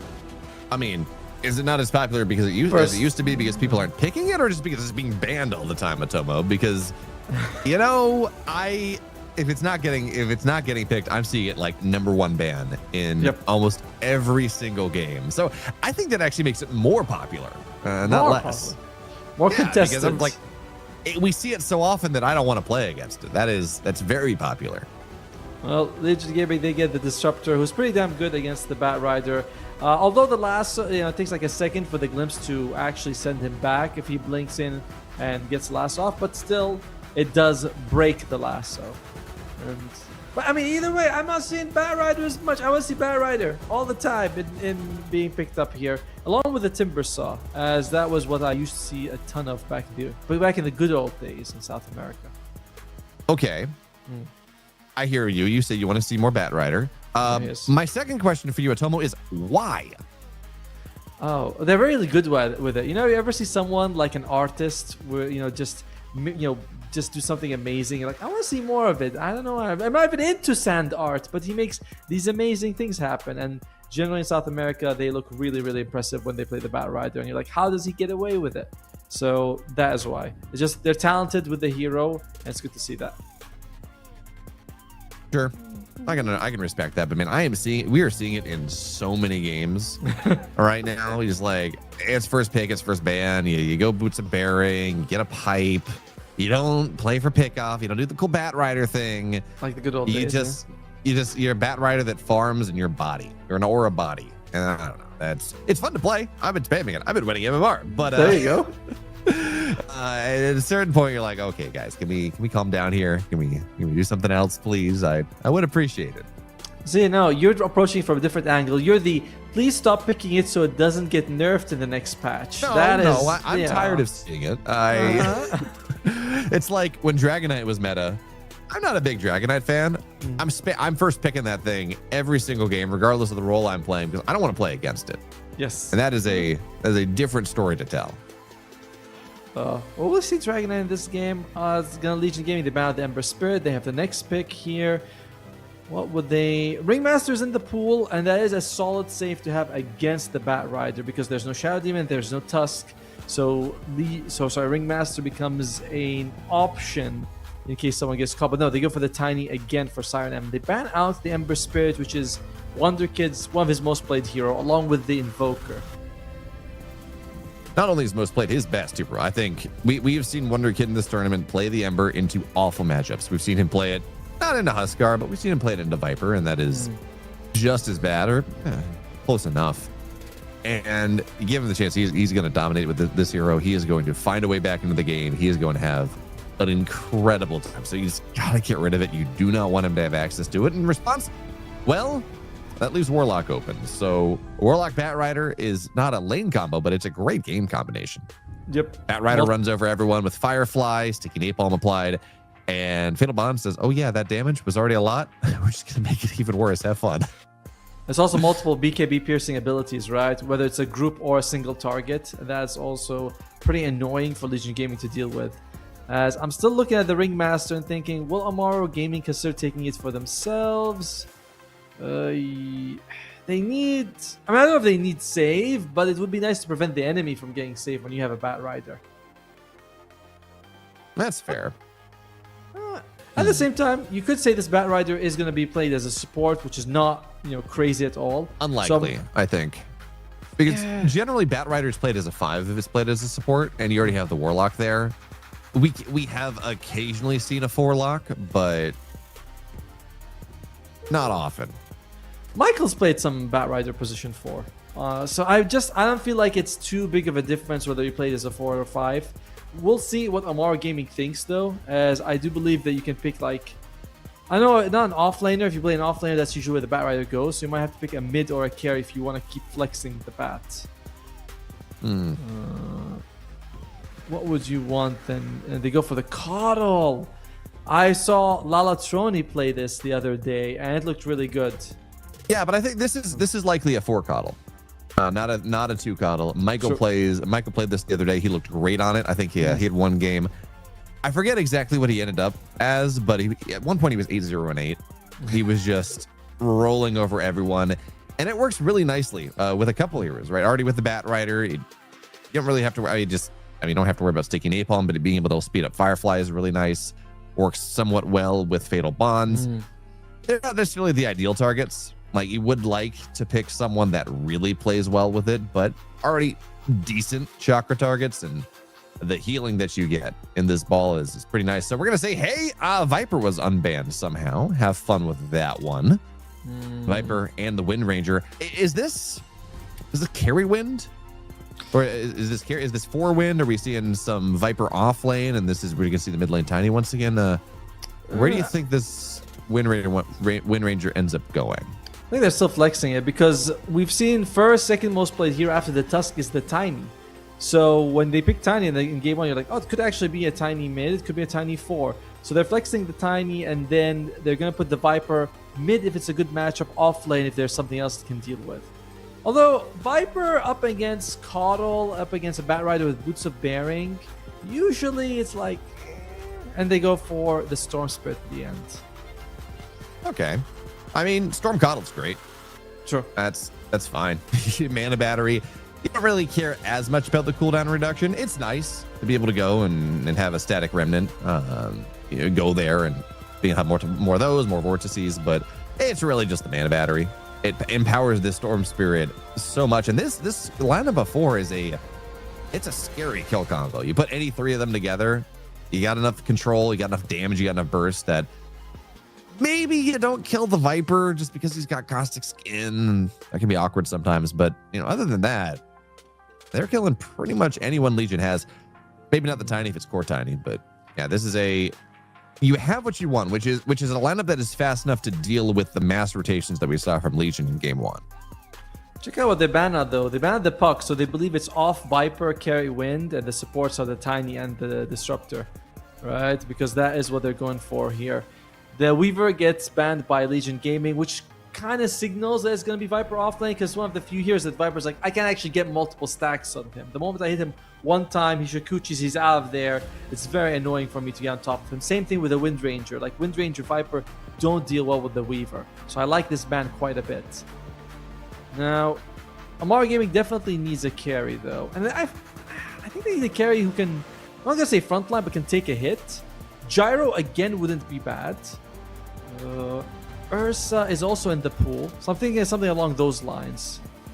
I don't hate an Ursa, but I'm always a little bit worried, right? When it's Ursa into something like a Viper. Yep. Ursa doesn't like to get broken, doesn't like to get kited out, doesn't like to get slowed, and the lane is okay if you have a good lane partner. If the Warlock can separate lanes a little bit, then you're gonna be fine.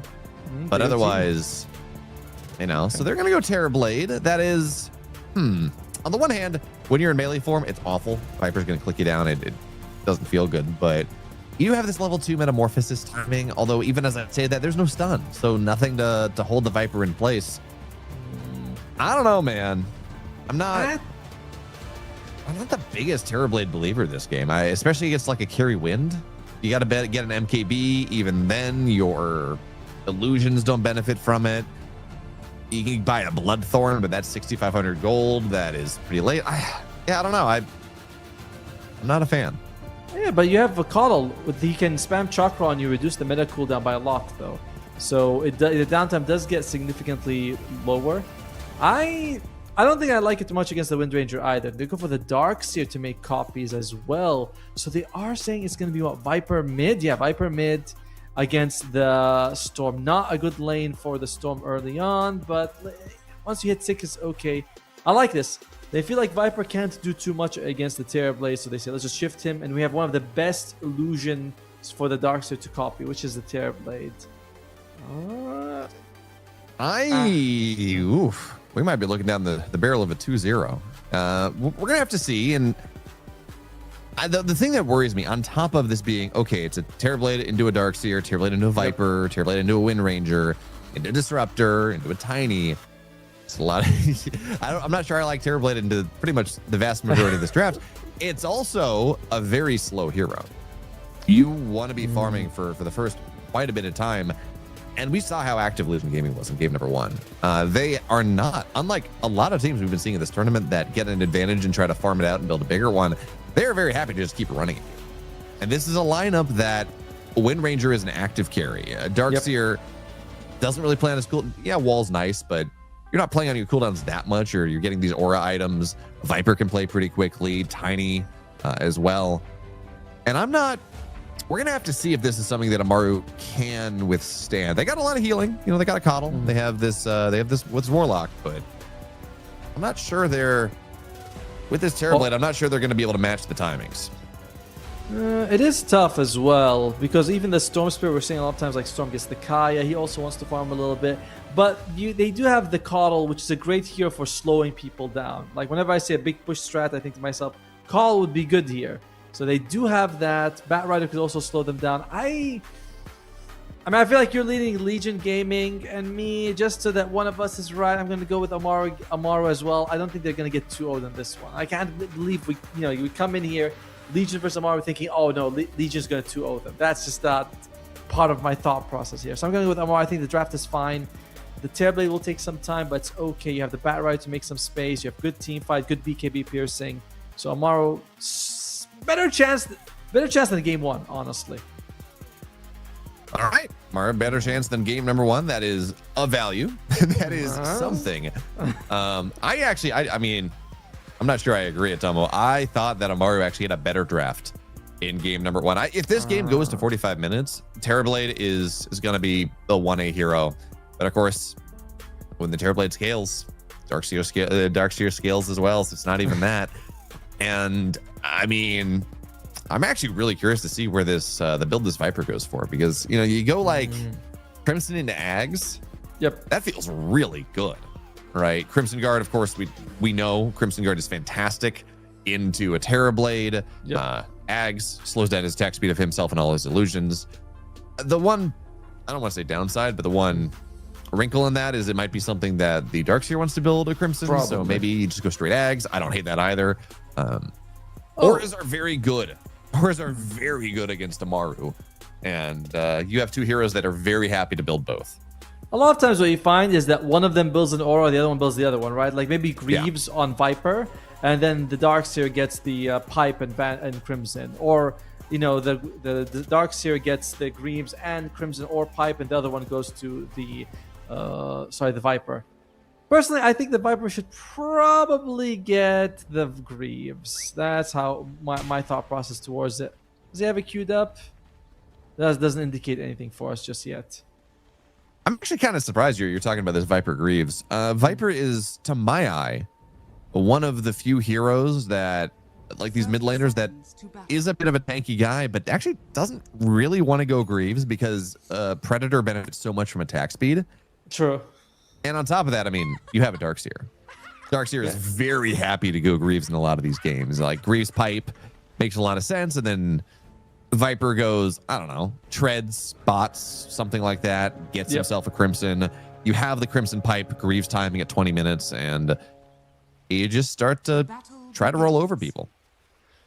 The thing is, the Darkseer's queued up a early Helm of Dominator, which usually means that if he is going for Greaves, it comes a bit later than usual. So he probably wants to go for a different aura then, like the timing suits up better. But we'll see. I don't think it makes too big of a difference who gets the Greaves, basically. It's the pipe that matters. It's the Amaru Gaming. 4 of them deal mostly magical damage. It's only the Tearblade who's physical, and that comes later. You'll have the Crimson ready for him by then.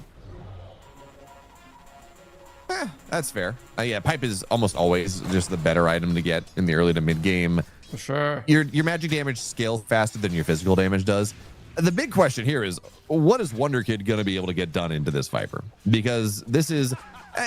Storm Spirit has decent damage, has a good animation. You do have your remnants to get some CS.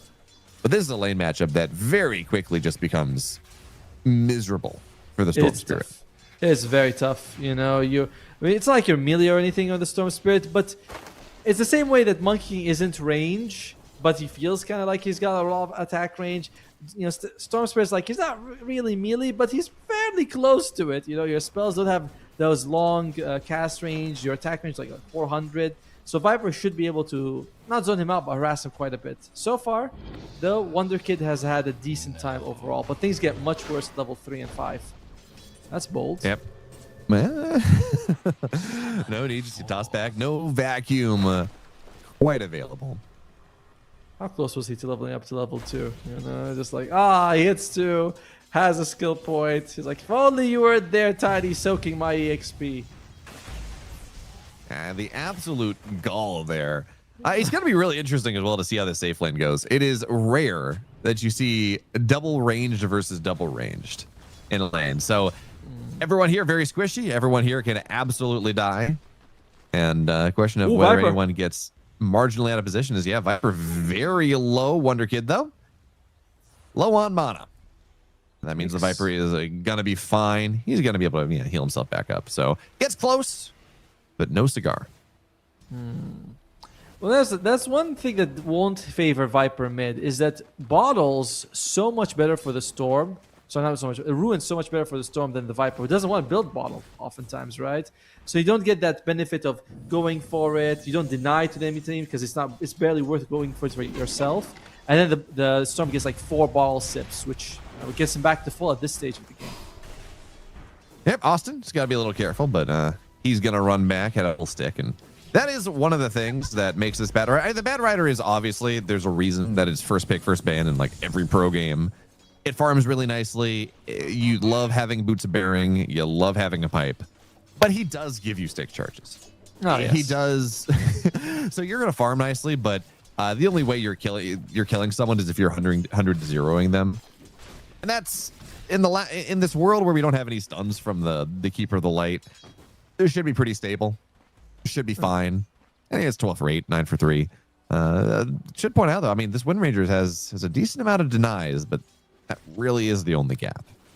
A lot of times in early game, I recommend people don't upgrade to Magic Wand too early. It's just not worth it. You can get like better stat items. You don't need the slot so badly, but up against a Bat Rider, Tide, Bristleback, things like that, you're like, get the Magic Wand. You can have 18 charges at 3 minutes, which is what they're working with on Legion Gaming.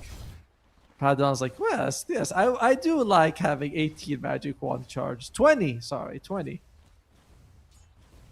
Yeah, feels pretty good. You will probably never go down, and Means you can actually put out a little bit of aggression of your own. And the big deal with this, of course, is that your spells matter more. You're not spamming them as much as a glimpse back, looking for a shackle, and actually will land. What an angle there. So now Pat O'Donnell pops the win run, doesn't really care about being clicked, and Oscar just has to run away. Will pop his own fairy fire, and he's out. Pops the salve as he runs away, so almost a kill. But unfortunately, just the napalm slow is just enough to get him out of there. Ah, he was stacking on Michael. I was like, where is he when his friend is taking a lot of damage? So he's just stacking the whole time. Gets a double stack for both camps on. Oh, wait. Glimpse comes out. Michael is fine. He's A-okay. We should talk about, though, this Darkseer. Quite often, Darkseers can have pretty rough lanes, and it's all going back to the stacks in the jungle to recover. This Darkseer is having the best lane out of anyone. 28 for 7 is really no big deal. Metamorphosis is going to get popped now. He's got Fatal Bonds and a Shadow Word on top of him because, well, we hate him. Or at least if you're an Amaru gaming fan, you hate him. But he's fine, right? 30 for 7 is a great spot to be in this Darkseer. And as you pointed out, he does have his Helm Dom. That's that is what he's looking at. So he's just going to start to soak up this entire side. He's not quite a Centaur. You're not quite as tanky, but you're just going to soak up this entire side of the map. Once you start to get the Helm Dom creep, it is a very nice tool. Just bully Angel out of lane. And Angel doesn't care that much because you know, he is a Terrorblade, but means you can take the tier 1 tower. As now we're looking for a toss back a little bit. Level 5 on Vitaly. Seems to go quickly, skill some stuff up. There's the surge, and somehow after a crazy game 1 where I think there were probably 10 kills by 5 minutes, 554, something like that, first blood, and is going to be against this Terrorblade. Oh, Austin, nice block there on making sure that they aren't able to get the stack going. And one of the nice things about Darkseer, you mentioned, like, you know, kind of independent offlaners. If you leave the Darkseer, he's getting levels. He does constantly refresh himself thanks to his innate, right? You are able to get like 15, 16, 18% healing for your health and mana. So if you're a rotating 4, like a tiny Spirit Breaker, you actually benefit quite a bit. You're like, okay, dude, you by yourself, you'll sustain. You know, you'll feed yourself. You don't need me here. And when he just comes back for a kill. And Bad Rider, oh wait, I think Bad Rider was he able to get the stack or something? He seems like he did. Yeah, he jumped up in CS just now on the Bad Rider. That's always nice. You can just go and again, this is one of the reasons why pros tend to pick the Bad Riders. The toss back onto this Terrorblade. Can we take him down? Locked in the kinetic field. Fatal Bonds are doing a lot. Fatal Bonds are doing quite a bit here as Vitaly is Angel last hit. They're going to be able to take Vitaly down as well. Wonder Kid, as he gets glimpsed back, the last hit takes down this Darkseer. So that's a big move. This Terrorblade had maybe not been having the best time, but you kill the Darkseer, you kill the fattest hero on the map, you get Storm involved, get him a galvanized stack, and away we go. Suddenly, that's the highest net worth hero is the Terrorblade. Thanks to that Shadow Word level 3, keeping him alive. Well, actually, I believe it was only level 2 in that fight. The glimpse on the Storm end up being really bad for them. It gets the, you know, Wonder Kid right into the lane to farm again, and it doesn't kill the Terrorblade because you could have glimpsed him and done a little bit of that extra damage that you need at the end. So unfortunate glimpse usage right there. Yeah, I mean, this is how it happens sometimes. You're like, great, look at me. I am glimpsing the guy out of here. But by the time it takes, hero dies, you're like, oh no, what have I done? I'm sorry. And we talk about this mid lane. We talk about the Storm Spirit. He's actually up on CS. Now, some of this is in the jungle, but the Viper has, you pick the Viper to win lane. And Viper has not really been all that successful at doing that. Nope. I guess you expect more from him, but we're seeing players are so much better at manipulating lanes than they used to be, right? Like you'd see a guy just go in between the tier 1, tier 2 of the enemy mid, drag the creeps by himself back into his own side of the map and not encounter the enemy mid laner. So it's not like lane countering doesn't seem as much of a big deal as it used to be most of the time. Even side lanes, you send the support, he pulls the creeps back into your, you know, between your towers, and the off laner or the carry can just farm no problem. I mean, you say that, but the amount of games that I've seen that end up being almost insurmountable because the laning stage has gone that badly in this tournament is it's non-zero. I mean, you can also stop non-zero. them. You know, like the guy tries to drag, you kill him before he can do that. Like there are ways to play it, but you have options to drag, whereas before people just didn't think of it, or somehow it wasn't possible to do. Yeah, so for now, again, we're gonna have to. We are cursed here today, Otomo. Is the pause loves us, it hates us, it just hates us. There's no love. There's no love lost here. But it does give us a chance to take stock of the games. Wonder Kid is it's not gonna be a prolonged one. So Wonder Kid is back to action. Of course, Bat Rider, he's working on that boots of bearing. He's got it all queued up. It's gonna be a while. He's not that close, but he's working towards that. This Darkseer doesn't quite have the Helm Dom. Getting slowed down a little bit, of course, by dying in the topside fight. And because he's going Helm Dom, he's not going to have these like big tanky team fight items for a while. This is not a Vanguard Darkseer that we used to see. So that's why he's able to get, like, he feels really strong. He's level 6. Yep. But if heroes rotate on him, he's not at the point where he is this tanky boy that's untouchable. Whoa. Now, Viper Strike onto the Coddle. There's going to be a rock going down as well. Coddle dies, but Dika, yep, he's going to fall in response. So that's good bait. All of a sudden, 4 heroes converge mid. This does give Pato a little bit of an opportunity, though, to go and put pressure on the tier 1 tower. But, you know, it's 8 minutes. The second Warlock hits 6. He wants to go drop a rock on someone's head and turn it into a tower. And if you're going to kill the Viper, so much the better. Yeah, Viper is now kind of one of the poor, but they do get Angel on the other side of the map. So good kill there by Vitaly as well as Austin, being able to find him just then. Not too bad. It's great training your Viper for the Terrorblade, because the Terrorblade is the win condition for Amaru Gaming. Whereas the Viper is like, I was hoping he'd do more, but it's fine. Radiant's middle tower has It is what it is, you know. We're gonna get there at some point. It's okay. He just has to do what he needs to do. Ooh, Bat Rider. Yeah, that's a big kill. Also gonna fall down, so starting to get some kills emerging the other way. And okay, this is interesting actually. As we take a look at this build, what Dika has is queued up. I was like, okay, you know, I might like a Crimson. Maybe you go for an Axe, but yeah, Travels is not weird. Travels but fine, he's looking at Atos into Ags. As we're gonna find Michael top side. Yeah, there is no surviving that one. But yeah, Atos into Ags. It's a temporary bit of control for the Storm, especially because Storm went Power Treads, didn't decide to go Greaves. Yeah. I mean, they do have okay stuns and control, right? Glimpse, Kinetic Field, Tiny Stun, you have, the Shackle Shot. It is kind of weird that he feels like he needs the Atos, but okay. Crossbear goes on top of Pat O'Donnell. Wind Run for now is annoying, but they have a lot of control, so they're going to lasso him in place, bring him back. Good Shackle. Pat O'Donnell, no way to get out of here. Pops the stick. Yeah, no. Not as the stacks start to add up. They're going to be able to go take him down. Gets a tower for his troubles, I suppose.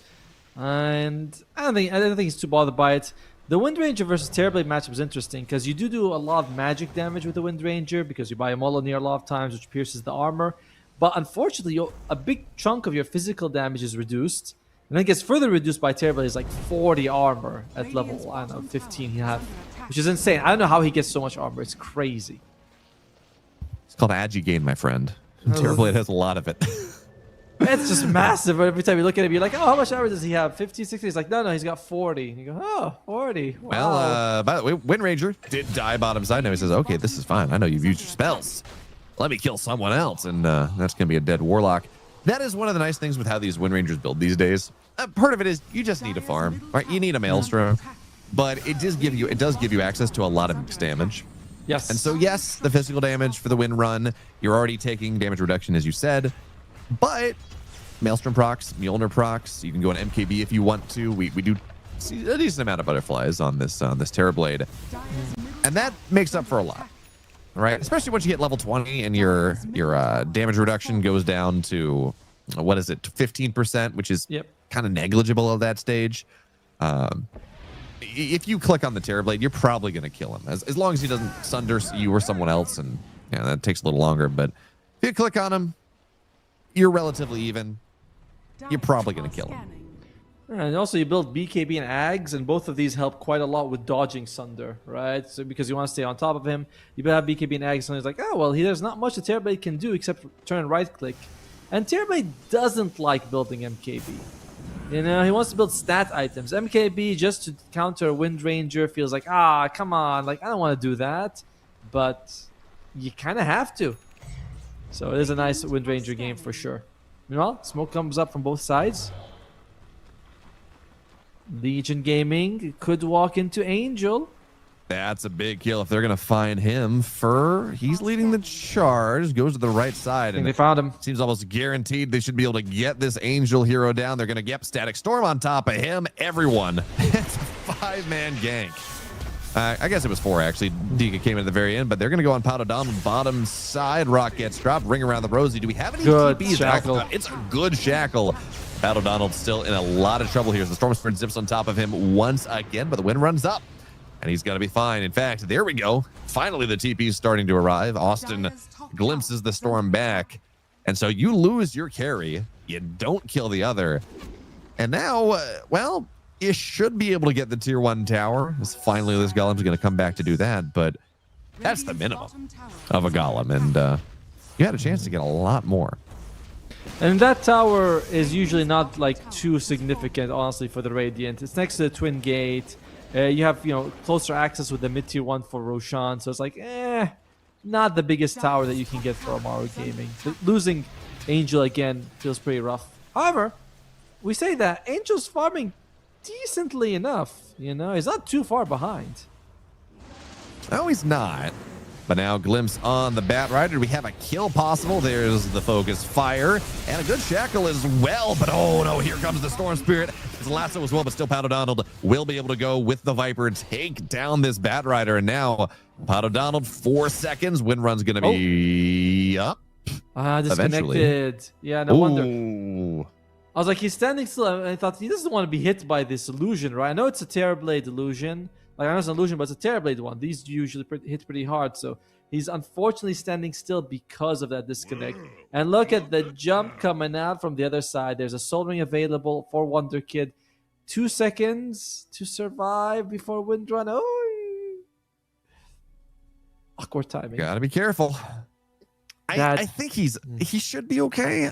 Storm Spirit is... Let's see, he's going to have 300, 410 mana. Yep. Was it 310? That number's wrong. But anyway, a little bit north of 300 mana. Should be able to zip on top. Wind run in 2. If he hits it right, the Bow Lightning Burst should kill. But if Pato Donald can dodge that, then the Wind Run should be enough to dodge the Overload proc, and I think he's okay. I feel like it would be the same, but it's also like, is this Wind Run, like, is it 2.9 seconds, or is it like 2.1 cooldown, basically? Like, what are we looking at? Is it nearly 3 seconds, or is it almost just too flat? As he reconnects, but that tiny bit of standing still, he'd be a little bit more to the east right now, maybe hiding the trees. A harder jump for sure for Wonder Kids. Just an unfortunate thing happening for Pato Donald right then with that disconnect. Yeah, so here's the question. Is this one of those pauses that makes Pato Donald more likely to live or more likely to die than if it had just gone, the game had continued as it was? So Pato Donald, okay, Storm Spirit's gonna miss it, and there we go. He's out of there. Plays Ring Around the Rosie. He wants to go in. Oh, not quite gonna land the shackle. Nice try on the illusion. Almost got it on the Storm Spirit, and that would have been a massive kill, but as it stands, he's fine. Gets to farm back up once again, and again, these cores of Amaru not quite able to make their ganks work.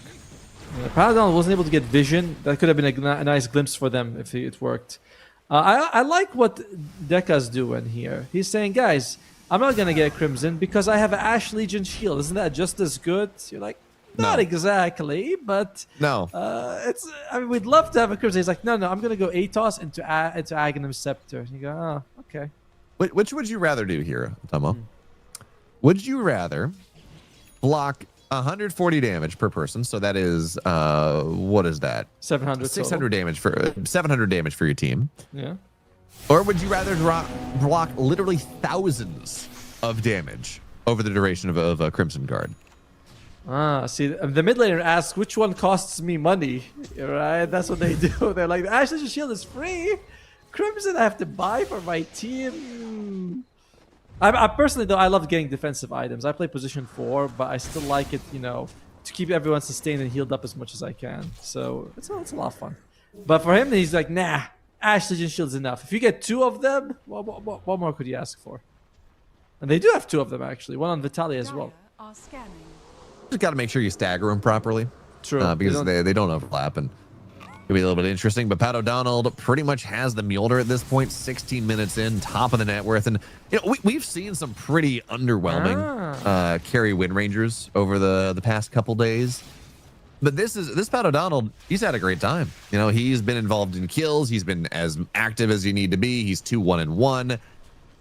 And Dodged also a few attempts. Yeah, dodged a few ganks, yeah. And you know, equally as importantly, this Terrorblade is not having a good time. So now into the pit. Good Static Storm. Rock's gonna try to mess with this a little bit. Can the Storm of Spirit get out with the healing? Well, he did, and then he didn't. So the Glimpse brings him right back into the wall. But now we're gonna go lasso up the Tiny. Tiny will die.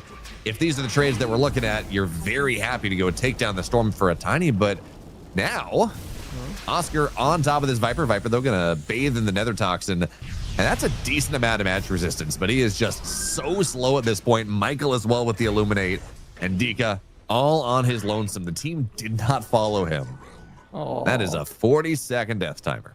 Hey, you're happy for Amaru Gaming. By the way, Dika did change his mind. He says, I do need the Crimson Guard, actually, for the team. So they should have the Crimson Pipe coming out at roughly the same time with the Guardian Greaves on Vitaly. So very strong timing for Legion Gaming coming. But not as good as Game 1. No, it's not. But again, I just think I like the draft a little bit better for Legion Gaming. And I think they've been playing this game very well overall. So you put those two things together, it's a 1K lead, probably 60-40. Is maybe 55-45. It's still pretty even. As onto the bottom side, goodbye, Michael. Keeper of the Light is gonna have to go. They say don't go to the light, but I guess in this case he didn't quite pay attention to that instructions. Instead, he decided to follow the light. At his age, I think it's about time. You know, it's like when you lived a few thousand years, you're like, maybe it's time we should just call it quits, dude. Like, what more is there to the world that you haven't seen? Yeah. You know, Carl's like, I still haven't dated thousands mother. of years as a dirty old man. Is Coddle is the lore on this man on a white horse is kind of interesting. Tomo. You think he's like a shining knight, but he's not. Nope. He's not. He is. No, it's like Gandalf. Gandalf's a great. No. He may look like Gandalf, but he's, I don't know, close to Saruman. As we move into the triangle, looking for the toss back. Gardic locked in the kinetic field. Does not have the rock available to go. He's healing up quite a bit. There's the Static Storm. They're still not killing this Warlock somehow. Finally, Focus Fire is going to be able to take him down. But that is a decent commitment. Now here comes the Storm Spirit. Going to go on top of Pat O'Donnell. Goes back, and that's a nice wall. Goodbye to the Bat Rider. The Shackles as well. Hits 2 heroes into the trees. Wonder Kid getting very low. Looking for the glimpse back into the Atos. Going to take him down. No. He's going to be able to zip out for now. You can see these fights almost really good for Legion Gaming as it stands. They're good. They're solid. But the healing that Amaru Gaming has between this Coddle and this Warlock is starting to be a bit problematic. But the thing is, the healing does get, like, it doesn't scale anymore. It's maxed out Illuminate, maxed out Shadow Word, so it doesn't get any better. This is like the most annoying time for the healing, as Wonder Kid gets a kill on Fur, and Padon disconnects again, unfortunately. But the Glimmer Cape as well was available with a Holy Locket. No wonder. I was like, he's healing a lot. There you go. Ah, right. Holy Locket. There you go. It's a big Holy boost. Locket. Yeah, it's pretty good. But of course, as you said, that does end over time. We might eventually see this Darkseer get himself a Shiva's, if that's something that they think is worth doing. And you know, even if it got nerfed against Illusion Heroes, thank you, Ice Frog. Now I have no tools to deal with the Phantom Lancers in my game. But Get a Radiance. No, wait. Radiance too. Right. Maelstrom? No, we can't do that. Molineer? Never mind. Suffer. That's the answer. There you go. I mean, that is Dota. That's I don't play Dota to have fun. I play Dota to reduce the fun my opponents have. Oh, no, Dota's still sometimes bearable. Sure. Okay. I'm glad you have that experience, Adama. Good for you. Anyway, we go on. Of course, Wonder Kid, he is working his way towards... He's actually not going to... I was going to say he's working towards the BKB because it feels like, well, there's a lot of spread magic damage. But he says, I just need to be tanky. I need to be able to build separation. So he's got a Hurricane Pike on the way as they are setting up on this top wave. Gardic may be the victim. There we go, Pat O'Donnell. Yeah, that shackle somehow landed. Not sure how that happened, but that is going to be a dead Warlock. And the nice thing about this is 15 seconds before Tormentor. So not only is it a Warlock kill, but it's a bunch of heroes, 4 heroes, top side of the map. Should be able to win or get themselves the Tormentor as well. I mean, it's a solid shard for the Disruptor, but if the Tiny gets it, that's always been... I think that's my worst thing with the support Tiny, is that his shard is ass. You get it and you're like, oh, great, this is not... And he always gets it, by the way. Every time you have a support Tiny, he's the one who gets it. It's never the other guy. It's like statistically 80% that the Tiny gets it. I don't know how, but that's how it works. It's still 2,300 gold or whatever 2,250, I think it is. It's still a lot of gold to your team. It's still denying shard safe from the Keeper of the Light, still denying a shard from the Warlock. So yeah, is Tiny Shard good? No. It does help him farm a little bit, but not really all that much. But it denies it from your opponent, and I think that is that's probably more important than necessarily what you get in a game like this, where you're looking at it like a Tiny Disruptor support duo. No, for sure. I mean, you always want to take the Tormentor. Like, there's no question about it. But sometimes I'd like to benefit from it massively. Instead, you get a shard on the Tiny who has no points in tree grab, by the way. So his shard literally cannot impact the game at the moment. Yeah. Eventually it will. Eventually We're going to get there. Like, guys, it's going to kick in soon. Roshan could be the play here. A little bit worrisome, though, against Amaru Gaming. With the Golem, with the Bat Rider, with the Coddle, even like a Reflection. Like, all of their heroes for Amaru can be quite dangerous to Rosh against. If they show up in time, that is. No, they're going to go into it, though, and this Rosh is melting very quickly with the Focus Fire on top of it. So, yeah, if they committed, they could. And interestingly enough, they're going to give this to the Viper. I guess the calculus is at this stage in the game, Wind Ranger is good for a kill, is good for whatever you Focus Fire, and then not quite as much, right? You're not full build where you can right-click even without the Focus Fire and do good damage. So, yeah, it's at the Viper. He's the guy that wants to be diving in. He's the guy that wants to be showing and might eat all the hate, which is fair, I think. Okay, so... Oh, nice stun. Toss back onto Pat O'Donnell. There's a great shackle as well. What the See how much damage. You don't even need to pop the Focus Fire. That shackle clicked on like 10 trees. I didn't actually. I should have clicked on the Wind Ranger, but he got so much bonus damage from that shackle on top of just making sure the Bat Rider goes down. That feels really nice. I like the way it also looked like it was like a V-shaped with the shackles. I'm like, is that how it works? Huh. Thought it was all the trees behind, not just all behind the target, not to the side. But Shackshot always had this very odd targeting that somehow it doesn't work on like the most obvious trees, and then works in bends 90 degrees angles if it needs to. Like, yeah, that's shackles. That works. How to make the rules? But, I just play the game. And now tier 2 tower is going to get taken down. So more of the map disappears. Now a 3,000 net worth lead for Legion Gaming. Let's see what they can... This is kind of a weird smoke. I guess what they want to do, and it's kind of cool. They're smoking backwards to their portal, and they're going to run through the portal and try to kill off this Terrorblade. But Terrorblade... Michael, they seem to be aware of this, and they're already backing up into their own jungle. I wonder how much these teams scrim each other, because that was not that didn't feel like an obvious smoke move. No. But Amaru, yeah, they seem to have it figured out. No, I also like how Deka is the one with the Aegis, yet he's sort of showing and farming the safest spot on the map. And it's Paradold without the Aegis as the carry, who's like, yeah, it's all right, I'll do it. I'll run around the map and look for kills. You just farm, buddy. As mid lane Wonder Kid would be a nice target. I believe he's got BKB. So he's no easy jump for them. No, he's not. But if you can go Avalanche Toss into a Shackle, he's still a possible kill.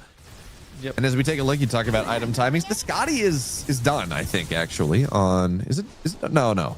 It's halfway done on this Terrorblade. As he's got the ultimate orb of frost, and that's your first big timing, where you have this just big slow applied to all these ranged heroes, which is kind of important to point out. 2 of the 3 cores, they are ranged heroes. They do unduly suffer from the Scotty. Deserved. Gives you a lot of damage, but you know, with I mean, it is only a 2,000 net worth lead. So as bad as this feels, the Scotty timing, it'll be interesting to see how much it gets done. I wonder if Amaru Gaming went back and looked at the graphs that we looked at, and they realized, oh, we weren't so far behind before we took a few disastrous fights.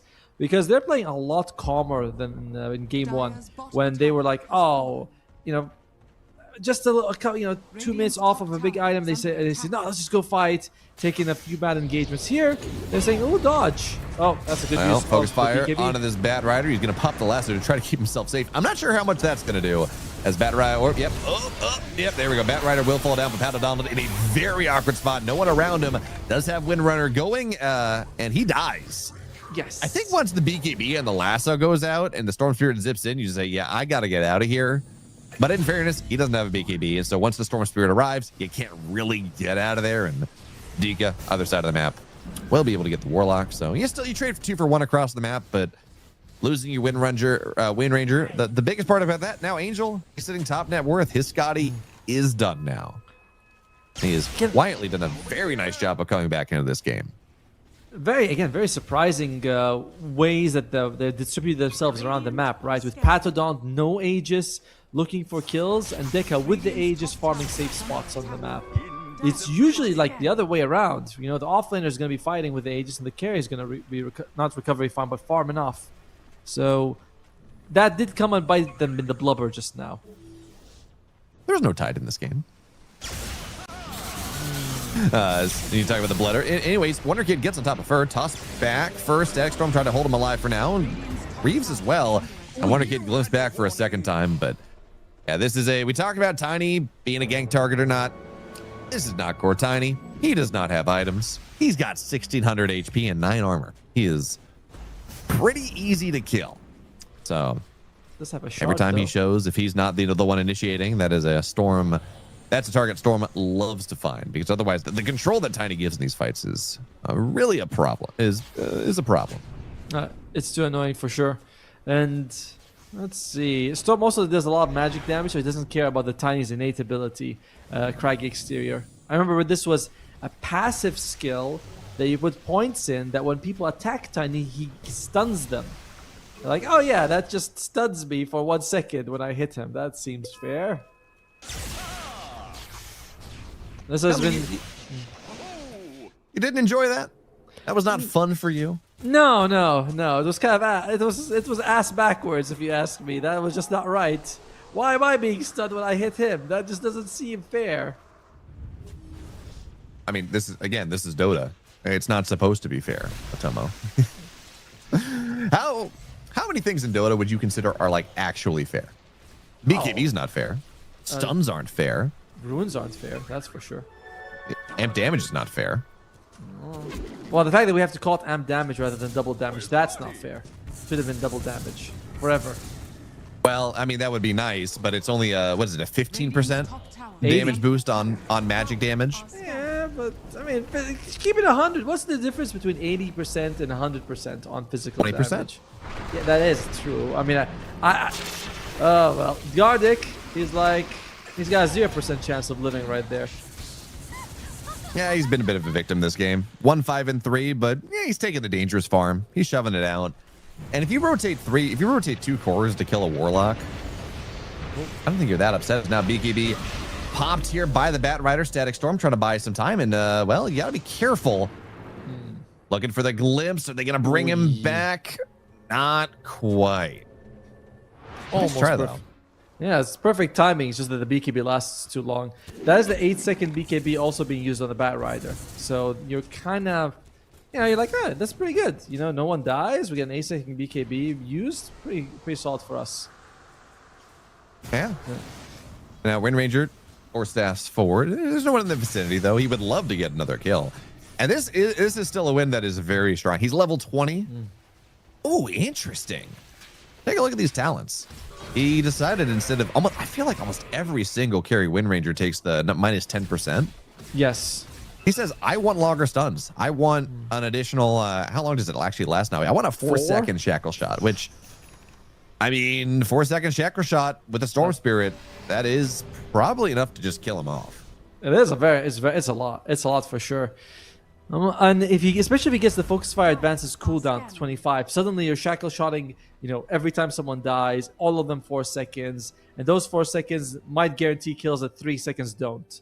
So interesting thinking.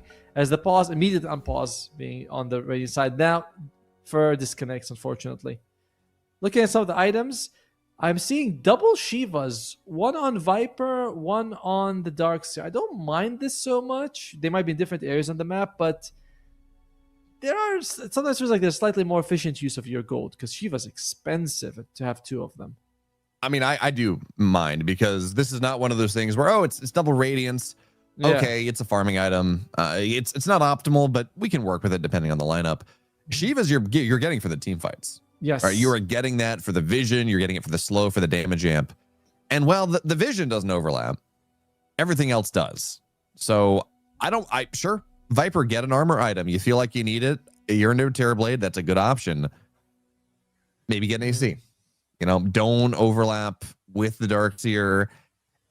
In fairness, Viper really likes getting Shivas. That is part of the standard build path on a lot of Viper games because it works with your corrosive skin to further reduce attack speed, and that's pretty nice.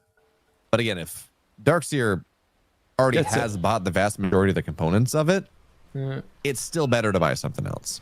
I would have liked the Lotus Orb actually, just to reflect the the jump on the Bat Rider, because we have a Lincoln Sphere coming out on the Wind Ranger, so you can look to someone else, and suddenly Bat Rider's like, well, who the hell do I lasso if 2 of them are controlled like that? Ooh, that's a nice shard. That's pretty solid. Yeah. Surge, or letting the damage trail behind you on Surge is really nice, but we're going to try to trade here on Amaru, going straight into the Roche Pit. Metamorphosis has been used. They know about it. Everyone comes through the portal, but can they get there in time? Roche is melting very, very quickly, and you have this Warlock on the high ground just waiting to be the first point of contact. He's got the Golem ready to go. Roche dies. And now Gardic here on the high ground. They're going to find Michael. Kata will be the first, at least the first point of contact. Not going to go down just yet. Golem, really good. Fatal Bonds on top of 3 heroes. Static Storm only on this Warlock. That doesn't really matter. They will kill him off at the end, but you lost a key, or you lost the Disruptor as well. And now Wonder Kid with his BKB continues to run on forward. Doesn't have an Aegis, so he might just die here. He's not going to go down just yet. Now Powdodado just continues to click onto this Terrorblade, but he's got to run. Wind run in 2, 1. Lincoln's going to get popped. I think he's out of here. Yes, he is, just barely. They got the Viper on the backside, so honestly, I'd consider that a big win for Amaru. They get the Aegis, they trade 2 for 2, and most importantly, the Storm Spirit, who got very low, he doesn't go down. Yeah, so it's only a win. The Aegis being the big deal here. I like how Vitaly and Oscar are just fighting by themselves. Bat Rider versus the Darkseer. They was chasing him around. He's like, I got Ion Shell, and Bat Rider's like trying to flap away, can't blink because of the Ion. That was a whole separate 1v1 going on.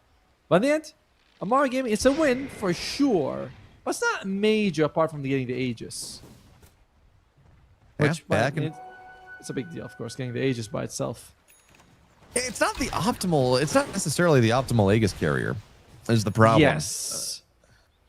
You much rather give it to the Storm, in fact. But, maybe the fight's happening. They're feeling like, guys, just pick it up. Whoever's there, just pick it up as soon as you can. And goes to Angel in that situation. Other thing we should point out is We talk about this constant meta. You brought it up in the draft. He just used meta. It's still up. It's never going to be down from this point onward. You're just slamming -7 seconds into his body over and over again. But he's got an MKB now. A Storm Spirit zips in. Going to back out for now. But this win run is now we're at the point where Terrorblade is really scared for the Wind Ranger. Wind Ranger does not have an Ags. He's buying it, but it's not there just yet.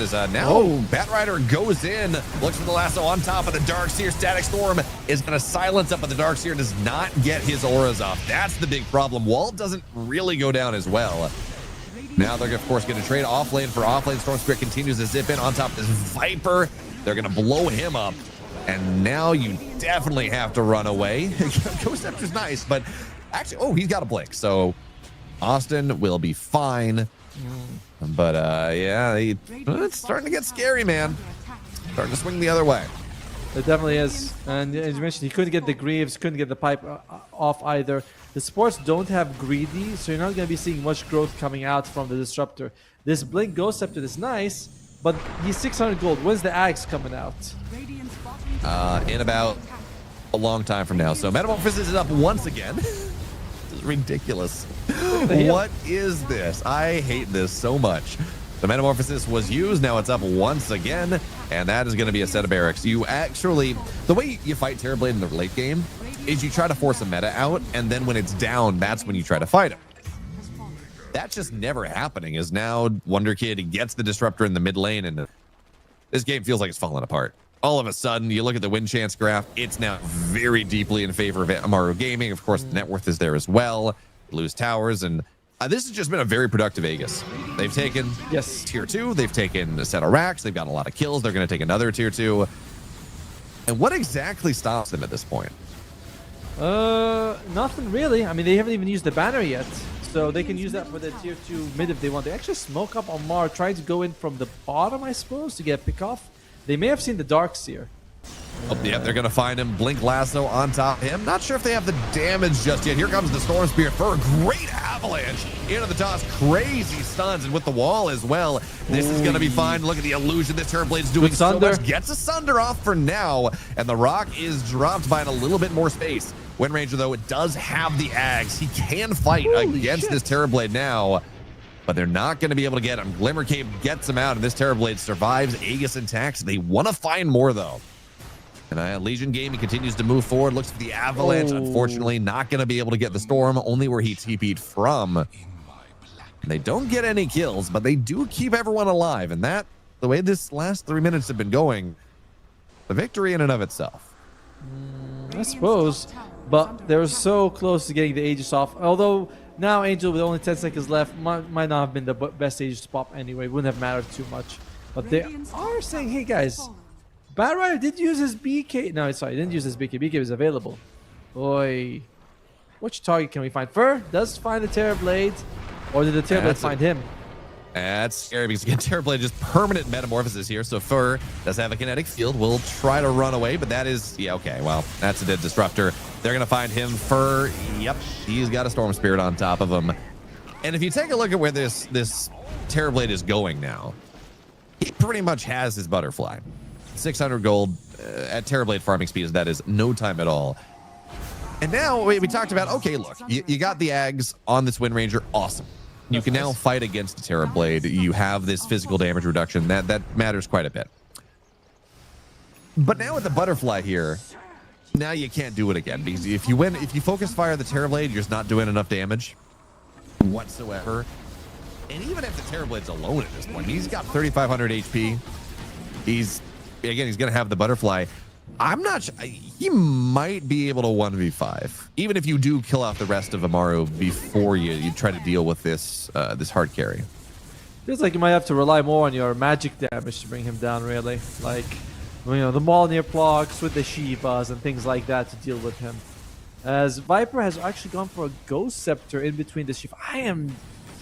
Oi, the double Shivas, dude. It is giving me some indigestion. Could have been a Lotus Orb. Could have been more damage instead. Double Shivas. Strange. Yeah, and he bought the Veil of Discord as well. He's like, okay, I need to Ghost Scepter because I am melting to this Terrorblade.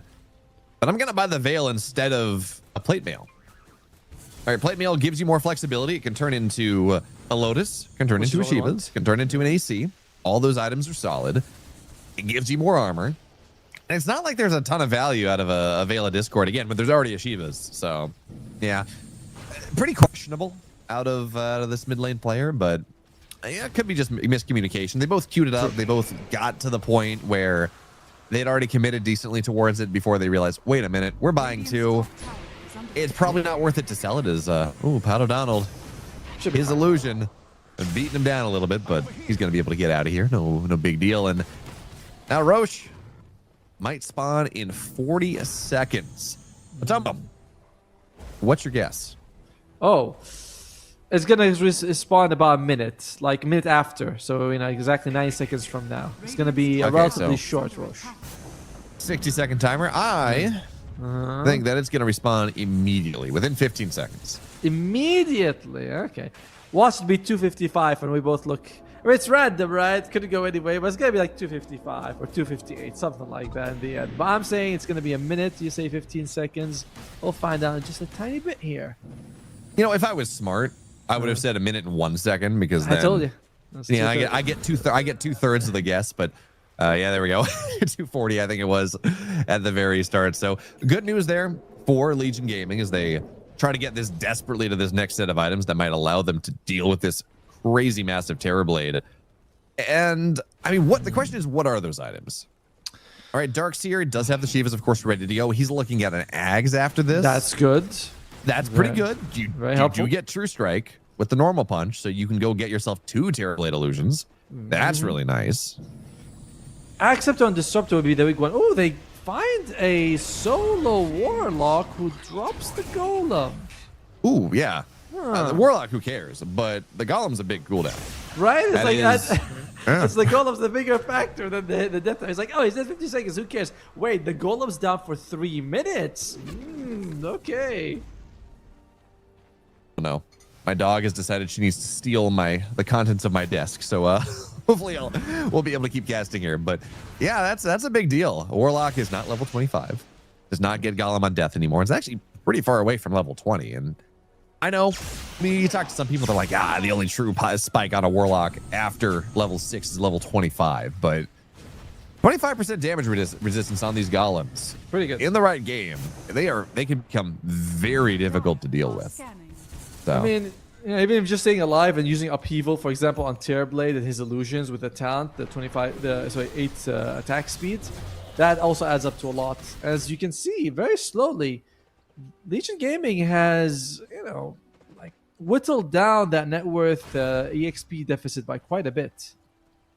They have, but I think we're at the point in the game where, it's often to say, look, it's 9,000 net worth lead, but it's 50 minutes into the game. How much does this really matter? Yeah.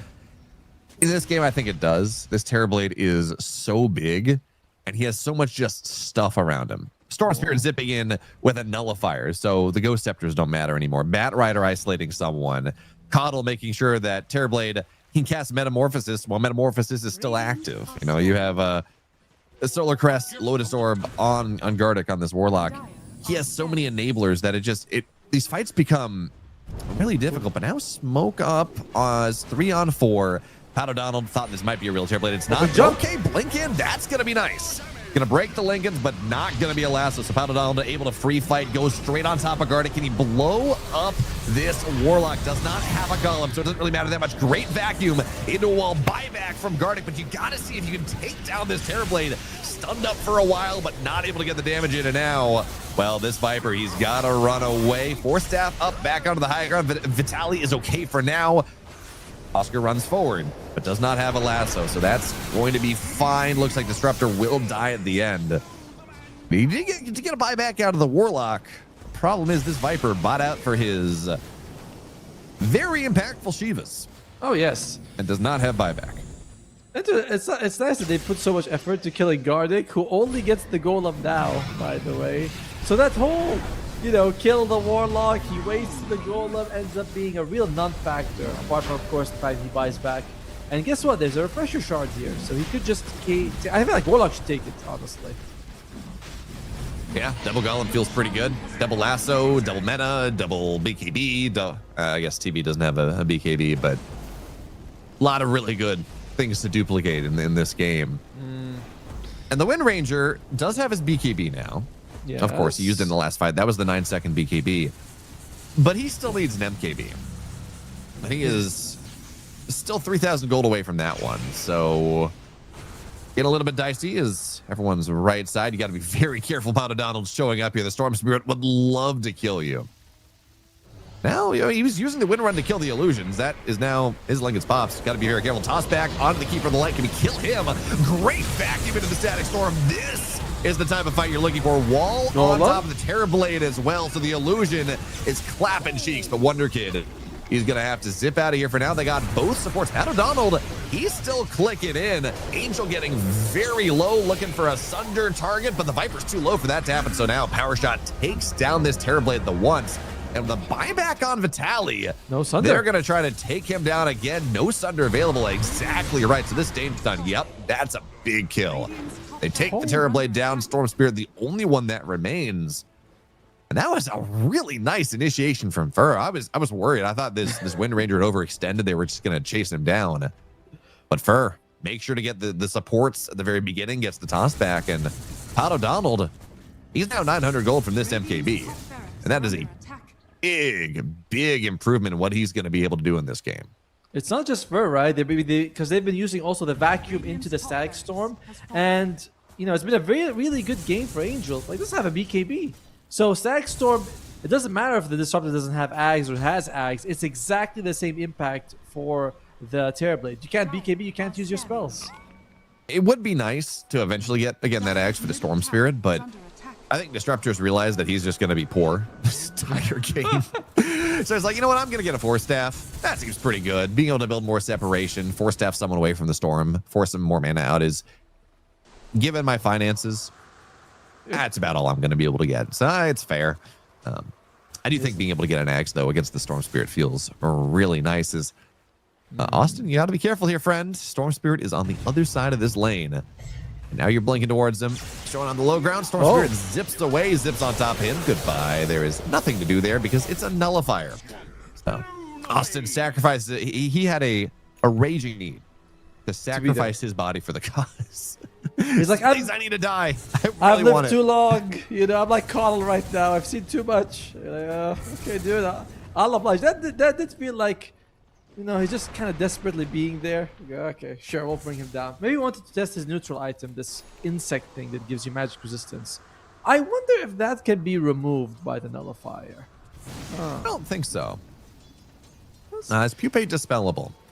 Not sure if that's something the Dota 2 wiki will tell us, but I don't think so. I don't think neutral items are generally dispellable. Yes, I believe you're right there. It feels like, and they also aren't able to mute them. Like, even if you get muted, you can't use your items. You can usually use your neutral items instead. It's strange. All right, Amaru. Okay. Yeah, high ground once again. Pato Donald, though, he has bought out the MKB. This Angel kill is a lot more attainable this time, and it really is all on these initiations. Can you get the Static Storm? Can you get the Vacuum combo? Can Fur get these crazy 3-man avalanches? But it's a smoke on the right side. They're just pushing with the illusions. They're strong enough at this stage of the game that it's not really... Whoa. This Viper is supposed to be tanky. He's got a Crimson Guard. He tries to make sure that he gets the D-ward off, which is nice, but then loses half his life just to illusions. You're like, oh, well, poor guy. Poor man. Yeah. He's got 3,100 HP now. There's going to be a lasso on top of the Tiny. He was looking for the initiation, not going to find it, but good Force Staffs for now. Avalanche buying some space. Illusions causing problems. Static Storm not going to land. And now, okay, Bat Rider is going to get clicked down. Tiny still alive. Well done here by Legion. Good peel. And yeah, the Static Storm didn't do a ton, but it did buy space. It separated the fight. And as that Bat Rider went in again, I'm not quite sure why he did. Actually, he tried to go get the kill on the Tiny, but again, the lasso was already used. So without that, you can right-click well enough, but as the entire team peels, it's not really all that great. No, I like Austin's Static Storm in this one. It's like you mentioned, sometimes you just throw these out just to ensure that the teams have to waste BKBs to walk into the fight. And you don't want to spend 2 of your 6 seconds of BKB value just running in to get into position. And you're like, awkward, and these zoning Sagstorms end up doing a lot. As, oh my god, pay attention to her. She needs you. The door has been closed. I do apologize. There's someone outside that is desperate that she really wants to make friends with. So, you know, so it goes. Pat O'Donnell moving forward. And at this point, he's just looking at a Swift Blink. He is very close to being 6 slotted. He bought out his Ags. He synthed it up. And I mean, we are at the point in this game. 3,000 net worth lead. Yastum set of barracks have gone down. It's all about the initiations. Can you get a big core kill as the fight starts? Is there buyback? And to answer that question, the answer is on the Radiant, not really. By the way, Wind Ranger still, yeah. First got Shadowblade on this Tiny. So he's got Shadowblade, Blink, Force Staff. As that's as much mobility as you can ever buy item-wise. Like, there's no more items you can get to make you more mobile. Wind Waker. Of course. You know, Boots of Berry. I mean, but like on a Tiny, these 3 items are really all you can ever hope for. Yeah, we do tend to see actually some late game support tinies with a Wind Waker if it's a good game for it. Yes. But with the Nullifier, it's not a great one. They're paying out Wonder Kid. That is, if they want to go on this man, I mean, he's got his entire cohort behind him, and they're going to back up. Oh, yeah, okay, Wind Ranger will get the TP out. And as we get later in this game, 49 minutes in, Wind Ranger sitting here level 27. The second level 15 talent is okay. Meh. But getting to 29 and 30, getting 10% focus fire reduction this game, focus fire advances cooldown as well. Yep. Getting him to level 30 is going to have a lot. It's a big deal. If they could get it there as they smoke up on the Dire side. By the way, interestingly enough, they don't give the shard to the Warlock. They give Refresher Shard to Storm for the double BKB. That's fine. Fur. Lasso again on top. Yeah, Fur is dead. Nothing he can do. We're going to move in, though. Lasso. Oh, Golem's going to get dropped. They're all just exploding. My God.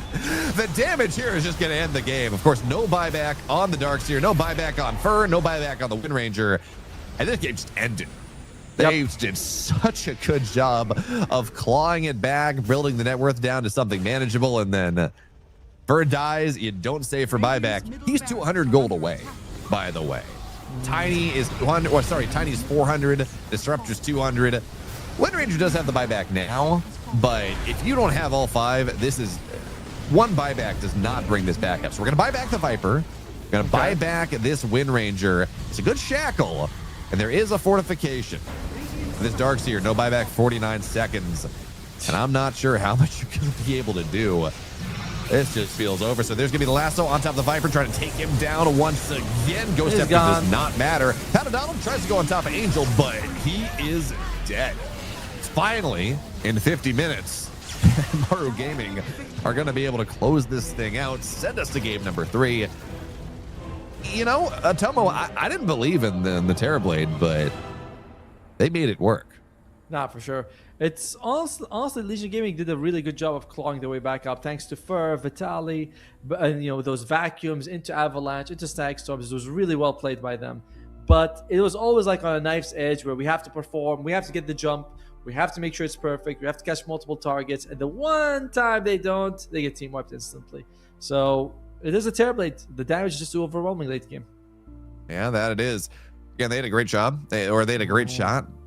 They took 3 fights that really swung things, but at the end of the day, as you said, Terrorblade, only so much you can itemize against it, and well, most of that itemization clicked down by a nullifier. So great buy there from the Storm Spirit as well.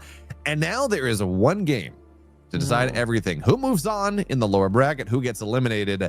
That question is going to get answered in just about 10 minutes.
that was kind of a banger of a game too. Otomo, True, backwards true. and forwards, almost gets dragged back. Some crazy like 3 or 4 man avalanches into kinetic field, static storm, vacuum plays, but eventually you catch a hero without buyback, and with the lead that Amaru had, with the strength they had, that was it.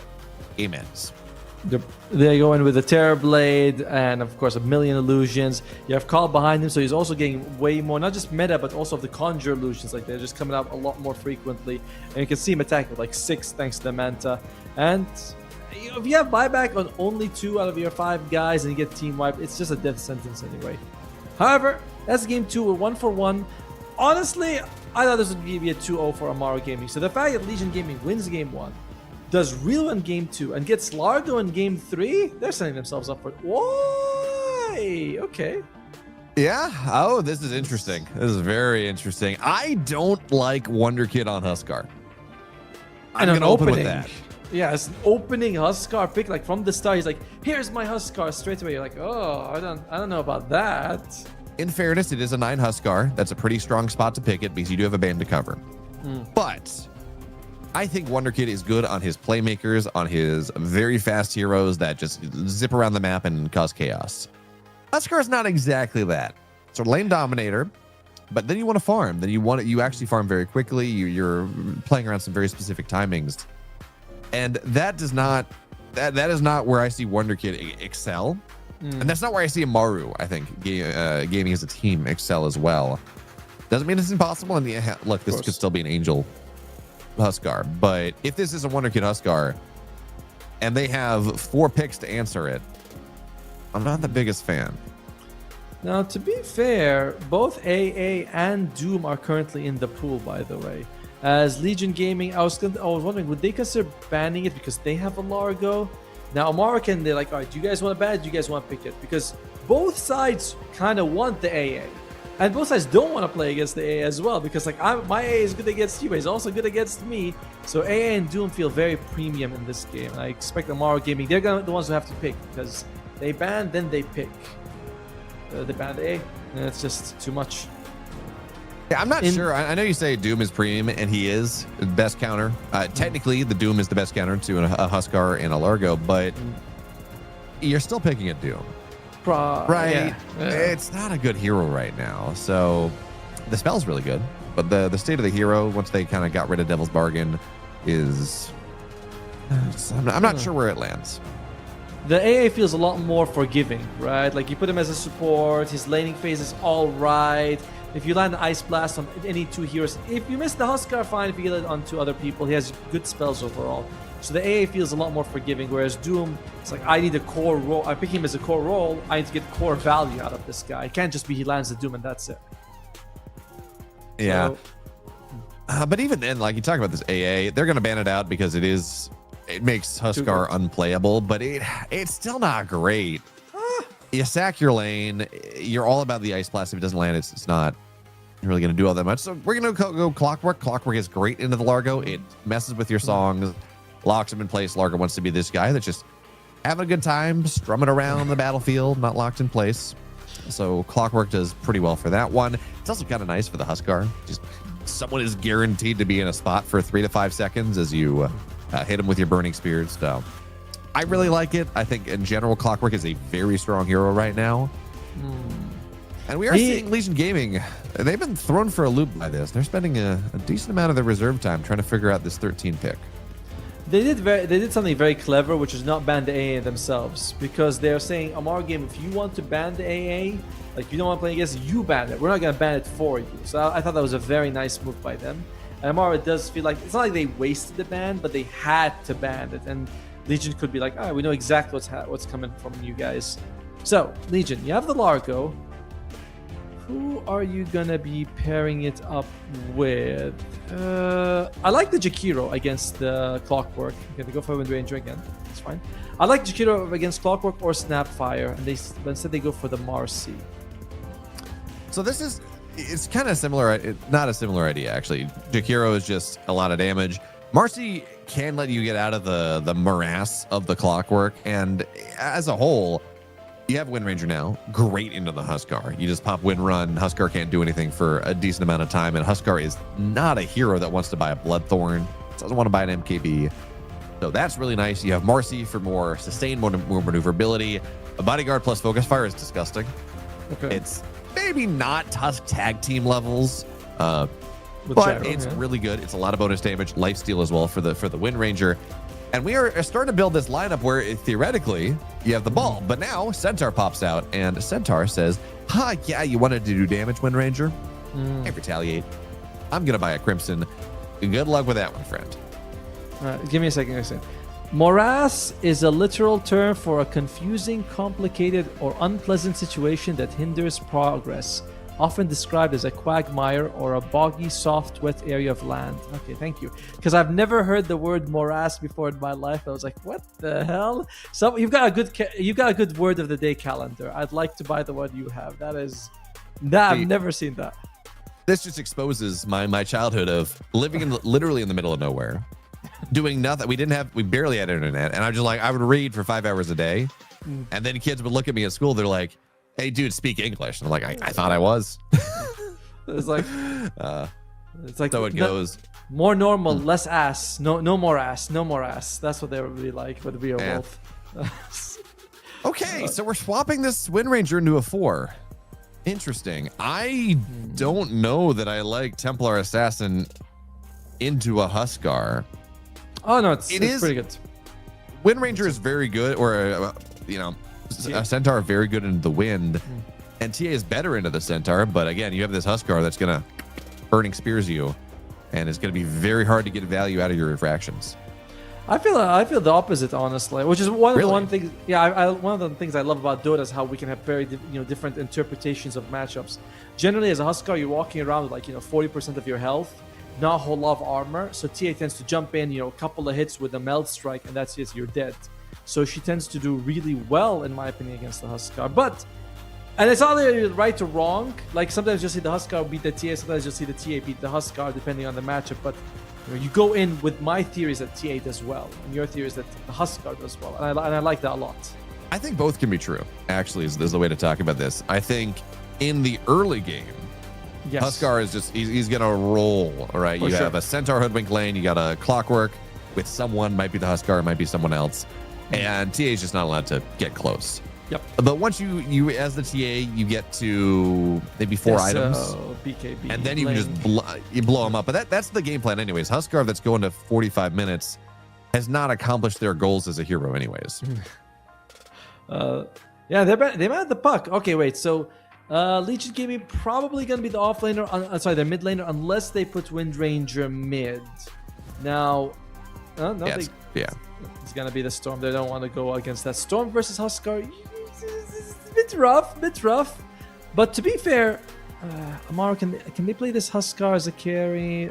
Snuffy has, but only like a couple of times this whole patch. So I'm not sure if he's gonna do that. Yeah, I'm fine with Huskar into Storm. I'm actually really surprised they picked Storm with Huskar on the table. They must Same. really think that this is a safe lane Huskar, because Huskar into Storm is miserable. Yes, Storm has a decent animation, can go back into the jungle, but in general, these Spirit heroes, they don't have a good time. So I guess it's decent. I mean, is it that decent for the game though? Ooh, Okay, yeah, they were right. Huskar. Carry Huskar. Okay, so they don't want to. They're like, all right, we think that the Huskar is going to do pretty damn well against. Oh, check it out! It's going to be a 5 Largo. They're going to put an off-lane Wind Ranger who does decently against the Huskar, because you're not going to land your spears. You should be able to also wind run away. Like you see the Clockwork coming out, you just straight away are able to wind run away from it. Pretty interesting, but I don't like how fragile Legion Gaming's draft feels. It's like Marcy support, Wind Ranger off, carry TA. The other side is Centaur, it's Huskar, it's Clockwork. I think Amaru Gaming has won this draft hands down. Yeah, it's going to be interesting. I think Wind Ranger can have a decent lane into the Huskar. Of course, you do have the Wind Run. You're not worried about the Burning Spears as much. The problem for me is that there is so little value on Catchy Lick you can dispel Flame Guard. Like it's good into Wonder Kid Ember Spirit, I guess, but generally when I like a support Largo, it's because you get so much value out of a catchy lick. You know, you're playing into a Wind Ranger, you're playing into a Jakiro. There's just a lot of stuff, and that just it's fine as an offensive tool, right? You're removing Flame Guard, but it doesn't really do a ton to keep your friends safe. It removes Searing Chains. It removes the silence from Huskar. But yeah, I know what you mean. Like, these are very small things. And oftentimes when Searing Chain lands, it lands on like 2 or 3 people. And you're like, well, I'll lick my best friend. You know, that's the one I'm helping out. Everyone else, I only have one tongue. You know, what am I going to do with that? Sorry, guys.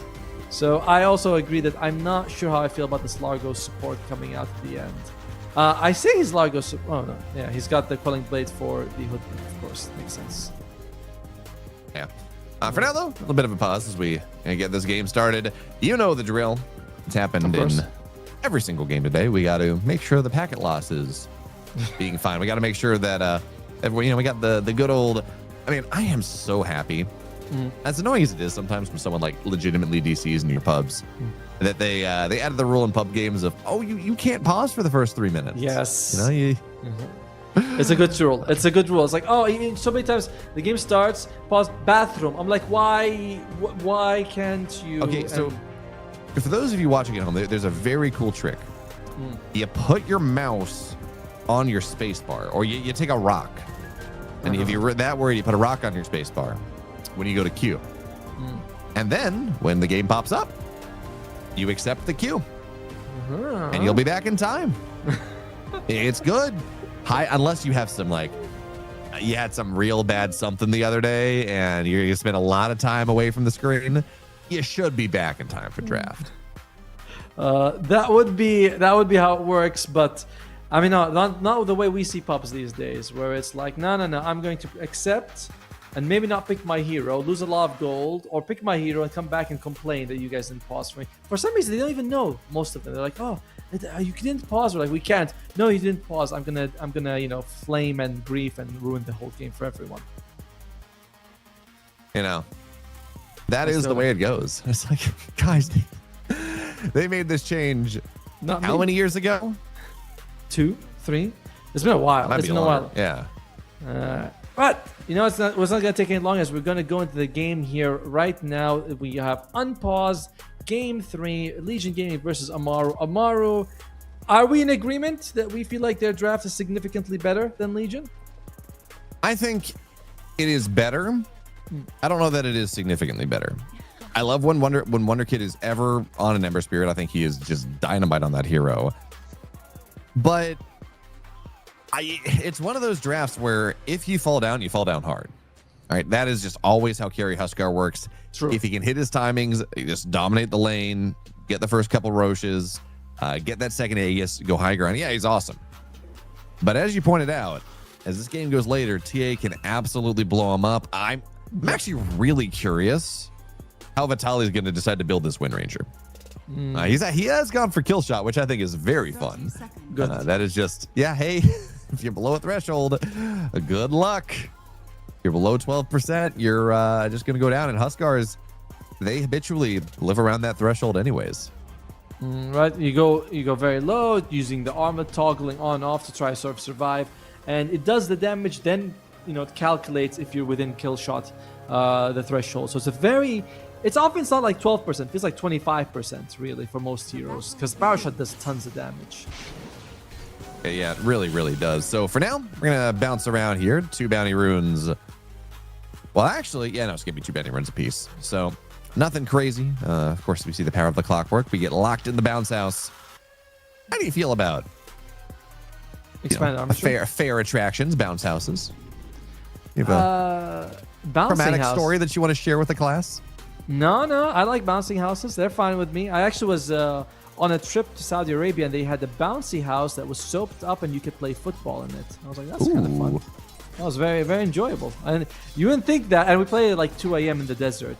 I was like, this is where we do it? Yeah, this is how it works here. Like, oh, that's kind of cool. I used to have a lot of fun as a stomp goes down on this Largo, and I mean, Largo early levels, even as a support, is extremely tanky. It is, he just bodies for the TA. He's going to have a good time. I think, again, you can, even as we say, yeah, maybe there's not the crazy value on Catchy Lick. Searing Change is nice, Flame Guard, but other than that, in these early game fights where all you got to do is build a little bit of separation, pulling this TA back away from the Centaur, from this kind of stomp bushwhack combination, it does have some value. It does a nice job of keeping Patadano safe, even if you actually can't dispel those, I don't think. So you're not going to get the bonus regen, but yeah, good enough. You know, when we talk about something being tanky, that only is relevant if you're trying to blow them up from 100 to 0. If he walks in with half health on Austin, 300, 400, bushwhack, stomp, and double edge, and you're dead. And I was also wondering something else, is that the Akon shot slow, is that dispellable? It's 0.3 seconds, so you have to really time it, but could be some interesting region for Catchy Link. It's like, I got time it just right. Well, I'm not sure it's worth it. Right. Like, I'm not sure it's worth the mana, even if it is. I actually, I mean, let me mouse over this. It doesn't say. It doesn't say. It doesn't say. But I'm not sure that's worth it. Right, when as Largo, you are very limited in your mana pool, especially as a support Largo. It might be tempting to try to see if I can get a little bit bonus regions. Now we're gonna dispose Angel, pulling out of position. Shackle though, not gonna land. And Angel, gotta be kind of careful here. Clockwork locks them in place. And Windrunner is now silenced up, bounced around. Oh, Angel dodges the power shot. And that means first blood on over to the Wind Ranger. Almost got him though. That was so well played. The cogs into the silence with the damage coming out. And if you're Mars, you're like, also I can't jump and save my ally in situations like that. It doesn't actually have any points in rebound just yet. So very tough situation for them to be in. And that's kind of the problem. Clockwork, one of the best bodyguards in the game. I rank him up there with, like, I think honestly better than Undying as a position 5 in the laning stage. I think that's fair. Undying is a bodyguard, but Undying is also just a, hey, I'm going to kill you. I'm going to make your lane miserable. Offensive. And Clockwork can do that too, but primarily, again, he's dead maybe here as Gardic pulls him, or Fur pulls him back. Nice shackle shot into the power shot, and there we go. But now can we get Angel? Yes, he will fall for, actually, it's only level 1, level 2 Burning Spear, so Fur should survive here, and he got a salve. So nice job. This we talk about this Huskar timing. This is kind of what I was worried about. You have a really good lane matchup into him. And if he can't hit these timings, Huskar falls flat on his face very quickly. I'm somewhat surprised that he didn't turn around and decide to just use, commit all the way to killing the Marcy and losing his life. Because he was trying to run away and you got 150 health, buddy. You might as well just throw a couple of spears and hope for the best. But he believed he was going to make it out and pays for his life. That he does, and now we're in this situation where the Wind Ranger is leading the Huskar in CS, which is never what you want to see. And in general, offlaners, they almost never win in CS. Offlane is a role right now that you try to lose gracefully and Fifth. cause some chaos in the mid game. Fifth. I disagree. Man. The offlane is just, really? You guys are babied. You guys are babied. Are you kidding? Yes, are you kidding me right now? I am so. It is so. I obviously I say this because I'm playing position 4, but offlane is just. You guys are spoiled. Okay, not spoiled, but you complain too much. It's just what? You have a bad lane. You haven't cried about it. Hold that thought. Angel's going to get power shot. He's dead. This is not a good time for this Huskar here. I love what they've done with the lanes. Swapping the Largo to a 5 is really cool. But see, here's the thing, Otamo. Okay. You play position 4, and I've never played with you, but I'm assuming you play at some level of competency. You identify as the position 4. You know how to manipulate waves. You know when to put pressure on his They're now going to go on top of Oscar. Rock Stomp is a mini stun, not quite enough to lock the Centaur in place, and he's going to be able to walk out of here. But you have some level of competency. The amount of position 4s as mid lane here, Decay not quite level 6, but he's going to turn on top of Wonder Kid. Oh no! Wow. Michael falls as well. This game is rapidly becoming a problem because, as we said, you have to hit your timings. This is an early game focused tempo lineup, and if you can't make that tempo happen, eventually Legion Gaming is going to have a great time. But back to the thought, if we can stop killing people for a second, you're a good position 4. The amount of times that I play as an offlaner with a awful position 4 who has no idea what they're supposed to be doing, ruins the lane equilibrium, and then runs away to go try to help another lane and leaves me to die. In the meta where every position 5 is picking like Jakiro, every core is picking some sort of lane dominator. Yeah, this meta is truly awful to play as an offlaner, and I'm so glad that you win your lane for your threes when you play. But that is selection bias, my friend.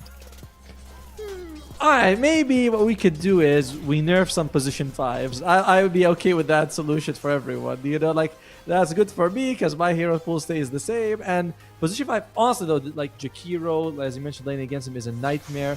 Even some heroes like, I won't say disruptor, but he can be very obstructive to what you want to do in the laning stage for sure. So maybe it's just the position 5 pool right now feels a bit too annoying. It's both. It's the position 5 pool. I mean, we're seeing these trees, these Jakiros, these very strong laning heroes. But the carries are also yes. Like you're seeing Drows, you're seeing Ursa. Ursa.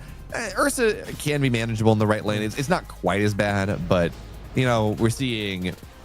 Oh, I'm just blanking. All the carry heroes is now level 6. Focus fired. Yep. Goodbye. Jeez. Now they're going to try to make a trade happen, and that's a great bushwhack into the searing chains, and at least Huskar will get some vengeance, or at least his friends will get some vengeance for him. But this is the 3rd death in this game for this Huskar.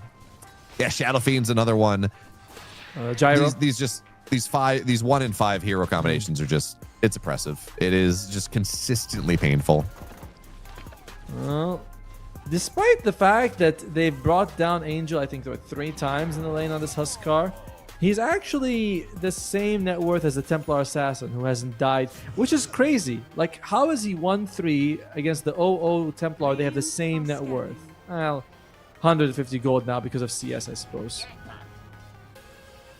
Resources, maybe, if you're buying resources. But you know, also this TA is he's got 44 CS, but again, some of that is in the jungle, so that is worth less. Huskar has been primarily in the lane. Now he's given up. Look at where Angel is right now. This is I don't want any more of this. I am tired of getting just cheesed and killed. And now, well, that's fine. Clockwork is going to be the target.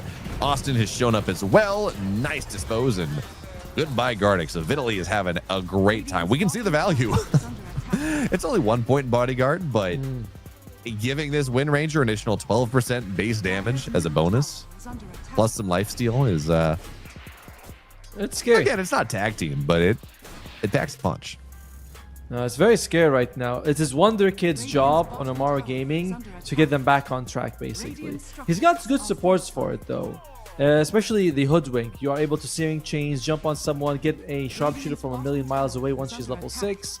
Clockwork's also fairly solid, but you aren't going to rely too much on the other 2 cores. You know, and unfortunately, Angel as well as Oscar struggling just too much right now. Yeah, they're having a rough time. And in fairness, Centaur, as the game goes on, he gets value. But, I mean, for right now, it just does not feel good. And we talked about what exactly this Wind Ranger was going to go for. He's going carry items right now. Of course. You know, he's got a Maelstrom on the way. I don't blame him. He's top net worth. He's having a great time. It does beg the question, though, as this game goes later. You know, we talked about Amaru, this early game time. Dika will dodge the Ember Go. Much more of an early game lineup, trying to make that happen. Oh, wait a minute. Angel's under vision. Are we going to get a power shot? No, Wind Ranger has to TP on elsewhere, so the Frog will die. Wonder Kid pretty much out of mana. That's a crazy Seeing Eye Tackle shot with the power shot as well. Goodbye to the Clockwork. But we don't have...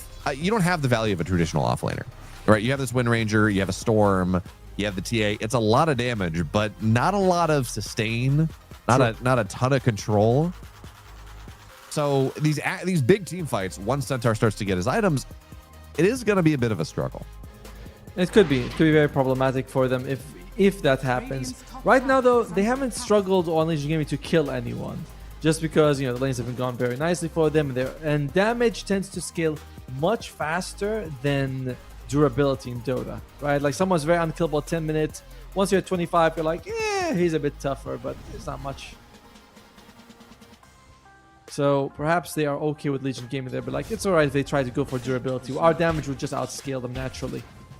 Now, well, I just want to add one thing, which is that Catchy Lick, very good against Spirit Vessel, which is what Wonderkid has. A little unfortunate. Yeah, I'm actually surprised he got it. I feel like Largo in the game just prevents as okay, that ward's going to go down. I was going to ask when in the world Austin found the time to go beyond the tier 2 and make that happen. Is now we're going to go on top of Vitaly once again. Win run is there to go. Now he's going to pop focus fire. Shackle shot not going to land. And yeah, that is just an immediate kill. Good hook shot as well. And this is exactly what you have to do as Amaru. There is so much pressure on this Huskar right now. They got the ward down behind the tier 2, and finally they're going to be able to kill that. But you do have to bulk rotate here. This Huskar is way too vulnerable as it is. So they get the kill. They force Vitaly to fall down the net worth chart a little bit. But you're still looking at this game where all 3 cores are top 3 net worth, having a great time. I really like that move as well for Wonderkid. You were saying in the draft how you enjoy watching him on those mobile space-making mids, and he's doing a great job keeping... Oh, he's dead. Never mind. Never mind, ladies and gentlemen. Didn't say anything. Yeah, it happens sometimes. There's a lot of stunts here. So I think it was a rebound from out of sight into a shackle shot and focus fire. I'm not quite sure what happened. Anyways, point being, a decent amount of damage. They took him down. That's Frog Stomp into a rebound. Yeah, Frog Stomp is... It's okay. It's more of a farming tool. You can... The mini stomp is slow enough that it's fairly easy to get out of. I wonder what Largo's could... Oh, go ahead. I was going to say, I wonder what Largo is going to consider building. Oftentimes as support, you go for the Shard, lock it into as many, Solar Crest, Mercape, Link, and Sphere items as you can get. Lotus Orb, of course, as well.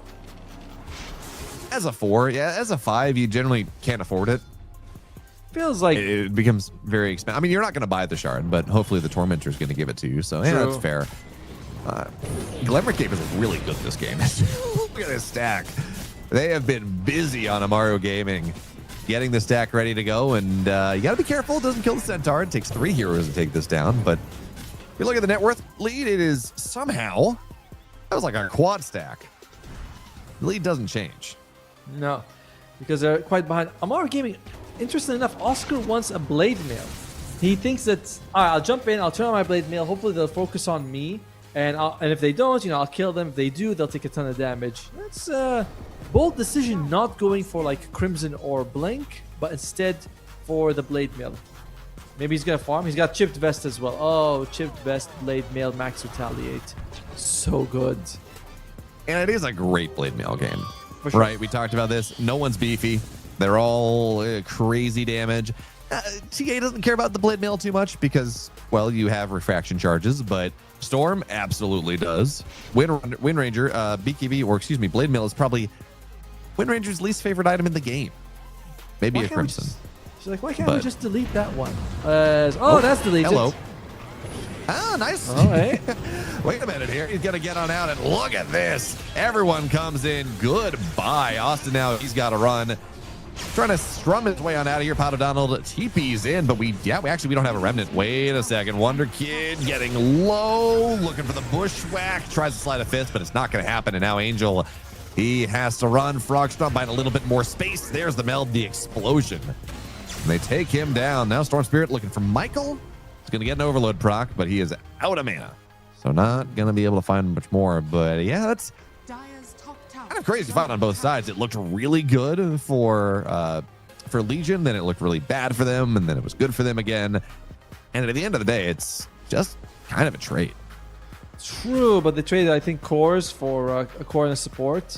So you're not really happy on Radiant side, especially because your win condition, your Huskar is dead, your Space Maker, your Ember Spirit is dead. And I'm wondering what's up with Oscar, because I'm looking at the center, I'm thinking, bro, we need you. Like, Gondor's calling. When are you guys showing up anytime soon? Yeah, I don't know. I mean, the Centaur, he's got Blade Mail Helm Dom. You know, that is not... Oh, nice hook shot on top of Fur. Can he get out of here? He's going to be looking for a rebound. Not going to really find it. And now the Storm Spirit goes into the silence. That's a little bit awkward. Focus fire on top of Angel. We're going to try to take him down. Buyback from Fur. And for right now, this Wind Ranger, he's locked in a problem. And here comes the Centaur. But again, Storm Spirit zips down. Power shot takes down this Huskar. And now you try to stampede or run away. Oh, Dika dodged it. Has the Soul Ring.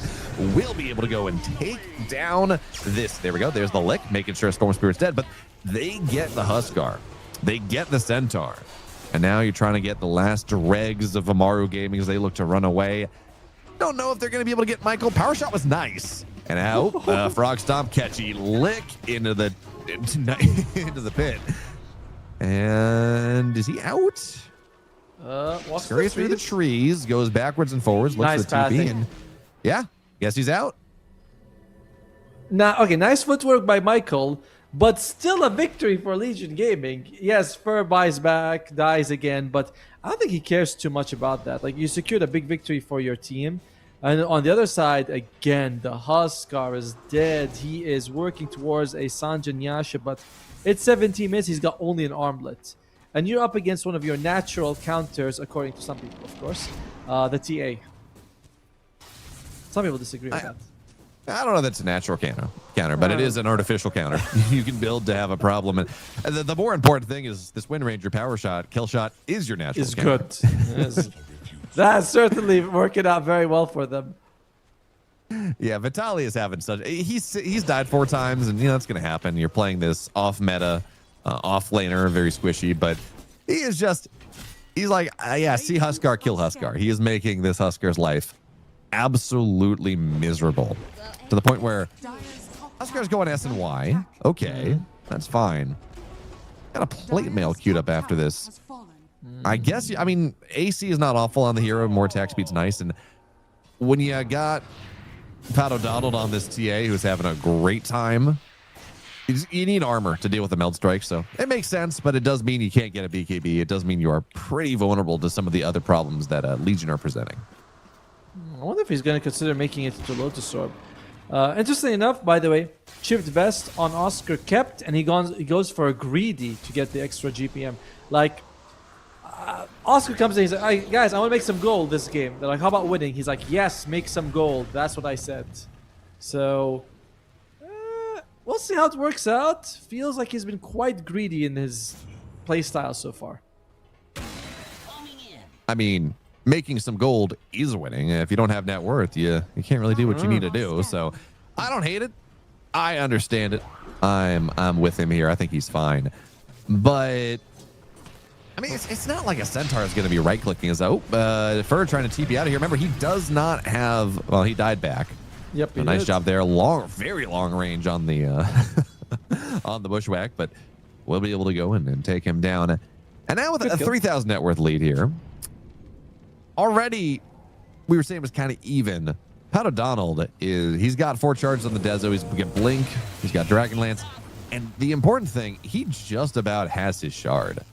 These random silences on the ground, they just cause absolute conniptions for this Ember Spirit. It's hard to watch out for. Excuse me a second. I need to Google something. Conniptions. Is that with a T? Or what is that? How do you spell conniptions? Conniption. Conniption. Oh, thank you. Can I use it in a sentence? Yes. Yes. These silence traps are going to cause conniptions for the Ember Spirit.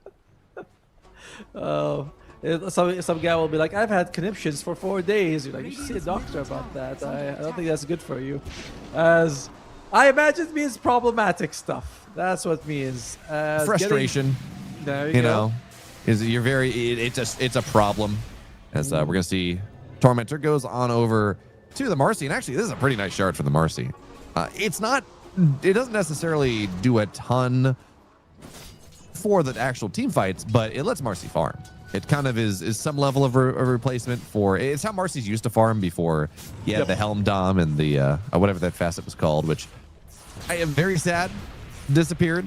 I had a lot of fun with my Helmdom Marcy offlane shenanigans. It was a great time. The Fists of Fury, the facet. Yeah, Fleeting Fury. Fleeting Fury. Fleeting Fury. Yeah, I always call it Fists of Fury. But I'm like, there's a Fury in there somewhere. You know, don't give me conniptions about it. That's not quite how that works, but I appreciate the attempt, Atomo. So now, 4,000 net worth lead. Angel continues to try to find. You know what? Okay. He bought a Vanguard. He's getting himself a halberd. That's sad. That is. It's not like TA wants to buy a BKB. It's a little unfortunate. He feels forced into this situation, right? But at the same time, I mean, Oscar's having a wonderful time as the Centaur. It's like, guys, look at how much farm I have. I'm ahead of Vitaly by like 2 levels. But the map impact has been crazy. Vitaly feels very, very involved in shutting down Angel. But Oscar's only enriched himself. He's like in the billionaire class. Yep, I got mine, and that's all that truly matters. Is now first gonna almost got out. We'll be able to get on out of here. Of course, we haven't really talked about the Storm Spirit all that much. He is quietly having a fantastic game. He bought a this surprises me, actually. For this spell, right? Yeah, jump in. But there's going to be the conniptions onto this Ember Spirit. He's silenced up. He's killed. And yeah, you know what? That's a great sharpshooter. Silence. A little bit careful. But at the end of the day, the Centaur will fall. That's a great shackle shot as well. But Angel's going to try to turn around. You got to blink out of here. And yeah, sure, Halberd lasts a decent amount of time, but not long enough. That's a dead Huskar. Gardic now locked in the cogs, but he should have Nope. Looking for the. Okay. I think Battle Donald, if he just runs through the cogs, he's going to be able to kill the clockwork, but try to do the fancy thing. That's the spill. Doesn't quite work out, but you wanted a definition of what getting conniptions is. I think we have it. But I like also how he walks into Roshan. People are like, wait, Roshan's here. Right, let's go kill him. Thanks, man. As the the sharpshooter comes up a mile away, but doesn't actually do anything. These fights are rough, and I mean, when I see the Heaven's Halberd on the Huskar, I feel like that's not ideal. It's just not ideal. You're not getting any damage out of the item. You're not getting an Ags or a BKB to enable you to do damage. It's just, I'm scared they're gonna hit me, so I gotta Halberd them. We used to see Halberd all the time on Huskars because it built out of Sanj. It was great. But that is not where we are right now. It's built out of a Vanguard. It's technically good into a Wind Ranger, minimizing the damage. But if you were a carry Huskar and you're buying a Halberd to try to keep yourself safe, I mean, that is just awful. That is just awful situation. So now we're going to smoke up 4 heroes, but you're smoking into an Aegis. They're going to maybe try to find Vitaly, but he's got a man. He is not an easy kill. They're going to go get on top of the Storm Spear maybe, but he just runs out of here for now. Trying to kill Fur. He's still okay. Burning Spears will eventually fall, but now we're under the tier 2s. It's great searing chain. Storm Spirit goes on to this Ember Spirit. He's silenced up, but we can't kill him just yet. This is a great fight for Amaru as they look to turn around. Angel's still around. Power shot not going to be available just yet. He's not dying. That Vanguard is doing so much. And now Donald, he's got to run. Great blink. Hoof Stomp is available if they want to spend it. Donald is going to be able to force Staff out. Actually, the Lotus away. Big value there, but there's still a Bushwhack. And still, this TA will fall to twice. 4 kills. Call it 5 with the Aegis. Really nice move from Amaru. I mean, despite the fact that Fur and Austin worked really well together to get out of that sticky spot, look at where they were caught and where they died. They died at the tier 1, but they were caught next to the Roche pit. But the rebound, the lick, the movement, trying to get out of there. But Amaru Gaming, they see 2 supports. They say we can kill them before they regroup, and they did. And Legion forces a fight. Unfortunately, that cost them basically all their net worth advantage. Yeah, that is, I mean, he's still got about 3,000 left, and I still think this draft is pretty good, but we are seeing the value, I think, specifically of this Halberd. There's the Vanguard that goes into it. You click Focus Fire on this Huskar who has, and when he gets down low, crazy magic resistance, and is just Vanguarding it out, not taking any physical damage from the Wind Ranger, and it just becomes awkward. So I think it's still very possible. But yeah, you got to fight as 5. You actually have to have your ball together. Because otherwise, there's this problem we were talking about where you don't have a centaur. You know, you don't have a Tide. You don't have an Underlord. You don't have even an offlane Largo. You don't have this just body to sit that sits in front and soaks things up.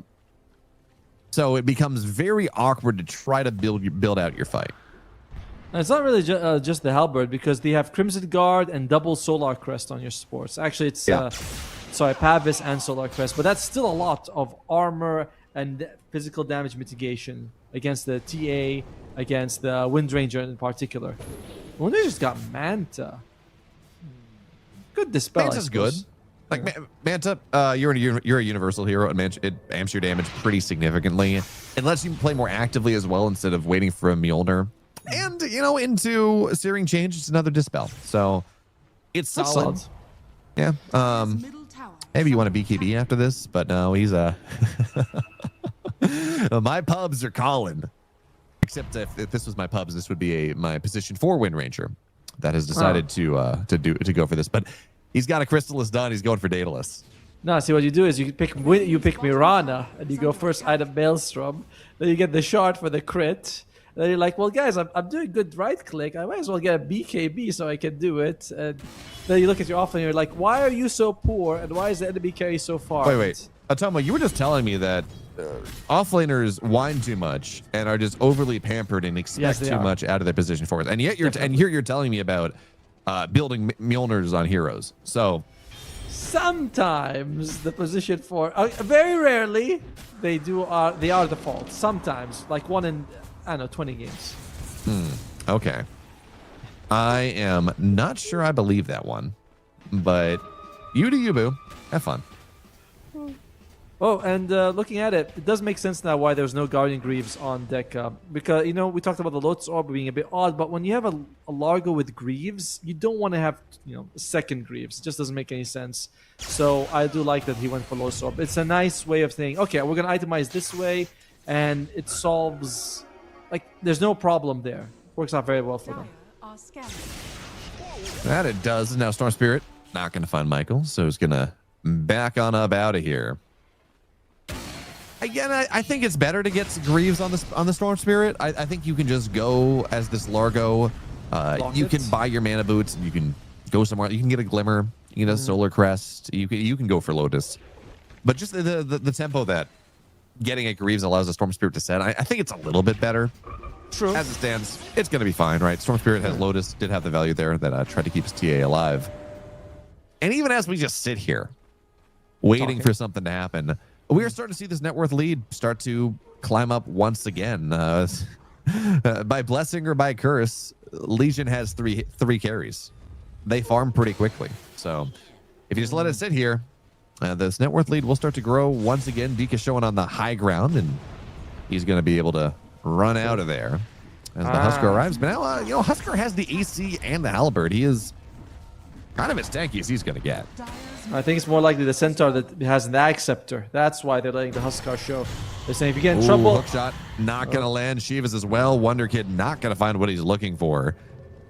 And that move... Well, Wonder Kid actually TP's bottom. Going to see Fur here. Sleight of Fist doesn't hit him, though. Is this something the Storm Spirit wants to go on? Now, they got a ward on Fur. They see exactly where... No, they don't. Bushwhack. Not going to land. Oh, barely in time. So Marcy will be able to get on out of here. And that's a Vessel Charge. Still got 3, but it is worth paying attention to. That might have been an opportunity for Storm to make a long zip and may get a kill. But now we're going to go on top of this Wind Ranger. Pops nice silence. Still silenced up. Really well done. Good job timing that up together. And, of course, with the Aghanims now, just kind of trample him down. What's guard? And all of a sudden, yeah, how'd you get that broken leg? I got run over by a cart. As Marcy's not going to get found out mid-side. Looks for the dispose into the vortex, and now just pick me up, run away. Hookshot's going to hit Largo. Not exactly where he wants to be. As now this Aegis expires. 3 dead all of a sudden, and Dika, he's just going to have to get on out of here. All of a sudden, this game, these timings, the power of this Centaur, you were bemoaning farming for the last 30 minutes. At this point, I mean, he's got Cart Crimson Blade Mail. He is just the body, and it is so hard for Legion to fight into. Yep, that's the big issue, is that they don't have the same equivalent on their side as we talked about before many times, like no Tide, no Centaur of their own, no Brewmaster. For Legion Gaming, when your offlaner is one of those heroes like a Wind Ranger or something like that does damage but can't take a hit, it's up to someone else to do that role, and no one really does. As Pat O'Donnell, Torm for the team, Austin gets it, very nice. Does he actually have any item that benefits from it though? And that's what I was gonna say. He's got nothing that is good for it. You can Crooked Genius someone else now. That's nice. But he's got nothing else. There is no value there, and it's not a great Croak game.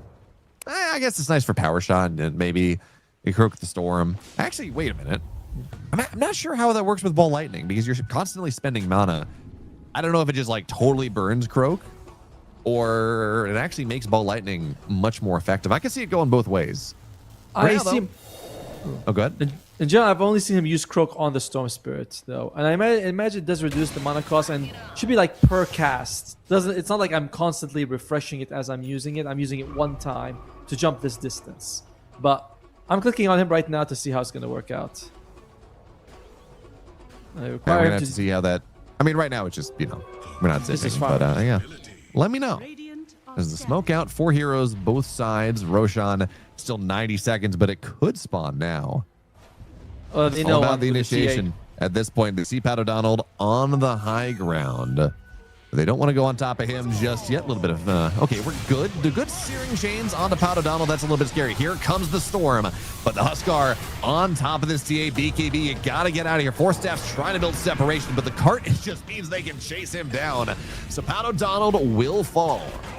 They did not get the initiation they were looking for. Now it's just Delta Split, trying to get out of here as much as possible. Vitaly with the win run, probably not going to be able to get out. Pops the focus fire and tries to turn on to Wonder Kid, but that's not going to happen. And Largo on the high ground, he will be able to get out of here, but you lose your 2 big cores. And that is, there's no Roche, still 30 seconds away, but actually at this point, with how long that fight took, Roshan will respawn before the TA is back. The only thing is that they don't know that on Amaru Gaming because they don't have the third eye, but they should suspect it's going to come out fairly soon. And I was looking at the Storm the entire time. The moment he used his ultimate, like the Croak of Genius just burned down almost instantly. So I believe that makes you right, that it's kind of like a continuous use of a spell rather than just one use. Which makes Croak of Genius feel kind of really not significant for the Storm. No, it's really not. I think it's still probably pretty good for Power Shot. As Power Shot is 470 damage. That reverberates at, was it 25%? So, sorry, 45%. That's a 600 damage nuke. Not bad. Pretty nice. Oh, I suppose the value of the Croak is to reduce the Ball Lightning mana use. That's about it. But the damage wise, or like how long it stays, it's not much. No, it's not. And even then, right? It buffs the initial mana cost, but once it burns off, you go back to spending X mana per meter, X mana per unit. So it helps a little bit, probably. Not sure that it's that much better than Akaya, all things considered. But now, though, Austin has to be very careful. Deep behind enemy lines. Looks like he's going to be okay. But this game, has totally swung on its head.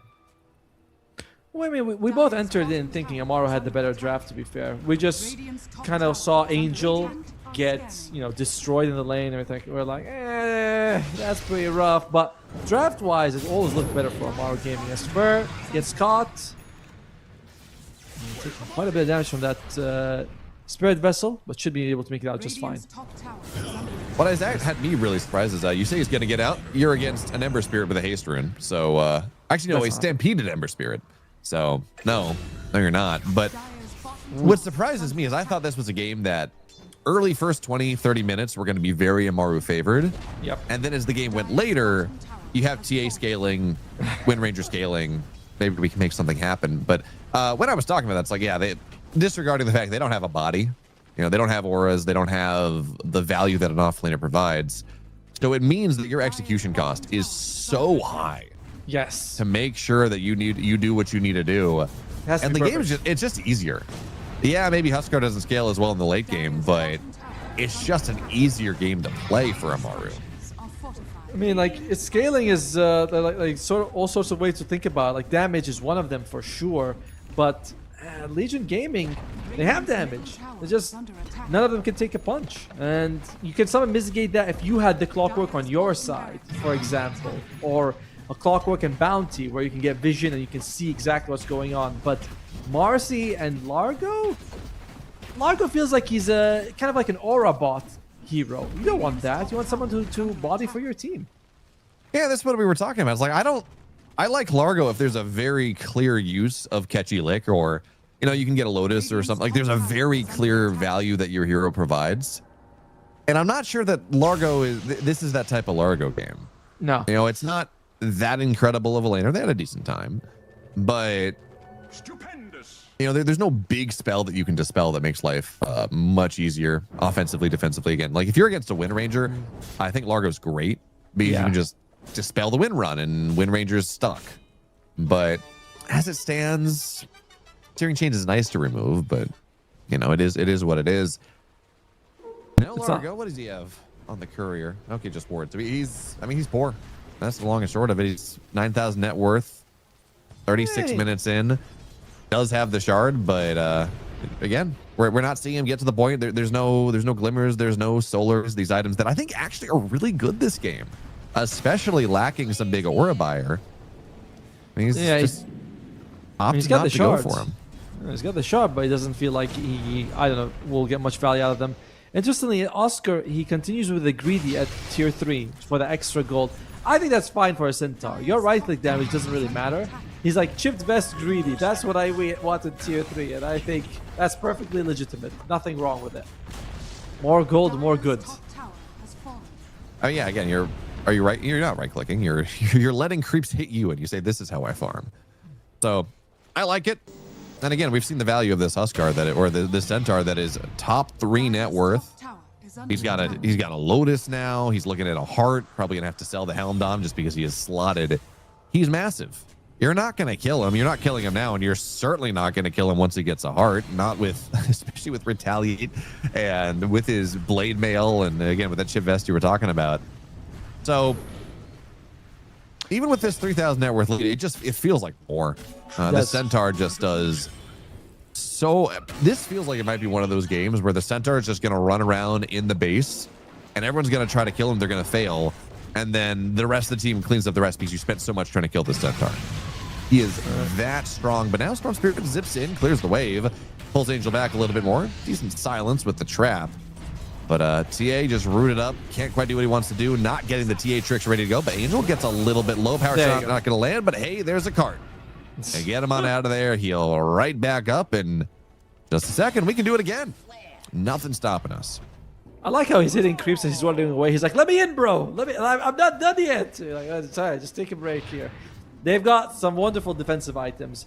Lotus, Solar, Glimmer, Force Staff, Ghost Scepters on the supports of Amaru Gaming.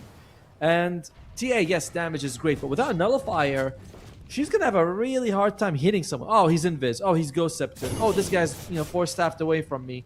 And multiple targets are just going to be able to... And that's not even with the Centaur Ags we're talking about. So Nullifier feels so desperately needed for Pat O'Donnell. Yeah, it really does. I don't know how you're going to get there, though. He's very far away. And he's not even going for it right now. I mean, he's looking at a Swift Blink. That's a lot of damage. Looking at a Silver Edge after that. Maybe you get it on the Wind Ranger. I like Nullifier on Universal Heroes. It's not a bad item on the Wind Ranger, but he's looking at an Ags. He's going full carry mode here. Reasonable? I don't think that's the problem, though. Yeah, having the Invis is nice in fights, but Ember is pretty much always going to have a gem. And it's not like you're taking a ton of physical damage. Huskar is at the point where he's doing a decent amount, but a lot of this damage is magical. Yes. It's not like this Ags is really going to suddenly keep you alive in a fight where it otherwise wouldn't have. Maybe Marcy could solve it. Fur is working towards a Hex. Now, There's a lot, there's a lot of problems for Legion, but turning people into sheep usually solves 80% of them. Like, it's okay, guys. Look, he can't do anything. He's a sheep now. Unfortunately, he still needs about 2,000 gold to get it. And then on support Marcy, when you're behind, that is a mountain to climb. That it is we're just sitting here waiting for the Tormentor. Should be up in just a second as we take stock of the shards that exist on the team. Michael is your target. You would love to get Michael a Hoodwink shard. How much magic damage there is in this game? That feels awesome. Now, Gardic, you're not complaining. Yeah, it's evasion. It's whatever. It's but really would have liked to get Michael his shard. That is, again, what is it? 45% magic damage amp against any one of these heroes when you are pretty heavy in magic damage anyways. That feels really good. Now bulk TP's going in on top of this Largo, trying to chase him down. Here comes the Huskar. There's the silence, and yeah, this Largo gonna get taken down, but he does buy time. Storm Spirit is able to get out of there. I think that's what the initial set of TPs were for. We're just bleeding out kills. 6,000 net worth lead now. 41 minutes in, and the map is it's closed off for Legion at this point. I believe they have a gym on some. Yeah, there's the Ember Spirit. So just making sure that they cut away vision from the enemy side. And I do like the change to the jetpack recently, which is that you can land. Before, when you're flying, you're like, that's it, I'm flying. There's nothing, for the next 6 seconds I'm in the air. But now you can land. Let's say you cog one person. You don't want to leave them. You want to stay on top of them with a battery assault. So it's very nice. By the way, Hoodwink, the damage amp is 20%, which is still significant for sure. But what I would have preferred was 45 as well. Like 20% is nice, but 45 is better. Yeah, Numbers are numbers, and sometimes we get them wrong. But it's still amping by even as much as you are. 20% is when the Ember is going around dropping bolas on people's heads with the Shivas. When he, the Fire Remnant damage as well. When you have this Huskar burning spears. I think it used to be pure at one point, but magical damage now. But we're gonna go on top of the Hoodwink. That's a decent kill, except it's not a kill at all. Stampede means he's out of here. An Angel moves in, keeps his friend safe, and out a great hoof stomp. That's a dead Wind Ranger, great sharpshooter. Not that it mattered. And now Pato Donald's got to run. Gonna have to pop his TP. They can't. Can't quite kill him, but they do get the Largo. And now, with all the resets on the Remnants, there's an attempted chase from the Ember Spirit, but not quite gonna get there. Even still, tier 3 tower. You already have creeps on the bottom side of the map. Of course, Barracks died a bit ago, so mid lane Zetarax gonna go down very quickly unless Pato Donald can just pull a miracle out, and I'm not sure that that's something this TA can do. Not without, especially without a BKB. Jump in. Oh, Storm Spirit goes in. He's gonna get brought out for now, but yeah, Angel is pretty untouchable at this point. The armor that he has is more than enough to keep himself alive, as there's going to be the cart. Nice shackle, but this is not carry Wind Ranger, so its power shot is not going to do a ton. Oh, we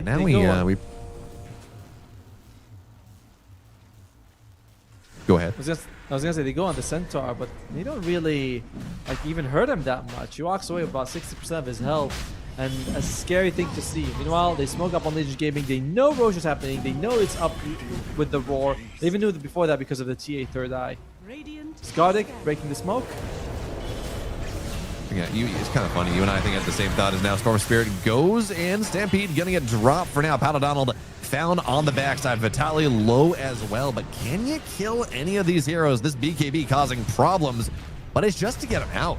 He can't actually take the fight. Now Cart on top of this Largo. He's going to fall down.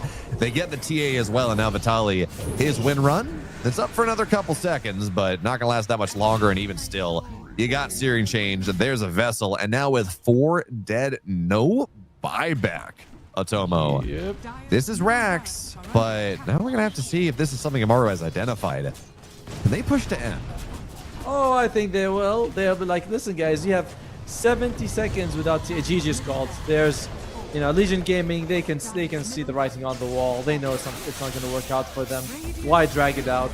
And Amaru Gaming, game 1, a little dicey, but they have this superior draft in game 3 that just carries them forward. Yeah, it works out for them very nicely at the end. I kind of expected this to swing the other way. But again, as we talked about, when you have offlane Wind Ranger, who exactly carries the boats? Who brings the right, like, who brings your tents up the mountain? The Marcy support. That's the one. You're like, she's kind of strong, I've heard, but not strong enough. It was a really good start for them, for Legion Gaming. And unfortunately, though, they don't have tower damage, which is one of the things. It's like if I'm winning early, tower damage helps me able to like sort of crush the game later on. But TA Deso, she's not joining us very early, so she's farming. Maybe we can get kills with 4, but TA is not going to help us push. And then the game just drags on and on. Centaur gets unkillable, and now you have real problems. Yeah, I do think they have. You have Wind Ranger, right? You do have TA, but the problem is there's squishy heroes. Like, yes, you can kill towers, but you got to kill everyone first, because otherwise you're gonna get jumped on. It's gonna be a problem. You're gonna get taken down. So at the end of the day, Amaru does move on Atomo. Yep. Not the way we expected. I think we expected this to be pretty quick 2-0, but Legion Gaming, some really nice fight in them. That game 3 was kind of cool. Game 2 as well. But the result is as expected. So tomorrow, we got 2 games. Starback is going to be playing Amaru Gaming. And that's going to be the lower bracket semifinals. The winner of that series runs into Infamous Gaming waiting in that lower bracket finals. And of course, if you win that one, grand finals, best of 5s await on Sunday. But for now, we are done. It's been a long day of broadcasting, long day of Dota, but the games have been fantastic. So Tomo, before we sign out for the last time today, any final thoughts? I just want to thank everyone for tuning in. We always appreciate your presence. Anyone who also chats as well makes it a little bit more fun. Thank you, production, for all your work. And it was my first time working with this lovely fella, Beowulf here. There was no connuptions, all connections in this cast. So thank you very much for working with me. Oh, my pleasure. But for now, we are done. It's dinner time. Have a great night. And come watch tomorrow. We figure out who exactly is going to play into that grand finals. But for now, have a great night. We'll see you tomorrow. Night.